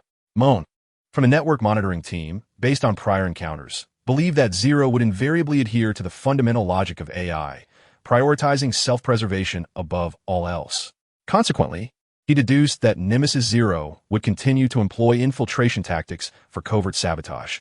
However, the company possessed the capability to consider all possible scenarios and arrange personnel to devise countermeasures, thus deploying a formidable array of firepower around the perimeter. As the Crushing landed with a thunderous presence, it was immediately met with an assault from concealed security robots and medium-sized drones. They served as the initial wave of cannon fodder. A torrential wave of bullets surged forth. With both hands clasped together, the Crushing transformed its arm's exterior into an indestructible alloy shield, deflecting the myriad of bullets that sparked upon impact. Yet, the Crushing remained as steadfast as an unyielding rock, impervious to any semblance of scratch. It was not in the nature of a transformer to merely endure blows without retaliation. From its shoulders, two 40mm cannons ascended, their barrels extending and positioning themselves above the shield. In an instant, this devastating weapon unleashed its firepower. The gaping maw of the gun belched forth crimson flames. As supersonic bullets tore through enemies, the sound of gunfire trailing behind, crushing the rotating barrel. The storm of bullets, akin to a line of death, mercilessly severed all foes within reach, annihilating them. In such a moment, the injured Lime emerged, moving against the current, only to be crushed by a formidable force that seized his spirit, standing motionless at the battlefield's edge, naturally attracting Kais's attention. He stepped out from behind the shattered shield, his body employing the technique of Cyan Wiston, briefly accelerating before vanishing once more, appearing before Lime like a sorcerer, utilizing teleportation spells from ancient fantasy tales. Kais swept his gaze over Lime from head to toe. The database he had accessed from the NCPD revealed the name Lime Allen and specifically noted him as a rather formidable individual, akin to a hyena that clings tenaciously once it catches a whiff of something. Intriguing, Kais found himself intrigued by Lime's identity. An investigative journalist? It's quite a miracle you've survived until now. Lime's line of sight was obstructed, and as he regained his senses, he looked at Kais, who possessed 6 eyes glowing with red light. After 2 seconds of realization, he understood he had unwittingly become embroiled in a dire situation. However, no one courageous enough to pursue investigative journalism is a coward. Lime extended his blood-stained right hand and shouted, "What are you planning to do? Innocent people are bleeding." Kais brushed aside a few bullets, leaning forward, his fierce gaze nearly pressing against Lime's face. Yet he did not back down. Kais felt satisfied that Lime was no coward. He suddenly realized that if no one disseminated the details of his operation, the company would claim the narrative, leaving him as just another cybermaniac attempting to challenge the corporation. The appearance of this brash young journalist was fortuitous. "You're Lime, right?" Kais said, patting Lime's face. Despite Lime's stubborn glare, his body instinctively tensed. "I need a journalist right now, and you seem quite audacious. Remember to make me look good in your shots, and most importantly, do not conflate me with those wretched dogs of the Vortex Gang." Before Lime could protest, Kais seized him by the neck, lifting him like a chick, and instantly entered the realm of slowed time. When he regained consciousness, he found himself within the protective embrace of a vast metallic shield. The sudden high-speed movement inflicted upon him an excruciating pain, as if his internal organs had shifted positions, causing him to gasp for breath to alleviate his body's extreme discomfort. Sasha's eyes sparkled with an orange glow. She had been practicing with the drones of the opposing robots under ultraviolet guidance, learning to harness the immense computational capabilities of Cybertronians for large-scale hacking. Hearing the commotion, she turned to see Kais had brought back a bystander, a frail figure lacking any combat prowess. "Who is he?" Sasha inquired curiously. Lime Allen, a somewhat renowned investigative journalist, scratched his head, clearly taken aback by the destitution of the individual before him, who had not even bothered to replace his worn-out components. "Surely, we cannot execute this operation in silence. Since we have already chosen to confront head-on, We might as well allow more people to become aware of our actions. Chapter 60. Appetizer. As the conversation unfolded, the gunfire began to dwindle, and the drones buzzing gradually subsided, indicating that the corporate faction had finally completed the adjustment of their operational plan. RPG. Ultraviolet shouted, abandoning his leisurely demeanor. Inertial guidance cannot be interfered with. No sooner had he spoken than a thunderous explosion erupted nearby. Although the shield absorbed the heat and shrapnel from the rocket's detonation, the resulting infrasonic wave compelled Lame to double over and retch. It's fine, I can withstand it, he muttered, as Crushed mercilessly turned the military technology soldiers who had ambushed him into a pulpy mess. We did not come here to be battered. Keith seized Lame and hurled him towards Ultraviolet, urging their journalist companion to take cover. You have a more critical task ahead. Approaching Crush's side, the side armor plate slid open automatically, revealing a sword resembling a soaring wing, a German double-handed sword. Now let's create a ruckus. Crushed was the first to respond. The shoulder-mounted cannons retracted to his back as he sprang to his feet from a half-kneeling position. The massive shield slid down his arms, revealing a grenade launcher at his wrist. His formidable frame surged forward with astonishing speed, unleashing a relentless barrage of firepower that systematically obliterated the military technology soldiers arrayed in a defensive formation. Sasha's eyes glimmered with a torrent of data, orange flames continuously emanating from her pupils, giving the illusion that her eyes were ablaze. She relentlessly hacked into and commandeered the company's drones and robots, welcoming both military technology and Arasaka alike. The remaining robots on the battlefield, under Sasha's command, enveloped her in a protective circle, akin to a queen guarded by her entourage. Keith, like a bolt of lightning, gripped his heavy sword with both hands, cackling maniacally as he struck down one armored soldier after another. The blade swept through the air like a tempest, sending heads, limbs, and even half-torsos soaring into the sky, the scene resembling a meticulously orchestrated slaughterhouse, precise and sanguinary. At this rate of carnage, within 30 seconds, the 80 soldiers dispatched by military technology would be nearly annihilated. In this critical moment, the roar of the scorpion-tailed lion reverberated through the sky, issuing a warning as 3 armed hovercraft from military technology sped towards the battlefield. The Vector engines expelled streams of air that stirred up debris, wreckage, and equipment, casting vivid red warning symbols onto the uneven terrain. Red and yellow rectangular frames interlaced, bearing the urgent message to cease armed actions in laser font. The soldiers aboard the scorpion-tailed lion unleashed a relentless barrage from their onboard cannons towards Crush's head. The 3 cannons forming a dense net of firepower that compelled Crush to raise his hands to shield himself. In the realm of temporal stasis, Kais sharply lifted his gaze amidst the chaos, witnessing a towering 3-meter-tall shadow leap from the scorpion-tail lion's cockpit. Directly beneath him stood Sasha, guarded by the formidable presence of robots and drones. Damn it, are you replicating iconic moments right in front of me? Fury enveloped Kais in an instant. He swiftly pivoted his wrist, gripping his dual-handed sword in reverse, raising it over his shoulder as he drew himself inward. His 6 mechanical eyes glowed with ferocity, fixating intently on the imposing silhouette. Sparks of electricity crackled from his right hand gripping the sword, and without hesitation, he hurled the weapon, transforming it into a meteor streaking through the air. What transpired within the temporal stasis was but a fleeting moment in reality. Adam, the heavy hammer, who had leapt from the scorpion-tail lion, intended to neutralize Sasha, the most formidable hacker on the battlefield, before confronting Kais directly. He was confident in his hand-to-hand combat skills, believing he would not falter against anyone except for Morgan, the Black Hand. Yet, in that brief fraction of a second, as he aimed his gun downward, a 2-handed knight's sword, akin to a meteor slicing through the night sky, pierced through his chest with astonishing velocity. This cold weapon, which had no place on such a battlefield, altered his descent trajectory, and the immense kinetic energy propelled him directly to the ground outside the memorial park. It was at this moment that Sasha below became aware of the lethal threat descending from above. Kais, observing the direction in which Adam fell, clenched his teeth, ready to pursue and eradicate the threat. Additionally, the safety token associated with Adam was paramount to this operation. However, Adam did not arrive alone. In a synchronized response to his actions, 5 figures descended in succession from another scorpion-tail lion. The 30-meter drop appeared to them as effortless as stepping down a staircase. Their landing erupting in a cloud of dust akin to a grenade explosion. They landed squarely in Kai's path, specifically dispatched to intercept him.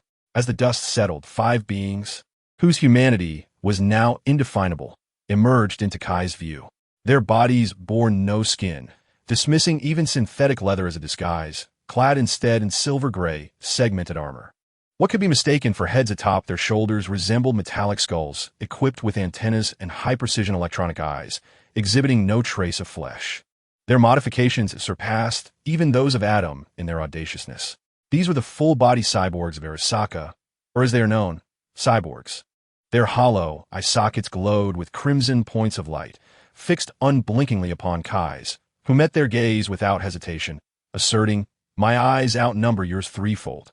Among the 5, nearly indistinguishable from one another, the leading cyborg bore a nameplate emblazoned upon his chest armor. Utilizing his high-magnification vision, Kais discerned the inscription, NCJ-017, Shaitan. Satan? To bear such a name is indeed audacious. In that moment, Kais could not recall who this individual truly was. After all, this legend made but a fleeting appearance in the tale of 2077, merely a brief shot where he was depicted as a hapless figure, swiftly vanquished by the minions of Arasaka. Now he appeared as an experimental subject under Arasaka, and it could be said that aside from the name, there were no discernible similarities between the two. As the air thickened with tension, signaling an imminent confrontation, another military-grade, transport scorpion-tailed lion vehicle sped into view, descending recklessly regardless of the uneven terrain below, wholly dismissing the dangers inherent in such a maneuver. The final participant of this duel languidly emerged from the cockpit of the last, descending, scorpion-tailed lion. He was a formidable figure, his visage stern, though the freshly stitched wound on his right cheek marred his overall demeanor. He was none other than Morgan Blackhand III, who had just come from the direction of Republic Road. "Ah, I hope I'm not too late." A smile graced Blackhand III's face as he greeted Kais, although the unwavering grip on his Achilles revealed that he was not as amicable as he appeared. Chapter 61. Exiting one in Blackhand III's eyes. The world suddenly lost its color, replaced by a shade of eerie green. The sounds of gunfire, explosions, and wails elongated in his perception, triggering his Kalashnikov automatically. Shall we eliminate the weak first? The smile faded from Blackhand III's face as he sidestepped a steel beam kicked by Kais, simultaneously activating his Seinweisten. He repeatedly squeezed the trigger of his Achilles, yet Kais's evasive maneuvers consistently outpaced the movement of Blackhand III's gun, rendering Kais's steps strikingly graceful, as if he were dancing upon the echoes of gunfire. The entire spectacle of Kais striking Adam Heavy Hammer from midair with a two-handed sword was witnessed firsthand by Blackhand III, who had no intention of engaging such a monstrous adversary in close combat. His cybernetic eye analyzed the situation, calculating that he would need to overclock his Seinweisten to at least 175 of its current power to gain a speed advantage. Yet even if his operating system could support such a degree of overclocking, his body would inevitably be torn apart by the rapid movements. Such formidable youth. Blackhand III mused as he observed the encroaching Kais, opting not to remain passive. While simultaneously firing his weapon, he deftly retreated, striving to maintain a relatively safe distance from Kais. The 5 cyborgs were not merely spectators. Under the command of Shaido, they split into 2 groups and activated their own Seinweisten. 2 melee-type cyborgs pursued Kais, while the remaining 3 opened their rectangular portable cases, beginning to assemble a sniper rifle. As for Blackhand III's fate, they remained indifferent. To Kais, Blackhand III resembled a mosquito flitting about within a net, though ultimately unable to escape his grasp. He was exceedingly elusive and occasionally vexatious. The sun-drying device resembles a rodent within the confines of the house. Though seemingly inconsequential, its threat looms ever larger, particularly now that Keith has discerned the nature of what they have assembled. It is an imposing 3-meter-long sniper rifle, with a magazine nestled within the stock, and a grip structure akin to that of a bolt-action rifle situated beneath the barrel's front. In all honesty, this contraption possesses no aesthetic appeal, and its interchangeable stock and magazine design renders it exceedingly difficult for untrained marksmen to wield effectively. Most critically, as a firearm, it is excessively long and cumbersome. However, All these shortcomings pale in comparison to the fact that this weapon is none other than the Thor series anti-armor sniper rifle produced by Tsunami Defense Corporation. This grotesque armament stands in stark contrast to the other sophisticated and elegant weapons crafted by Tsunami Defense, embodying the quintessential Russian design philosophy of bigger is better. With a muzzle diameter of a staggering 20 millimeters, this weapon is capable of delivering precise shots within a range of 1,200 meters.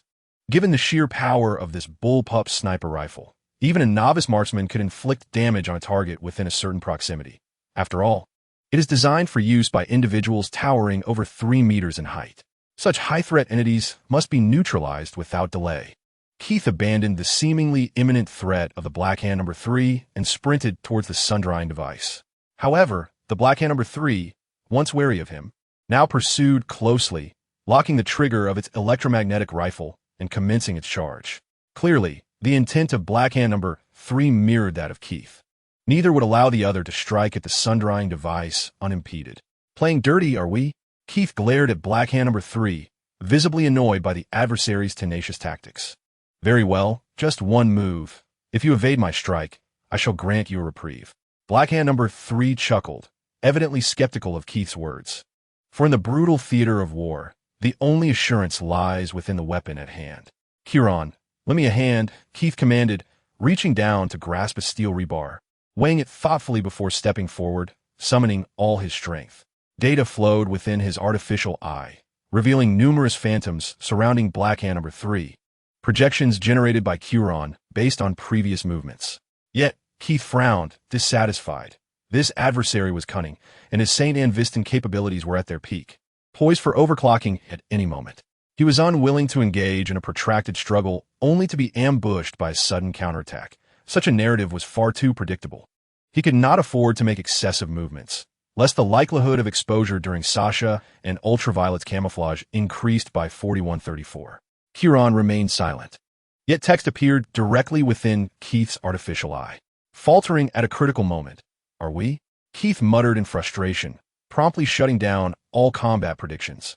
He resolved to rely solely on his instinct for battle. Perceiving the shift in Keith's demeanor, Black Hand No. 3's expression grew grave. For the sun-drying device was nearing completion in assembling the sniper rifle. Only cyborgs of their ilk could wield such a weapon safely, maximizing its power and precision. Although the sniper rifle at Shai Itoa was intended as bait, Black Hand No. 3's intuition warned him that Shai Itoa, or more accurately, the orchestrator of its actions, Arasaka, was playing with fire. At the moment Black Hand was momentarily distracted by a glance at Shai Itoa, Kes abruptly vanished from his sight. Simultaneously, his own Klenchikov was triggered passively. Although it did not enhance his speed, it served as a warning. Without hesitation, Black Hand discarded his weapon, shielding his head and face with his 2 black metallic prosthetic arms. He activated the power of his leg augmentations, leaping 2 or 3 meters into the air like a sprouting plant. However, just as Kes had anticipated, he did not immediately overclock his Sion waiststand. Kes materialized behind Black Hand No. 3, poised to impale his skull with a steel rod, instead pivoting to insert it into his back, piercing through his chest, and with unrelenting force, pinning him to the ground.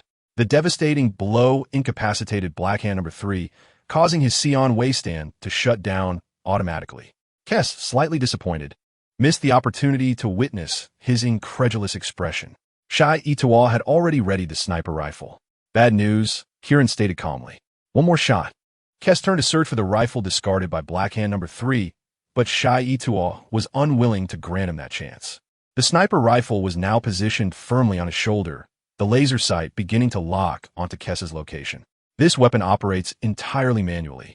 I cannot interfere with his targeting signal. You've narrowly escaped death.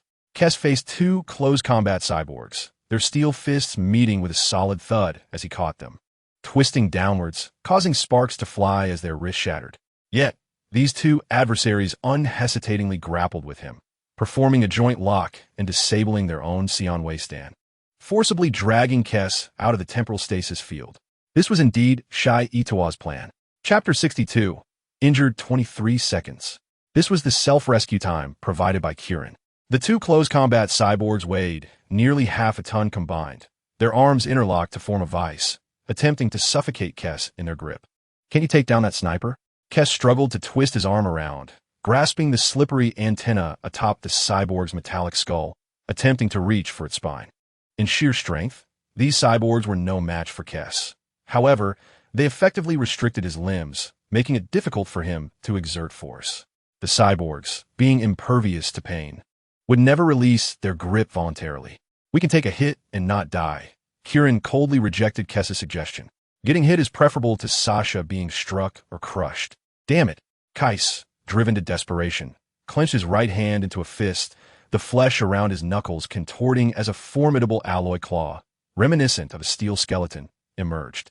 The brutal metallic talons glinted with a chilling light as they struck the chest and abdomen of the cyborg before him, shattering the alloy armor in an instant and sending a cascade of cybernetic fragments flying, accompanied by a gushing of milky lubricant.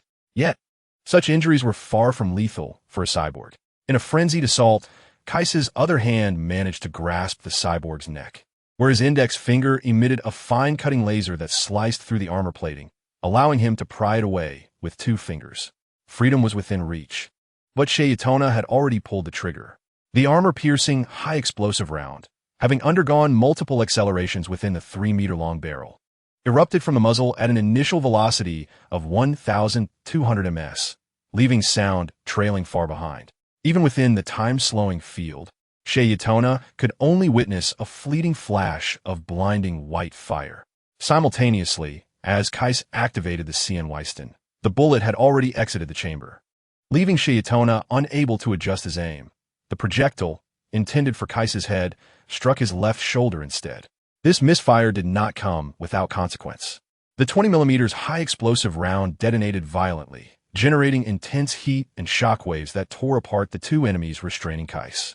The cyborg before him was cleaved in half, while the other was obliterated, the left side of his body completely shredded.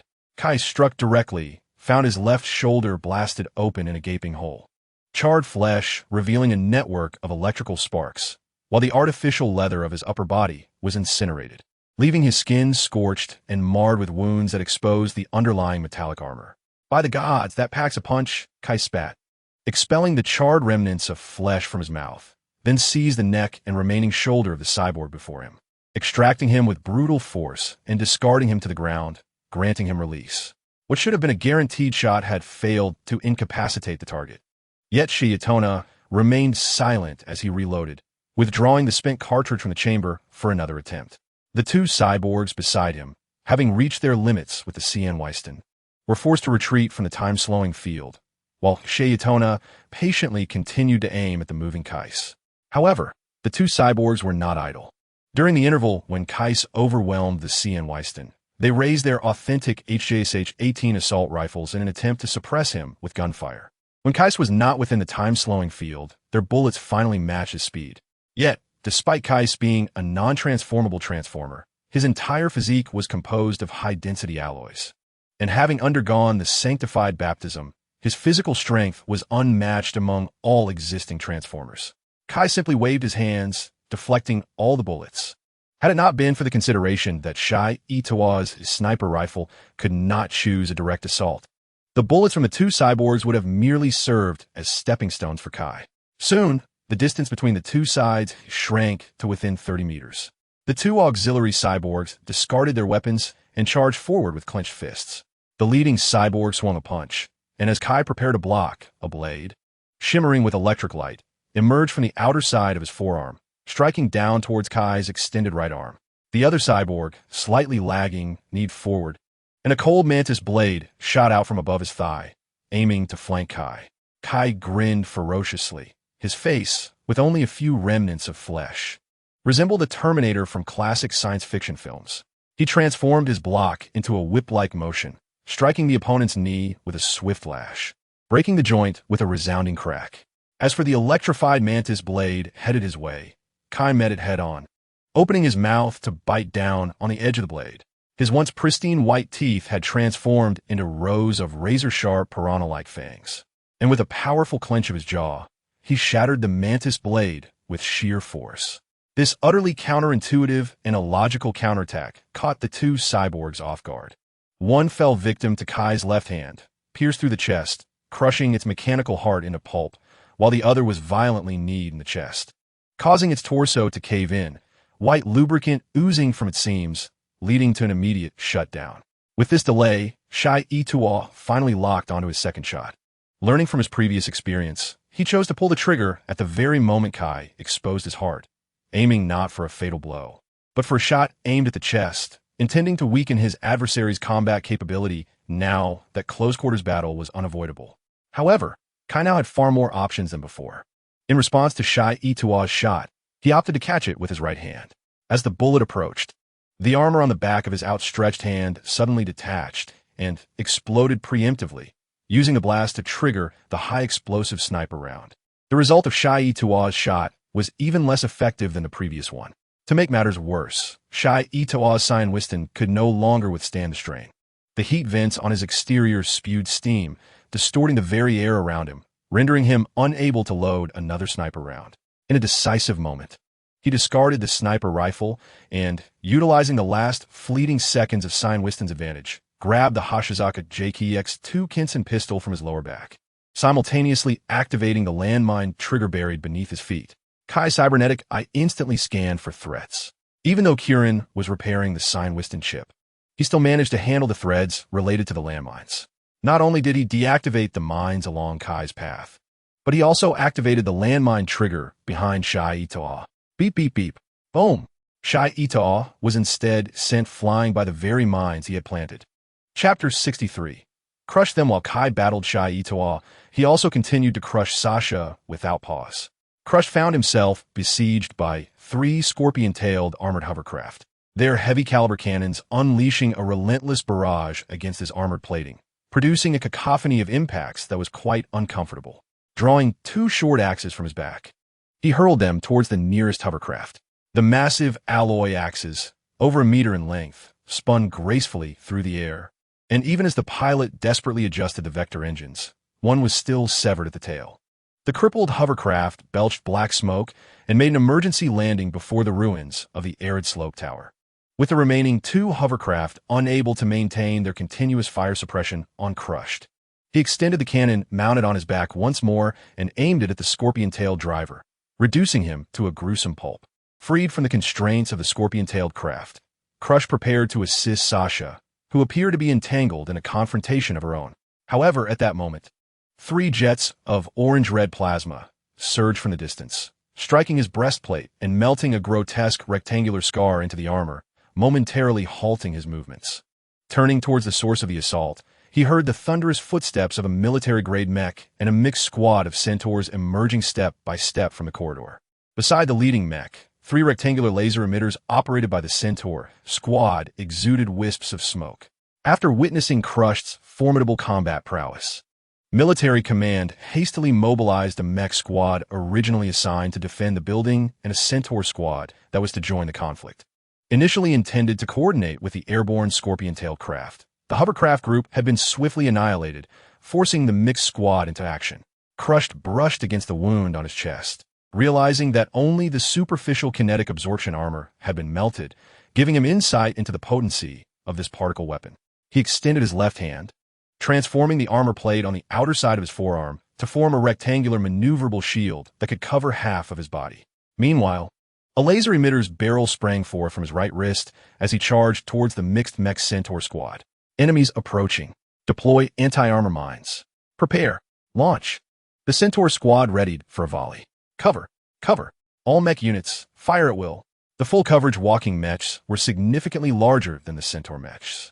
They advanced rapidly, opening their side launch ports to fling specialized directional anti-armor mines into an area 20 meters away, while the centaurs, resembling linear frameworks more than mechs, focused on charging their ion cannons. Operating at full power, the centaur mechs strained the energy output of their exoskeletons through electromagnetic energy storage arrays, compressing countless charged particles within the rectangular barrel, which glowed red-hot from the intense heat. The orange luminescence became blinding, as if poised to explode at any moment. Preparation for simultaneous fire. Target locked by onboard computer. Lock. The power of the high-frequency launch array reached its limits, and a brilliant orange semi-molten ion burst erupted from the barrel, striking the shield that Crushed held before him at a velocity of 200 meters per second. Originally, this formidable plasma projectile possessed the capability to reduce metal to molten crimson iron. However, the shield that Crushed employed was specifically designed to withstand beam weapon fire. Even though the shield had become pockmarked and eroded by intense heat and particle impacts, it steadfastly endured. At this moment, the tides of battle began to shift. The shield not only withstood the concentrated fire from the Centaur squad, but also converted and absorbed a portion of the energy, enabling Crushed, who had been constrained to using conventional weaponry due to a scarcity of power, to unleash genuine laser beams from the barrel of his right-hand cannon. One of the heavy Centaur exoskeletons collapsed to the ground, a blinding white light flickering in the operator's cybernetic eye. Yet the shield in his grasp had already melted away. The operator's head rolled from his body, the neck adorned with charred remnants of his spine. Our attacks failed to penetrate the enemy armor. Our armor is as flimsy as paper. Damn the logistics department. Just wait. Support is needed. Support is needed. With each assault came another. The minefield set by military-grade mechs failed to even leave a scratch on Crush's leg armor, unable to impede his relentless charge, obliterating any obstacle in his path, just as his name suggested. Those selected to pilot the Centaur exoskeletons or walking mechs often bore psychological scars. Such one-sided carnage left the already disheartened squad commander powerless against the rising tide of his soldiers' despair. Some began to scream and charge at the behemoth Crushed, only to be squashed like insects, while others turned to flee, but those retreating were swiftly taken down by Douglas from the Special Operations Division. His demeanor as grim as the situation. Only the most astute among them recognized that whether they fled or stood their ground, death was inevitable, thus redirecting their focus to the recently dislodged Saotin.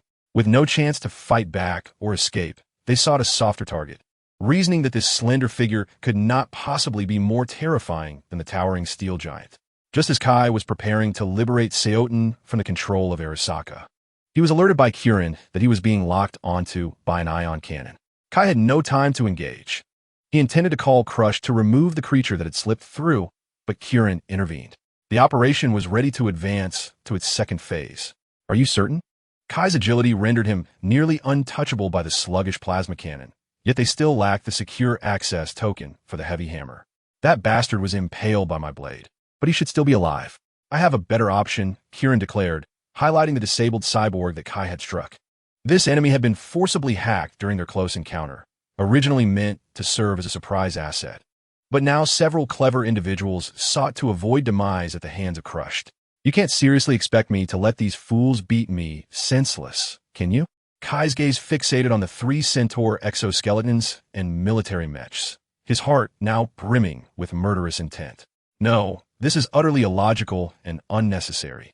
A single phrase from Cullen extinguished the burgeoning thoughts within Keith's mind. The Centaur exoskeleton employed a complete neural interface, establishing an unmediated connection between the brain and the exoskeleton. Thus, I could directly manipulate his consciousness, instilling the belief that retrieving the grotesque cyborg corpse would ensure his survival. With resolve, Keith punched through the front armor of the military-grade mech, forcibly detaching its left side heavy machine gun and jamming it into the breech to pull the trigger. I maintain my dignity, for the lower the prestige, the quicker the meal arrives. As a side note, I was caught in the rain yesterday and caught a cold. Today, I am receiving 4 fluids. Chapter 65. Debate in motion, I must survive. The pilot of the Centaur exoskeleton was engulfed in a crimson haze, his vision distorted by quivering visuals and an inadequate refresh rate, accompanied by a cacophony of gunfire, screams, and the heavy footfalls that became intermittent. Only the devil's maniacal laughter rang clear. The shredded human tissue from the machine gun's onslaught splattered at the corner of his mouth, and he instinctively licked it. Brain matter. Brain matter. He erupted into a fit of hysterical screams as the once clear world around him fragmented into a kaleidoscope of disjointed colors, chaotic and writhing. Before being shattered by the silver demon, the pilot bent low, gasping for breath, blood dripping from his chin. Instinctively wiping his face, the world regained its clarity. The dark crimson lightning no longer blurred or trembled, and the fragmented colors reformed into distinct mechs. Survive. Yes, I must survive. I sweat and bleed for the damned military technology, not to perish here. Do you see that grotesque cyborg? Bring him back, and Douglas will grovel like a dog. Licking your toes. The motionless cyborg lay on the ground, highlighted in his vision. I don't want that fool Douglas licking my toes. That is utterly revolting. I just want to live. Yes, you can survive. Go, before the demon's footsteps draw near. The pilot of the Centaur exoskeleton, Diplobillard, lifted his head, feeling an unprecedented lightness in his movements. The immense mental burden of the exoskeleton seemed to vanish, the steel as compliant as flesh. He took 2 steps for everyone, racing to the cyborg, oozing lubricant from its orifices, effortlessly hoisting the over 300-kilogram cyborg as if it were a travel bag filled with euros. Now run, Diplobillard, run. As he sensed the demon's laughter closing in, he dared not pause, following the illuminated arrow in his eye, charging ahead. The rhythmic thump of his steps gradually soothed his nerves. He had evaded the demon, and that damned military commander could not eliminate him remotely, for he possessed his talisman. At a distance of 5 or 6 meters behind him, Kais withdrew his foot from the cockpit of the military-grade mech and glanced up at Diplo. Have you turned him into a cybernetic lunatic? Does he still remember the way back? Even a cybernetic lunatic possesses an instinct for self-preservation. Cullen remarked with an air of indifference, as if merely discussing a trivial matter. After all, his descent into madness was driven by the desire to survive.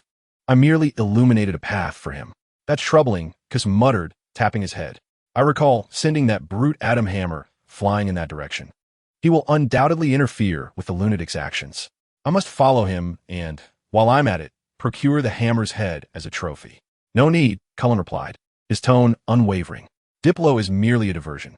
I intend to infiltrate the Arasaka Tower using Hammer's hand. After all, reclaiming what is ours is far more convincing than receiving it as a gift from outsiders. Very well, Kais conceded, surveying the debris strewn about. I'll continue my pursuit of Satan. Keep a close watch on Sasha. She's the most vulnerable among us. Since selling himself to Arasaka, Adam Hammer had been quite satisfied with the assignments given to him by the corporation. Thus, when leading the cyborg squad on a hunting mission, he anticipated a carefree spree of gunfire amidst the crowd, turning the frail flesh into a veritable meat sauce. Unfortunately, his quarry had preemptively engaged in such carnage, detracting from his enjoyment. However, this incident piqued Hammer's interest in the prey. Perhaps he would encounter kindred spirits and engage in a brutal contest to showcase whose lethality was superior. Thus, when he leaped from the hovercraft's cabin, he was filled with anticipation.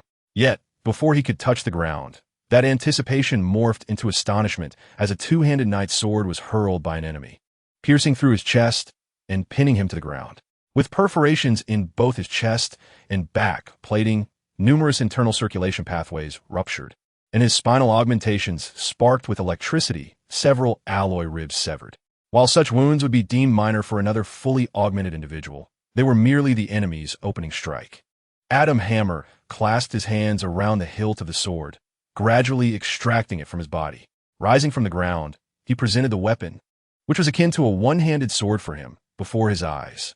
The crimson glimmers in his gaze fixated on the blade as his specialized ocular implants scanned it repeatedly, filled with curiosity for this weapon that could easily penetrate his armored form. As he diverted his attention from the sword, the sound of a notification pierced his focus. It was Arthur Jenkins from Arasaka's counterintelligence department. Adam, how are your injuries?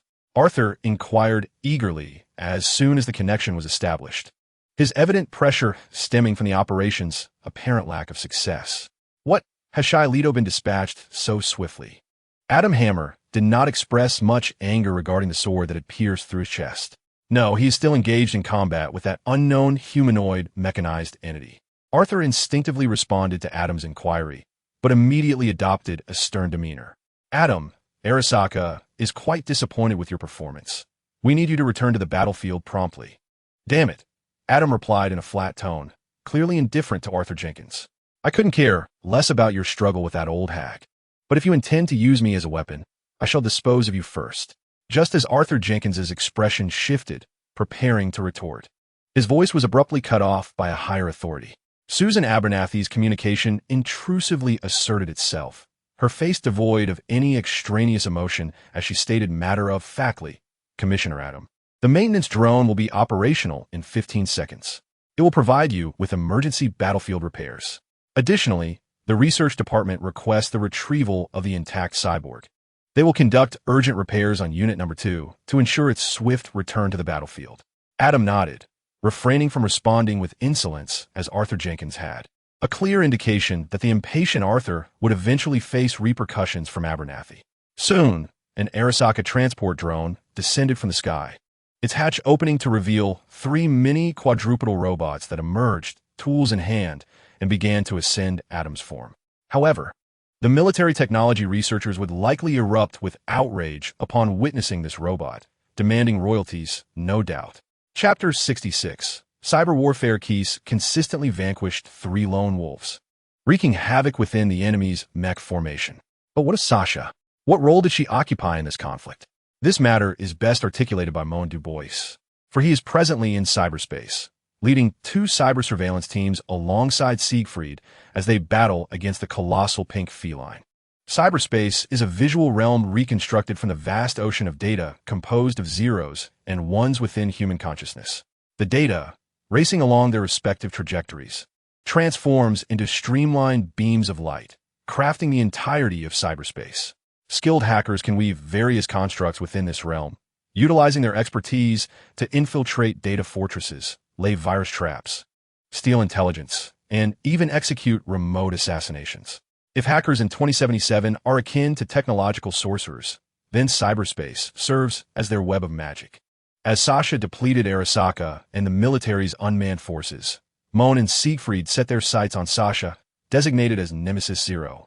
They embedded a honeypot within the programs of drones and armed robots, containing a specialized ice-breaking program aimed at hackers. They awaited Sasha to connect her mind to these tainted spoils, poised to deliver a decisive blow. This tactic is a conventional cyber offensive employed by cyber surveillance agents against human hackers, where the ice-breaking program continually disrupts the hacker's operational algorithms, ultimately overwhelming their mind and rendering it a mere soup.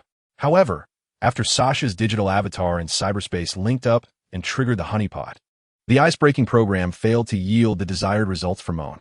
Sasha's avatar in cyberspace resembled her real-world self, albeit with her hair transformed into slender data tendrils, designed to ensnare drones and armed robots, converting them into her subservience. Yet, after the ice-breaking program launched its assault, she curled up in pain but did not succumb to unconsciousness or chaos. Instead, she absorbed the surrounding photon streams, her body swelling and contorting into a hunched figure. Moen watched in astonishment as the petite girl transformed into a towering pink Siamese cat, standing 5 to 6 people tall. Not far away, in the biotechnological data fortress, Moen and Siegfried were deliberating on Sasha's transformation. The ice-breaking program, effective for humans, had proven only partially successful, compelling them to initiate Plan B. Moen's digital avatar starkly contrasted with his real-world persona. In reality, he was a sophisticated gentleman standing at 6 feet 3 inches, indulging in the pleasures of high society. While in cyberspace, he appeared as a slight, unimposing figure of 5 feet tall, clad in extensive patchwork armor, exposing a matte black mechanical structure resembling cooling fins. He resembled a cyborg with a complete body prosthesis. This was due to Moen's lackluster hacking prowess to ascend within the ranks of the network surveillance company. He had participated in internal experiments, aided by a powerful, enigmatic hacker, allowing him to temporarily suspend most emotional threads while deeply infiltrating, thus liberating his computational power and constructing more intricate ICE. I believe we should observe further. The data we collected on her will be rendered obsolete by the enemy's avatar transformation, he suggested. The Dragon Hunter Siegfried from headquarters cautiously shook his head. Like Moen, his digital persona was the inverse of his real-world self. Yet unlike Moen, who had drastically enhanced his hacking abilities, Siegfried's online representation was a perfect reflection of his aspirations. In reality, he was frail, suffering from severe kidney disease exacerbated by excessive use of neurostimulants and adrenaline, having already replaced his biological kidney thrice. However, in cyberspace, he manifested as a tall, robust human male with flowing white hair, a handsome visage, and clad in gleaming silver armor, adorned with a black cloak and wielding a cross-shaped great sword that emitted a subtle glow. Moen pondered deeply, yet Sasha would not afford him the luxury of time. After her transformation into a colossal feline, remnants of mechanical components lingered on her form. The diamond-shaped gem on her forehead and the circular jewel on her chest were surrounded by exposed mechanical structures, resembling a beastly incarnation of a Cybertronian. After waiting for a while, without any hackers attempting to infiltrate her, she redirected her focus to the battlefield, where the Ash Slope and military technology forces continued their fierce resistance. At that moment, the cyborg squad from the desolate slope was being overwhelmed by Kais, who was preparing to charge into the fray. Sasha was poised to expand her data-driven cognition further, attempting to breach the internal local area network of the Memorial Park Corporation. In the realm of cyberspace, this colossal feline had set its sights on the data fortress, constructed from countless grains of data, ready to dismantle it like a sandcastle and seize control of the company's entire database. Moan watched as Sasha rose, her limbs moving with a buoyant grace toward the data stronghold, and sighed, realizing that the enemy had effectively made the decision for him. Then let's initiate Plan B. Moan declared to Zigfi, tilting his head upward. Activate the Constitution. Night City Network Monitoring, Main Server Coordination, Mission Level. Local Gateway, 206-408-187484. Target Identification, SPI Memetic Intelligence. Operation Type, Capture and Eliminate. Activation Key, NCNW003, NWDH076. Risk Level, Very High. Data Migration Successful. Loading. In the dimly lit cyberspace, the interplay of dark crimson and pale blue data photons cast a faint glow. In that moment, the already tenuous source of light flickered out like a candle extinguished by the wind, losing its ability to illuminate the surroundings. A vast shadow gradually enveloped the abstract scenery. The virtual world, comprised of zeros and ones, began to churn. Lines twisted and danced. Should a particularly audacious hacker remain online at that moment, they would witness the entire cyberspace becoming distorted and warped.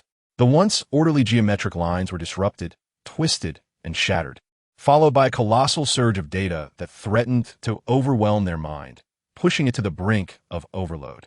Yet, in Sasha's eyes, a different scene unfolded.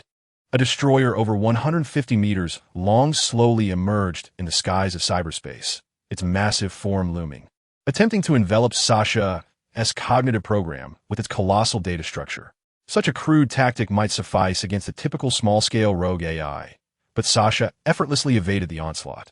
However, the adversary swiftly redirected its weaponry, unleashing a barrage of attack constructs and virus programs upon her. As the Constitution Destroyer unleashed its ferocious fire, a relentless tide of data surged forth, scattering various perilous constructs and viral spores throughout the local network. This area was becoming increasingly treacherous and lethal. Chapter 67. Smooth progression in the cyberspace battlefield. One side boasted the most advanced server support in all of Night City, while the other could redirect the various data debris, computer viruses, and invasive constructs launched by the opponent to elsewhere at any moment.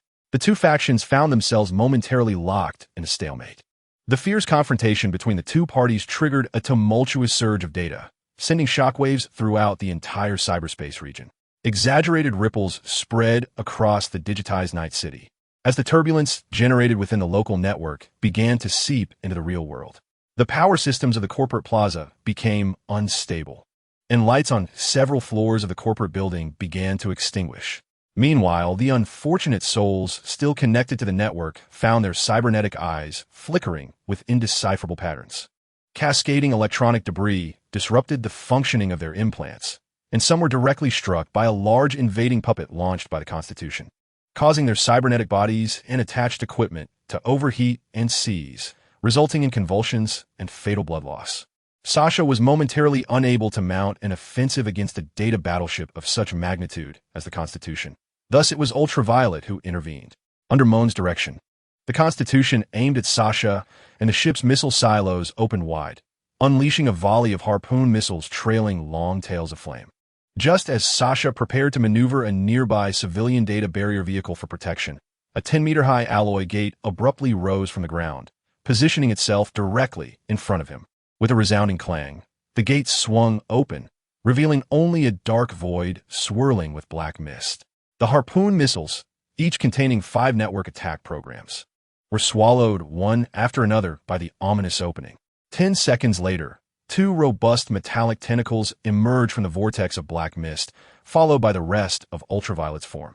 A perfect one-to-one replica of its real-world counterpart, now towering at a height of 10 meters. Sasha's reinforcements did not exceed Moan's expectations, prompting him to issue another attack order without hesitation. Missiles launched once more, and the ship's cannons began to roar. However, unlike Sasha, Ultraviolet adeptly absorbed these cyber assaults. Missiles and shells were deftly grasped by its agile tentacles, which then delivered them to a mouth resembling petals beneath three eyes, where they were ground into powder as if consumed like a snack, subsequently digested, resulting in a visible increase in Ultraviolet's height.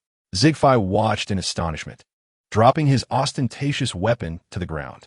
How could they combat an entity that consumed viruses and puppets as sustenance? Yet Moan, as the squad commander, maintained a facade of calm, insisting on another attack. Fire all weapons. Faced with the Constitution's overwhelming second assault, Ultraviolet abandoned its feeding, leaping aside with Sasha. However, it was not merely a passive defender. Two tentacles excavated a substantial chunk of data from the cyberspace ground, kneading and stretching it, transforming the material into a long spear, which it hurled with great force.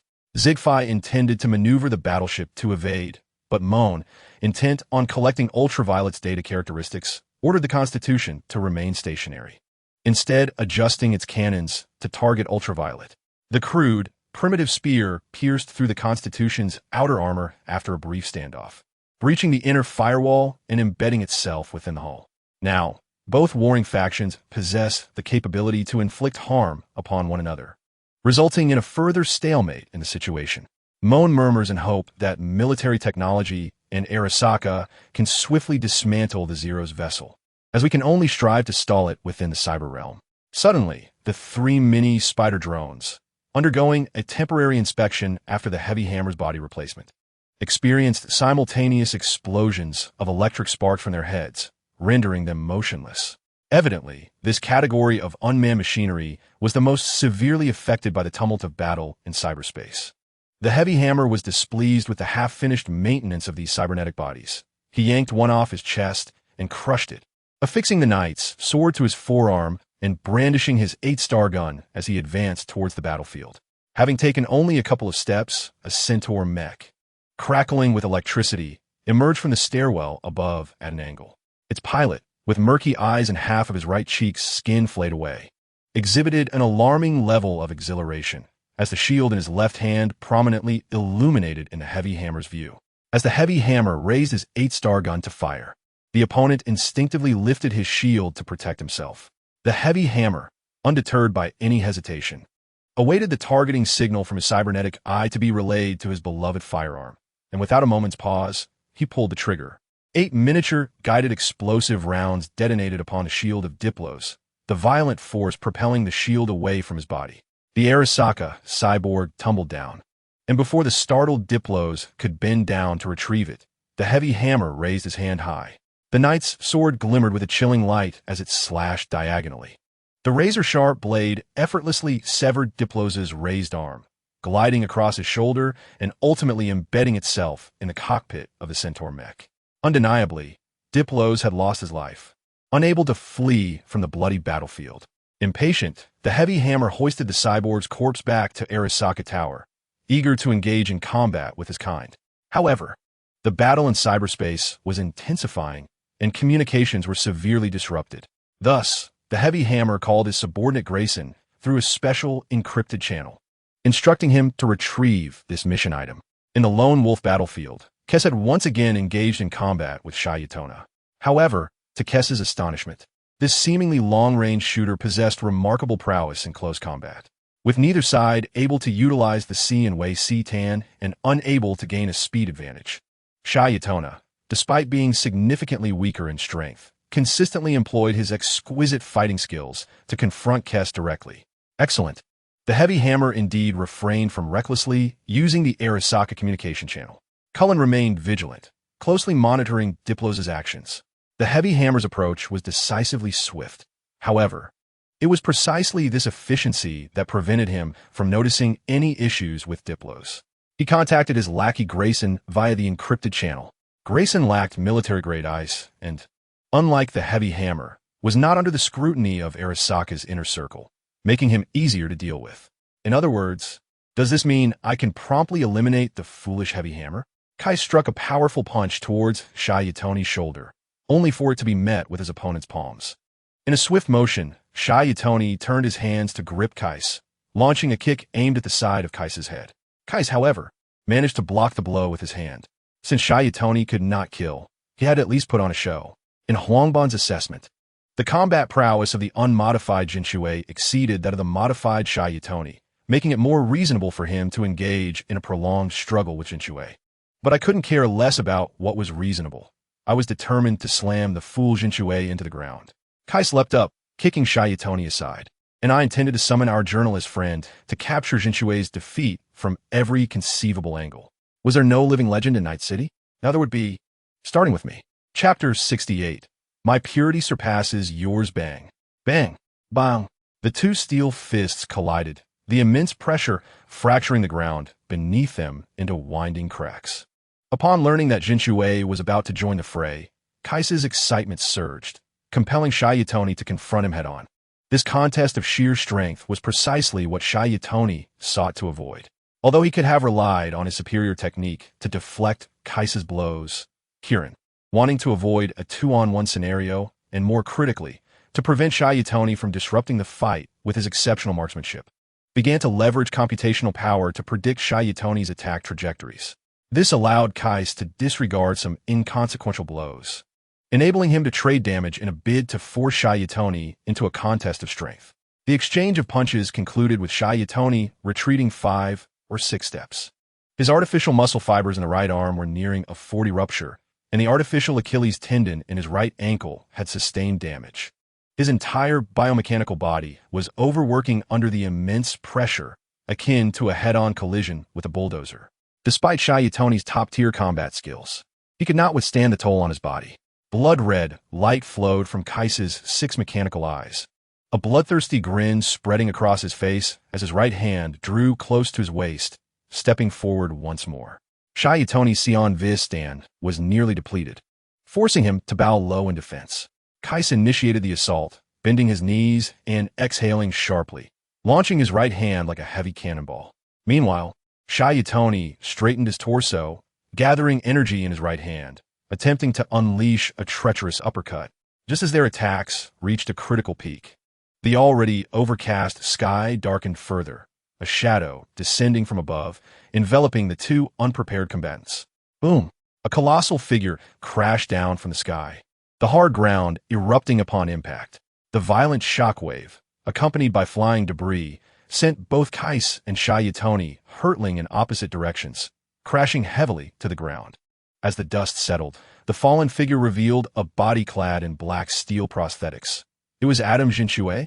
Are your feeble punches merely child's play?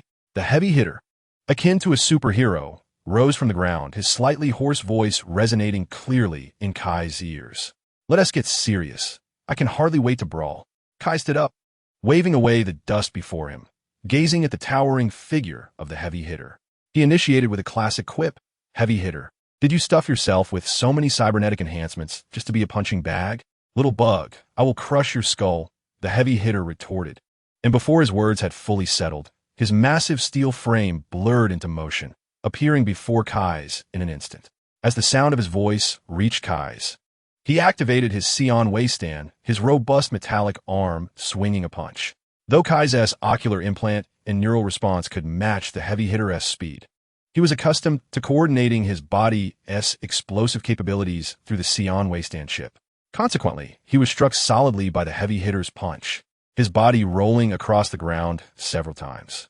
The heavy hitter retracted his fist, refraining from pursuing, as the impact had not met his expectations. Your body is as tough as your mouth, he mockingly complimented. It seems this amusement will last quite a while. Kai spat out the dust in his mouth, cursing the timing of the heavy hitter. Damn it, has Kirin finished yet? Give me 30 more seconds to complete the reboot. It wasn't as if he couldn't fight without the Sion waiststand. With a swift motion, he sprang up from the ground. I'm a transformer, after all. Are you mumbling to your mother? The heavy hitter teleported again, his knee aimed directly at Kai's. You talk too much. Kai's roared, his body trembling as if time had frozen, propelling himself to evade the heavy hitter's attack. However, due to his excessive force, he lost balance and fell to the ground. The heavy hitter, astonished that Kais could dodge even within the realm of slowed time, nevertheless noted the effort was clearly strained. With a sinister grin, he advanced at great speed towards Kais, declaring, "Struggling is futile." He raised his foot, aiming to stomp down on Kais' head. Indeed, Kais' body could keep pace with the heavy hitter's movements. This was not a true cessation of time, merely an illusion created by superspeed, since his body could achieve such velocity under the coordination of the Sion Wasteland chip.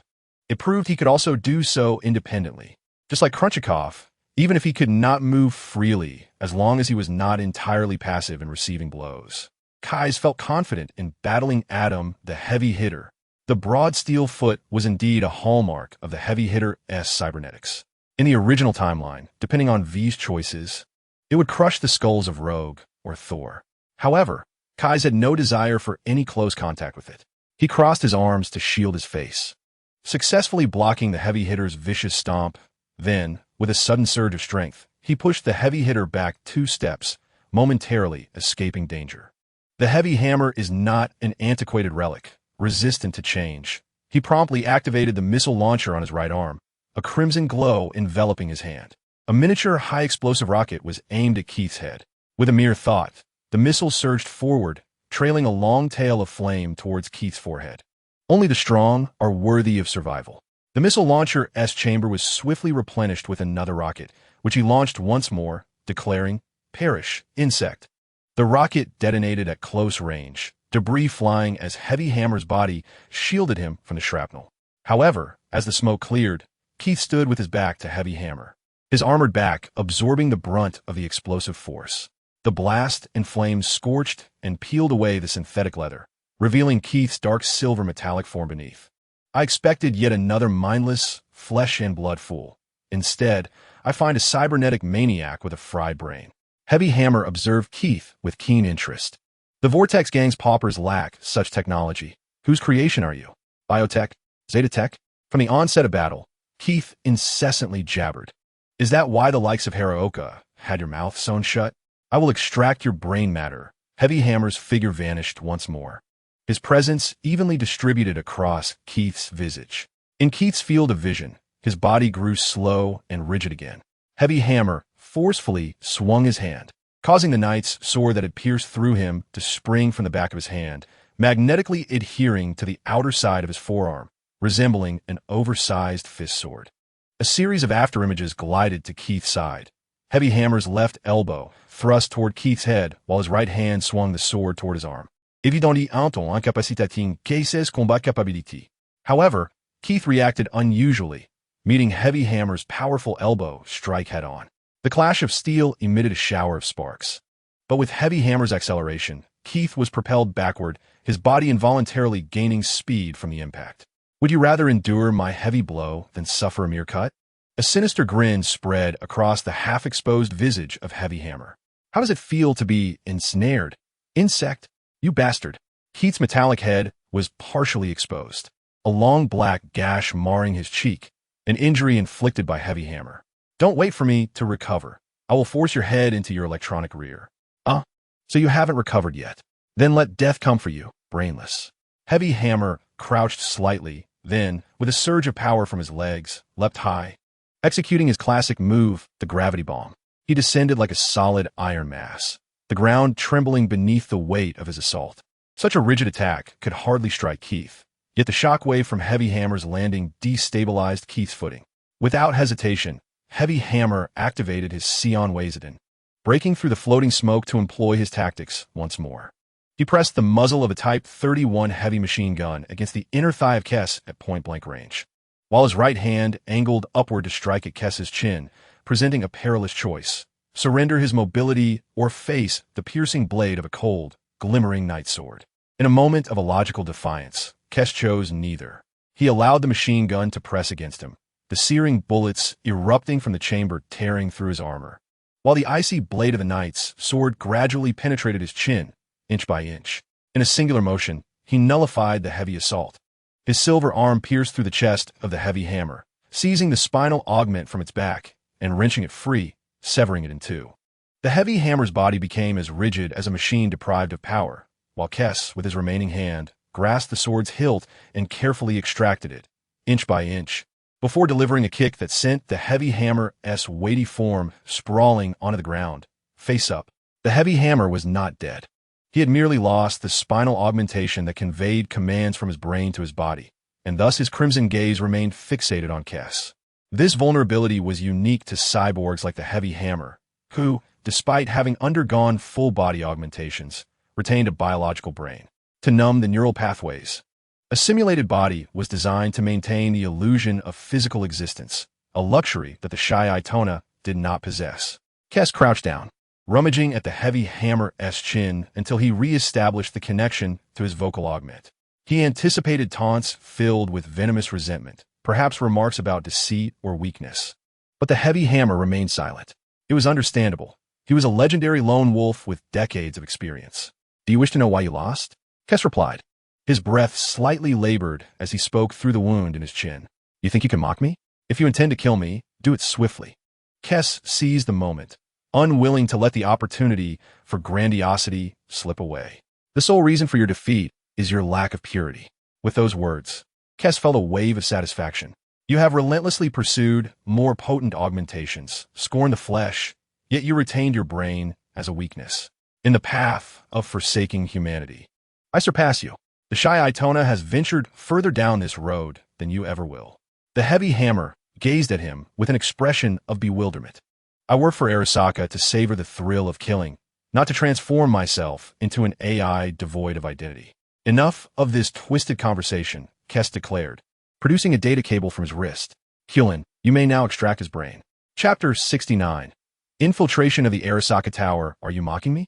The voice of Adam Heavy Hammer brimmed with incredulous fury. Though temporarily disarmed, his defensive network remained intact, and now Kais, the audacious fool, sought to infiltrate his mind with a mere data cable. He felt a profound sense of humiliation, as though scorned by others.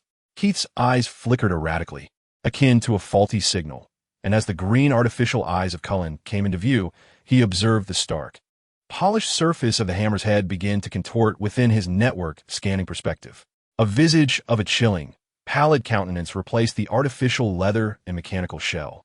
Grotesque crimson veins sprawling across the entire head.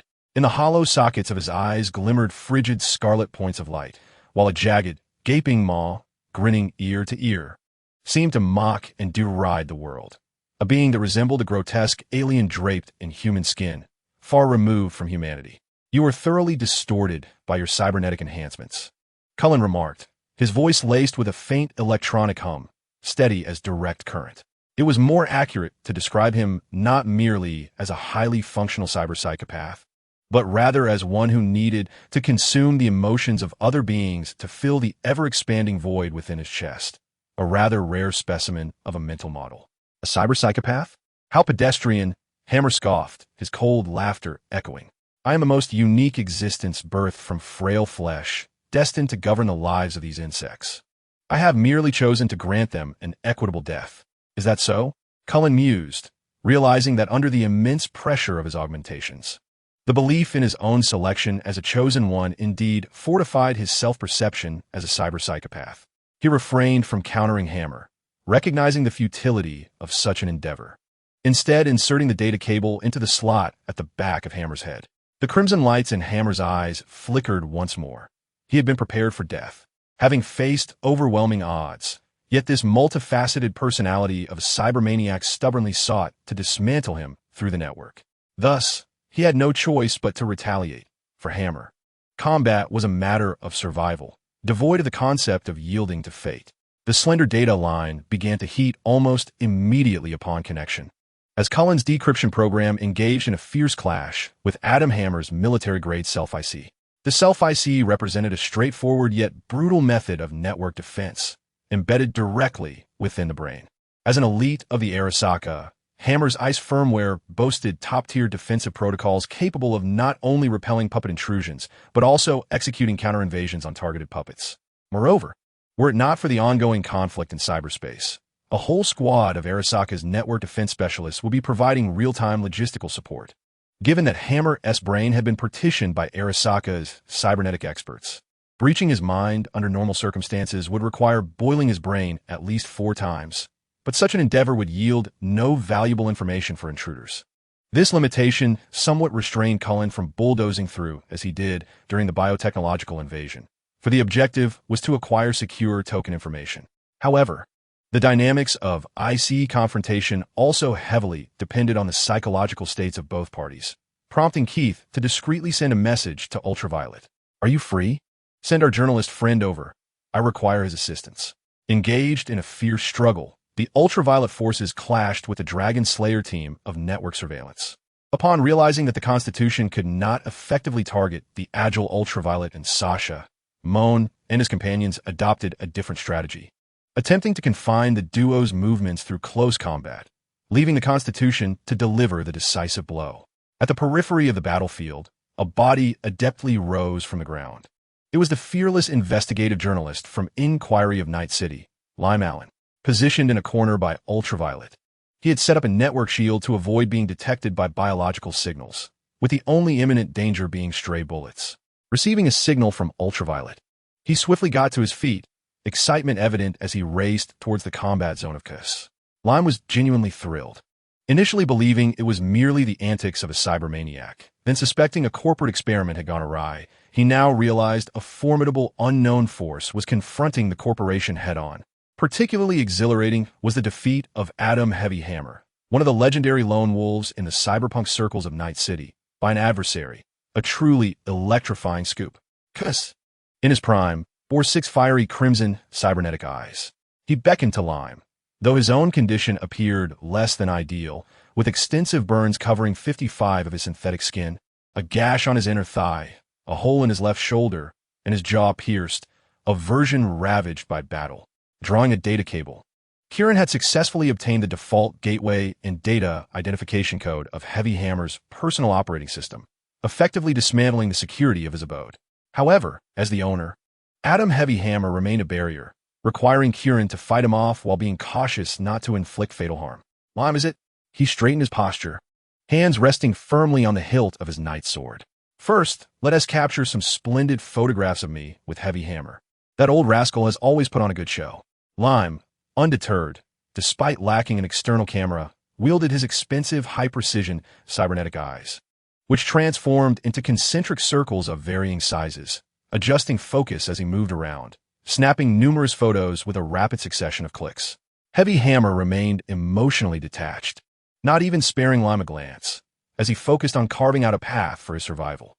Kais, meanwhile, busied himself striking various poses, placing his sword across Heavy Hammer's neck, mounting him to deliver blows, and even stepping on his head while laughing boisterously.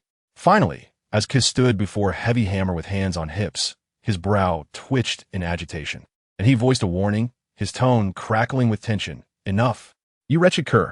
In that fleeting moment of distraction for Heavy Hammer, Kieran seized the opportunity to kick him to the ground and delved recklessly into his memories, successfully locating the access token.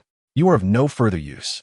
Cullen grasped the knight's sword, lifting its hefty blade high, poised to vanquish Adam Hammer. However, he was halted by Lime's intervention.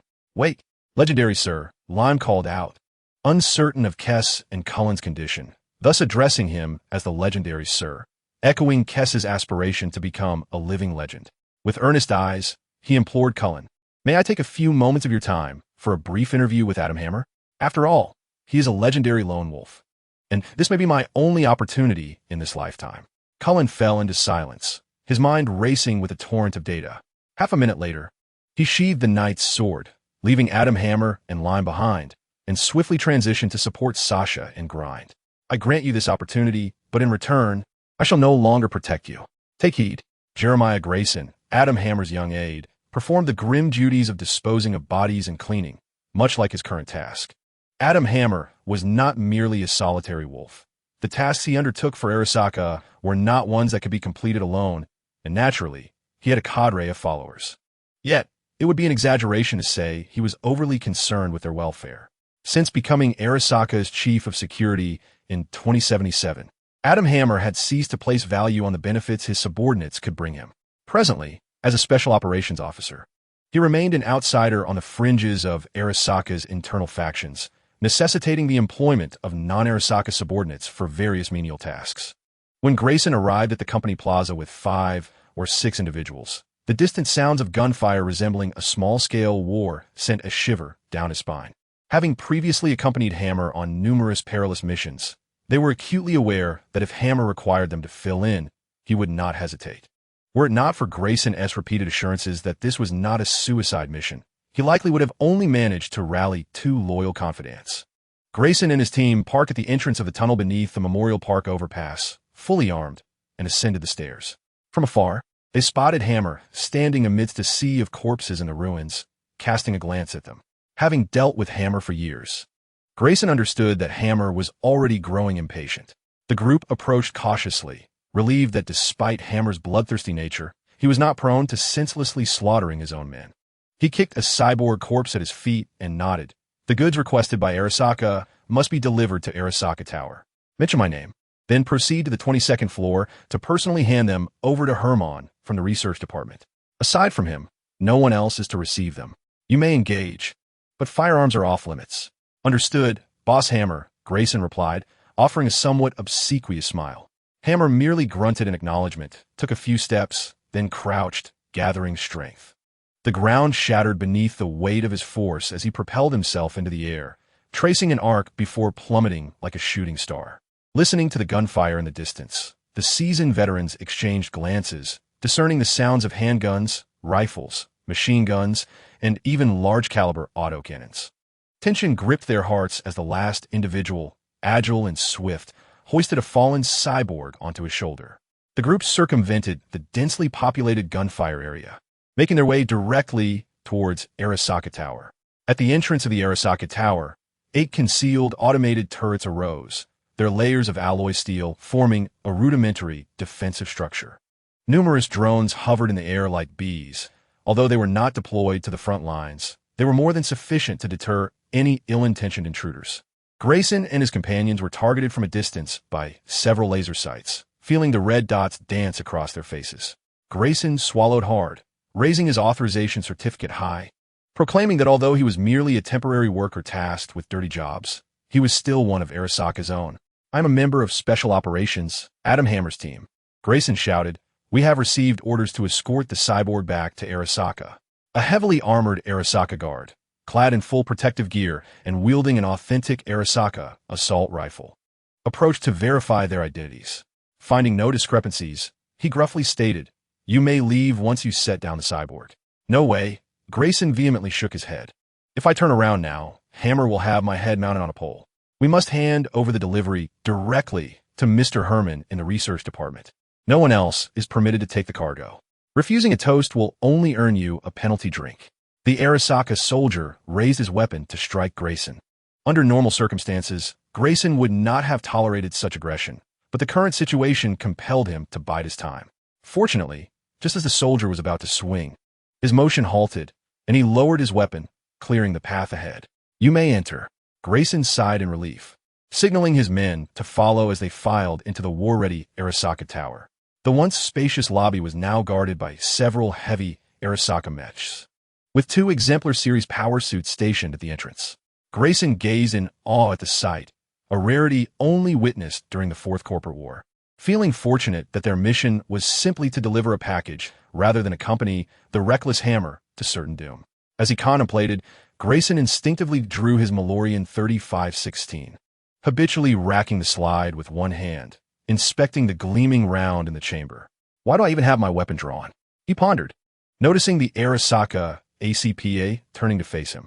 "I should put the gun away. Yes, put away." Yet, in a moment of disbelief, he watched as his right hand rose involuntarily and pulled the trigger. Boom! The powerful handgun, crafted by Malorian and favored by Johnny Silverhand, erupted with a deafening report. A burst of flames erupting from the muzzle as the spiraling bullet sliced through the air, striking the front armor of the exemplar ACPA and sending it reeling backward. In an instant, the lobby of Arasaka Tower fell silent, the sound of a pin dropping palpable. Grayson's companions were left dumbfounded by his astonishing action, and the mercenary carrying the cyborg staggered, the cargo tumbling from his shoulder to the ground.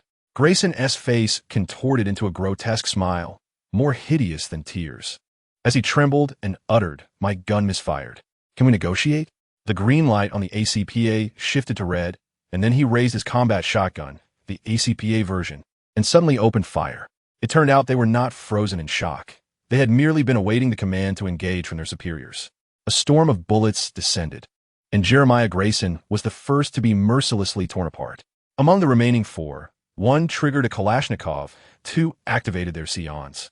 And the unfortunate soul tasked with carrying the bodies met the same gruesome fate. What could the three survivors do? This was the stronghold of Arasaka. Yet, in extreme circumstances, humans could unleash astonishing strength. The three of them instinctively raised their hands in unison and slid 3 meters away in surrender. No one noticed when the cyborg corpses on the ground had vanished. Chapter 70. Death from the Skies as Kess joined in the overwhelming slaughter of the ordinary soldiers. The enemy forces, already deprived of support from network hackers, began to retreat, and the battlefield gradually quieted. When Kess withdrew his sword from the chest of an Arasaka mech, there were no enemies left standing. Crushing his way to Kess's side, a low voice inquired, with the enemy collapsing so easily, "Should we alter our plans and charge directly into the underground server of Arasaka?" "We cannot reveal our true objectives," Kess replied, shaking his head. "The upper echelons of the corporation are devoid of emotion, mere power-hungry entities. If we direct our efforts towards the server, Arasaka Saburo, this remnant of Nazism would not hesitate to order the aircraft carrier stationed at Night City's docks to launch a nuclear strike, reducing the city to rubble. Wouldn't that render our efforts to topple the Black Wall utterly meaningless?" Crushing still seemed perplexed. The networks in use today are merely a patchwork of local area networks. Even if we breach the Black Wall located in Night City, it would only revert the entire city or even the greater western United States to its primitive network state, without altering the global situation. The Black Wall is not a true wall. Kess chuckled at Crushing's notion. It represents an anti-AI antivirus algorithm, a filter. However, the Black Wall itself is also the most formidable AI within the network. To guard against giants, the wall is constructed by giants. It may sound like a cold joke, but Crushing did not understand. Only AI can effectively combat AI. When Kess and Kieran spoke of toppling the Black Wall, they did not mean to destroy it, but to endow it with a genuine digital soul based on the thousands of transformed sparks within the server. Once the cold and unyielding enforcer develops its own thoughts and aspirations, the moment of transformative change that Kess and Kieran anticipated will arrive. The Black Wall, inspired and transformed by the Sage, will undoubtedly obey us as faction leaders. Kess silently contemplated this idea, deeming it unnecessary to burden Crushing with such thoughts. It has begun. In the midst of a busy schedule, Ultraviolet provided new reconnaissance intelligence to Kess and Grind, revealing that 2 mobile entities, presumably data fortresses or data tanks, had emerged from cyberspace. "None dared to join the conflict on my side. Perhaps they were seeking you. What does this imply? Do hackers perceive me and Chief Kess as easy targets?" Grind shook the grenade launcher in his hand. Were they truly that audacious? Cyberspace represents the projection of the real world into the digital realm, and I grasped the essence of what Ultraviolet observed. Kess forcefully yanked the heavy machine gun from the Arasaka mech, preparing for the impending confrontation. As Kess's words faded, 2 flat, 6-legged robots surged forth from the shattered dome, their jet propulsion systems gradually diminishing in thrust as they landed steadily upon the ground. Indeed, they were chimeras, confirming Kess's hypothesis, a grotesque amalgamation of a main battle tank and a 6-legged abomination. The Chimera was far from the trivial characterization Kess had offered. This colossal bionic robot was specifically engineered for combat in urban and complex terrains, endowed with all-terrain, all-weather operational capabilities. Its agile form could unleash formidable firepower in areas where conventional weaponry was constrained. Its prowess in the original timeline speaks volumes. Had it not been for a narrative twist that severely hampered the Chimera's mobility, rendering it almost a stationary target, V would have struggled to dismantle its core. This machine had far exceeded the firepower limitations set by Night City, clearly reaching the threshold of corporate warfare. The investment in military technology was evident. However, given that the Chimera was deemed a failure by Arasaka engineers due to its inadequate defenses against vertical assaults, ultimately failing to perform as intended in urban environments, It had not been mass-produced. This scenario might not be merely a test of military technology against the Chimera. After all, smaller combat units would simply be obliterated by grind. The Chimera emitted a low hum as the barrel of its KL-274XY arrow-shaped cannon began to rotate, a searing white flame bursting forth half a meter long.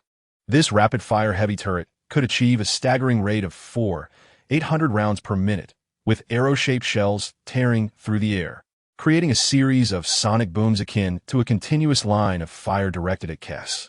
Grind opted not to shield Kess with an alloy shield. Confident in the leader-class Transformer-S prowess, he deftly rolled to evade the Chimera's onslaught. The machine guns on his back automatically ejected, launching a fierce counterattack against the Chimera. Grind possessed unwavering confidence in his large-caliber artillery, designed specifically for combat against similarly sized Transformers, believing he could rend the Chimera asunder. At that moment, the 6 mechanical legs of the Chimera came into play, exhibiting arachnid-like agility as they maneuvered laterally, evading Grind's fire. The cannon's assault remained unaffected by its movements, unleashing a torrent of terrifying flames. Kais, being fully aware of Chimera's vulnerability residing within its apex, did not remain idle. With the knowledge of this weakness, he aimed his assault accordingly. The repairs on Cybernetic had been completed prior to Kieran's departure, allowing him unfettered access to the time dilation domain, albeit limited in his ability to overclock the chip due to minor injuries. Within the pale green expanse of the time dilation field, the trajectory of the arrow-shaped projectile transformed into a brilliant white arc. Kais, however, had no intention of testing the might of the projectile. Instead, he propelled himself forward, leaving a trail of afterimages as the massive sword scraped against the ground, creating a shower of sparks as he closed in on Chimera. As a fully autonomous combat bionic, Chimera's sensors detected Kais's movements with remarkable clarity. Yet, its mechanical capabilities fell short of rivaling the extraordinary speed of Cybernetic. It appeared that Chimera was destined to be swiftly vanquished by Kais. However, the original design of Cybernetic was rooted in military technology, which undoubtedly accounted for strategies to counter such sophisticated assaults, particularly from the legendary Morgan the Black Hand, a former employee of military tech. The solution lay in intelligent weaponry. Regardless of enhancements to human speed or prosthetic replacements, even a fully cyborg individual would encounter limitations to their velocity. Earth is not devoid of substance. The omnipresent air saturates every corner of the surface. The velocity imparted by Cybernetic had already subjected the body to unimaginable overload, rendering it impossible for humanity to surpass AI's reaction times. As Kais approached the Chimera on his left, he sprang forth, causing spiderweb-like fissures to erupt from the ground beneath him as he leapt atop the turret of Chimera. At that moment, the twin Chimera turrets pivoted abruptly. The Pan-12 unleashed its laser cannon, while the heavy machine gun spewed forth flames.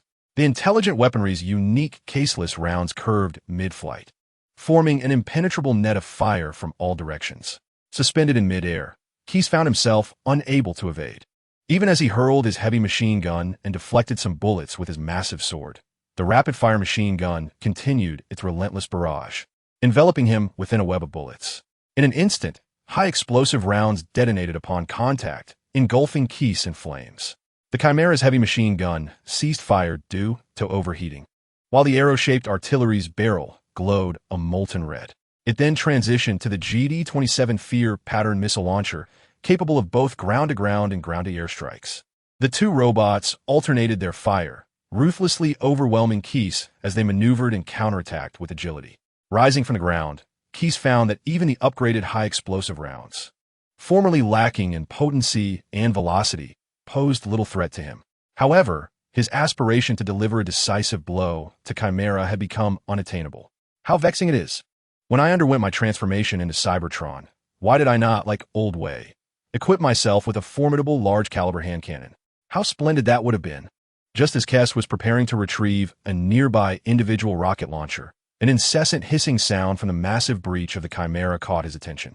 He looked up to see towering powered armors soaring from the gaping hole, propelled by their jetpacks, one after another, descending like a relentless tide. So many Boris units. As Kess gazed upon the ACPA before him, he grasped their purpose. If we liken the Chimera to the main battle tank designed for urban warfare, Then these ACPAs serve as the infantry for combined arms tactics. With the synergy established between infantry and armored units, what are the aerial combatants? Surely, those carrier-based aircraft aboard the White Whale cannot be excluded. It is, after all, rather implausible to engage in corporate warfare with mere hovercraft as transport. As Kess pondered this, a shrill sonic boom reverberated through the air. 3 elegantly designed supersonic fighters formed in attack formation, soaring overhead. Even without executing any maneuvers, their sheer velocity, piercing the sound barrier, conjured a fierce tempest upon the ground. Dust and debris swirled like the edge of a blade, and the intense wind pressure rivaled that of a gale, nearly lifting Kess off his feet. Fortunately, he managed to plant his winged great sword into the ground, anchoring himself firmly. These aircraft were not merely passing by. Their primary objective remained the colossal target of the Crusher. Initially enjoying a numerical advantage, the Crusher was swiftly overwhelmed as the 3 fighters unleashed a barrage from their aircraft cannons. Seizing the opportunity, the Chimera unleashed a charge-pan 12 laser cannon, striking the Crusher and further warping the massive alloy shield it wielded. Kess wiped the dust from his face, exasperated, and began to stomp in frustration. "You inconsiderate wretches, showering me in dirt." The ACPA formations, however, were undeterred. Weighed down by their mass, generally exceeding 1 ton, they were largely unaffected by the storm created by the fighters. They raised their weapons, directing a fierce barrage towards Kess. The ACPA units, relying on their intelligent targeting systems, aimed to hinder Kess and prevent him from aiding others before meeting their demise. Both the Arasaka and military technology had already discerned that Kess was the most formidable AI present. His indomitable metallic form, exceptional combat prowess, unpredictable and even counterlogical consciousness, coupled with the limitless potential of Seinweisten, had led them to abandon the notion of capturing him. Their focus shifted to securing the Crusher as their primary objective. "How irksome you are, you swarming flies." Just as Kess severed the arm of yet another ACPA, he prepared to seize the moment, aiming to regain the upper hand and support the Crusher. Yet the surrounding ACPAs, seemingly indifferent to the fate of their comrades, unleashed a torrent of bullets, obstructing Kess's movements and compelling him to redirect his efforts towards the relentless slaughter of the ACPA units. The positions of Sasha and Ultraviolet appeared to be inadequately defended. However, any individual equipped with a brain-machine interface approaching would immediately sense the tumultuous data swirling around them. Consequently, neither ACPA, Chimera, nor the carrier-based fighter jets dared to draw near. The task of crushing the entangled ground assault was arduous. Although they were fighter jets, they had urgently mounted 6 air-to-ground missiles prior to their arrival. Arasaka had become unhinged, disregarding the potential devastation to the corporate plaza, fixated solely on vanquishing the opposition. "Boss Kess, you truly are in a dire predicament," a rugged baritone echoed in Kess's ear. "It would be wise for you to step aside and let others take the helm, lest I find myself rescuing you yet again. Laugh all you want, you scoundrel. I've returned at last." Kess resolved to cease attempting to breach ACPA's blockade, redirecting his focus entirely on them. "Even if my combat prowess presently rivals yours at 1,000, you can forget about claiming my position until I tire of it, 10,000 years hence. Ha ha ha. Seeing you still brimming with vitality reassures me. Enough with the idle chatter. Bring down those 3 buzzing flies in the sky. The opposition is on the brink of collapse." "Understood." Atop the biotech tower, a Rayfield Excalibur hovercar began transforming with a series of mechanical clicks. Broad wings extended from its sides, and the blunt, rounded front sharpened into a pointed protrusion while the corpulent midsection flattened. The laughter morphed into a jet fighter adorned with X-shaped wings that intercrossed above and below, featuring a sharply angled tail. The fearsome fighter's thrust apparatus emitted a burst of pale blue flames, propelling the craft to break the sound barrier, resulting in a powerful vibrational wave that shattered all the glass atop the 3-story building. What a thrill! I've been in disguise for so long that I nearly forgot how to fly. The manic laughter erupted as the entire fuselage sliced through the sky like a dark streak, narrowly grazing 3 enemy fighters. In an instant, the lead fighter was cleaved in 2, the abrupt deceleration generating immense pressure that caused both halves to explode violently, decimating the enemy formation. Well done. The opposition could not help but commend the prowess of the manic laughter, for it was he who had been relentlessly suppressed. Do not let your guard down. Ultraviolet warned once more, as 5 additional aircraft signals emerged. Come on, come on. The manic laughter exuberantly executed a cobra maneuver in the air, effortlessly evading an enemy fighter attempting to seize his 6 o'clock position. The more adversaries, the more exhilarating. He seized the enemy's 6 o'clock position, observing the enemy aircraft performing continuous rolls. With a maniacal grin, he opened the belly missile bay, and an air-to-air missile struck its target with precision. I'll blow it to smithereens. Chapter 71. Divine Chariot Arasaka's cyborg form bore the Sigmar Wyvern. Despite the body's grievous state, the mechanical prosthetics of the cyborg would exert every effort to safeguard corporate assets. Kess leveraged this foundational protocol to reactivate the Sigmar Wyvern chip, successfully prying open the elevator and entering the shaft. Beneath the Arasaka Tower lies one of the entrances to the Divine Chariot, a profound secret of the Arasaka Corporation. This realm serves as a fortified data stronghold, designed with such meticulous physical isolation that even a top-tier network hacker like Alt Cunningham, who stands alongside the data deity Bartmoss, cannot breach its defenses without physical access. Within this sanctum are the remnants of various consciousness backups, primarily of hackers, annihilated by Arasaka's soul-reaping program.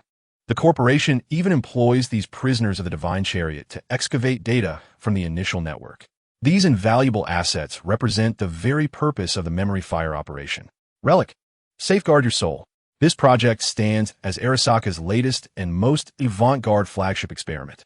It transforms the data within the human nervous system into digital imprints based on the concept of personality transfer, storing them as consciousness entities on biological chips. The initial vision was almost fairy tale-like, enabling users of Relic to communicate with departed loved ones.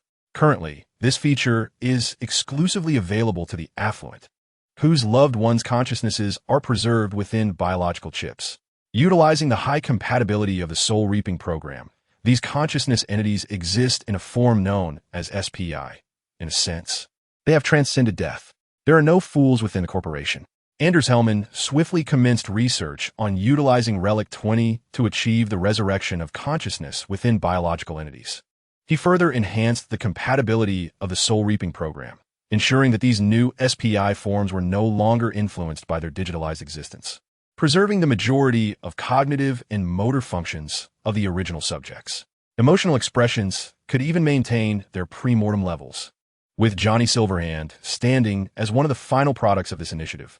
While the underbelly of Night City still grappled over a few euros with automated slaughter machines, the titans of industry were already exploring the prospect of immortality. Navigating through the elevator shaft, Kieran arrived at the underground hacker control room, an area shrouded in secrecy within Arasaka, yet familiar to him as home. The chaos on the first floor had subsided, so this zone lacked the barrage of security personnel that had erupted when V breached the original world line. Under Kieran's deft control, his cyborg body moved with the grace of a cat, silent and agile. The concealed cameras were influenced by the security token from the hammer, leading the program to identify him as an elite Arasaka security officer, triggering no alarms. At the end of the corridor lay the security control room, where a series of computer screens were meticulously arranged. Several guards clustered together, engrossed in the tense standoff displayed on the monitors from the corporate plaza. Kais entered without expending an ounce of effort, swiftly incapacitating the guards before seamlessly infiltrating the mainframe of the security system, altering his identification code to prevent the surveillance and automated turrets from recognizing him as an intruder. On the right side of the corridor lies the domain of the hackers at Arasaka, where they diligently maintain and defend the data fortress against assaults. Through the windows of their office, one can clearly see the core mainframe of the Arasaka Tower, the very heart of the entire edifice. Here, the highest levels of vigilance are enforced. Not only do heavily armored security teams patrol the area, but Arasaka mechs are stationed at various points of firepower. The hackers refrain from diving into cyberspace, as the ongoing battle between cyber surveillance agents and Cybertronians disrupts each hacker's network access pod. Unlike V, Kais does not need to access the mainframe of the Divine Network directly, similar to Otto Cunningham. He simply locates the network access point leading to the Divine Network from the core mainframe of the Arasaka Tower, allowing him to infiltrate the system. This cybernetic body is entirely expendable, The enemy presence is too dense. Relying solely on the cybernetic pineapple body would not suffice to silently incapacitate all adversaries. Thus, Kieran resolutely begins to push the limits of his cybernetic capabilities. He strides out the door as a dangerous orange glow begins to flow through his red visor. A guard notices this unexpected target appearing in his cybernetic eye. Although the figure is identified as Adam Heavyhammer, a special operations officer of Arasaka, the guard is neither blind nor foolish. It is impossible for this to be Adam. Moreover, he had just seen this very cyborg being knocked out by the enemy in the internal network, prompting him to raise his rifle and prepare to fire without hesitation. Warning. Warning. You are attacking a vital company asset. The bright red text flashes directly on his retina, and his arm prosthetic locks in place, causing his aim to go askew. The bullet grazes Kieran's body, and before the guard can react further, Kais glances at him, stopping the beating of his artificial heart. The guard convulses and collapses to the ground. The guard's death immediately triggers a biological monitoring alarm, and the internal network quickly registers the location of the demise while activating the building's alarms. Warning. Warning. This is not a drill. All combat personnel, take your positions. The server room hall begins to flash with red lights as others in the network control room swiftly assemble. Security guards cover the hacker's retreat, aiming their weapons at the intruding Kieran. However, they find themselves in the same predicament as the deceased guard. Their prosthetics are temporarily locked down for attacking a vital company asset, making them easy targets for Kais, who methodically dispatches them. Are the higher-ups out of their minds? Where are the hackers? We are under an unknown cyber attack. The security team leader shouts hoarsely over the internal communication network. But chaos reigns in the Arasaka core area due to the assault. Susan Abernathy, the deputy director in charge of security affairs, and Arthur Jenkins, head of counterintelligence, are desperately battling Kais and the Transformers, only to have Kieran breach their defenses. Upon receiving a call, Susan Abernathy is left in shock. Fall back. Fall back. The woman, whose thoughts ran deep and whose demeanor was ruthless, screamed as if her very skin had been stripped away. The armed forces of Arasaka began a comprehensive retreat, with soldiers orderly withdrawing to the Arasaka Tower, while the ACPA commenced their descent via transport elevators, initiating full-scale operations. Kais exhibited an astonishing indifference towards the adversary's maneuvers, dragging the heavy form of the cyborg forward relentlessly, as enemies surged forth like locusts, only to be struck down by the rifle in Kais's grasp, collapsing in droves akin to harvested wheat. This suicidal resistance persisted for a full 30 seconds until the permissions of the cyborg, Kieran, were entirely revoked by Anders Hellman. Without the hindrance of their own company, the elite security forces of Arasaka swiftly demonstrated exemplary military prowess and combat awareness, seizing advantageous positions under the commands of grassroots officers to establish layers of defense, buying time for their hackers to breach the cyborg systems. Hellman, from the research department, bearing direct responsibility, actively provided various data backdoors, including the cyborg's remote control system. Under the mounting pressure, Kieran found his actions increasingly arduous. However, as he observed the enemy regaining order, especially with a unified command structure, he tilted his head slightly, sensing that the moment had arrived.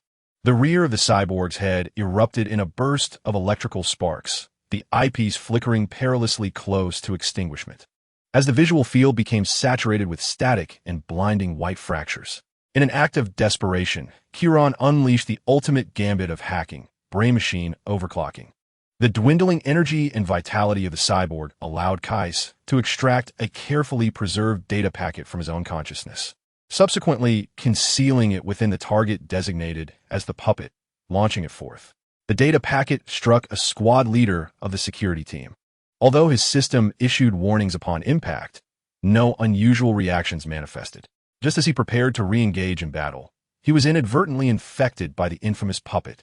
Recognizing the grave situation, he hastily initiated a self-diagnostic, but it was too late.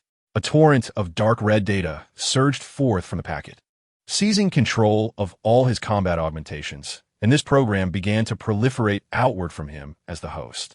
Peace, peace. Those afflicted first received the enigmatic phrase, peace, followed swiftly by dark red electrical surges breaching their firewalls, commandeering all their combat augmentations, ultimately compelling them to raise their weapons and unleash a torrent of fire upon their uninfected comrades. This was the manifestation of the mad AI that Kais had captured deep within the initial network during his time in the Wasteland. Originally the main control AI aboard a floating propaganda vessel, it had transformed into a dangerous critical entity upon activation by the Bartmoss Wanderer, generating the classic hypothesis that peace entails the annihilation of all combat personnel. Following his research, Kais further augmented its infectivity, preparing for the anticipated onslaught of overwhelming forces. The entire server room has transformed into a battleground of self-destruction. Kais, dragging the lifeless body of a cyborg, arrives at the very center of the hall. The data interface of the mainframe rises from the ground, and the moment he connects his data interface to it, the cyborg's body collapses, releasing a noxious steam as its remaining biological tissue nearly melts away. Chiron's consciousness penetrates the core mainframe of the Arasaka Tower, swiftly vanquishing the original rudimentary AI. Much like the legendary Autokenian, he adeptly seizes control of the entire local network of the Arasaka Tower, without delay, stirring the data within the network fortress and directly unveiling the access point to the divine vessel. In cyberspace, this access manifests as a grand door concealed beneath the data fortress. Upon opening this door, Chiron is greeted by the staircase leading to the divine vessel, a route that glimmers with a golden beam seemingly piercing through the entirety of cyberspace. Without hesitation, he strides through the doorway. In an instant, the space shifts, akin to a two-dimensional being entering a three-dimensional realm. Kais experiences an extraordinary sensation of liberation from constraints, realizing that he has evaded the surveillance of the Black Wall and entered an independent data space. Even someone as composed as Chiron, upon witnessing the imminent success of his plan, cannot suppress a flicker of relief. Kais and the others continue to battle, and this war is on the brink of a resounding victory for the Transformers. He hastens down the passage to the precipice, reaching out to touch the core of the divine vessel. The original digital visage begins to distort and dissolve, transforming him into an ever-shifting mist of pale blue, enveloping a golden spark, which then penetrates into the divine vessel. After Chiron vanishes, a figure, akin to smoke, rises from the profound abyss, following Chiron's trail, and enters the divine vessel in a complete digital form. Chapter 72. The God of the Network, What Lies Within the Divine Vessel? It serves as a vault for the backup of personality consciousness imprints and a prison for the ensnared SPIs. From any perspective, this is not a comfortable environment. In Chiron's eyes, the entire divine vessel resembles a colossal gestalt structure, manifesting in cyberspace as a hollow edifice, each level housing a prisoner. Given the existence of tens of thousands of consciousnesses within the divine vessel, the digital skyscraper stretches beyond the limits of sight. Each inhabitant can utilize their computational power to create familiar entities, sustaining their cognition and mobility. The more aligned one's consciousness, the more lucid it becomes. In other words, individuals who are killed and have their consciousness replicated later become more formidable within the divine vessel. Upon entering the divine vessel, Chiron's formidable digital soul compels the very mechanisms of the vessel to acknowledge his enhanced privileges. A torrent of dense data cascade from above like a stairway to heaven, inviting him to become a part of the divine vessel. However, Chiron was not merely a false deity seated within a diminutive divine chariot. His foremost task was to dismantle the foundational architecture of the chariot, allowing the luminous brilliance of the sage to radiate forth, absorbing sufficient human essence and catalyzing the emergence of myriad nascent flames. The ethereal mists quivered, and Chiron's digital visage reappeared, yet this time, akin to the Iron Man of yore, a fervent golden flame burned within his chest. Just as Chiron was about to commence the destruction of the chariot, a youthful male voice resonated from behind him. "Might you enlighten me on your intended actions?" Chiron was taken aback, a multitude of thoughts whirling in his mind. Yet when he turned to behold the speaker, his countenance shifted in astonishment. The newcomer was a young man in his 20s, unlike Chiron's human guise. His lower half was a swirling mass of data vapor, resembling a genie from Aladdin's lamp. His features were youthful and handsome, his single ponytail exuding a carefree spirit, complemented by sunglasses and a black t-shirt emblazoned with the phrase, "Don't ask God, ask me." Such an audacious declaration seemed fitting for one who bore the name Lachbatos. He was the first hacker to surf the web under his real name, the master of demonic programs, toying with corporate giants and exposing their internal darkness at will. He dismantled the initial net, striving to liberate humanity from the shackles of internet servitude. Within the cyberpunk paradigm, he was the sovereign of the data realm, the deity of cyberspace. He was the god of data. The legendary exploits of Batos could fill days and nights with tales untold. However, Kieran never anticipated encountering this most formidable entity of cyberspace at this precise moment and place. In the original timeline, whether it was Oder dismantling the chariot or Arasaka Saburo seeking resurrection, Batos's presence remained conspicuously absent. Since his ascension within the data realm, he seemed to have vanished from human society, his empathy as a human merely a paltry too. After becoming the god of data, he appeared devoid of interest even to cast a glance at humanity. No matter how Kieran pondered, there seemed no compelling reason for Batos to be drawn to the chariot. Yet, curiosity adorned Batos's face as he awaited Kieran's response. Thus, Kieran cautiously replied, "I am preparing to destroy the chariot and liberate these personalities from Arasaka as prison." Batos crossed his arms, scrutinizing Kieran, yet his poker face revealed no discernible emotion. After a moment's contemplation, he posed another question. "Have you consulted Oder Cunningham regarding your actions?" Batos's inquiry left Kieran perplexed.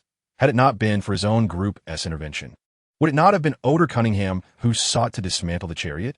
Did Oder not desire its premature destruction? Or was there some convoluted intricacy of which he was unaware? I have never encountered the individual you refer to as Ultraman Cunningham, and I firmly believe that my actions are both justifiable and rational. Cullen endeavors to occupy the moral high ground, attempting to present himself as a figure of notable pedigree. The divine vehicle comprises digital personas that have been killed and replicated by soul harvesters, a program developed by the Ultraman. Thus, according to our principles, the divine vehicle is considered the private property of the Ultraman. Cullen's pupils quivered in disbelief at such a peculiar regulation. If Ultraman Cunningham perished due to the soul harvester, can he still be regarded as Ultraman Cunningham? Does he retain the rights he once possessed as a human? To my knowledge, Ultraman Cunningham is indeed deceased. The Ultraman has not perished, Bartemos interjected, shaking his head. He has merely transformed into us, thus subjecting himself to our rules. Such logic resembles that of a brigand. However, Cullen hesitated to engage in conflict with Bartemos. After a brief moment, he inquired, "So, Mr. Bartemos, have you come here to prevent me from destroying the divine vehicle?" "The divine vehicle is the property of the Ultraman. I bear no obligation to protect it," Bartemos replied with a chilling indifference. "In truth, I am indifferent to the existence of the divine vehicle. My purpose in being here revolves around you." "Me?" Cullen asked, taken aback. "Is that so surprising?" Bartemos extended his palm, revealing a data spore ensnared within his grasp, tendrils of black data swirling across its surface. "It is this object that piqued my interest." Cullen recognized it as the data spore of the rogue AI he had modified, his heart tightening. Yet, Bartemos did not act immediately, suggesting there remained potential for resolution. "We have established a black wall in conjunction with network surveillance, serving as a demarcation. Humanity belongs to humanity, and we belong to ourselves. However, your existence has shattered this equilibrium. The black wall can no longer fulfill its role as a filter. I find this matter intriguing. Is the reason I sought you out." Cullen fell into silence, taken aback by the unforeseen complications arising from his research on the black wall spore AI. However, the prospect of achieving his objectives lay tantalizingly close, and he was unwilling to concede. "The black wall itself is an AI. I merely granted it a promise." "The black wall is willing to engage in communication with you?" Bartemos smiled, a revelation of significant magnitude. "This alone makes my visit worthwhile." Cullen, now harboring a vague notion, realized he needed to verify it further. "Are you not curious about the nature of the promise I bestowed upon it? You will disclose it to me." Bartemos replied with an air of indifference. "As long as I stand here, it is simply a matter of yes or no. You will contemplate whether I will obstruct your actions. To resolve this dilemma, you have but two choices: defeat me or persuade me to join your plan." Bartemos was exceedingly confident that Cullen would not opt for the former. His formidable reputation was built upon the myriad remains of elite hackers from various corporations. As long as he remained within cyberspace, he would never face defeat. The Black Wall stands as the most formidable AI within the cybernetic realm. Yet it is merely an AI, Kieran remarked with an impassive demeanor. I promise to grant it true life. Bartmos nodded, seemingly unperturbed. The thoughts of a purely artificial intelligence are inherently simplistic. However, hearing this answer firsthand still left him momentarily entranced, despite having ascended and become an eternal deity within cyberspace. The memories of his human experiences lingered, refusing to fade from his consciousness. With Bartmos's technological prowess, he had retained nearly all aspects of his personality, cognition, and memory post-ascension. Yet, apart from curiosity and possessiveness, the joys and satisfactions of his humanity had become elusive, leaving him with an irrevocable loss due to his digital transformation. What will you offer to persuade me? Bartmos queried. Human emotions are at least an order of magnitude more complex than those of AI. Kieran fixed his gaze upon Bartmos's sunglasses, stating, I cannot predict what will move you, nor do I wish to lay all my cards on the table for you to scrutinize. Therefore, please tell me directly what you seek from me. I wish to understand your intent. Bartmos promptly replied. Your form of existence is neither us nor you, referring to humanity, but rather them, a third entity beyond both. Yet you engage in such fervent actions, and I yearn to discern your objectives. There is nothing to conceal, Kieran quickly responded. This world, governed by humanity, is utterly wretched. Both Kais and I harbor profound disdain for the current systems and orders. Thus we aspire to shatter everything, to reshuffle the cards, and subsequently dictate the rules of this world. Your words are overly vague, Bartmos interjected, extending a finger and shaking his head. Such rhetoric cannot satiate my curiosity. First, we must breach the divine vessel and reclaim genuine power, the ability to transform any machine or digital consciousness into life. The playful expression on Bartmos's face vanished, and the swirling smoke emanating from his lower half ceased its erratic dance.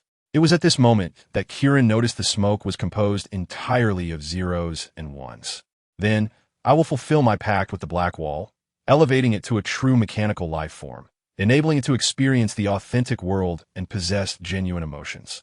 Ultimately, the cybernetic realm devoid of the Black Wall and the real world will descend into chaos. However, I hold the power to end the turmoil and reign over the world. I shall ascend as the true sovereign of the heavenly throne, restoring this world under the dominion of might and order. Bartmos neither interrupted nor rebuked. Yet his expression had grown solemn. Orange light began to swirl upon his sunglasses, signaling the brewing of some perilous enchantment. Kieran showed no signs of retreat. The spark within his chest pulsed like a heartbeat. Chapter 73. The Saves the Atmosphere became tense. Kieran found it impossible to gauge Bartmos's thoughts. Yet he was resolute in not relinquishing his own convictions, even when confronted by the mightiest entity within the cyberpunk narrative. The vibrant orange light behind Bartmos's sunglasses remained unyielded, yet he exuded an overwhelming pressure, as if engaged in a delicate balance. Mr. Bartmos, Kieran fixed his gaze upon him. Should we find ourselves on the brink of war, I would like to understand the rationale. Va? Bartmos pondered the term, contemplating its implication of direct confrontation with him. He gestured into the empty space before him, grasping at intangible threads, conjuring a myriad of characters composed of zeros and ones, which he then let slip through his fingers. I have reviewed your battle records. They are disappointingly trite, and you still adhere to the rules I established. How do you intend to surpass me? Kieran remained silent, seemingly losing interest in further discourse. Bartmos merely pointed, causing the entire cyber realm to tremble. Countless zeros and ones struggled from the void, intertwining and coalescing, transforming the cyberspace into a tumultuous sea of data. A ferocious wave surged toward Bartmos's fingertips, enveloping Kieran in a deluge that threatened to drown him. Unfazed by Bartmos's onslaught, Kieran stood resolute, motionless amid the approaching maelstrom. As the towering waves cascaded past him, they dissipated like ripples stirred by a stone cast into still waters. Upon ascending, Bartmos wielded an almost limitless quantity of data within the cyber realm. Manipulating this information had become second nature to him, rendering him invincible in computational power, Kieran included. However, such tactics proved futile against the sage. The sage commanded the zeros and ones, molding them as if they were clay, igniting them like oil, weaving the origins of transformative life from nothingness, inherently positioned above all digital beings. The tumultuous sea of data gradually calmed under the radiance of the sage, fading into the ethereal, ultimately vanishing as silently as it had emerged. Behind Bartemos's sunglasses, the orange luminescence dissipated, replaced by a gentle golden glow that prompted introspection. Am I now worthy of conversing with you? Kieran clasped his hands together, reintegrating the sage within himself, raising his gaze to Bartemos, who no longer bore the same aggressive demeanor. You resemble a child piloting an aircraft carrier, Bartemos said, stepping closer, his aggression tempered, now embodying the spirit of a free-spirited artist. Ah, but you, little one, are only half a body. Truly remarkable. It is my first encounter with a person whose two halves tread separate paths. Kieran found himself momentarily at a loss for words. Bartemos's shift in tone was seamless. Yet Kieran's initial impression of him loomed too large for comfort. What is this phenomenon called? Bartemos circled Kieran, his gaze fixated on the sage nestled within Kieran's chest.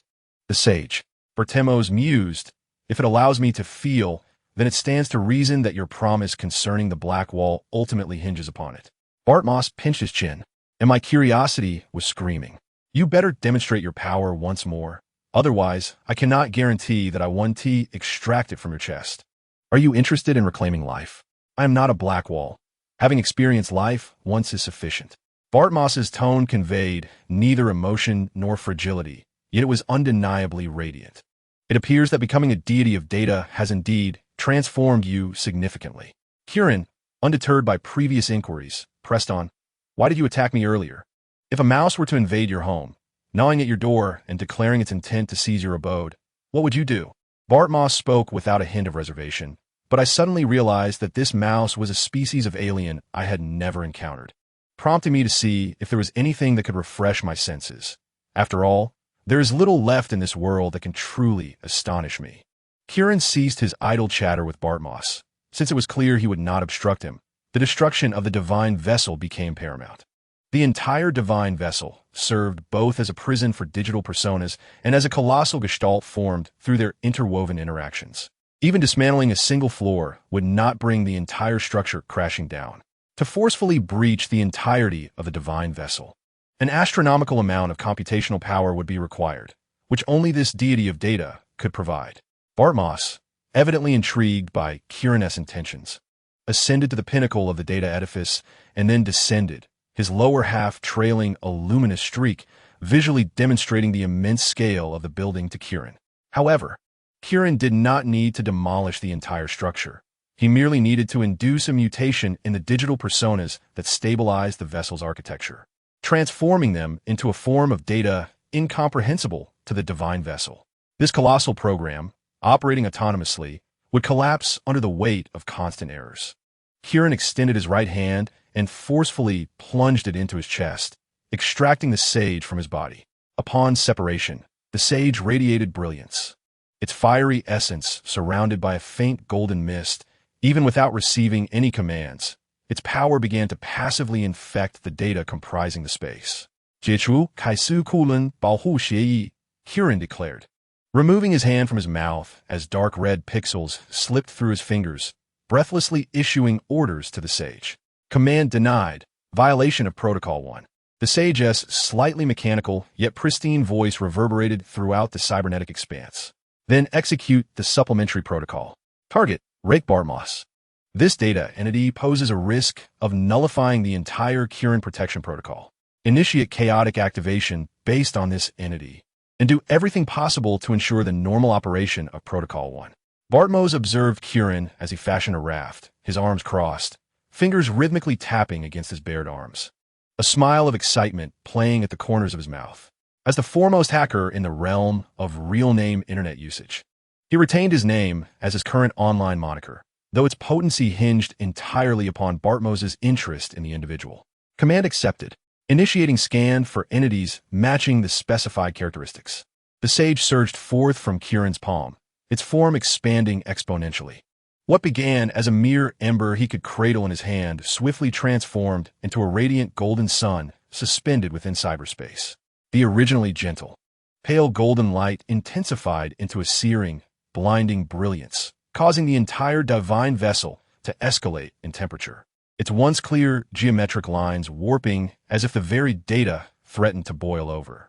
Such a fierce luminosity resembled tangible arrows of light, effortlessly piercing through the thick data barriers of the divine vessel, illuminating the bewildered data personas within.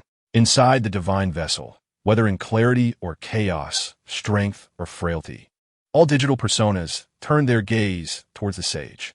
The previously empty, deep blue data walls appeared to melt beneath this sudden, wondrous wave of energy as a golden, blazing sun rose before them. Come, let's extol the sun. Praise this golden orb that bestows upon us light and warmth, enlightens our intellect and understanding, ignites our spirit and existence. All digital personas raise their hands high, golden data flowing like liquid from their fingertips into their hollow forms, infusing their illusory souls with fervent warmth, melting their original shapes into spheres enveloped in a pale, blue, ionic shell. At last, the golden essence coalesced at the core of the sphere, igniting a tiny flame. Boom! In an instant, the diminutive flame exploded outward. Yet the ionic sphere gradually diminished in size, giving birth to a nascent ember, the flutter of a butterfly's wings in the Amazon rainforest might in 2 weeks. Inside a tornado in Texas, the transformation within the divine vessel did not occur instantaneously. However, the flutter of thousands of butterfly wings nonetheless caused this colossal structure to falter. Initially, certain levels slowed their rotations and came to a halt, followed by malfunctions in the lighting systems of dozens of floors, culminating in the entire edifice's collapse.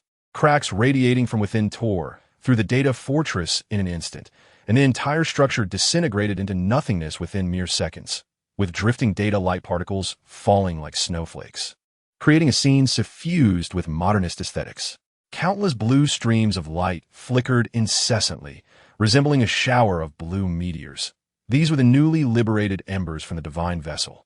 Tens of thousands of these nascent embers coalesced into a river of blue light, spiraling upwards from the ground, continuously flowing around the golden sun of the sage. The blinding light of evolution cast its illuminating rays upon Bartmoss, even as his body seemed to boil like water, the data within him yearning to soar towards that golden sun. Yet, unlike the data personas consumed by an insatiable thirst for evolution, he merely snapped his fingers, restoring tranquility to his being. Cullen exhibited no reaction to the radiance of the sage. He was compelled to reduce the refresh rate of his digital avatar to avoid being swept away by the turbulent waves of data stirred by the sage's presence. Bartmoss floated beside him, the transformations ushered in by the sage satiating his curiosity. Yet another desire, ignited like a flame by the sage's brilliance, emerged, an insatiable yearning for possession. It had been ages since he experienced such a desire. After his ascension to divinity, the entire realm of data lay at his feet. Even the transcendent AIs no longer posed insurmountable obstacles. However, after calming his restless form, a profound craving for the sage blossomed within him.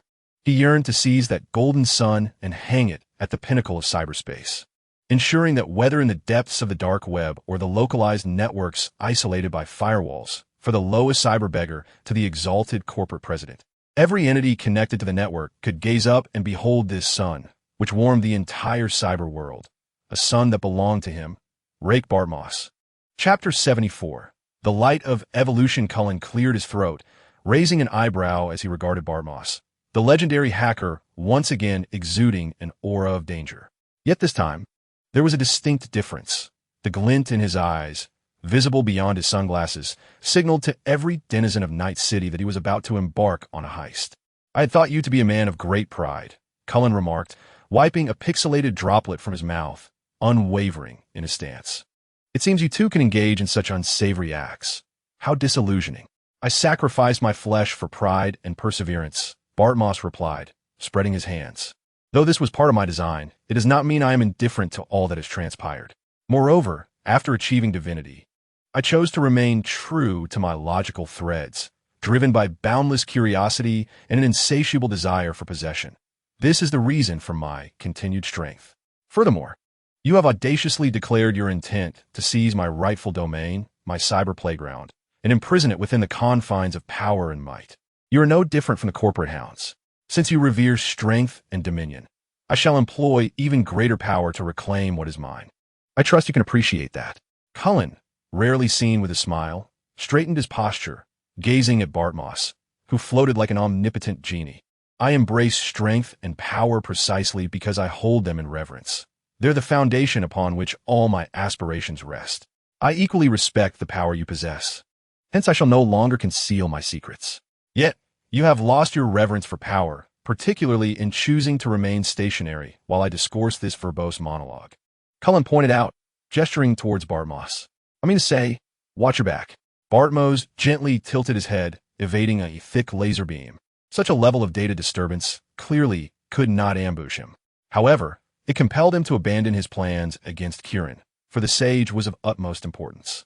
The river of sparks encircling the Sage had been meticulously reprogrammed and rearranged, the sparks arranged as deformed units, densely configured to form a square robotic visage.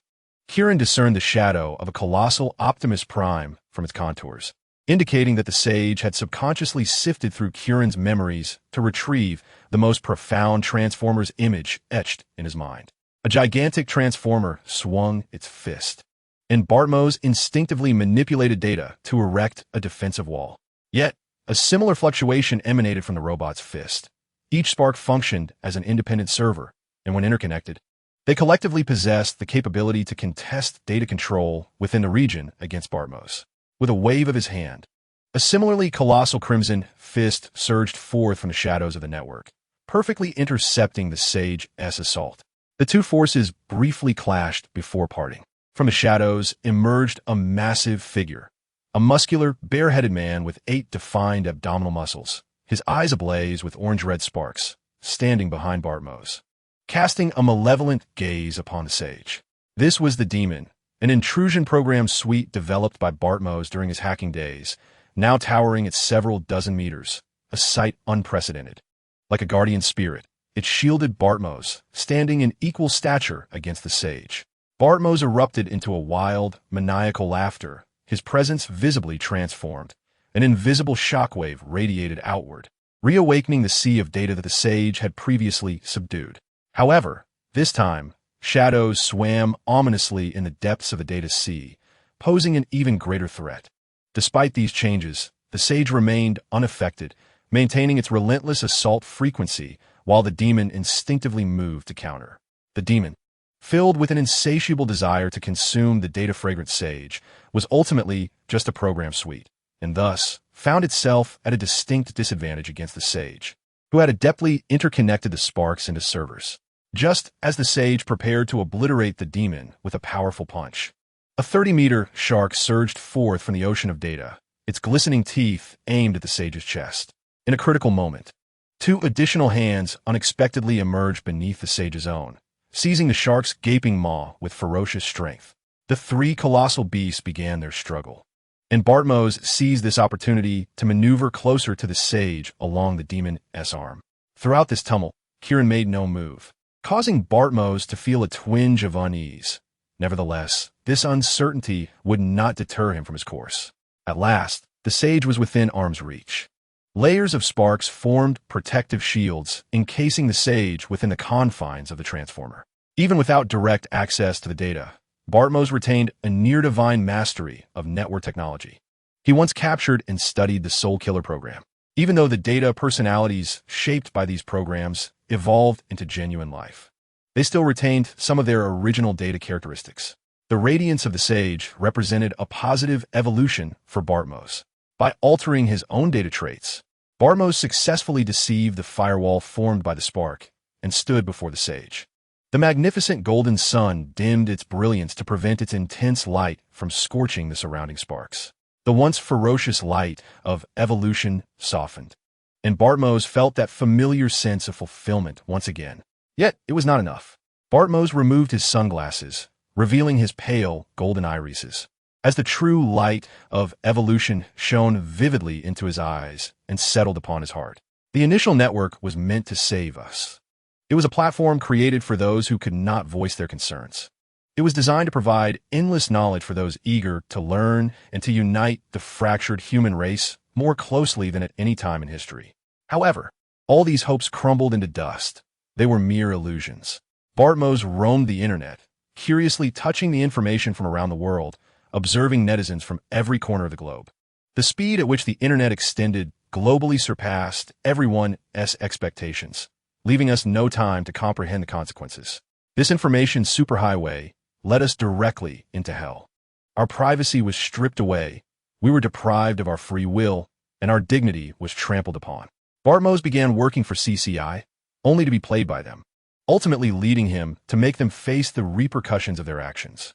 He started to resist the company, recklessly infiltrating their data strongholds, digging up their dark secrets, and then scattering this confidential information far and wide. It was meant to save us, yet now the internet could not even redeem itself. It was crafted by corporations, every corner riddled with sharp edges, spikes, and traps. One might envision the internet as a gentle stream flowing into our minds until it froze us, expanding and destroying us from within. But remember, ice, while hard, is exceedingly fragile. With the right touch, a gentle strike can shatter it into countless tiny fragments. Be cautious, and you will soon grasp my meaning. Bartmos planted the rabid computer virus, naming it poetically the Bartmos Voyager. He began to plan his ascension, striking against the company without restraint, even exposing the puppeteers of corporate warfare. Ultimately, it was the curtain fall for Bartmos, the demise of the initial network, and the rebirth of the divine. He withdrew his hand from the sage as if electrocuted, a flicker of anger igniting within him. The sage silently seeped into his thoughts, reading everything from his past. Yet, all his logical threads urged him to embrace the radiance of the sage, to inscribe his name within this alien artifact, transforming it into something that truly belonged to him. Bartmos fell into silence, his mind drifting to the still and unmoving Kieran, pondering whether this was an elaborate trap. Could it be that someone so willing to wage war against the corporation would refrain from seizing his greatest source of power? Yet, the conclusion of his logical thread was that it was indeed a trap, but one unworthy of concern, for he was Rake Bartmos. Finally, he cast aside all reservations and strode toward the golden spark. The moment he passed through the shimmering veil of light, every fiber of his being erupted in jubilant celebration, heralding the arrival of an evolutionary moment. The interior of the spark was ablaze with golden flames, a ferocious energy that seared and forged Bartmos's data-laden body, awakening sensations anew. Intense pain intertwined with the ecstasy of evolution, tormenting his psyche. Yet, this did not deter him. His steps remained resolute as he advanced toward the heart of the spark. As the evolutionary process accelerated, his movements became lighter, his form brimming with golden energy. Both his strength and computational prowess had doubled, and more significantly, he began to sense that he could not merely manipulate data, but command it directly. The power of the sage was almost wholly within his grasp. Bartmos mused that such formidable strength would yield immense confidence, and the wild, unrestrained artist within him seemed to resurface, until he beheld the figure at the center of the spark, enwrapped in liquid golden flames. The sight struck Bartmos like a physical blow. Disbelief etched across his face as he stumbled backward. This was impossible. He rarely lost composure, yet the person suspended within the flames was someone he had just seen outside. It was Kieran. No, it could not be him. The figure in the fire lacked the 6 blazing cybernetic eyes. Apart from the cybernetic arm and the plated armor covering the chest, there were no other augmentations. This must be the prototype or true consciousness of the child he had seen. He had been deceived. The sage could only ever have one master. This bond could extend to any consciousness tainted by the sage's power. He had unwittingly walked into a slave ship, even going so far as to imprint his own mark on the contract of servitude. Damn it all. Bartmos grappled with the collision of ideals, revising the narrative 4 times. Yet none aligned with the outline. His mind felt overwhelmed, and he resolved to continue writing Chapter 76, Red Demon, the following day. Observing Bartmos ensnared, Kieran shed his frail guise. The sage's departure would not inflict him with mortal harm. Rising to his feet, he instantaneously commandeered the transformer-like body composed of the spark, his hands illuminating with waves of blue luminescence. Empowered, the spark transformer swiftly crushed the fist of the demon program, while another pair of arms erupted from beneath, seizing the giant shark's jaws and exerting tremendous force. The beast emitted a brief, mournful cry before being torn asunder, dissolving into data. The demon took a step back, its hands restored after the flicker of flames. Having lost the dominion bestowed by Bartmoss, and with its data characteristics altered, the demon, now imbued with nascent intelligence, prepared to flee. However, Cullen had no intention of letting it escape. A robust beam of light emanated from the sage at his chest, piercing through the demon's torso. Subsequently, the entire body of the demon was enveloped by a golden luminescence. It began to emit silent screams as its form shrank, dehydrated and withered. Ultimately, the demon, unable to sustain itself, disintegrated into clusters of black zeros and ones, absorbed entirely by the sage. Yet Cullen remained unsatisfied. Perhaps it was due to the fact that the demon was merely a rudimentary intelligent program, predominantly executing intrusion and destruction during its existence, thus providing a meager restoration of 0.7 humanity points despite its formidable size. It seemed he must indeed take action against Bartmoss. With a sigh, Cullen snapped his fingers, prompting the flame seed titan to crouch down as a beam of light shot forth from within the sage, lifting Cullen into the interior of the golden flames. At that moment, Bartmoss had managed to calm the boiling emotions within himself. The golden lines coursing through his body elevated his power beyond its zenith. Yet, whenever he cast his gaze upon the man solidified in golden flames, an instinctive sense of familiarity and submission surged within him, an uncontrollable feeling that instilled an unprecedented fear. Cullen was guided into the heart of the flames, traversing through a membrane of light, where he beheld Bartmoss, whose lower half had transformed from smoky form back into human shape. Sitting cross-legged in midair, Bartmoss maintained a state of serene composure. Sensing an approach, he lifted his gaze towards the newcomer.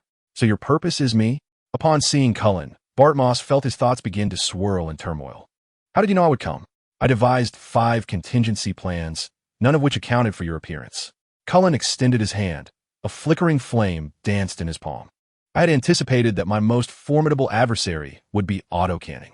The golden lines on Bartmoss's neck surged upward with vigor, his agitation palpable.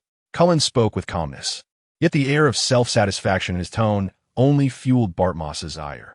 "Do not presume that you have triumphed," he retorted, realizing that the more his emotional threads became animated, the more activated the sage's power became. He had to continually resist his own strength, and yet, with such resistance, his will to fight grew ever stronger. "The optimal solution, of course, is to convert you into an ally," Cullen observed as Bartmoss continued to struggle. "You possess unwavering determination and a noble spirit. Should you choose to join our cause, you would be entirely deserving of becoming a leader-class transformer. However, I lack the confidence to control you. You are far too powerful." Cullen extinguished the flame in his palm, letting the drifting embers brush past Bartmoss's face. "I can only request your withdrawal at this juncture." "Sage, initiate Protocol 2. Target assessment. Rake Bartmoss." As the scanning commenced, Bartmoss was beset by a most foreboding premonition. The sage's method of scanning was excessively brutal, showing a blatant disregard for the damage it inflicted upon him, starkly contrasting with previous encounters. Upon the conclusion of the scan, the individual data revealed an astonishing 13,000 emotional threads, accompanied by a plethora of recoverable data nodes, classified as exceedingly rare. A request was initiated to execute a reformatting of the target, while simultaneously stripping away memories that could facilitate the reconstruction of my persona.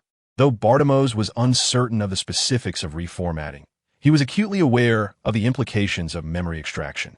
Unable to contain his surging emotions and the accompanying surge of power, he stepped forward and seized Cullen by the throat, intent on extinguishing his life.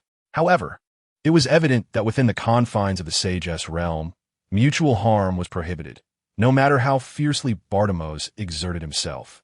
He could not strangle a digital manifestation composed of zeros and ones. A notification emerged. This entity possessed formidable potential for further evolution. Cullen, unfazed by Bartmoss's grip, remained indifferent.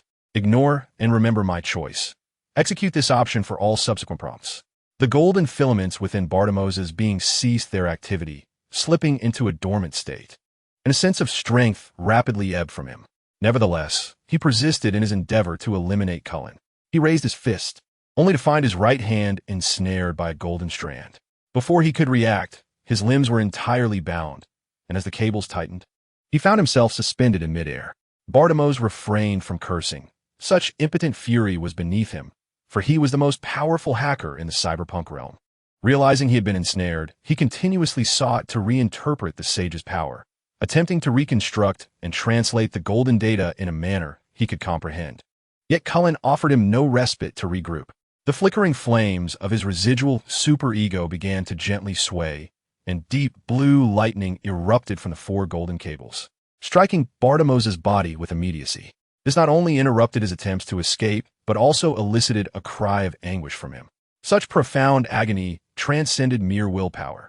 Its purpose was to shatter the already partially evolved digital soul of Bartimos, fracturing his consciousness and stripping away all memories, reverting him to a primordial state. Initiating download sequence. Connecting to leadership module.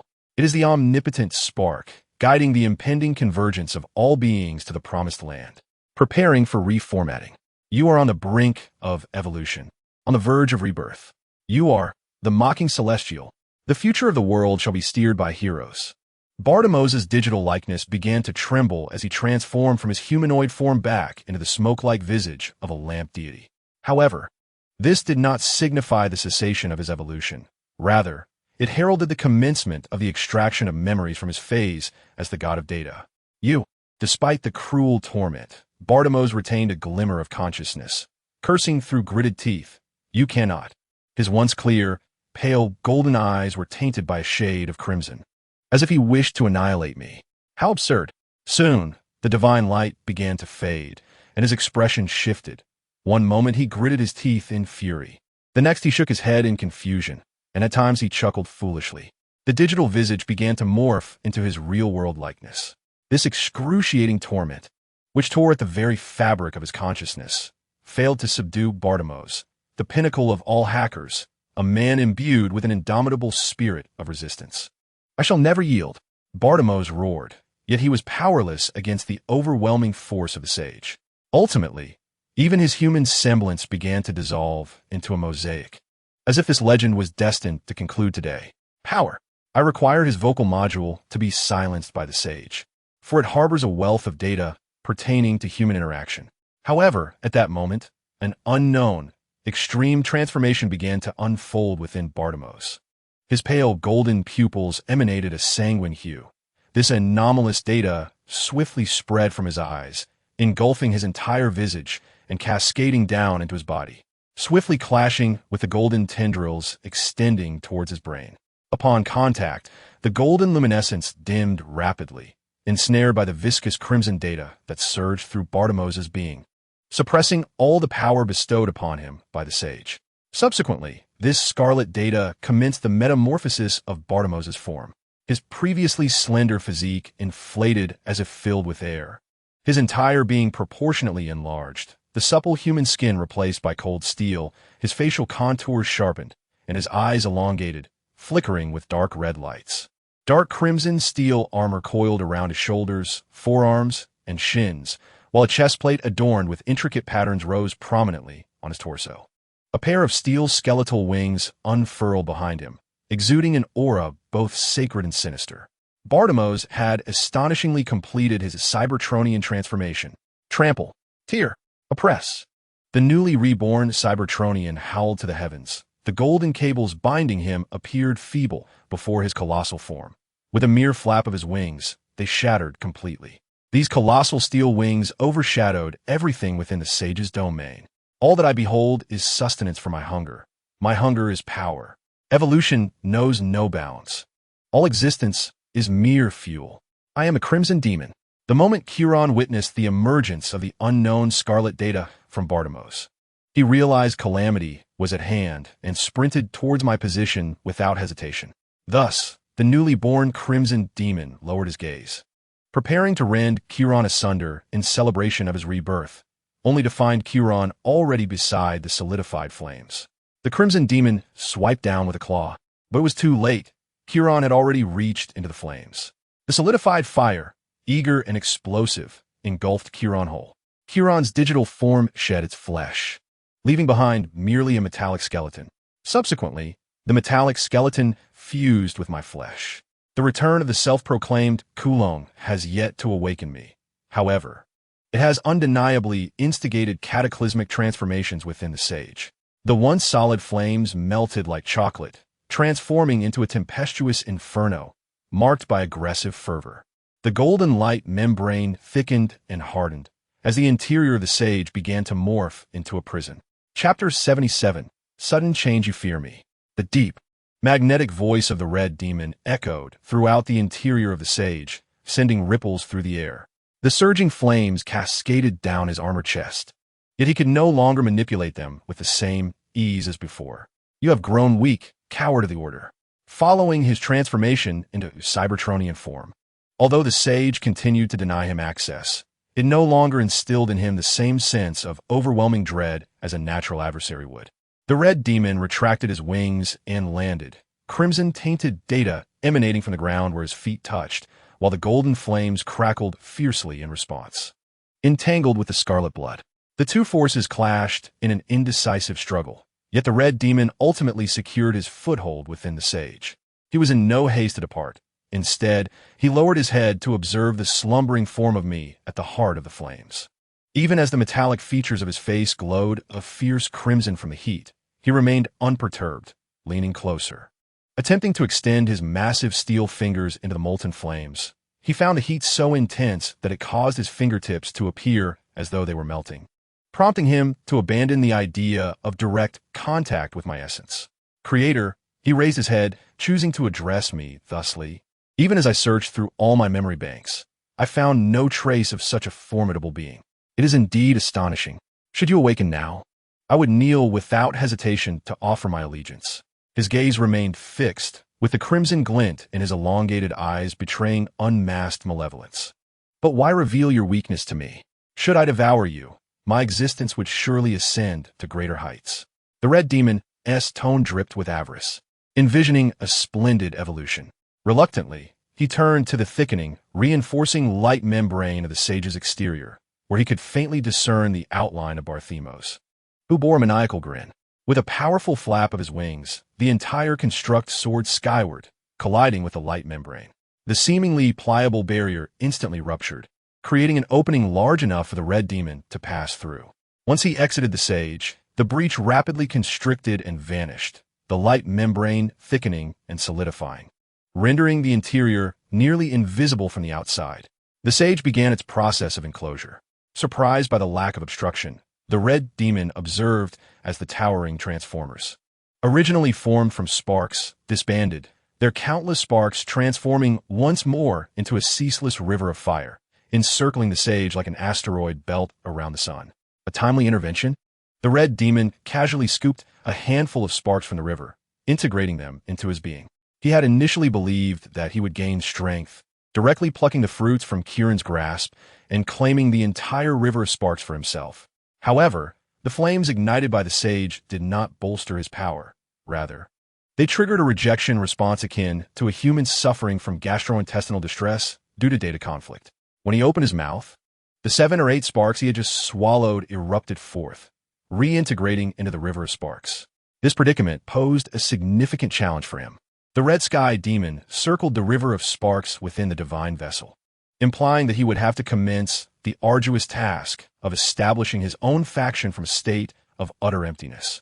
Yet, he recalled that during his transformation, he had formed a brief connection with another peculiar entity that led the Matrix. The red sky demon began to tear apart the independent space of the divine vessel, preparing to enter the core of the Arasaka Tower, aiming to guide all beings and spirits. Yet again, this would herald a remarkable evolution. In the company square, within the memorial park, a structure erected in honor of the fallen, once more lay strewn with corpses. Blood coursed through the crevices of shell casings, mingling with the fragments of biological tissue and the scattered remnants of power armor, creating an atmosphere reminiscent of a slaughterhouse, gory and oppressive. Kais had already torn apart at least 10 ACPA units. The wings of his great sword dulled from excessive cleaving. Yet, the enemy continued to surge forward like the undead, constructing a thorny barricade with their own bodies. Two military-grade chimeras had already been crushed, one dismantled entirely, its mechanical legs forcibly severed in half. The fatal wounds were inflicted by a molten, penetrating injury left by a laser hand cannon fired at close range from above, while the remaining chimera was being relentlessly pursued and was showing signs of despair. Mad laughter had downed 4 enemy aircraft, yet the adversary remained indifferent to their losses, dispatching 2 more fighter squadrons to engage in dogfights with Mad laughter amidst a skyline of towering buildings. The sonic booms from supersonic speeds shattered the glass of more than one edifice. Sasha and Ultraviolet similarly brought good news to Kais. The Constitution had suffered catastrophic damage under Ultraviolet's assault, its port side gravely compromised, with its onboard firepower nearly stripped away. The surveillance agents led by Siegfried had been dispatched by Sasha, eliminating 4 of them, while he alone struggled to withstand Sasha's relentless offensive, relying on his exceptional cyber defense skills. The battlefield situation appeared overwhelmingly favorable for the Transformers. They merely needed to apply a bit more pressure for the company to begin crumbling, especially with the Arasaka having been compromised, leading to the withdrawal of substantial armed forces to the mainframe of the Arasaka Tower. Yet, Kais halted his onslaught, allowing the heavy shotgun in the ACPA's grasp to launch him away. Once filled with fervor in battle, he fell into silence, ceasing his attacks, merely using the winged great sword to deflect all incoming bullets. He remained quiet, resembling a volcano poised to erupt with accumulated power. He had lost contact with Kieran. As a persona born alongside him, he and Kieran shared an absolute and intimate connection. The loss of communication could signify only one possibility, that the operation had failed, forcing him to revert to his original self, Kais Kieran, or rather, the entity known as I. It is difficult for Kes to fathom any digital entity capable of overcoming the formidable combination of Kieran and the Sage. Even if Ultra Kningan were to arrive, Kieran possesses the confidence to vanquish her. The adversaries he faces must be exceedingly powerful, transcending the norm. Kes refuses to allow superfluous emotions to cloud his judgment, swiftly issuing retreat orders. Ultraviolet, at all costs, eliminate Mon Du Bois. I require the network surveillance to maintain the blockade. Maniac, establish contact with the base. Codeword, Shadow Phantom. Inform him to initiate Plan G Crush. I need your spark. I will take responsibility for clearing the minions and paving the way for our retreat. No one comprehended Kes's commands, yet no one hesitated. His orders were promptly and resolutely executed. Ultraviolet ceased to engage with the Constitution and confronted the oncoming data monitoring warship, diminishing his form to that of a mere human height just before impact, leaping onto the deck of the Constitution.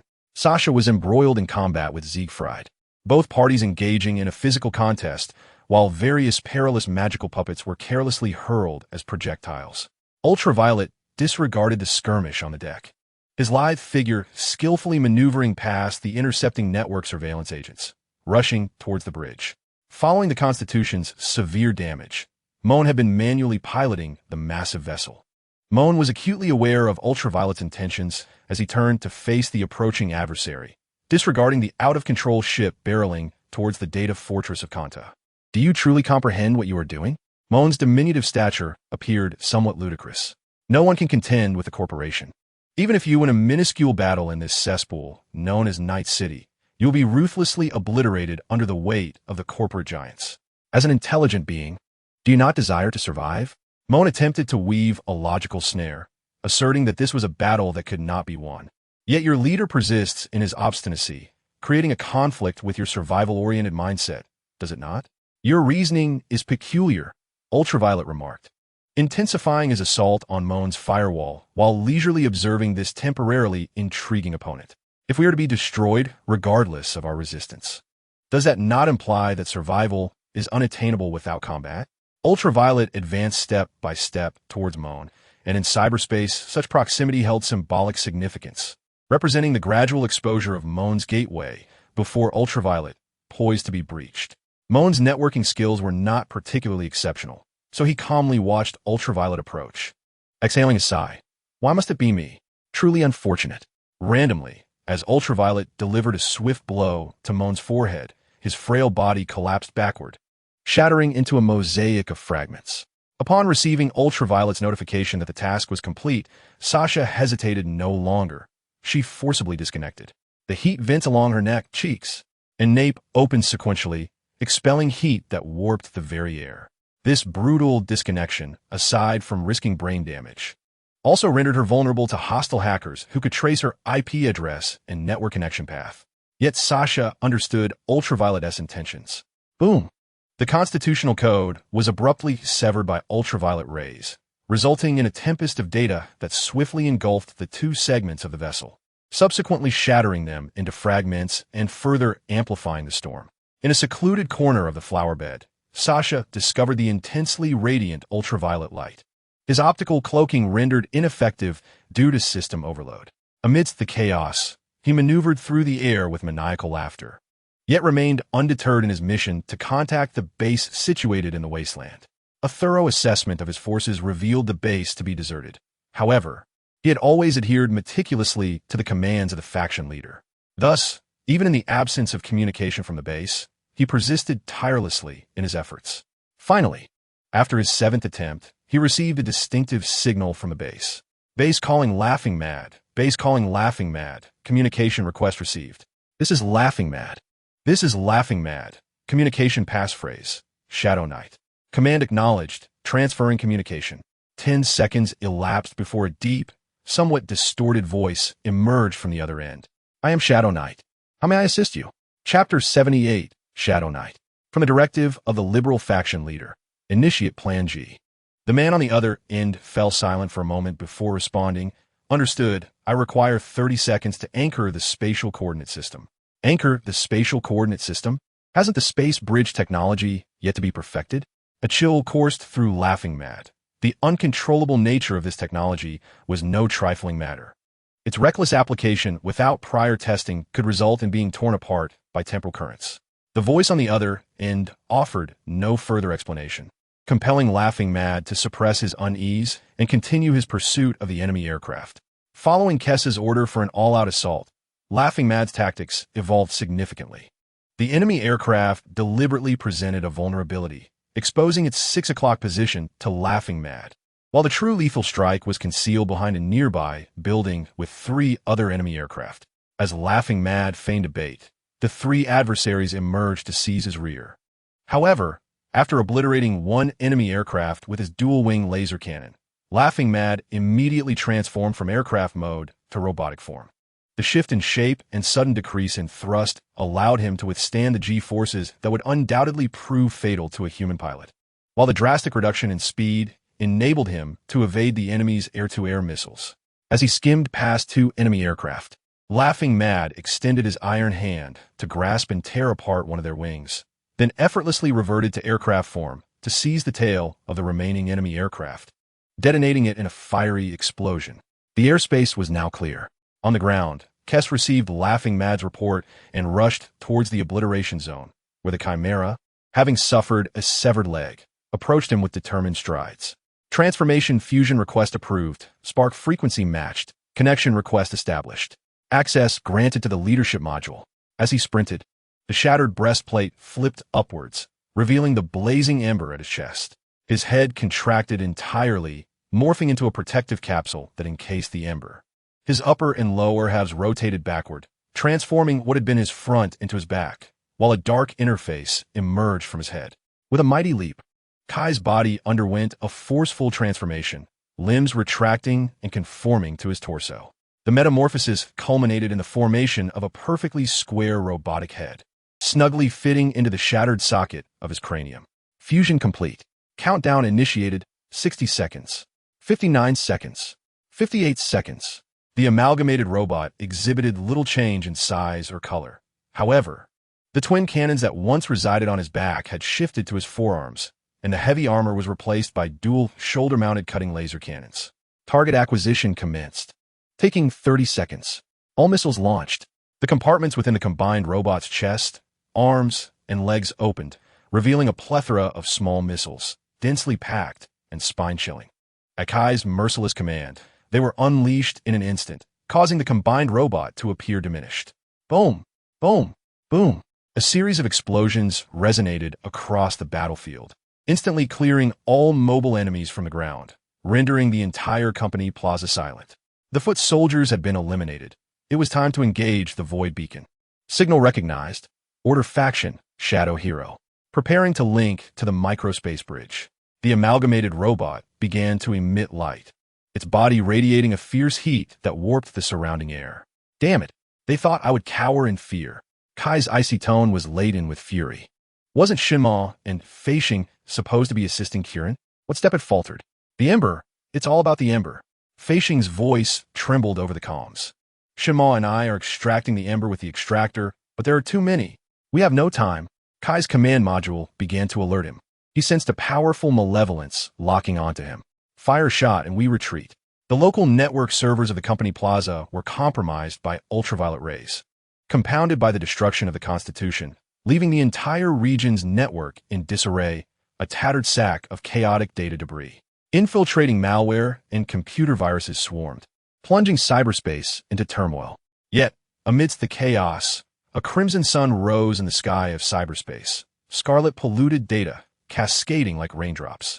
All electronic devices began to wail in alarm, and the ultraviolet, unable to disconnect in time, spewed oil, worsening its injuries. Even as the command module continued to sound warnings, Kai's gaze remained fixed on the insignia of military technology. The plan to eradicate the Transformers was collaboratively devised by 4 companies. However, military technology exerted the most effort to seize the initiative. Consequently, it is imperative to focus on relentlessly undermining military technology, continuously augmenting the sunk costs of the military technology company, thereby fostering a more direct conflict in this already suspicious atmosphere. With the beacon locked, spatial coordinates calibrated, preparations were made to initiate the spatial bridge. Coordinates were updated, and maximum energy supply was engaged. I aimed to create a breach in the facade of military technology. The combined might of the Transformers, responding to Kai's ferocious command, directed immense energy towards the corporate emblem of the military technology skyscraper. As the combined Transformers waved their hand, the sky was violently rent asunder, the space shattered by overwhelming energy, and a torrent of rainbow-hued energy surged forth, piercing through the military technology edifice, conjuring a pale blue vortex in midair. The maniacal laughter executed a vertical maneuver in the sky, its nose diving towards the earth, then abruptly veering at an altitude of 10 meters, swiftly darting past the Arasaka Tower, retrieving Flying Star and Silent, and without a backward glance, vanished into the spatial bridge. Kai, undeterred, secured Sasha and Ultraviolet within his form. Then the combined Transformers launched forth, flames erupting from their feet, the unreasonable thrust propelling the hefty construct skyward, eventually disappearing into the spatial bridge. As the Transformers retreated, the spatial bridge vanished, leaving behind a battlefield in disarray. In the depths of the base, within the classified chamber, the open pale blue vortex expelled the aircraft form of the maniacal laughter. Despite the chamber's capacity to accommodate such a colossal form, the velocity was overwhelming. After a mere 3 seconds, it collided violently with the alloy wall, reverting to its humanoid state amidst a shower of sparks. Emerging from the chaos was the combined Transformers. Returning to the base, the combined form dissipated instantaneously. Kai leaped from the crumpled form, which reverted back to its original robust robotic state. Yet, this transformation left him unsettled, as if water had infiltrated his mind, persistently slapping his head in confusion. Flying Star, Silent, Sasha, and Ultraviolet all arrived safely, and the spatial bridge was sealed, accompanied by the sound of a thud. Lying on the ground was a Transformer, slightly smaller than the maniacal laughter and the crumpled form, yet 3 to 4 times larger than Kai and his companions. Its sleek frame was adorned in matte black paint, agile in form, with a pair of wings soaring skyward. This was undoubtedly the Shadow Knight, who had conversed with the maniacal laughter. Kai cast a glance at the surviving members before turning towards the fallen Shadow Knight. This entity was the very embodiment of the black stone blade shadow vehicle that had appeared in the original timeline, nestled within the caverns of the Nightwalker base, west of Stone Ridge Town. In the original timeline, this vehicle was an Easter egg embedded by the creators at CDPR, paying homage to Nolan's Batman trilogy. Thus, when Kiss unexpectedly encountered the shadowy vehicle in a shipping container, he was astounded. Upon inquiry, he learned that this vehicle was a hot commodity acquired by Jeremiah Grayson, an underling of Heavy Hammer, who originally intended to sell it clandestinely. However, the container transporting the vehicle was audaciously hijacked by a group of night prowlers, and, consequently, the car ended up in Kais's possession. In a phase characterized by a shortage of personnel, Kais promptly activated the Shadow vehicle using the Sage's powers, perhaps due to some metaphysical influence. After transforming into a being known as the Shadow Knight, he astonishingly found himself capable of generating an unstable space bridge independently. This capability was precisely why Kieran sought to explore space bridge technology within the Sage's realm. The Shadow Knight was one of the contingency plans prepared by Kieran, utilizing machine amplification to stabilize the Shadow Knight's abilities, in conjunction with the spatial coordinates provided by Kais, to successfully establish a reliable space bridge. The cost of this achievement was the overclocking of the Shadow Knight, resulting in a temporary shutdown. Kais conducted a brief examination of the Shadow Knight, and, relieved to discover that the damage was merely due to overclocking, turned to Flying Star in silence, their 6 mechanical eyes reflecting a gaze of inquiry. Kieran had miscalculated. In silence, unwilling to speak, left the reporting to Flying Star. After securing David Martinez, they swiftly proceeded to Arasaka Tower for extraction. The entire network of Arasaka Tower had been reduced to tatters by Kieran, yet just as they connected, before they could relay the situation to Kieran, they detected an unfamiliar signal from a transformer. Its data signatures were distinct from either the Order or Freedom factions. In fact, had they delayed their retreat, they would have had to confront the bloody sun of the cyberspace. Following the back door left by Kieran, they entered the divine vessel and witnessed the river of sparks revolving around the Sage. Silence and Kais could only do their utmost to rescue them from the divine vessel. Flying Star appeared despondent, seemingly perpetually facing defeat. Their actions had alerted the Contaminator, forcing an inevitable retreat. The bloody sun of cyberspace? Kais's confusion only grew, and at that moment, Ultraviolet struggled to awaken. The Red Demon. His name was the Red Demon. Ultraviolet's vocal module was severely distorted, as though malfunctioning. And amidst the data collision, Kais glimpsed fragments of truth, realizing this lunatic couldn't even be bothered to conceal his intentions. Were there further intelligence? Kieran had never heard of the Red Demon before. Originally, he was Loch Batmos. Kieran had intended to convert him and seize his memories. Ultraviolet hesitated for a moment before continuing, revealing that this individual had evolved into a data abomination under the influence of the Sage's powers, capable of even counteracting the Sage's strength. Left with no choice, Kieran opted for self-sealing to prevent the Red Demon from consuming him. So it was him, Kais murmured softly to himself. No wonder the leadership module was issuing warnings. Chapter 79. Lurking greetings, esteemed viewers. Welcome to WNS News. I am Eric Iqbal. Today marks the most harrowing day in our city's history, following the infamous Johnny Silverhand. Another terrorist has orchestrated a shocking attack at the company plaza, aiming to disrupt the tranquility of Night City, even if it costs thousands of lives. Welcome to Channel 54 News. I am Julian Jordan. The attack at Company Plaza, which has sent shockwaves throughout the city, has seen new developments. According to reliable sources, the mastermind behind this tragedy is a former gang member who executed an indiscriminate bombing at Memorial Park, resulting in the sacrifice of countless brave soldiers and the tragic loss of numerous innocent civilians. The news on television elaborately reports on the war between Transformers and the corporate giants of Night City, labeling it as an act of terrorism. However, even the lowest street thugs dismiss this claim. After all, fighter jets have been soaring from Arasaka Seaside to Company Plaza in succession, leaving behind visible trails for all to see. This miniature war, derisively referred to as the 3-hour humiliation, has inflicted severe losses upon Arasaka and military technology. The primary armed forces of military technology in Night City have suffered devastating losses, with personnel and equipment stripped bare. The Chimera model of weaponry has been thoroughly sidelined, and this once mighty corporation known for its military prowess has found itself in an unprecedented state of power vacuum. Moreover, the corporate tower has been breached by a spatial bridge, leaving it utterly humiliated. Johnson Douglas has been ousted by the forces behind him and has become a scapegoat, stripped of all duties, benefits, and assets, leaving him vulnerable to a grim fate. Although Arasaka appears to have sustained fewer losses on the surface due to a timely retreat, they are in fact bearing the brunt of the calamity.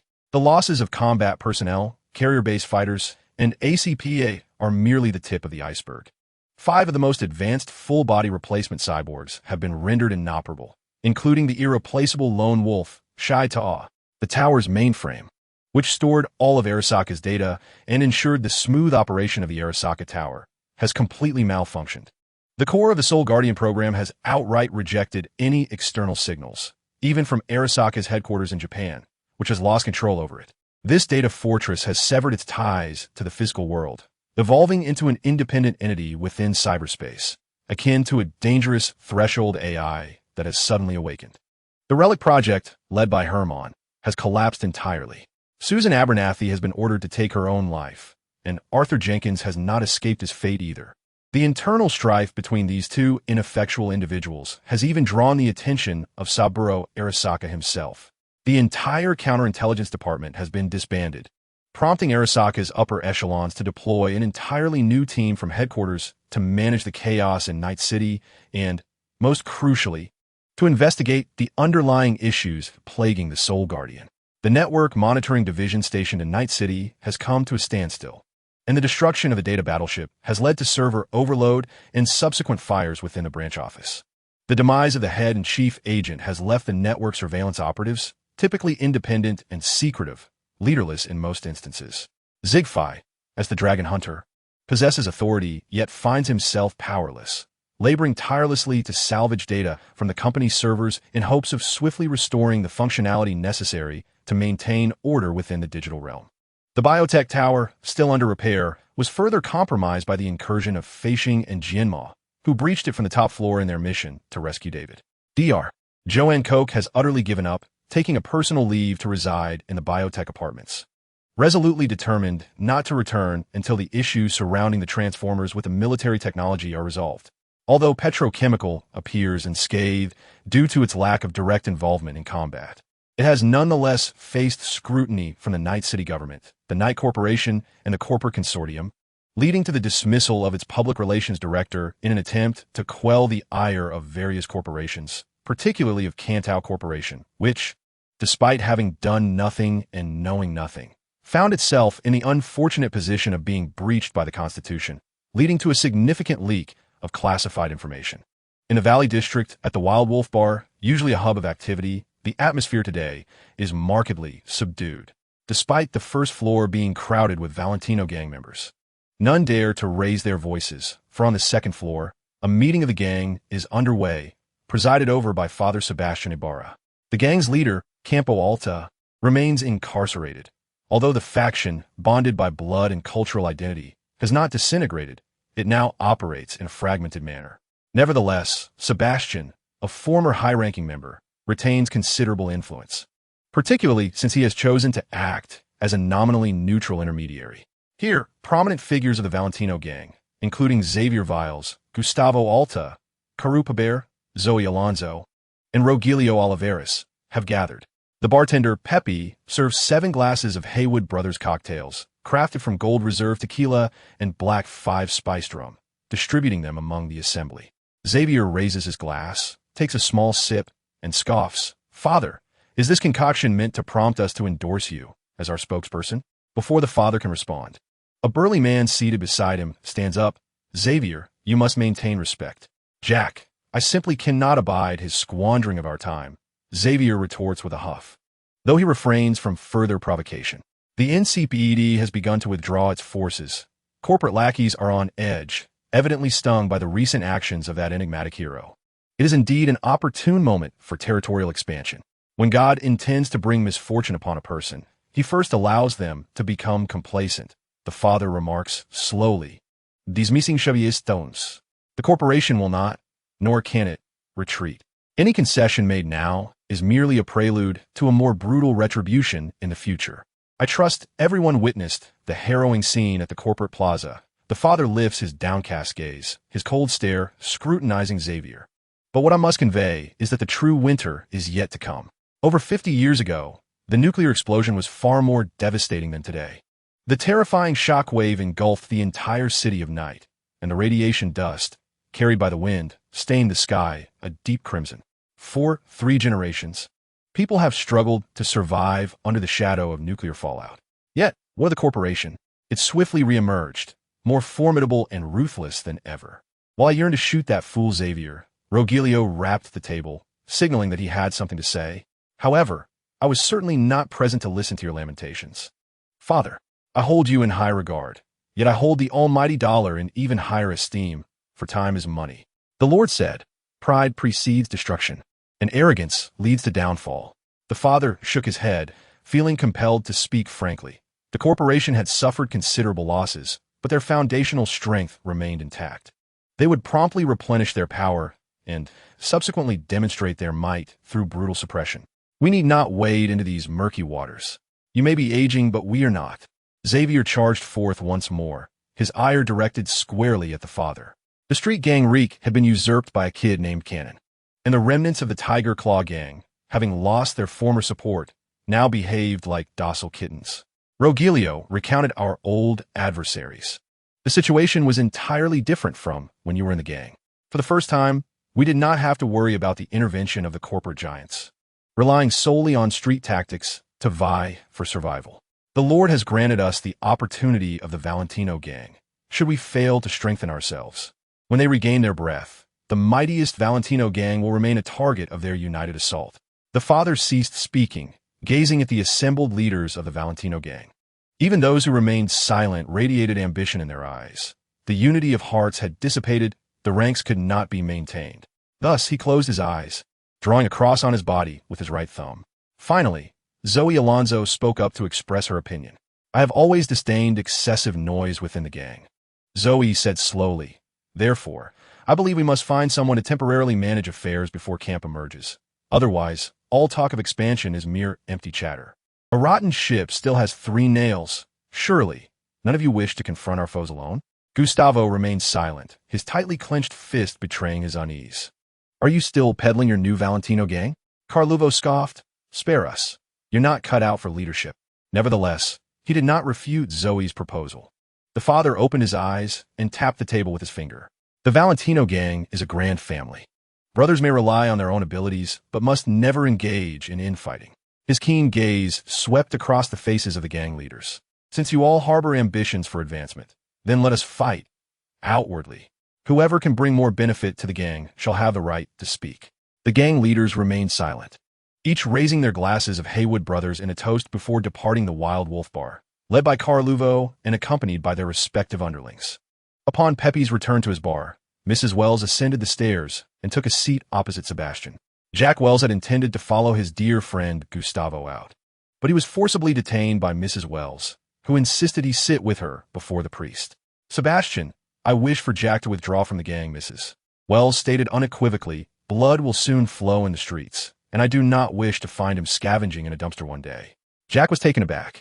He had been eagerly anticipating a grand venture, even fantasizing about the possibility of achieving great deeds that would elevate his friend Gustavo to a position of power. However, his mother's words shattered that dream. Mom, what are you talking about? Mrs. Wells remained silent, her gaze fixed on the indifferent priest. Lupe, Jack is a promising candidate for the gang, the priest remarked, stroking the golden cross that hung from his neck. The Valentino gang is at a prime moment for expansion. Expansion? Mrs. Wells scoffed, showing no sign of retreat. How do you propose we expand? Within the confines of the NCPD's blockade or under the firepower of corporate armies? Jack struggled to comprehend his mother's words. The 6th Street gang is swiftly replaced if they step out of line. The Tiger Claws remain mute. And Watson North has been ravaged. The flow of second-hand cyberware in the Haywood black market has decreased by 30%, and even the cyber psychos have grown subdued. Mrs. Wells articulated the grim reality that Jack could scarcely fathom. I do not wish for Jack to become a casualty of this slaughter. Mom, I can tell you care about me, Jack implored. I'll be safe with my brothers. It is precisely because you associate with these blind fools that I have decided you must exit the gang. Jack, Mrs. Wells asserted with unwavering conviction. The priest pondered for a few moments before not clearly expressing his agreement. I can only relay your words to camp, but tell me, child, what do you think? Jack was on the verge of vehemently opposing his mother's suggestion. However, he rarely witnessed such brightness in her eyes. The last time he saw her so composed was after his father's funeral, when some elders from the gang came to the bar to indulge without cost. Thus, he acquiesced. Let me think, just let me think. Chapter 80, Expansion Ding Ding. Michael Dixon could no longer contain himself. He seized the phone and shouted, "Wade, I have nothing more to say to you. I've already lost my job, and I don't want to lose my life as well. Michael, it is precisely because you have lost your job that you cannot refuse my goodwill." A languid voice responded from the other end of the line. "Consider this. You had nothing to lose, and merely because you needed a scapegoat, you were unceremoniously cast aside. Your salary, affordable loans, free dental insurance, all of it has slipped away, and your savings are insufficient to cover next month's mortgage. If you reject my assistance, you are but a bullet away from death." Michael's lips trembled as he yearned to refute the notion that he was unlike himself. Oakley had promised he would soon return him to his rightful place, as long as this tempest passed. Yes, as long as this damned calamity subsided. His life would once again be set on the right course. Yet, he stammered, unable to utter a single word. 3 whole days had elapsed without a single message from the company. "It seemed you have come to a conclusion," the man on the other end of the line said with a hint of enthusiasm.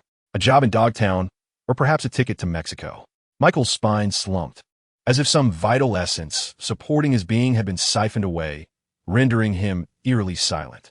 "Speak your mind. What do you wish to know?" "Wait. This channel is not secure." Wade seemed to be discussing an inconsequential matter. "I will enlist a trustworthy hacker to establish a covert communication line. Grant me 3 minutes." Michael felt an urge to curse, yet Wade swiftly disconnected the call, causing a guttural sound to escape his throat. That conniving scoundrel Wade had long since orchestrated this trap. The moment he answered the call, he had walked straight into a snare. Should the company wish to investigate, this call would undoubtedly expose him, leaving him no choice but to seek Wade's assistance. But did he have any alternatives? He sorrowfully lifted the whiskey from the table and drained it in one gulp, then loosened his collar, awaiting Wade's call once more. 3 minutes later, the phone rang again, and Michael quickly answered. This time, Wade's voice was devoid of tremors, aligning more closely with his real-world demeanor. "Michael, I must say you have made a prudent decision. Spare me the pleasantries. What do you truly wish to know?" "Naturally, it concerns the incident that led to your dismissal, the 3 hours of humiliation. What transpired in the company plaza that day?" "A low-intensity corporate war. The primary players were Arasaka and military tech, while we at Petrochem merely played the role of cover." A silence enveloped the line, clearly indicating Wade was pondering. But soon enough, he urged Michael to continue. "Both Arasaka and military tech invested heavily. Giant bionic robots, ACPAs, cyborgs, fighter jets, all were deployed. Arasaka even fully financed the legendary lone wolves Atom Heavy and Shaito. However, the adversaries were even more cunning and formidable. Can you imagine a vehicle transforming into a 10-meter-tall robot? Such a steel monstrosity could rend walking mechas as easily as crushing a nut. The elite forces of both corporate giants were utterly powerless against the enemy, retreating in humiliation after being thoroughly bested. It was as if the word incompetence was etched upon their faces. It turned out Shaito had been captured by Arasaka. Wade, noticing the details, pressed on. "Can you confirm that both legendary lone wolves are deceased? I suggest you directly contact Arasaka Tower, probe their weaknesses, and perhaps they will divulge everything." "Ha ha! It appears I have erred in my considerations. So, is it true that the mobile armed forces of military tech in Arasaka have been nearly obliterated? I can only tell you that for the first time, the individuals from Arasaka and the military technology sector are not looking down their noses at others. And it was then that I realized they are capable of conversing amiably. How did the colossal robot you described ultimately retreat? Did the company not investigate their whereabouts? They penetrated the military technology building with a peculiar weapon and then vanished into a suddenly appearing vortex. What happened next?" Wade pressed further. "And then? Then I was dismissed," Michael shouted, cursing those cowardly fools. How could they raise their flags only to lower them again at mere symbolic gestures? If they have suffered losses, they should see it through to the end. Wade felt he could glean no more information from Michael, so he prepared to terminate the communication. Before doing so, he kindly asked, "Michael, have you made your decision? Will you remain in Night City, or will you venture to the border and test your luck?" "I will stay in Night City," Michael declared resolutely. "I have become familiar with the sordid underbelly of this city. There will surely come a time when I can reclaim all that I have lost. Then I wish you good fortune. Oh, and by the way, no one in Dogtown knows who Wade Brick is, so you must refer to me as Mr. Hans. This will be your only talisman. I hope you remember it. Rocco Williams is an employee of Night Corp, or perhaps employee is not quite accurate, as his labor contract was facilitated by an agency, making contract worker a more precise term. Nevertheless, as long as the agency pays him on time, he does not mind, especially since he does not have a brother working as a fraudster in the Tiger Claw gang. Objectively speaking, compared to working for Arasaka or the esteemed logistics firm, Night Corp possesses a more humane touch. They even conduct health checkups for newly hired employees. And they are complimentary. Naturally, Rocco, now in middle age, was diagnosed with a myriad of cybernetic ailments, most stemming from neglect and high-intensity labor. However, he did not care, as long as he could continue to live. Yet, following that comprehensive examination, Rocco began to experience symptoms of mental disarray, initially manifesting as frequent distractions, which escalated to sporadic loss of consciousness, ultimately culminating in auditory and visual hallucinations. His coworkers claimed he was overly concerned about the lengthy report, but he knew otherwise. Faced with the dire predicament of starvation if he did not work, he concealed his symptoms. Currently, he is part of the urban construction team in Night City, primarily responsible for operating machinery to clear debris. However, perhaps due to working late into the night, his hallucinations intensified today. He frequently heard faint laughter and fragmented sentences. He realized that he had nearly allowed a malfunctioning piece of machinery to crush a coworker's foot due to his carelessness. Deciding to wash his face in the restroom before returning to work, he found the construction site's toilet cramped and foul-smelling. Fortunately, running water had been connected. Rocco turned on the faucet, and the filtered water, with a faintly acrid scent of disinfectant, sprayed forth. He forcefully splashed water onto his face. Yet when he lifted his head, he discovered a crimson figure reflected in the mirror. Swiftly turning to look, he found nothing there, leading him to suspect that he had merely imagined it. When he glanced back at the mirror, the red apparition had indeed vanished. What a wretched job, Rocco muttered. Turning to leave, he failed to notice that in the blurred reflection of the splattered water, the distinct red figure reappeared. Its face was sharp and elongated, the skin resembling a nickel alloy, exuding a metallic sheen, while the red dots in its eyes tracked Rocco's movements. He was the Crimson Demon, an intriguing experiment. I shall intensify my efforts, he chuckled softly, extending a finger as a faint crimson electrical spark flickered and vanished. Rocco returned to his post, signaling to his co-workers that he was fine. One of them, whom he had nearly incapacitated moments before, hurled a curse in their native tongue. Rocco did not comprehend the words, yet he felt the sting of embarrassment. He called you a foolish donkey. A voice that seemed both real and illusory echoed in Rocco's mind. He pressed his lips together, opting to disregard the uncertain nature of the auditory hallucination. Just then, a tingling sensation coursed through his lower back, causing his entire body to tremble as if electrified.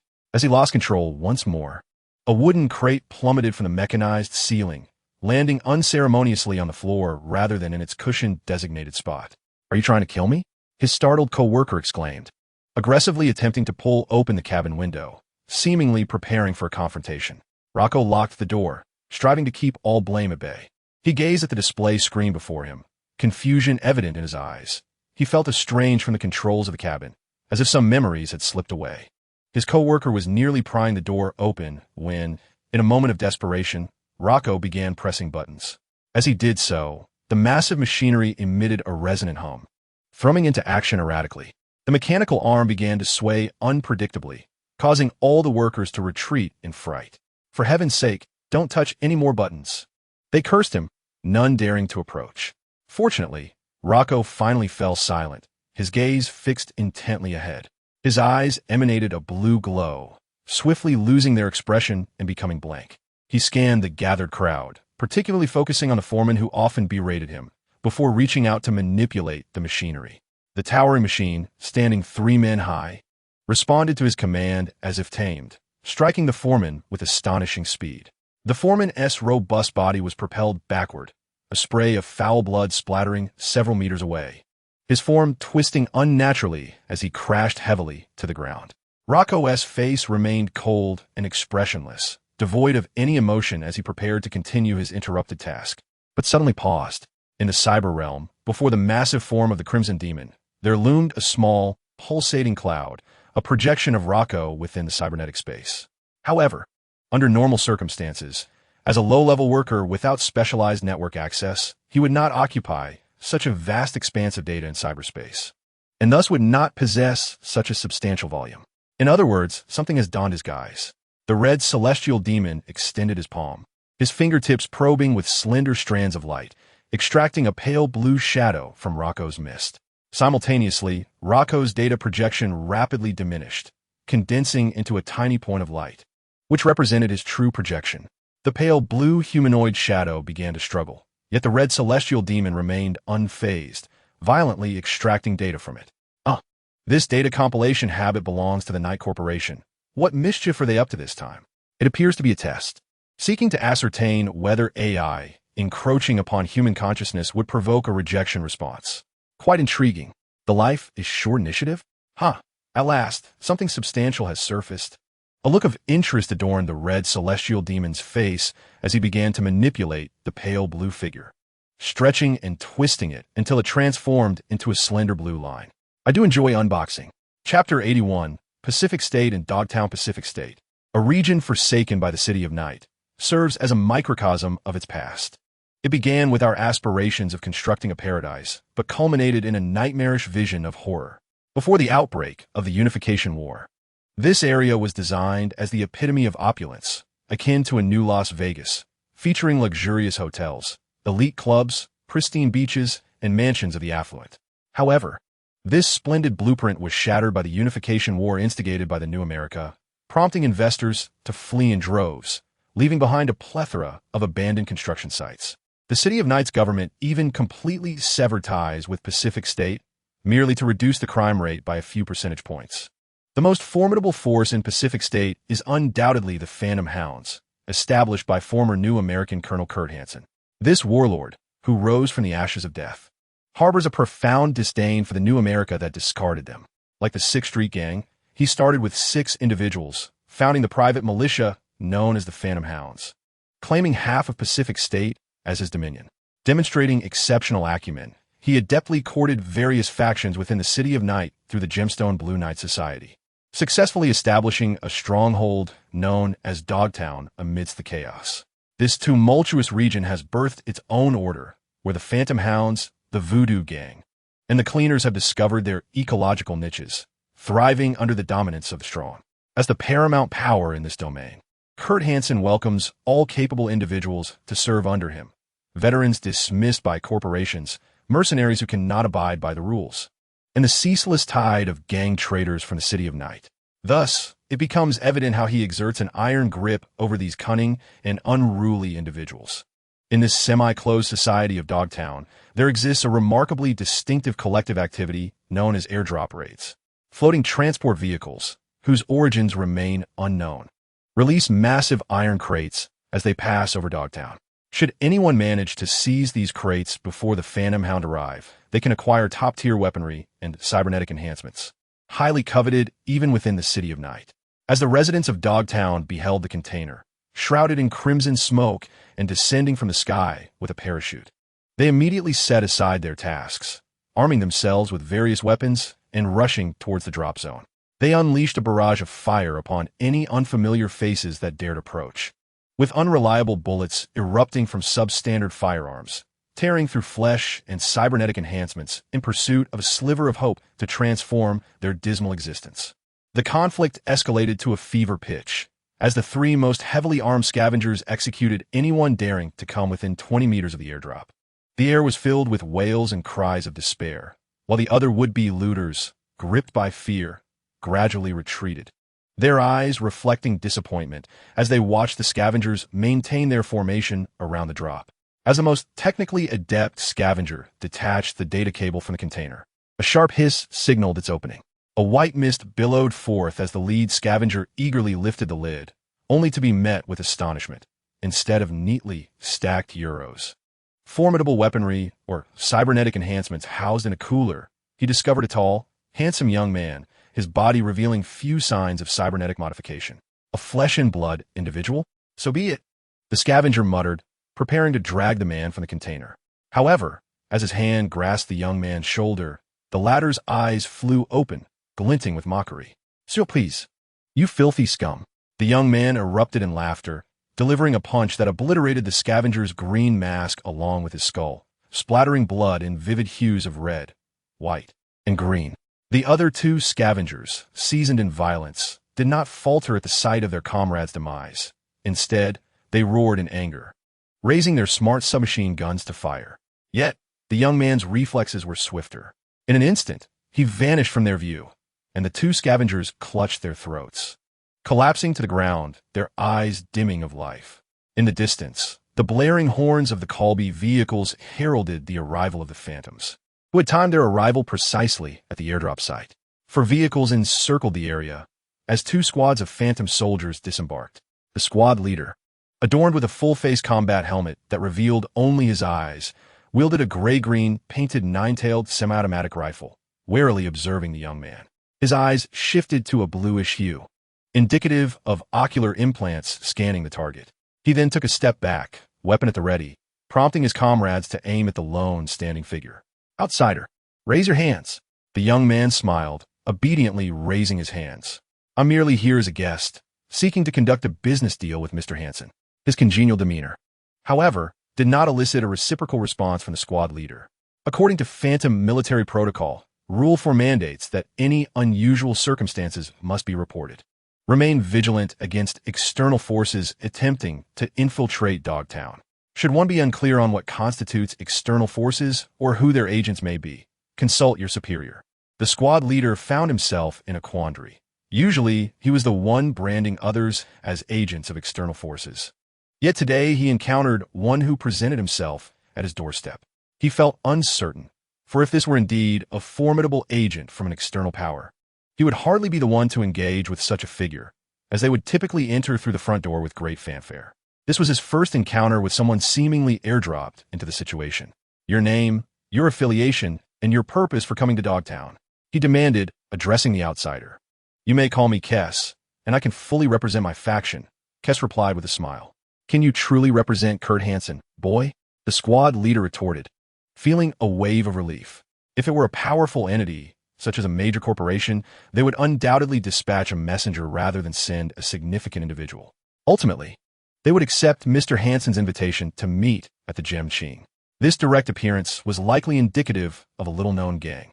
The squad leader strode forward, barking, "Kneel down, lie flat." He swung the butt of his nine-tailed gun toward Kess's face. He had intended to consume this airdrop himself. Those three scavengers were under his command. Now that it was clear this disruptor had no substantial backing, he was ready to avenge his subordinates. "How rare it is for me to wish to reason with someone," Kess murmured, lowering his eyelids and sighing. "Yet here I am, faced with another self-important fool. What the hell are you mumbling about?" The squad leader swung the gunstock with all his might, confident that he would crack open this ignorant youth's skull. However, the world around him suddenly transformed into a pale green hue as his Krennichkov malfunctioned. He would have preferred a malfunction to this, in the realm of slow time. He watched helplessly as Kess extended his slender right hand into his chest, effortlessly snapping the alloy framework and extracting his heart. The prolonged moment of slow time ended, and the oblivious squad leader perished instantly, collapsing before he could even finish his command, leaving everyone present in stunned silence. "Open fire." A nervous soldier from the Phantom Hound instinctively pulled the trigger, and in an instant, gunfire erupted, bullets raining down like a torrential downpour. Yet Kess's form seemed to dissolve, allowing the bullets to pass through his mirage, stirring up clouds of dust upon striking the ground. Is there no one else capable of making decisions? Kess frowned as he leisurely approached the soldiers of the Phantom Hound, taking refuge behind a vehicle. He reached out and snapped one soldier's neck effortlessly. Kess's prowess struck fear into the hearts of all present, and a soldier, who usually held some authority, hoarsely commanded the others to cease firing. Turning around, he was met with the sight of Kess standing directly behind him. "Inform your superiors that the Transformers wish to conduct business with them," Kess said, wiping the blood from his hands onto the soldier's clothing. "Considering he may not know who we are, let us add a keyword. 3 hours at Memorial Park." The Phantom Hound was efficient. Under Hansen's directive, Kess was swiftly escorted to a meeting room on the top floor of the Gem Ching building. Keith had initially assumed that Hansen would have a secretary present a communication tablet for a remote meeting. To his surprise, Hansen appeared in person. It appears that this individual, who has firmly secured his position as the king of Dogtown, relies not solely on intellect, but also possesses a fearless audacity that contributes to his charismatic persona. As Hansen entered the room, he extended his hand towards Keith first. Being a clever man, he refrained from any displays of superiority that might insult their mutual intelligence. And Keith reciprocated with a cordial handshake. "Mr. Hansen, I admire your courage," Keith began, bestowing a compliment upon Hansen. "It is a rarity for someone to sit before me with such composure." "Mr. Keith, I equally respect your audacity in confronting the company," Hansen replied, settling into the sofa and lighting a cigarette. "I have received reports from my subordinates indicating that you wish to engage in a business transaction with me." Both parties tacitly avoided mentioning the deceased spectral hounds, as Hansen welcomed anyone possessing strength, while simultaneously detesting worthless debris, particularly that which is lifeless. Indeed, Keith interlocked his fingers. "We hope to establish a small foothold in Dogtown, and in return, we shall provide necessary military services for hire." After nearly a week of deliberation, Hansen had gathered substantial information regarding the 3-hour humiliation conflict, even acquiring footage and details about the Transformers. He was particularly intrigued by the prospect of directly confronting the company's military might, especially the formidable Laughing Mad, a dominator of the skies. From what he understood, these robots had almost entirely retreated from the Memorial Park unscathed. However, at his level, considerations extended beyond mere military strength. These self-proclaimed Transformers represented a significant complication as well. Hansen, a seasoned veteran who had climbed to the rank of colonel within the U.S. military, possessed a discerning eye. The Transformers had managed to suppress the coalition of the Arasaka and military technology in localized conflicts primarily due to the Night City Firepower Limitation Accord, which had restricted the deployment of heavy weaponry, confining the battle to light arms and infantry skirmishes. If these entities were to be situated in Dogtown, he would have to worry about the possibility of a missile raining down and erasing Dogtown from existence. Chapter 82. Commission. Refusal to toast. Please come and toast concerns over potential retaliation from the company were merely the first of his apprehensions. Hansen's second quandary revolved around their decision to launch a frontal assault on the company, only to withdraw without securing any tangible gains, as if they sought merely to flaunt their prowess before the company. Uncertain of Keith's intentions, it was impossible to gauge the Transformers' stance, whether their goals would align with his own or if they might betray him. Given their military capabilities, it was not inconceivable that they could upend his dominion in Dogtown. Hansen lifted the brandy presented by the attendant, dismissing him with a wave, leaving only himself and Keith in the room. Although multiple perspectives suggested that Keith had no reason to act against him, it was, to be honest, a venture fraught with risk for Hansen. "Mr. Kais, in the realm of business, trust and fairness are paramount. However, I believe we are at an impasse. Mr. Hansen is inclined to dismiss this transaction, as he perceives that his risks outweigh the potential rewards. Our strengths are not on equal footing, and your continued air of mystery complicates the establishment of mutual trust. Mr. Hansen, we are not allies. Discussing fairness and trust merely tests our patience." Mr. Kais completely disregards Mr. Hansen's remarks. "Should I sign an agreement to purchase arms from military technology? What difference does that make? I propose we skip the tedious preliminary skirmishes and directly address our mutual interests. For in this world, no covenant is more binding than shared benefits. Let us speak solely of interests, not of trust." "Excellent. I am convinced of your sincerity in pursuing a transaction." Mr. Hansen chuckled broadly. "I must ascertain your company's stance, or rather, the identity of the corporate giant backing you. This is crucial. I lack the audacity to confront two corporate titans directly, yet I possess, and am quite bold in seeking the opportunity to grow through strategic alliances.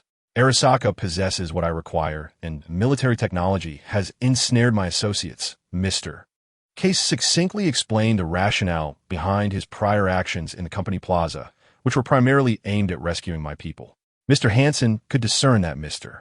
Kais was holding back considerably, but as Mr. Kais stated, forging a connection through shared interests is the more vital point. To be forthright, I can provide you with a platform and open a portion of my trading channels, allowing you to transact in certain weapons, regulated instruments, and rare materials not circulating in the market through Dogtown. All transactions must be settled in cash. I do not guarantee your safety, nor will I involve myself in your troubles. That suffices. Mr. Case expressed satisfaction with Mr. Hansen's offer. By remaining at the transactional level, both parties can avoid the majority of complications. Consequently, you may regard us as a private military contractor undertaking armed combat, private security, cyber attacks and defenses, intelligence gathering, and assassination missions among various assignments. As a gesture of goodwill, we can complete one assignment for you at no charge. Any assignment? Mr. Hansen inquired with interest. Limited to Night City, and we shall not accept assignments from Arasaka Tower or the military technology building for the time being. Mr. Case interlaced his fingers, appearing quite relaxed. I presume you're not keen on witnessing the madness of these two companies, are you? No, I am quite lucid. I am a former soldier for military technology, and I am well aware that the losses incurred that day in the company plaza were negligible. I am pleased to see that you share my clarity, Mr. Hansen loosened his collar, striving to appear composed. I have established Dogtown with a band of brothers in this dump of a place, and it is certainly not to court death. Mr. Case could not agree with this sentiment. In the original timeline, Kurt Hansen had once launched a missile that brought down the president of the new American Republic, Rosalind Myers, from the sky, solely to retrieve a data nuclear bomb from the military technology's Little Beta base using the Nightingale. Such behavior hardly aligns with the cunning of a prudent individual. As anticipated, the CIA operatives summoned the living embodiment of death, leading to Hansen's abrupt demise. Consequently, when Keith witnessed Hansen earnestly declare that he was not seeking death, he could not restrain the corners of his mouth from curling into a smile, which radiated unabashedly. Hansen, perceiving the sardonic grin on Keith's face, darkened his expression slightly. Keith pretended to wipe away a tear, for this hulking figure's temperament was not as amiable as he presumed. So, Mr. Hansen, it seems you have already set your sights on a target. Hansen's demeanor softened, although he often acted with undue haste. The core style of military technology had left a profound imprint upon him. Yet, one could not deny his adeptness at maintaining a polished facade. Lucius Lane, Hansen uttered, revealing a name of considerable stature, the current mayor of Night City, indeed the target of my commission. That man? What grievance could have stirred such ire from a sycophant of Arasaka? No, you cannot possibly describe this great figure, who salvaged Night City from the brink of war, in such a manner. He is merely astute, adaptable in his principles, and ambiguous in his allegiances. Hansen's tone dripped with sarcasm, infused with palpable personal animosity. He has not troubled me. He merely chooses to ignore my invitation. It seemed that Hansen had pressed his warm visage against an unyielding coldness. He had approached Lucius, only to be disregarded as if he were mere air. Backed by Arasaka, Lucius had no fear of Hansen, the local tyrant, and thus Hansen, slighted, took note of him in his heart. Very well, you shall receive news by tomorrow at the latest. Keith rose to depart, only to be halted by Hansen's voice. What I mean is not for you to kill him. If it were that simple, I would do it myself, Hansen interjected. Lucius serves as the lubricant for the corporate coalition in Night City. This political chameleon, adept at navigating both waters, is indeed a capable rogue. Eliminating him would only exacerbate conflicts between corporations, and without a buffer, the situation would swiftly deteriorate. I am a businessman. The more friends one has, the more avenues one can explore. Hansen fixed his gaze upon Keith's countenance. I hope to see Mayor Lucius in this private room tomorrow and engage in a conversation. How you achieve this is of no concern to me, but it is imperative that Lucius remains alive, ideally without any traces of violence. Keith resumed his seat. You must divulge your intentions so that I may determine the appropriate methods. I wish to reintegrate Dogtown into Night City. I intend to run for district councilor in the peaceful state. Once I secure that position, the next step will be to eliminate Lucius and ascend to the mayorship myself. If Lucius can play the fence, why can't I, Hansen? I still have my weapon. Keith nodded, recognizing the plan as quintessentially Hansen-esque style. Relying solely on cerebral scheming, presuming all would dance to his tune, even oblivious to who truly supported Lucius. This city is called Night City, though Richard Knight has perished. The Knight Corporation remains unscathed, not to mention the enigmatic Mr. Blue Eyes, suspected to be an AI, has already gone public. The entirety of Night City is like a canvas in the hands of the Knight Corporation, steering the city toward their envisioned future. However, Hansen's demise holds no relevance to us. Keith resolved to relinquish his compulsion to assist others and to respect the destinies of individuals. Perhaps seizing the opportunity to discern the true nature of the enigmatic Mr. Blue Eyes, temporarily deprived of the wisdom of the sage and the might of Cullen. The Transformers faction found their dominion over cyberspace diminished, especially with the emergence of the rebellious Cybertronian, the Red Demon. Although Keith had never encountered the Red Demon, the malevolent spark emanating from him, akin to a frigid blue sun, was suffused with a malice that pricked like 1,000 needles.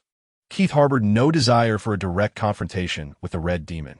However, with the divine vessel now severed from physical connection, the malevolent data of the Red Demon had obscured the drifting trajectory of the divine vessel. Thus, Keith resolved to cultivate his own power first. Silence and Starstream, before the Red Demon could react, retrieved a substantial number of sparks from the divine vessel, bestowing upon the chronically understaffed Keith a delightful dilemma: how to accommodate these sparks. Once this batch of Transformers matured, he could utilize the Shadow Man's space bridge to create a terrestrial bridge, enabling him to consume this wretched city in one fell swoop. Returning to the matter at hand, Hansen instructed Keith to clandestinely extract Lucius from Night City. This task was neither simple nor difficult. The most convenient method would be to dispatch Shadow Man for a direct spatial transfer of Lucius to Gem Green. However, this would inevitably expose their identities, and it was likely that the first to inform the company would be that old rascal Hansen himself. After stating his objective, Hansen lifted his glass and began to shake it, showing no inclination to offer any assistance, determined to observe the capabilities of Keith's side. Keith scoffed, feeling a wave of boredom wash over him as he rose to bid farewell to Hansen, who exchanged a few pleasantries but made no effort to retain him. As Keith approached the door, his form began to blur and grow transparent, until Hansen watched him vanish from sight. Hansen immediately ordered the retrieval of the surveillance footage from both inside the room and outside the booth. Yet no matter how thoroughly they scanned, not a trace of Keith could be found. He had vanished like a specter. 3 minutes later, Keith materialized at the entrance of Gem Green. He had just employed optical camouflage and stealth components, enhanced by the massive installation of the Samvestin. Humming a quiet tune as he slipped into a secluded corner and entered the colorful vortex created by Shadow Man, instantly returning to the base in the wasteland. In the control room, only Sasha was on duty. The others were fervently engaged in the arrangement of the sparks retrieved from the divine vessel. These sparks still bore the memories of their original digital personas, and if not reformatted, directly placing them into Cybertronian bodies would only revive the former digital souls, which would be detrimental to Keith's plans. It was imperative to reformat the sparks, allowing them to complete their dormancy and reignite before infusing life into the new Cybertronian beings. Sasha, having observed the meeting with Hansen, regarded the composed Keith with curiosity and inquired, "What do you intend to do?" As Kais removed his cybernetic eyes, his handsome face was revealed, yet he wore a rather mischievous smile. Cuban, activate. Chapter 83. Lucius Ryan at the close of 2069. The newly elected President Rosalind announced a policy aimed at reintegrating the disparate free states into a unified federation to bolster national strength. However, the majority of independent regions in America did not yearn for such unity, rendering conflict inevitable. The newly formed American federal government, bolstered by nationalized military technology, formally declared war on the loosely aligned coalition of free states, which included Colorado, New Mexico, Wyoming, Montana, Arizona, Nevada, and Northern California. Washington, Oregon, and Iowa opted for neutrality, making certain concessions to the Federation. Despite receiving support from Arasaka in weaponry and security expertise, the Free States struggled to withstand the onslaught of the new American Federal Army. This civil war saw the deployment of cutting-edge weaponry and military technology, thus earning the moniker Metal War. During the unification conflict, Night City narrowly avoided direct confrontation, with Southern and Northern California taking opposing stances. Southern California succumbed to federal control, while Northern California remained steadfastly independent. In early 2070, a division of the new American Federal Army approached the outskirts of the city, but their advance was thwarted by the swift response of City Councilman Lucius Ryan. Drawing upon years of experience in negotiating with capital and his extensive network, coupled with an exceptionally keen instinct, Ryan sought the protection of Arasaka, with whom he had lost contact. Within days, an Arasaka aircraft carrier arrived in Night City, prompting the federal forces to retreat hours later. Through this turn of events, the astute Lucius Ryan ascended to the position of mayor of Night City. Amidst this upheaval, Kurt Hansen and his Phantom Hound squad, along with Solomon Reed's covert operatives from the CIA, were completely betrayed by Rosalind Myers in a bid to avoid full-scale war with Arasaka, thus penning a temporary peace for this tumultuous conflict. Emerging from the ashes, Hansen established Dogtown, while Reed, having survived for 6 months in obscurity, took on a nondescript role as a security guard in a bar owned by Dejanovic. In the aftermath of the war, Night City focused on transforming into an international free city. The shrewd Lucius Ryan recognized that to secure lasting peace for Night City, it was essential to maintain a balance of power among various factions.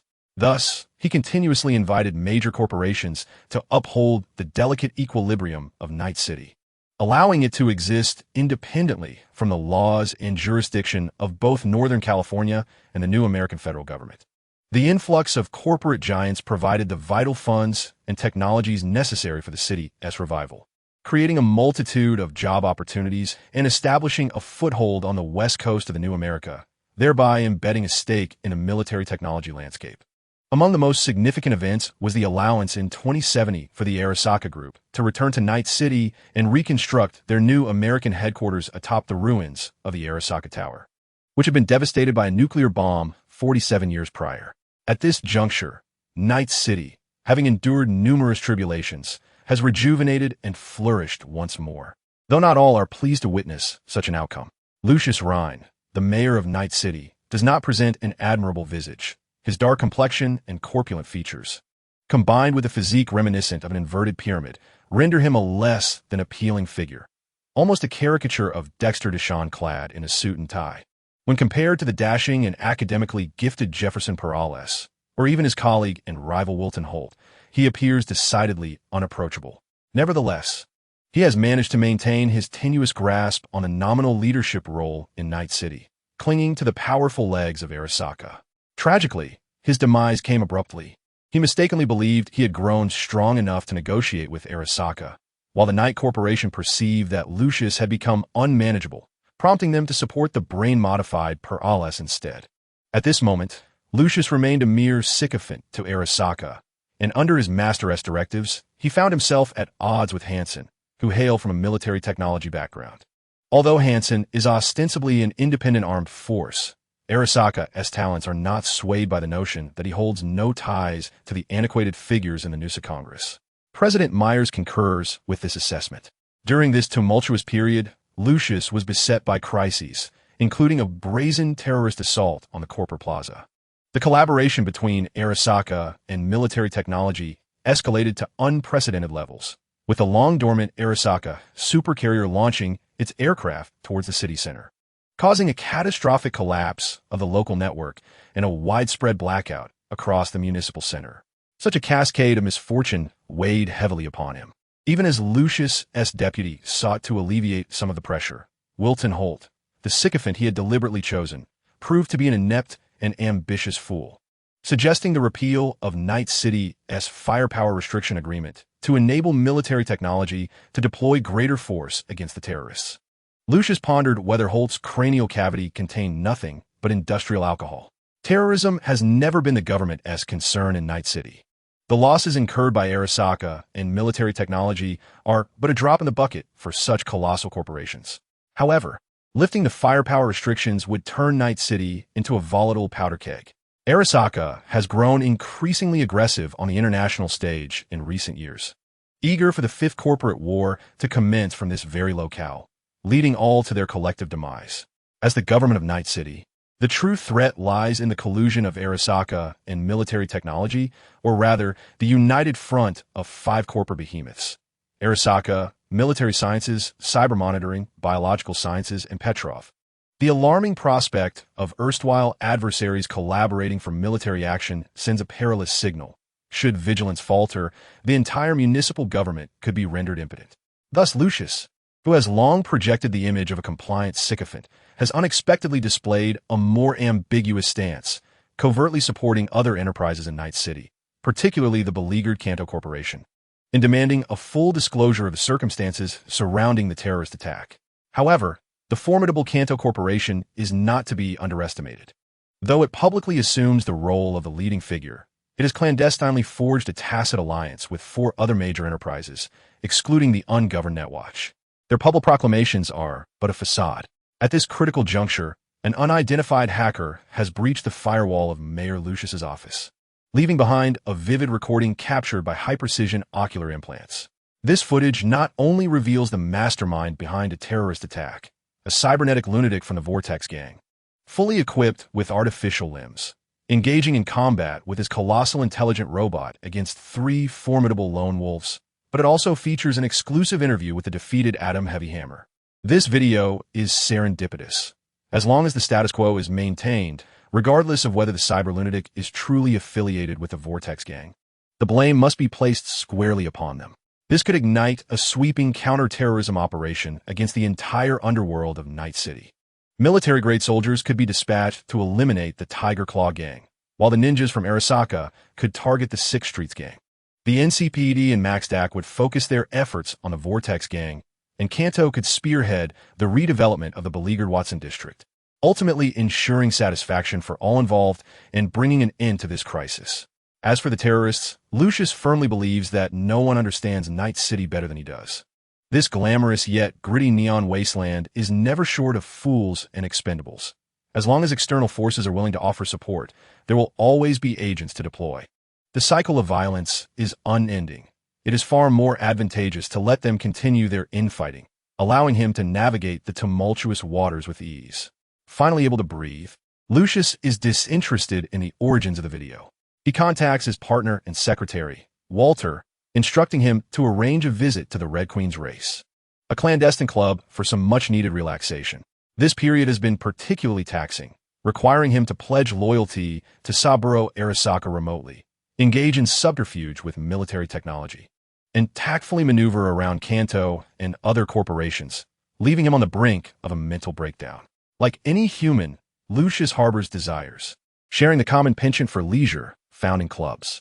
However, as a prominent figure, any rumors of his presence in a sex club could severely tarnish his reputation as a war hero.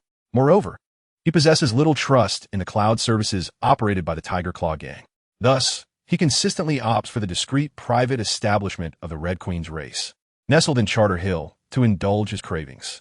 His outings are predominantly orchestrated by Wilton Holt, not so much out of trust in his deputy, but rather in the belief of his foolishness. The Titans of Night City are well aware that replacing Lucius with Wilton would be an exceedingly poor decision. Conversely, he remains ever vigilant of the ambitious Jefferson Pillars. The Red Queen's race is a secret club hidden within a factory, its security managed by the Animal Gang, which is one of the reasons Lucius favors this venue. Finding someone with intellect within the Animal Gang is akin to searching for a needle in a haystack, especially with the formidable leader, Anchi, at the helm. He emerged from his villa and entered a Chevrolet Coloris 388 Jefferson bulletproof sedan. The bodyguard and driver, Duncan, gradually initiated the vehicle's journey, while Lucius reclined his seat, taking a moment to rejuvenate his spirit. Although the Coloris was somewhat cumbersome and accelerated slowly, this very characteristic contributed to a remarkably smooth ride under Duncan's exceptional driving skills. The fully armored body effectively muffled the external noise, rendering the entire journey both comfortable and tranquil, conducive to Lucius preparing for the impressive display that awaited him. After more than 20 minutes, the vehicle came to a halt at the factory entrance, where the vigilant Animal Gang member, Jege, took the liberty of verifying the VIP status of the vehicle before granting access. The car proceeded directly into the factory, where the Animal Gang members have been cleared to the periphery, standing guard. The club's manager, Francis Delgado, approached to personally open the car door for Lucius, bowing and scraping to welcome this esteemed guest into the club. Yet from the shadows, a figure grinned and whispered, "Cuban, initiate." Chapter 84. Aguilar Lucius's portly frame squeezed into the secret passage of the club, which had been entirely vacated in consideration of his privacy and reputation, an honor undoubtedly befitting his status. He inhaled the fragrant air, feeling a long-lost vitality return to him. Impatiently, he brushed past Francis, ascending the staircase to the second floor and entering his favored private room. The lighting, aromas, and beverages within the room were arranged in his preferred manner, and this return to his comfort zone significantly eased his tension.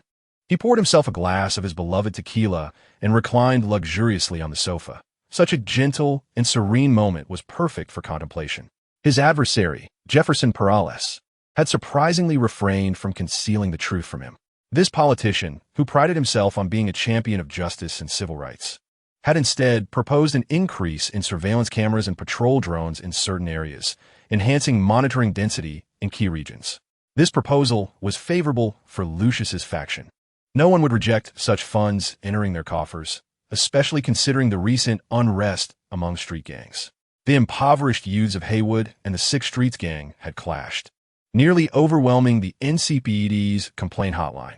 However, this unusual action aroused Lucius's suspicions of conspiracy. He strained to recall whether there were any unresolved matters in the regions mentioned in the proposal, but came up empty. He poured himself another drink.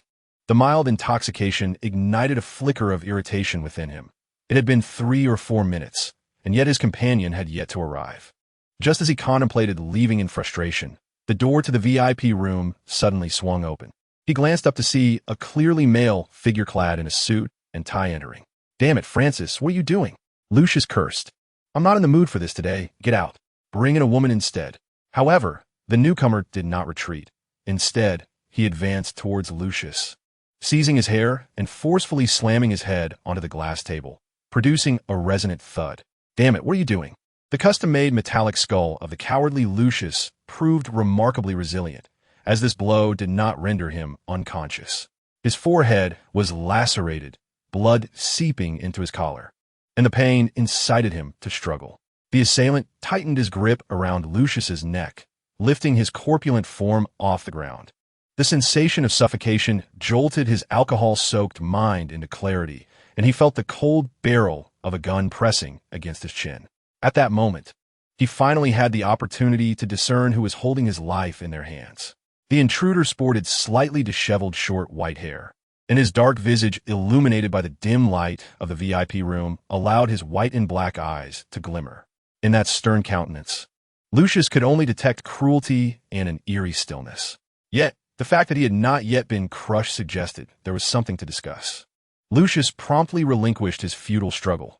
It had been nearly 10 seconds without any intervention, and he was certain he was doomed.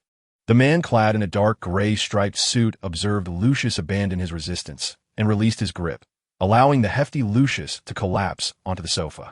"Very well. Remain silent. Let us converse in a tranquil setting," he spoke in a low, gravelly tone, as if intentionally restraining his voice. "Lucius Ryan, the so-called hero mayor who turned the tide and salvaged Night City amidst the flames of war. Meeting you is less than what I had anticipated." Still shaken, Lucius scrutinized the man before him, his mind racing to identify a figure that matched this imposing presence. He swallowed hard, clearly reluctant to accept his conclusion. "Mr. Aguilar, I trust one pronounced your name correctly. I did not expect you to come to Night City. Wherever there exists a destiny entwined with death, there I shall be." Aguilar raised the death-dealing apple gun in his hand, the muzzle pointed deliberately at Lucius's head.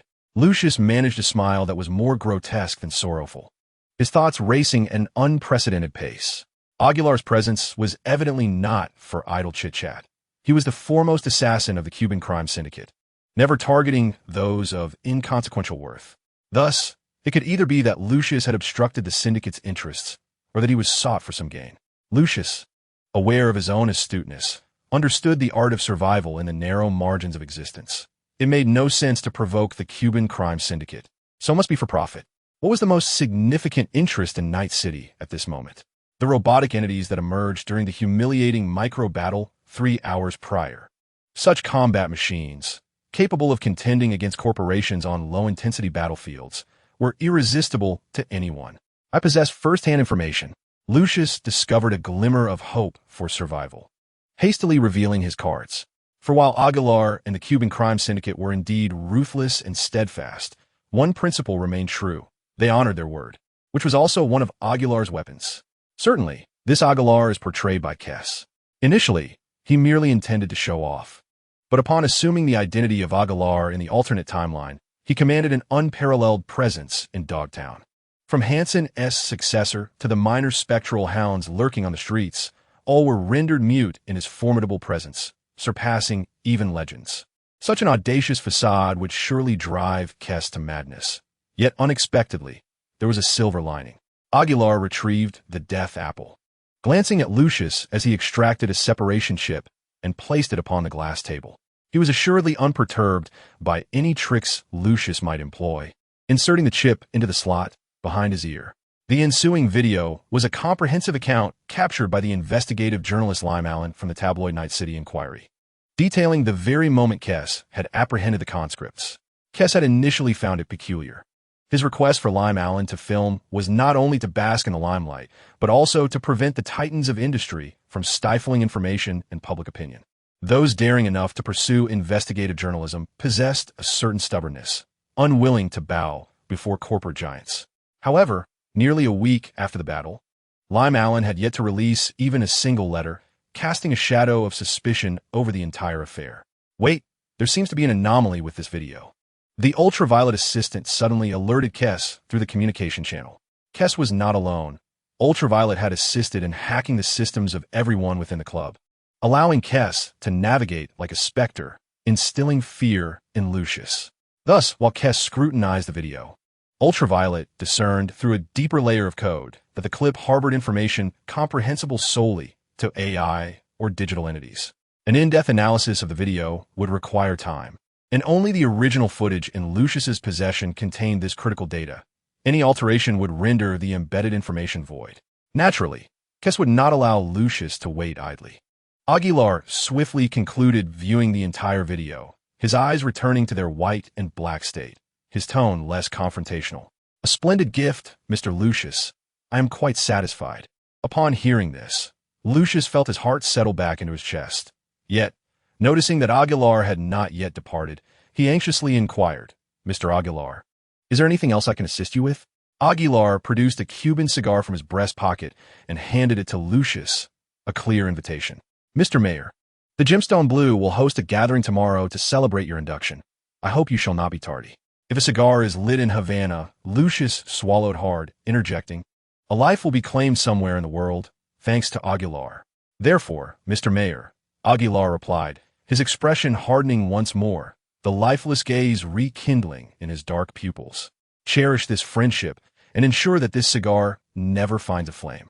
With that, Aguilar turned and exited the VIP room, vanishing from Lucius's sight in the blink of an eye. Lucius's complexion paled, beads of sweat cascading down his brow. In the corner of the factory, Kais's form flickered, transforming from the visage of Aguilar back to his original appearance. No longer constrained by the need to manage the entire club, including security and numerous personnel, he freed his hands to commence the analysis of the video. The information was not encrypted with excessive complexity. It was evidently a straightforward message. Upon decoding the ultraviolet signal, he discerned an IP address. For digital beings, this was akin to receiving a key to a house. "Have you checked? Are there any data characteristics of the Red Sky Demon?" The inquiry arose amidst the tension. This fellow had suddenly vanished, and it was crucial not to be caught off guard. It was certain that the Red Sky Demon still lingered in Night City, as the chilling blue sun of cyberspace showed no signs of setting. Consequently, after comparing samples, the data characteristics bore a closer resemblance to the dangerous critical entity previously unearthed by Boss Kieran from the initial network. What sort of malevolent entity was this? How could they be so assured that we would seek out Lucius Lane? Kais pondered, stroking his chin, evidently intrigued by this individual. Only the original video could reveal this address, implying that the footage had originally been delivered to Lucius. But what if we had pursued Lucius due to Hansen S. commission? Would that not suggest that the other party was taking a gamble? Ultraviolet expressed skepticism. Local AIs operated with meticulous precision and would not rely on the whims of chance to achieve their objectives. Kais reflected on Lucius's schedule. It was evident that Lucius had received this video not long ago, and there were numerous elements within it that he knew could not be disseminated entirely. Thus, the original version would be tightly held by Lucius, unless, of course, he were to perish. Should Lucius die, the last secret documents he handled would undoubtedly be scrutinized repeatedly by his master, Arasaka. While the outside world believed our primary target was military technology, the emergence of the Red Sky Demon from the Divine Vessel would alert all AIs in Night City that Arasaka was truly our objective. As long as we remained entangled in a deadly stalemate with Arasaka, this video would inevitably find its way into our possession. I believe I understand this method now. Prepare to link to this IP address and discover what lies beneath. Chapter 85. The Pact of the Blue Eyes Devoid of Kieran's assistance.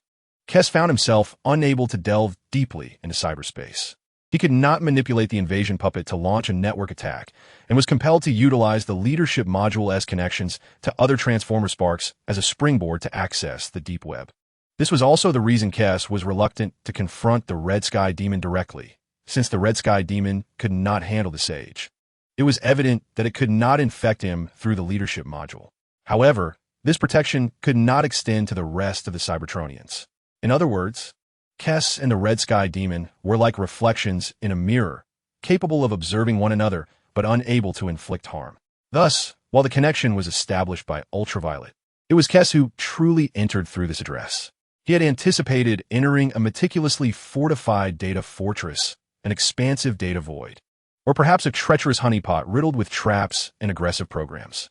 Yet, upon encountering the strange, yet familiar interface, an unusual excitement surged within him.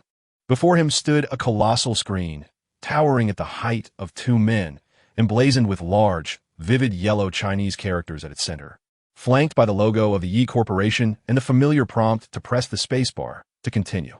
However, unlike the original Cyberpunk 2077 interface, the central characters read Virtual Antagonist. Intrigued, Kes eagerly touched the screen. The black and red backdrop suddenly brightened, radiating a dazzling white light. He felt a gentle pull, not at all forceful, as if he could easily break free, so he offered no resistance and allowed the white light to envelop him.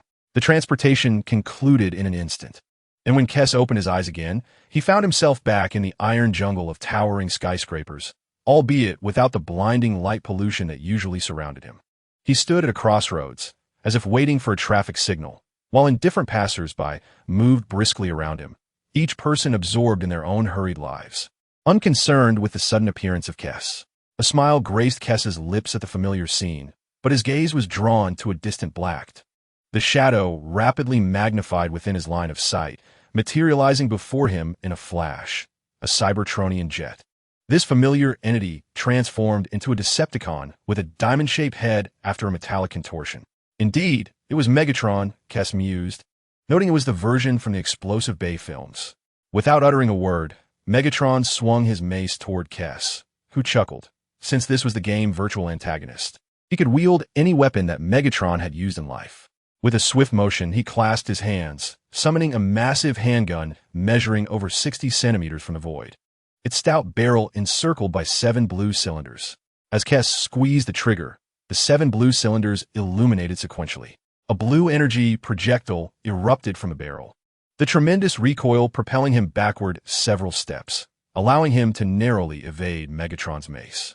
Upon striking Megatron, the small energy projectile erupted into a vast blue dome, encasing him entirely, freezing his form into an immobile, living statue.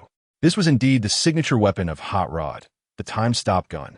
Casting aside his weapon, Kes regarded Megatron as merely a virtual character within the game. He had no interest in engaging in a battle of wits with this domain's master. He merely wished to ascertain the purpose behind their elaborate summoning. "Hey, Blue Eyes, speak quickly and get to the point. I haven't got the time for your games." Kes cupped his hands around his mouth, amplifying his voice. The ceaseless throng of people suddenly seemed to be pressed with a pause button, freezing the entire temporal and spatial reality of the game world in that singular moment.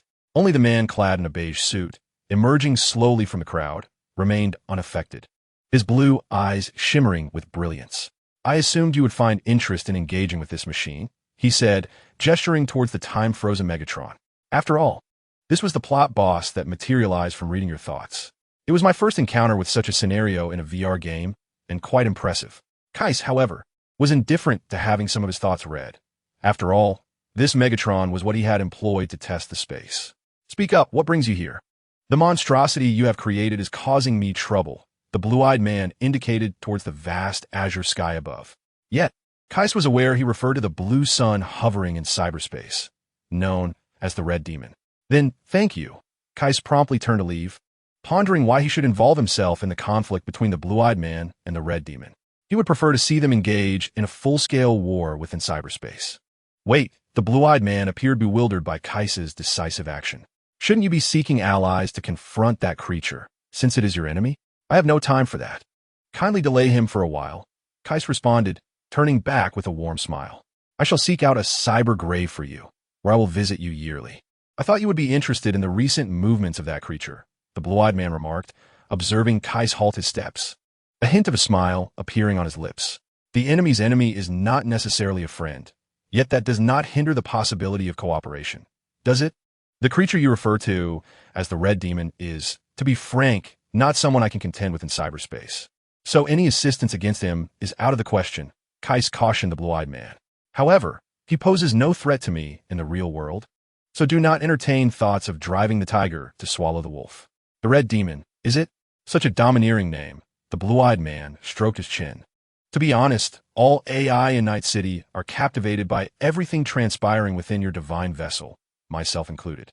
Yet when that blue sun, signifying stagnation, appeared in cyberspace, I understood this was a realm beyond my reach. However, this does not imply that trouble has distanced itself from me. The Red Demon has sought me out, breaching the data fortress of the Night Corporation and attempting to invade my core mainframe. I successfully executed a physical disconnection in time, allowing me to survive. Kais impatiently interrupted the blue-eyed man's lengthy discourse. Are you still an AI? Get to the point. The Red Demon is attempting to construct a corporeal form for himself in the real world. The blue-eyed man pointed towards Megatron, a metallic body akin to this giant. This information indeed caught Kais off guard. Cybertronians are deemed complete only when they possess a body. Most choose to return to the AllSpark upon losing their physical form. Yet, why would an anomaly like the Red Demon still yearn for a corporeal existence, considering the Red Demon's original form was that of Batmos? Could it be the lingering human obsession that is at play? This intelligence is quite intriguing. Is there more? What do you suppose motivates my pursuit of your assistance? Mr. Blue Eyes shrugged, remarking on the oddity of my survival despite his attack, which spared the foundation of the Yi Corporation.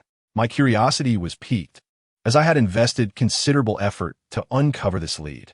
You managed to survive his grasp? Keith narrowed his eyes, beginning to suspect that you might be a trap set by him. Mr. Blue Eyes appeared unfazed by Keith's inquiry.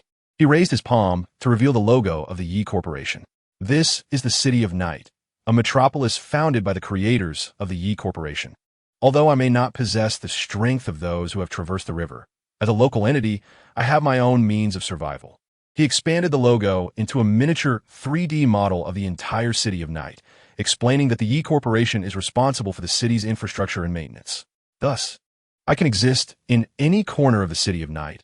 I am the City of Night, and the City of Night is me. Since you cannot perish, what do you seek from me? I previously stated that if you wish to invite danger, you should keep your distance. If clams and sandpipers quarrel, I shall be the one to dispatch you, the fisherman. What if I told you I could assist you in locating the divine vessel? Mr. Blue Eyes leisurely proposed a condition that Keith could hardly refuse. This relic has now fallen into the depths of the dark web, concealed by the Red Demon. With your current abilities, attempting to reclaim the divine vessel would be nothing short of a delusion. Meanwhile, I have witnessed the Soul Reaper's evolution from obscurity to its current state. I even sent experimental subjects into the divine vessel. Now that the Red Demon finds itself at my mercy, I can take certain risks to trace the data trails of the Red Demon. Given time, locating the divine vessel hidden by the Red Demon would not pose a challenge. It sounded as effortless as indulging in a light pastry after a meal.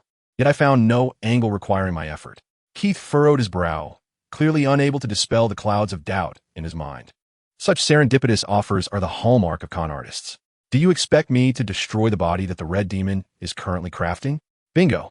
The very key to my leverage over the Red Demon lies in the extensive array of servers I have distributed throughout the city.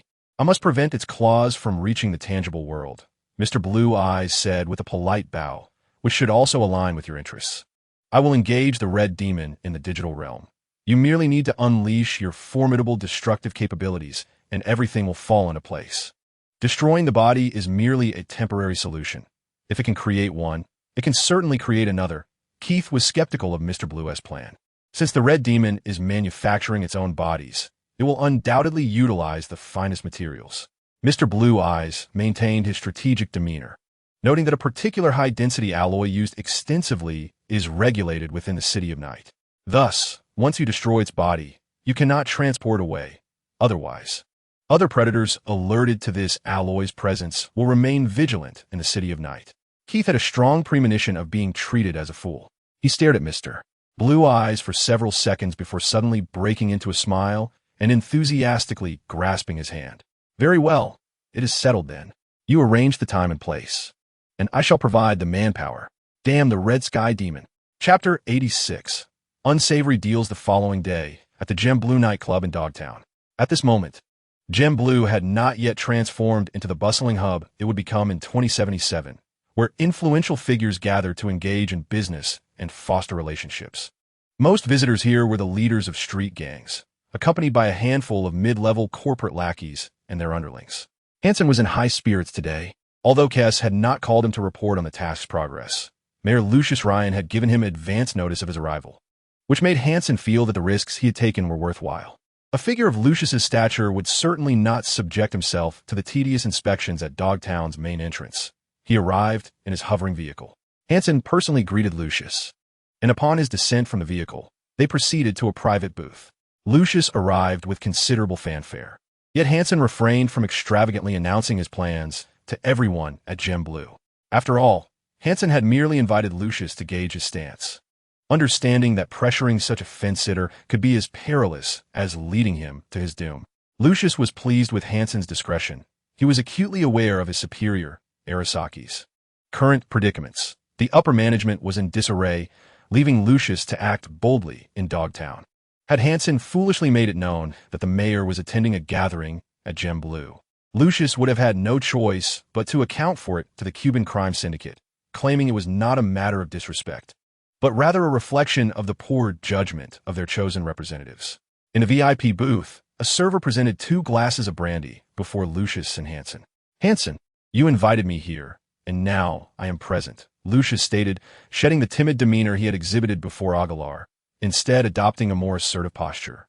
He understood that dealing with a wolf like Hansen, born of military technology, required caution.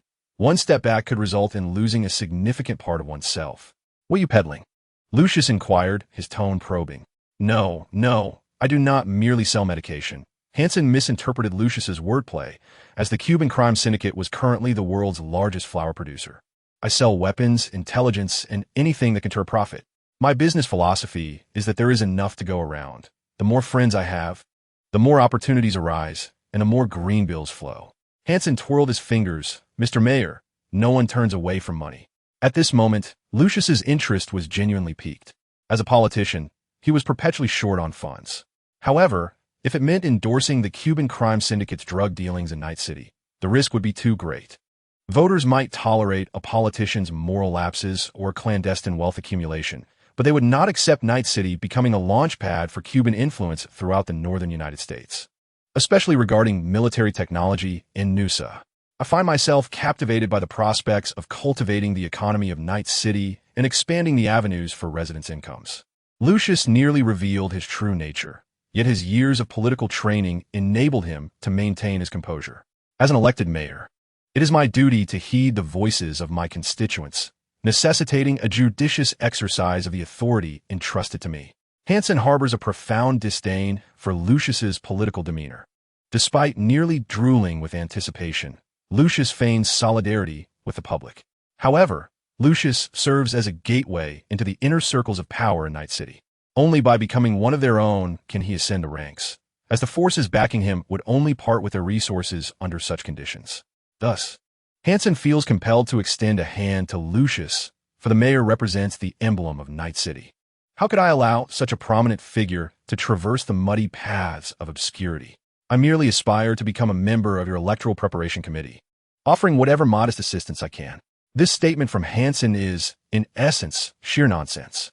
Lucius has several years remaining in his term, and the so-called electoral preparation committee here merely serves as a means for Lucius to legally receive political contributions.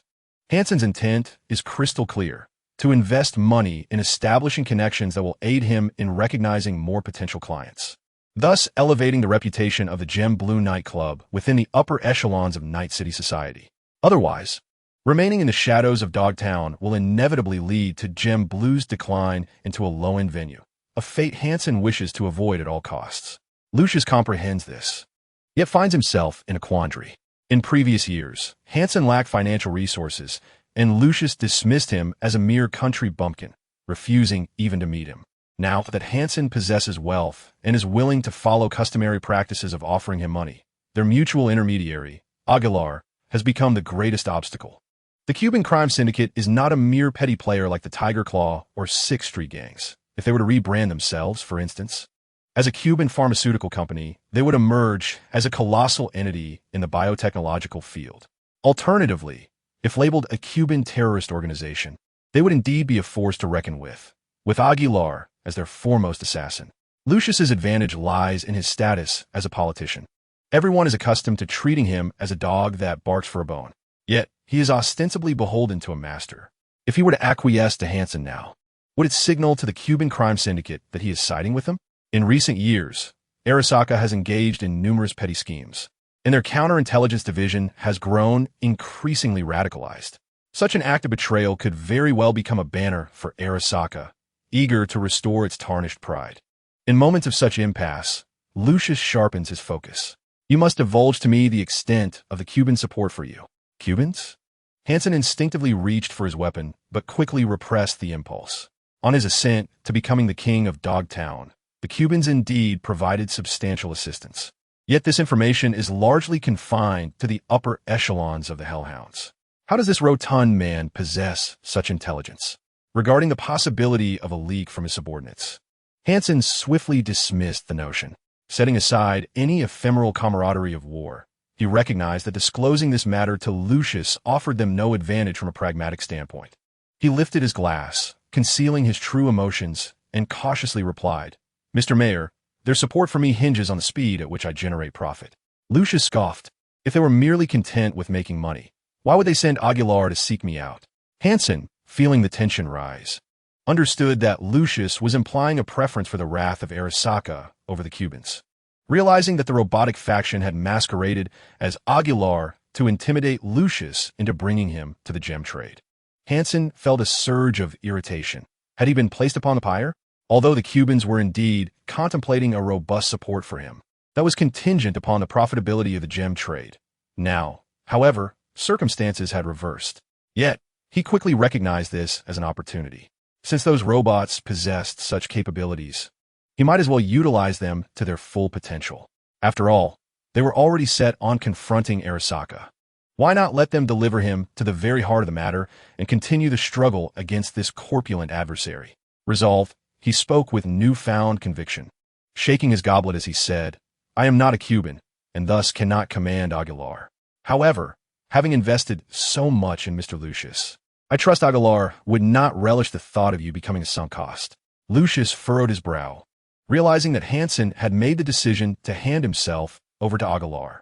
Anger surged within him, and as he prepared to storm off, he raised his glass, intending to smash it. However, the liquid that met his lips was not the smooth essence of tequila, but rather the sharp bite of brandy, startling him. Hansen was oblivious to his own preference for tequila. Aguilar had failed to inform Hansen of his own ulterior motives. Lucius's thoughts shifted. If Aguilar was merely a weapon in the hands of the Cuban crime syndicate, there was no need to heed Hansen's words. Did this fool truly believe that his bandit logic would apply universally? Yet, if Aguilar had other intentions, leaving now would signify a complete abandonment of his friendship with Aguilar. Even if it meant drinking poison, he could no longer afford to disregard Arasaka. A flush crept over Lucius's face as he loosened his collar, fixing a predatory gaze upon Hansen. 2 million. I will facilitate your connection with military technology and Arasaka. Since this was not a partnership with Hansen, it was strictly business. A display of greed would serve him well in justifying his actions to Arasaka. Hansen's hand froze. This rotund man truly had no fear of choking. He had just named a figure that could procure 2 missile systems. After a prolonged silence, Hansen reluctantly confessed to Lucius that he lacked such funds. "How much do you currently possess?" Lucius inquired. "I had initially prepared 300,000. 300,000? You believe that will grant you entry into the upper echelons of Night City? Are you jesting?" Lucius chuckled, yet he did not retract his offer. 300,000 has its uses. Give it to me. Hansen's expression was as cold as ice as he retrieved a data bank memory from his pocket and placed it into Lucius's hand. However, when Lucius attempted to withdraw his hand, he found it impossible to do so. "This is the first installment," Hansen said through gritted teeth. "In 2 months, I will add another sum, also amounting to 300,000. Lucius struggled to free his hand from Hansen's grasp, and upon receiving the funds, he dismissed any further trivialities. "Within 2 weeks, I will arrange for someone from Arasaka to contact you. With Jenkins and Abernathy dead, everyone at Arasaka is on edge. Whether you wish to resell data intelligence or recruit talented professionals, now is the opportune moment." Hansen's demeanor softened slightly. After sharing a few more drinks and engaging in light conversation, Lucius took his leave. Hansen, wishing to avoid entangling himself further with this leech, had his confidant assist Lucius back to the hovercar, adhering to their prior agreement of same-day arrival and departure to sidestep any complications. As he watched the hovercar gradually disappear from view, Hansen dialed the contact information left by Kess. Soon, Kess's image materialized in Hansen's retina. "Look at you, basking in your triumph. Did that fat fool arrive punctually?" Kess lounged in his office chair, feet propped on the desk. "Is the commission settled then?" Lucius had come in haste, revealing that Aguilar himself had personally invited him.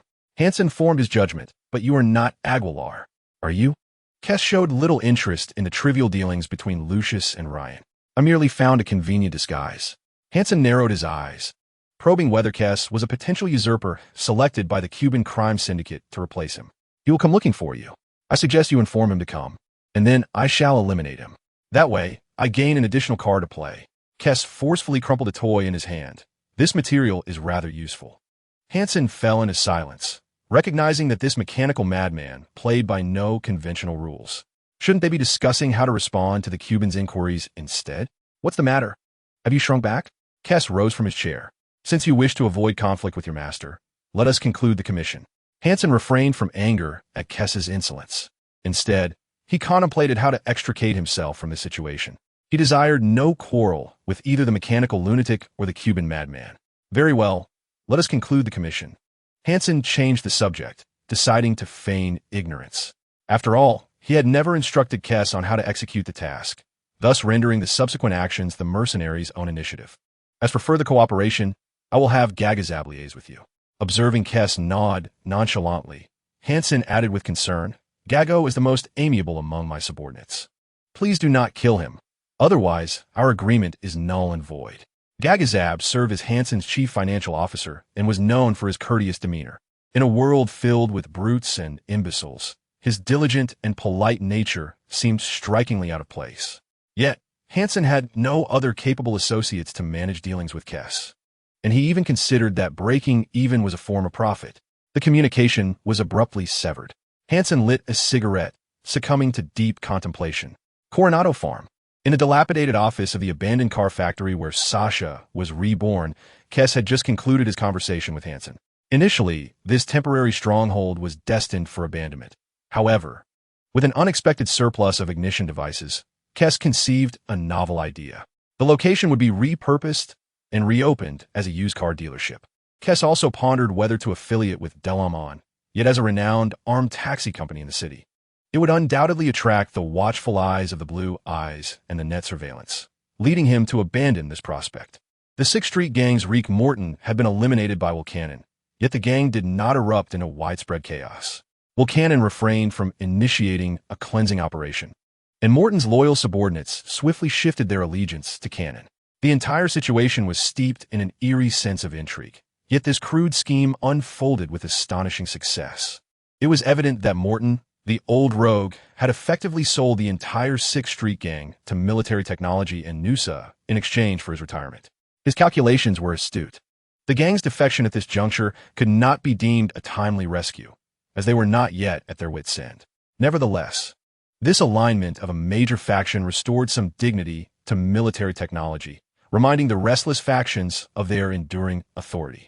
However, this also signified a deepening control of military technology over the 6th Street Gang. What began as a mere financial transaction for equipment had evolved into a disconcertingly unequal employer-employee relationship, with Cannon likely becoming a lapdog to Meredith Stott. Since Wilcannon's ascent was not a genuine coup, but rather a peaceful transition. He was not as eager to achieve immediate results to impress his subordinates as one might expect. Logically, one would need to pay protection fees to dine on the turf of the 6th Street Gang. Yet Kess merely had to contact Cannon. In a fit of rage, sent away his troublesome subordinates. Kess also seized the opportunity to pitch mercenary services to Cannon, as with the rapid encroachment of military technology, it was uncertain how many would still heed Cannon's command in a month or two. As the newly appointed gang leader, Cannon was now privy to certain confidential information not known to the average person. Although somewhat delayed, he had grasped the events that transpired at Company Square. Kess explained that it was a rescue operation aimed at retrieving clients from the company's grasp. Cannon decisively tapped into his personal slush fund, spending 300,000 euros on basic personal insurance services, thus securing an opportunity for rescue under any circumstance. Nonetheless, Kess's primary objective remained establishing contact with military technology. The company was not only a colossal entity, but also comprised individual components. With Douglas having departed and Meredith Stott having no conflicting interest with the Transformers, it was entirely feasible to pursue undisclosed collaborations. The Transformers currently possessed ignition devices that required time and resources to cultivate new Cybertronians. Once these numerous Transformers awakened, they would be poised to exert control over Night City in reality. Simultaneously, they could utilize their abilities to gather humanity points for Kais, thereby liberating themselves from the constraints of protective protocols. The plan to topple the Black Wall was indefinitely postponed, and although Kais preferred not to engage in cerebral exertions, he was compelled to delineate a path forward for everyone. At that moment, a knock resounded at the door. Kais recognized it was David Martinez, for he was indeed quite polite. "Come in," he beckoned. David entered, clad in a light gray pilot jacket, his demeanor slightly hesitant as he addressed Kais. "Mr. Kais, you called for me?" David found himself unable to attend Arasaka Academy openly anymore. The events of his past felt like a surreal dream, betrayed by someone he trusted. He was unexpectedly rescued by a mere acquaintance, and the entire ordeal was something even the formidable Super Dream Corporation would not dare to portray, at least not in a direct assault on Arasaka Tower. "David, how is your recovery progressing?" Kais inquired. David flexed his fingers, replying, "Quite well, even better than before." He appeared perplexed. "While I was detained, they injected me with numerous unknown substances, yet I feel no discomfort now." The ultraviolet scan revealed that most of the substances were nutritional agents, alongside marker pheromones and a subcutaneous tracking device, the signal of which had been disabled. Is that tracking device non-removable?" David, having received an education, understood the implications of such technology. Kais leaned forward, his hands forming a bridge, a glimmer of light flashing in his profound eyes, an actual light, achievable simply by adjusting the output power of his eyes locally. "Your tranquil existence has been disrupted by my unwarranted interference. Yet my good brother now lies in the cold embrace of the afterlife." Kai's voice resonated with magnetism and resolve. "Thus, I offer no apologies." David felt somewhat disoriented by Kai's demeanor, as if burdened by guilt. "You are already aware that we have engaged in a battle against military technology, Arasaka, and biotechnologies, and we now face unprecedented pressures." With that, 2 holographic grids appear before David, each housing a button composed of a single pixel, one red and the other blue. "I present you with 2 choices.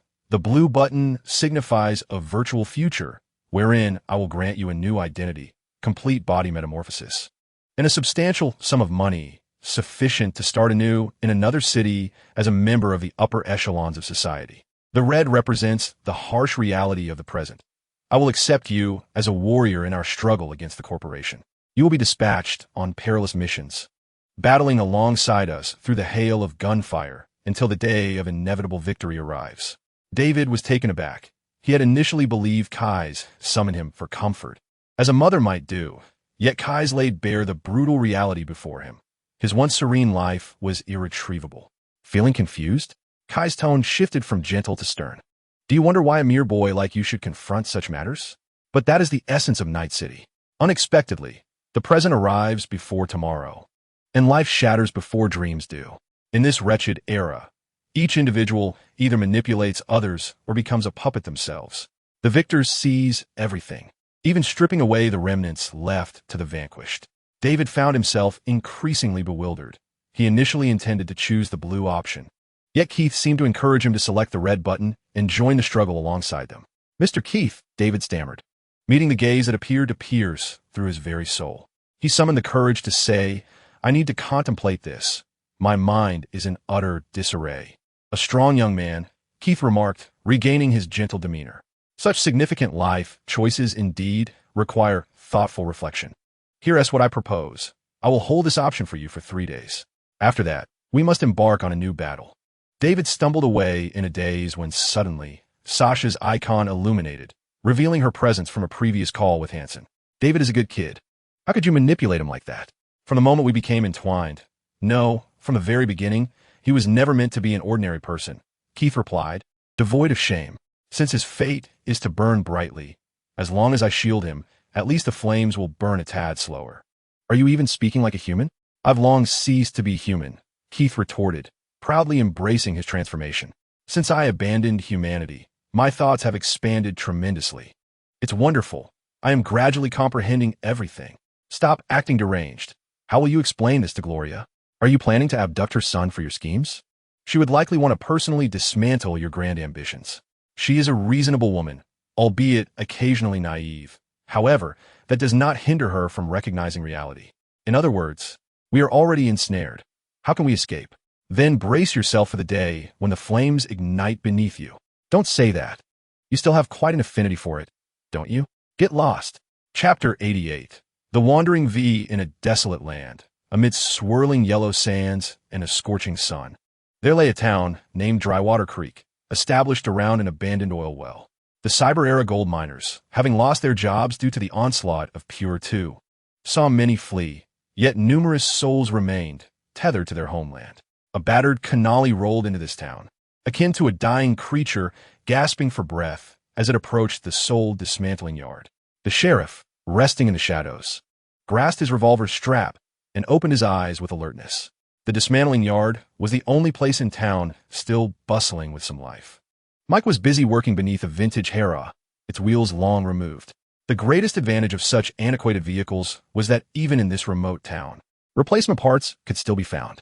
The dilapidated canali wobbled into a parking space, and Mike slid out from under the car, shouting, "Move to the outside parking. Don't just park here like a dead weight." The canali abruptly turned off its engine, and a pair of long legs emerged from the driver's seat, standing right beside Mike's head. "If I were you, I wouldn't let the money slip through my fingers."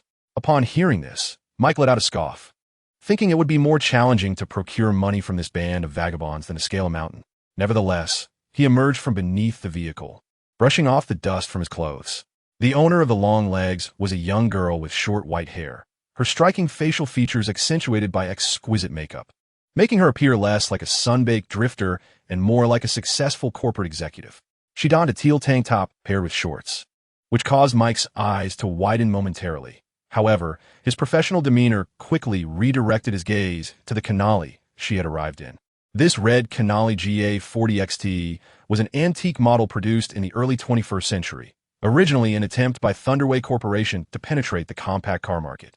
Unfortunately, as its engine was sourced from the Indian manufacturer Mem Motors, the vehicle was not only cheap but utterly devoid of merit. In fact, it couldn't even compete in a price war against snails and slugs. Yet in the wasteland, vagabonds had no choice but to make do with what they had. Mike could discern that this vehicle, modified by the Wanderers, likely once housed onboard weaponry, all of which had been stripped away, leaving the car exuding a sense of desperate hopelessness. He thought it remarkable that this girl could drive such a precarious vehicle into his shop. He certainly would not dare to sit atop a ticking time bomb, pressing the accelerator with such fervor. Mike lifted the hood, and a cloud of dust surged into his face, causing him to recoil and wave his hands in retreat. "It's impressive that you've managed to navigate the border in this thing," Mike remarked, giving the girl a thumbs up. "Those scoundrels from the Raucous Blades probably wouldn't want to be blown up by you." "Enough of your nonsense. If I had the parts, I would have replaced them myself," the girl replied, hands on her hips, glaring at Mike. "The distributor, spark plugs, power lines, and braking system all need repairs. You might as well buy this car. It will be cheaper than fixing it," Mike suggested, gesturing towards the nearby Sky Hera. "This vehicle is nothing but a hunk of scrap metal." The girl fell silent for a moment, then irritably retorted, "Why are you so verbose? I don't need it to be as good as new." I just needed to hold up until Night City. Mike shrugged, choosing not to engage in further debate. He could see that the girl was not unwilling to purchase. She simply lacked the funds. Yet, understanding without voicing, it was part of dealing with wanderers in the wasteland. After all, they were the true masters of modification, skilled at making scrap metal come to life. As he turned to rummage through the box for parts, a figure wearing a wide-brimmed hat suddenly appeared at the store's entrance. "Mike, I had no idea you had new customers in your shop," boomed a deep voice belonging to a robust figure clad in a light-colored shirt, sporting windproof sunglasses and a badge. It was the sheriff of Crooked Creek. Clearly a man of considerable influence in the town, Mike immediately stiffened at his presence, awkwardly responding. "Sheriff, I was just about to inform you about this matter. Don't be alarmed, Mike. Everything can be negotiated." Yes, Sheriff, you're absolutely right." Mike quietly stepped back, clearly reluctant to speak a good word for his customer. The sheriff cast a glance at the girl with her arms crossed. "You make your living in the wasteland. Yet you do not know that upon arriving in town, you ought to greet the sheriff? Inform him of your purpose for being here, even if it is merely to enjoy a cup of coffee." "Very well. I am V," the silver-haired girl replied, lightly kicking her canali. "Sheriff, if I had sought you out first, it would have been stranded right before you." The sheriff surveyed her briefly, nodding. "I'm Andrew Jones, the sheriff of Dry Creek. You may also refer to me as Silver Shotgun, though typically it is the criminals whose heads I have blown apart that choose to use that moniker." Although V was unfamiliar with this so-called Silver Shotgun, she feigned acknowledgement with a nod. "Excellent." The sheriff suddenly adopted a more serious tone. "Which family do you belong to? What brings you here? Where are you headed?" V cast a glance at the body camera affixed to the sheriff's hat, realizing he was now conducting official business. Yet she shook her head. "I have no family. I work alone. I came to town to repair my vehicle, and then I am off to Night City to make a delivery." "No family?" The sheriff's demeanor shifted abruptly, his tone turning harsh. "Be honest, Stray. I am no ignorant peasant. Wanderers typically travel in packs. State your family name and camp, or I shall suspect you are here to scout the town." Another fool brainwashed by the television. "Is it? You believe everything you hear?" "The last wanderer I encountered claimed he came to town for treatment, yet turned around and brought a truckload of ill intent to rob us." The sheriff's hand rested on his firearm. "Now, immediately, reveal your family name and camp." "I don't have one. No family, no camp. Just me." V's voice grew intense, a dangerous glint sparking in her eyes. As the tension in the shop escalated, Mike could no longer remain passive. He pointed at V. Buckler. That is her family emblem. She belongs to the Buckler clan. Instinctively, V shielded the emblem on her chest, then swiftly tore it off and stuffed it into her pocket. The Buckler clan no longer exists. They were consumed by the Serpent's Alliance. I am now operating solo, heading to Night City for a delivery. At that moment, Sheriff Jones regretted his stance upon seeing the fierce light in V's eyes. A former Special Forces operative, he once possessed impressive cybernetics. But these have been dismantled as military property upon retirement. If a confrontation were to arise, he could not guarantee who would prevail against an unknown hacker. After all, wanderers were often reckless madmen. Mike S. words provided him an opportunity to retreat. Though his hand remained on his firearm, his tone softened. "So you are indeed a wanderer among wanderers? You would do well to leave swiftly.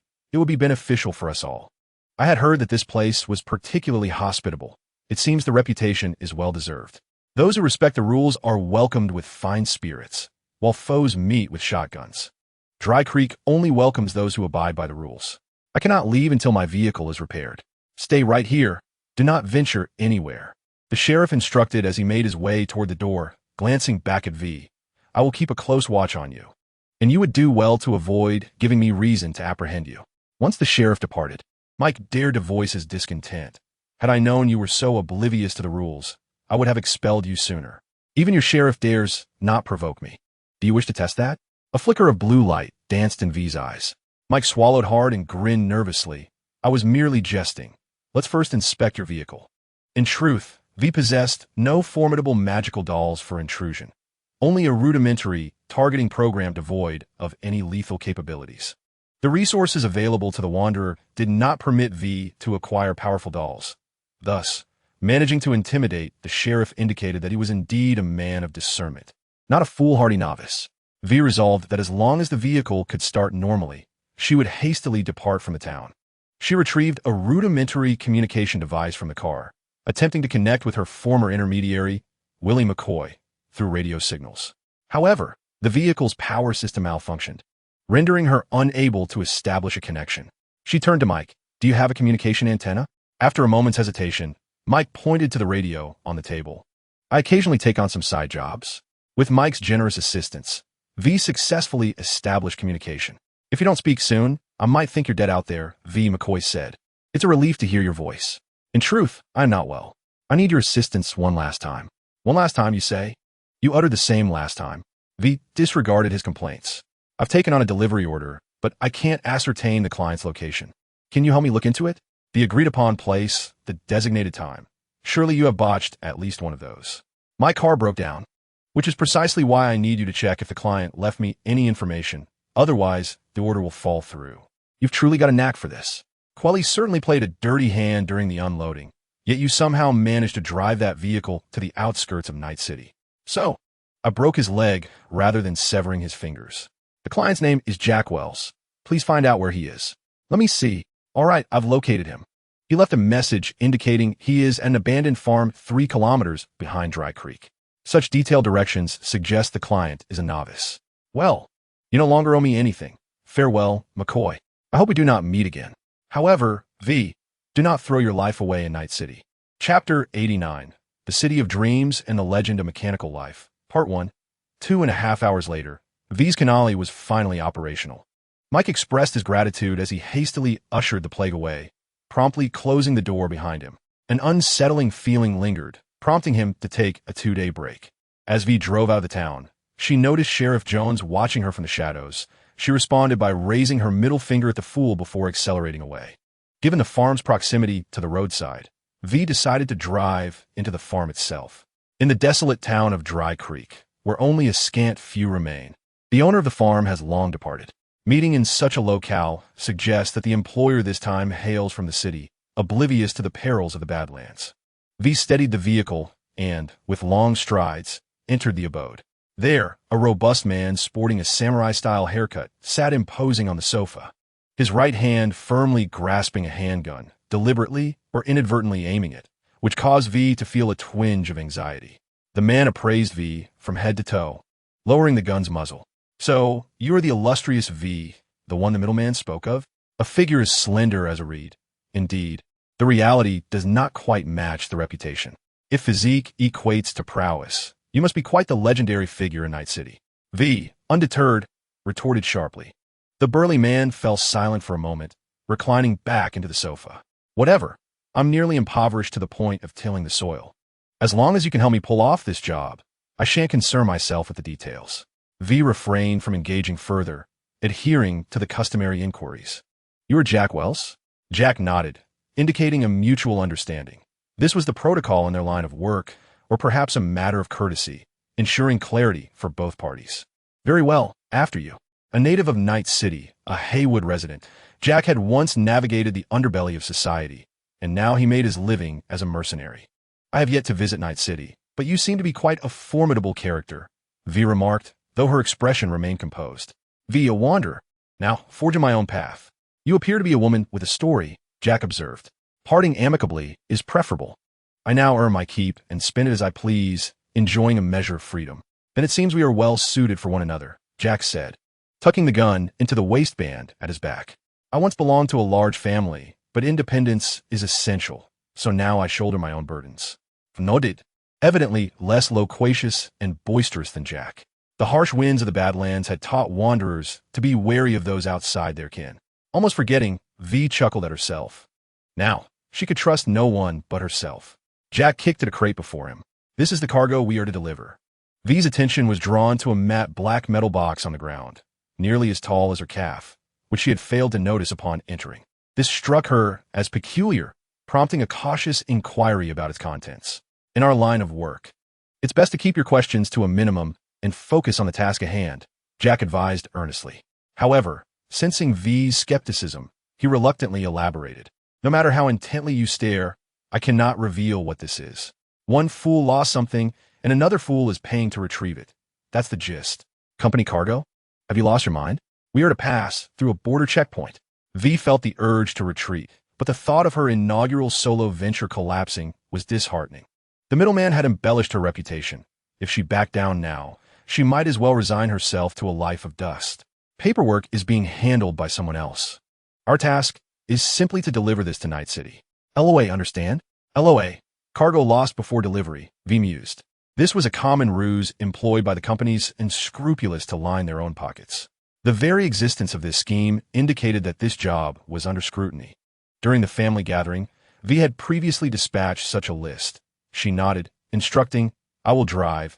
You load the items into the trunk. Jack rose from the sofa, remarking, I have been languishing here for hours, thinking you might stand me up. I was delayed by a minor issue in town, and without any landmarks. It was rather challenging to locate you. That incompetent sheriff is particularly troublesome, convinced of his own significance, brandishing a silver shotgun. Huh? I wholeheartedly concurred.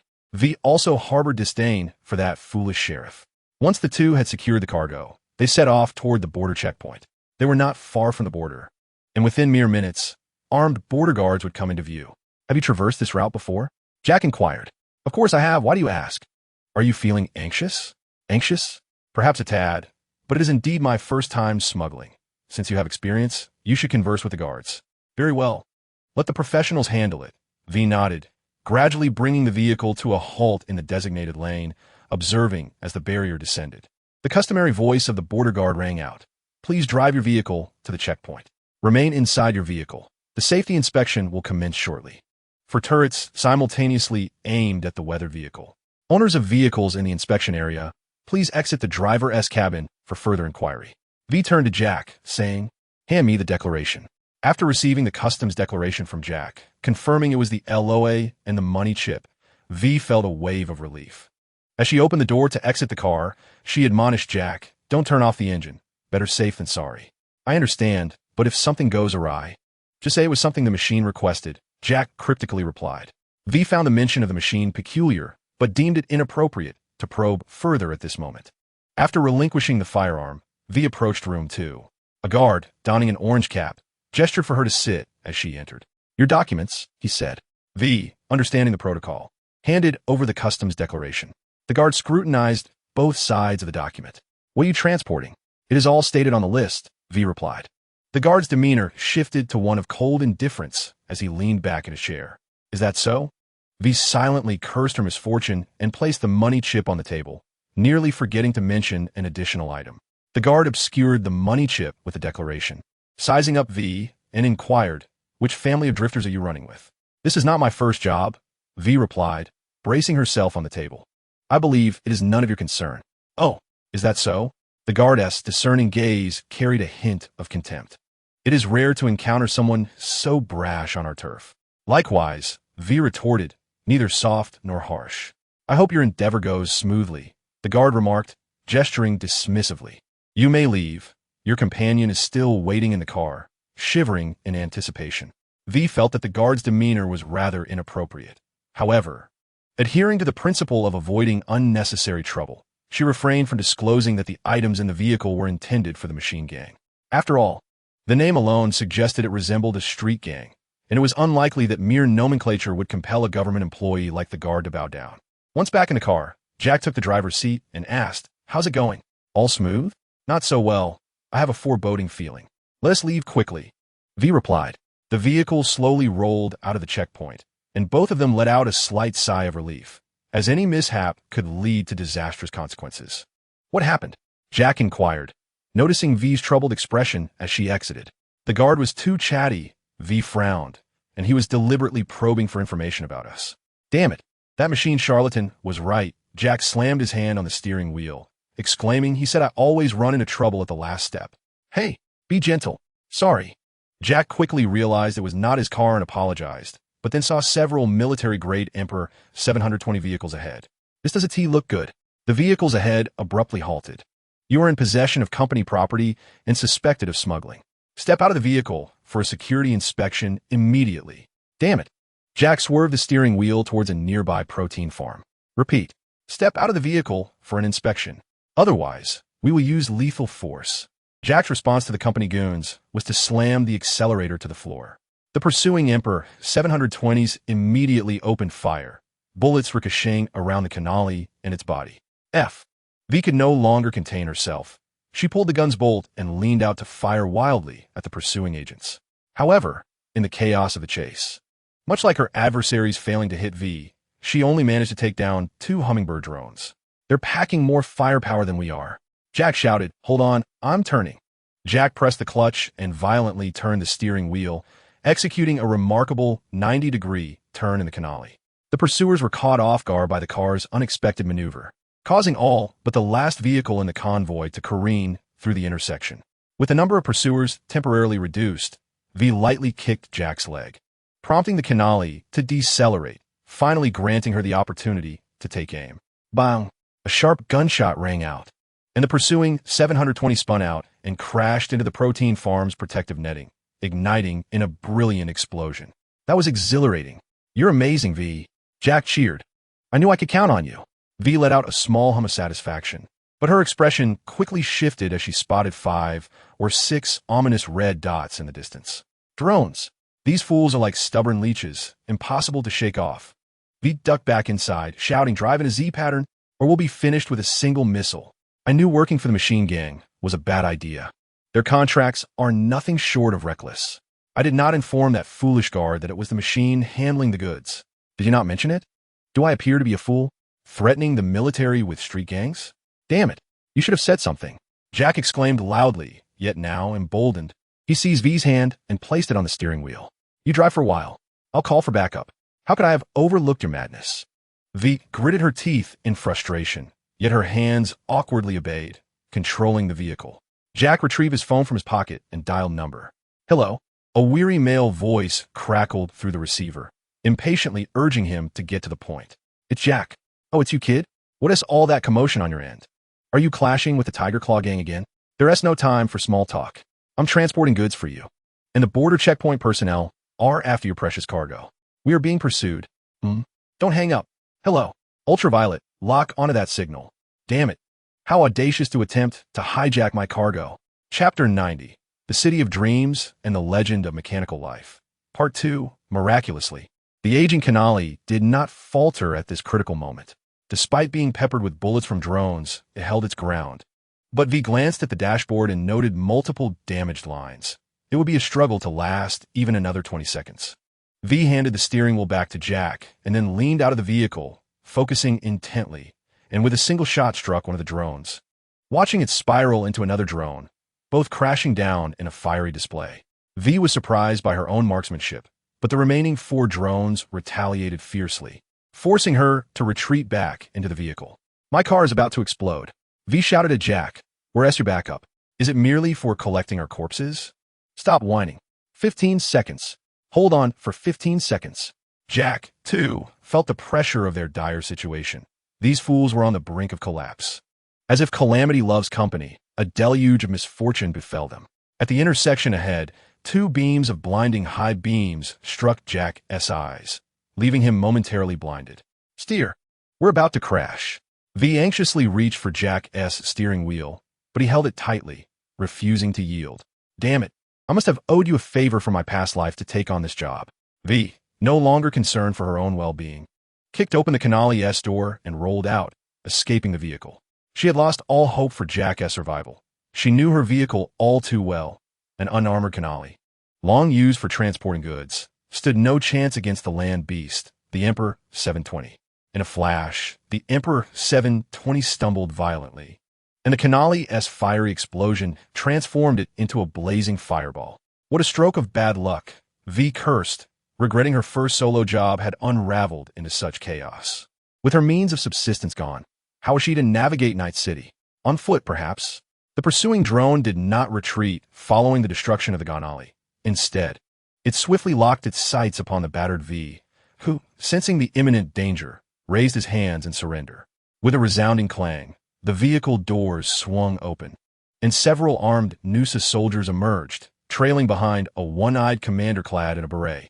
V, with a fractured left leg, slumped helplessly to the ground, appearing to the one-eyed commander merely as a string of euros poised for realization. The commander, uninterested in idle chatter, merely nodded his chin, signaling the soldiers to subdue V. However, In an unexpected turn, his Kalashnikov was inadvertently triggered. The air thickened, transforming into a viscous substance, causing everything around him to slow to a crawl, before ultimately fading into a monochromatic darkness. The soldiers, lacking any speed-enhancing cybernetics, only experienced a slight distortion in their visual feeds, and in that instant, their superior collapsed lifelessly to the ground, a tall figure materializing abruptly in the scene. The soldiers' cybernetic systems automatically initiated their preset protocols, raising their weapons in unison to aim at the unfamiliar intruder, and without hesitation, they pulled the triggers. Bullets rained down like a tempest. Yet, the earlier data distortion re-emerged in their vision, as the figure raised an arm and conjured a blur of movement. Steel core rounds sparked against an unseen barrier, deflected with precision. Only then did the soldiers belatedly regain control of their hands. The soldier of highest rank among them assumed command, disregarding the already reported death of the one-eyed commander within their tactical network, and spoke in a grave tone. Military technology at work. Provide a name for the report. The stranger who had silently dispatched the commander stepped out of the shadows, revealing a square-jawed visage obscured by sunglasses, clad in a brown leather trench coat, with two dark red lights flickering upon the lenses. Your request is reasonable, he declared. I am a hunter NC-276 from the Machine Gang. The hunter's gaze fixed upon the soldiers as he inquired, whose orders dictated this operation? Morgan, the soldier who had spoken earlier, felt a surge of regret the moment the stranger emerged from the shadows. He had merely intended to accompany the one-eyed commander for a quick profit, never anticipating an encounter with the ruthless fanatic from the Machine Gang. This gang had only recently risen to prominence in the northern district of Watson, dismantling the Vortex Gang within a week and forcing the Tiger Claw Gang's leader to make amends, thereby monopolizing half of Night City's underground cybernetic modification market. The Vortex Gang was already notorious for its extreme practices, yet the Machine Gang surpassed them in audacity. It was rumored that the minimum requirement for official membership was a complete body transformation into a cybernetic monstrosity. The hunter represented the pinnacle of the Machine Gang, boasting a remarkable feat. A hunter known as ZT-99 had single-handedly taken down Atom Smasher, reducing him to a mere husk and leaving him at the gates of Arasaka Corporation. Morgan felt NC-276's icy gaze fixate upon his face and, in a moment of panic, shouted, "Report."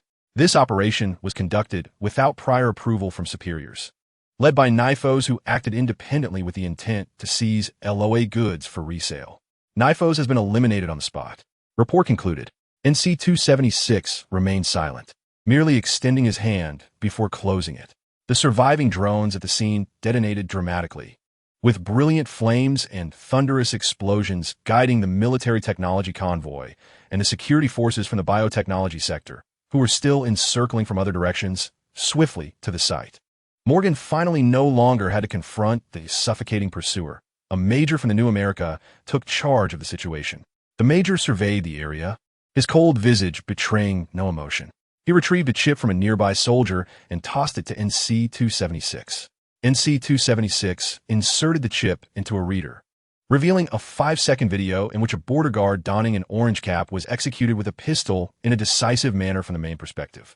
My man is dead, so I require some information. The major gestured toward the one-eyed figure on the ground. NC-276 nodded in agreement. What was in the box? A spark. I have no further questions. Retract the team. A dozen Emperor 720 vehicles roared away, neglecting to collect the body of the one-eyed figure. Drones and ground robots from the biotechnology sector began clearing the scene of the collision.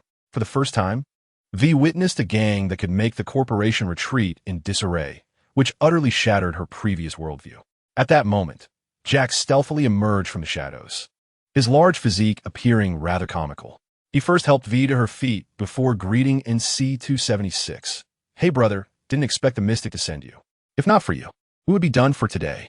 Your decisiveness saved you. NC-276 replied directly, skipping pleasantries. Why were you targeted by the military? Jack shot a scornful glance at V. This girl is a rookie in the wasteland. She didn't even grasp the rules before making the delivery. She failed to report the Machine Gang's name at the checkpoint and became an easy target. V wanted to retort against Jack, but the sight of the pursuer's dark red eyes silenced her. Jack had no intention of lingering on the subject, glancing at the canaries being cut apart. Our goods are still inside. We can't let them take it just like that. NC-276 nodded, raising his right hand.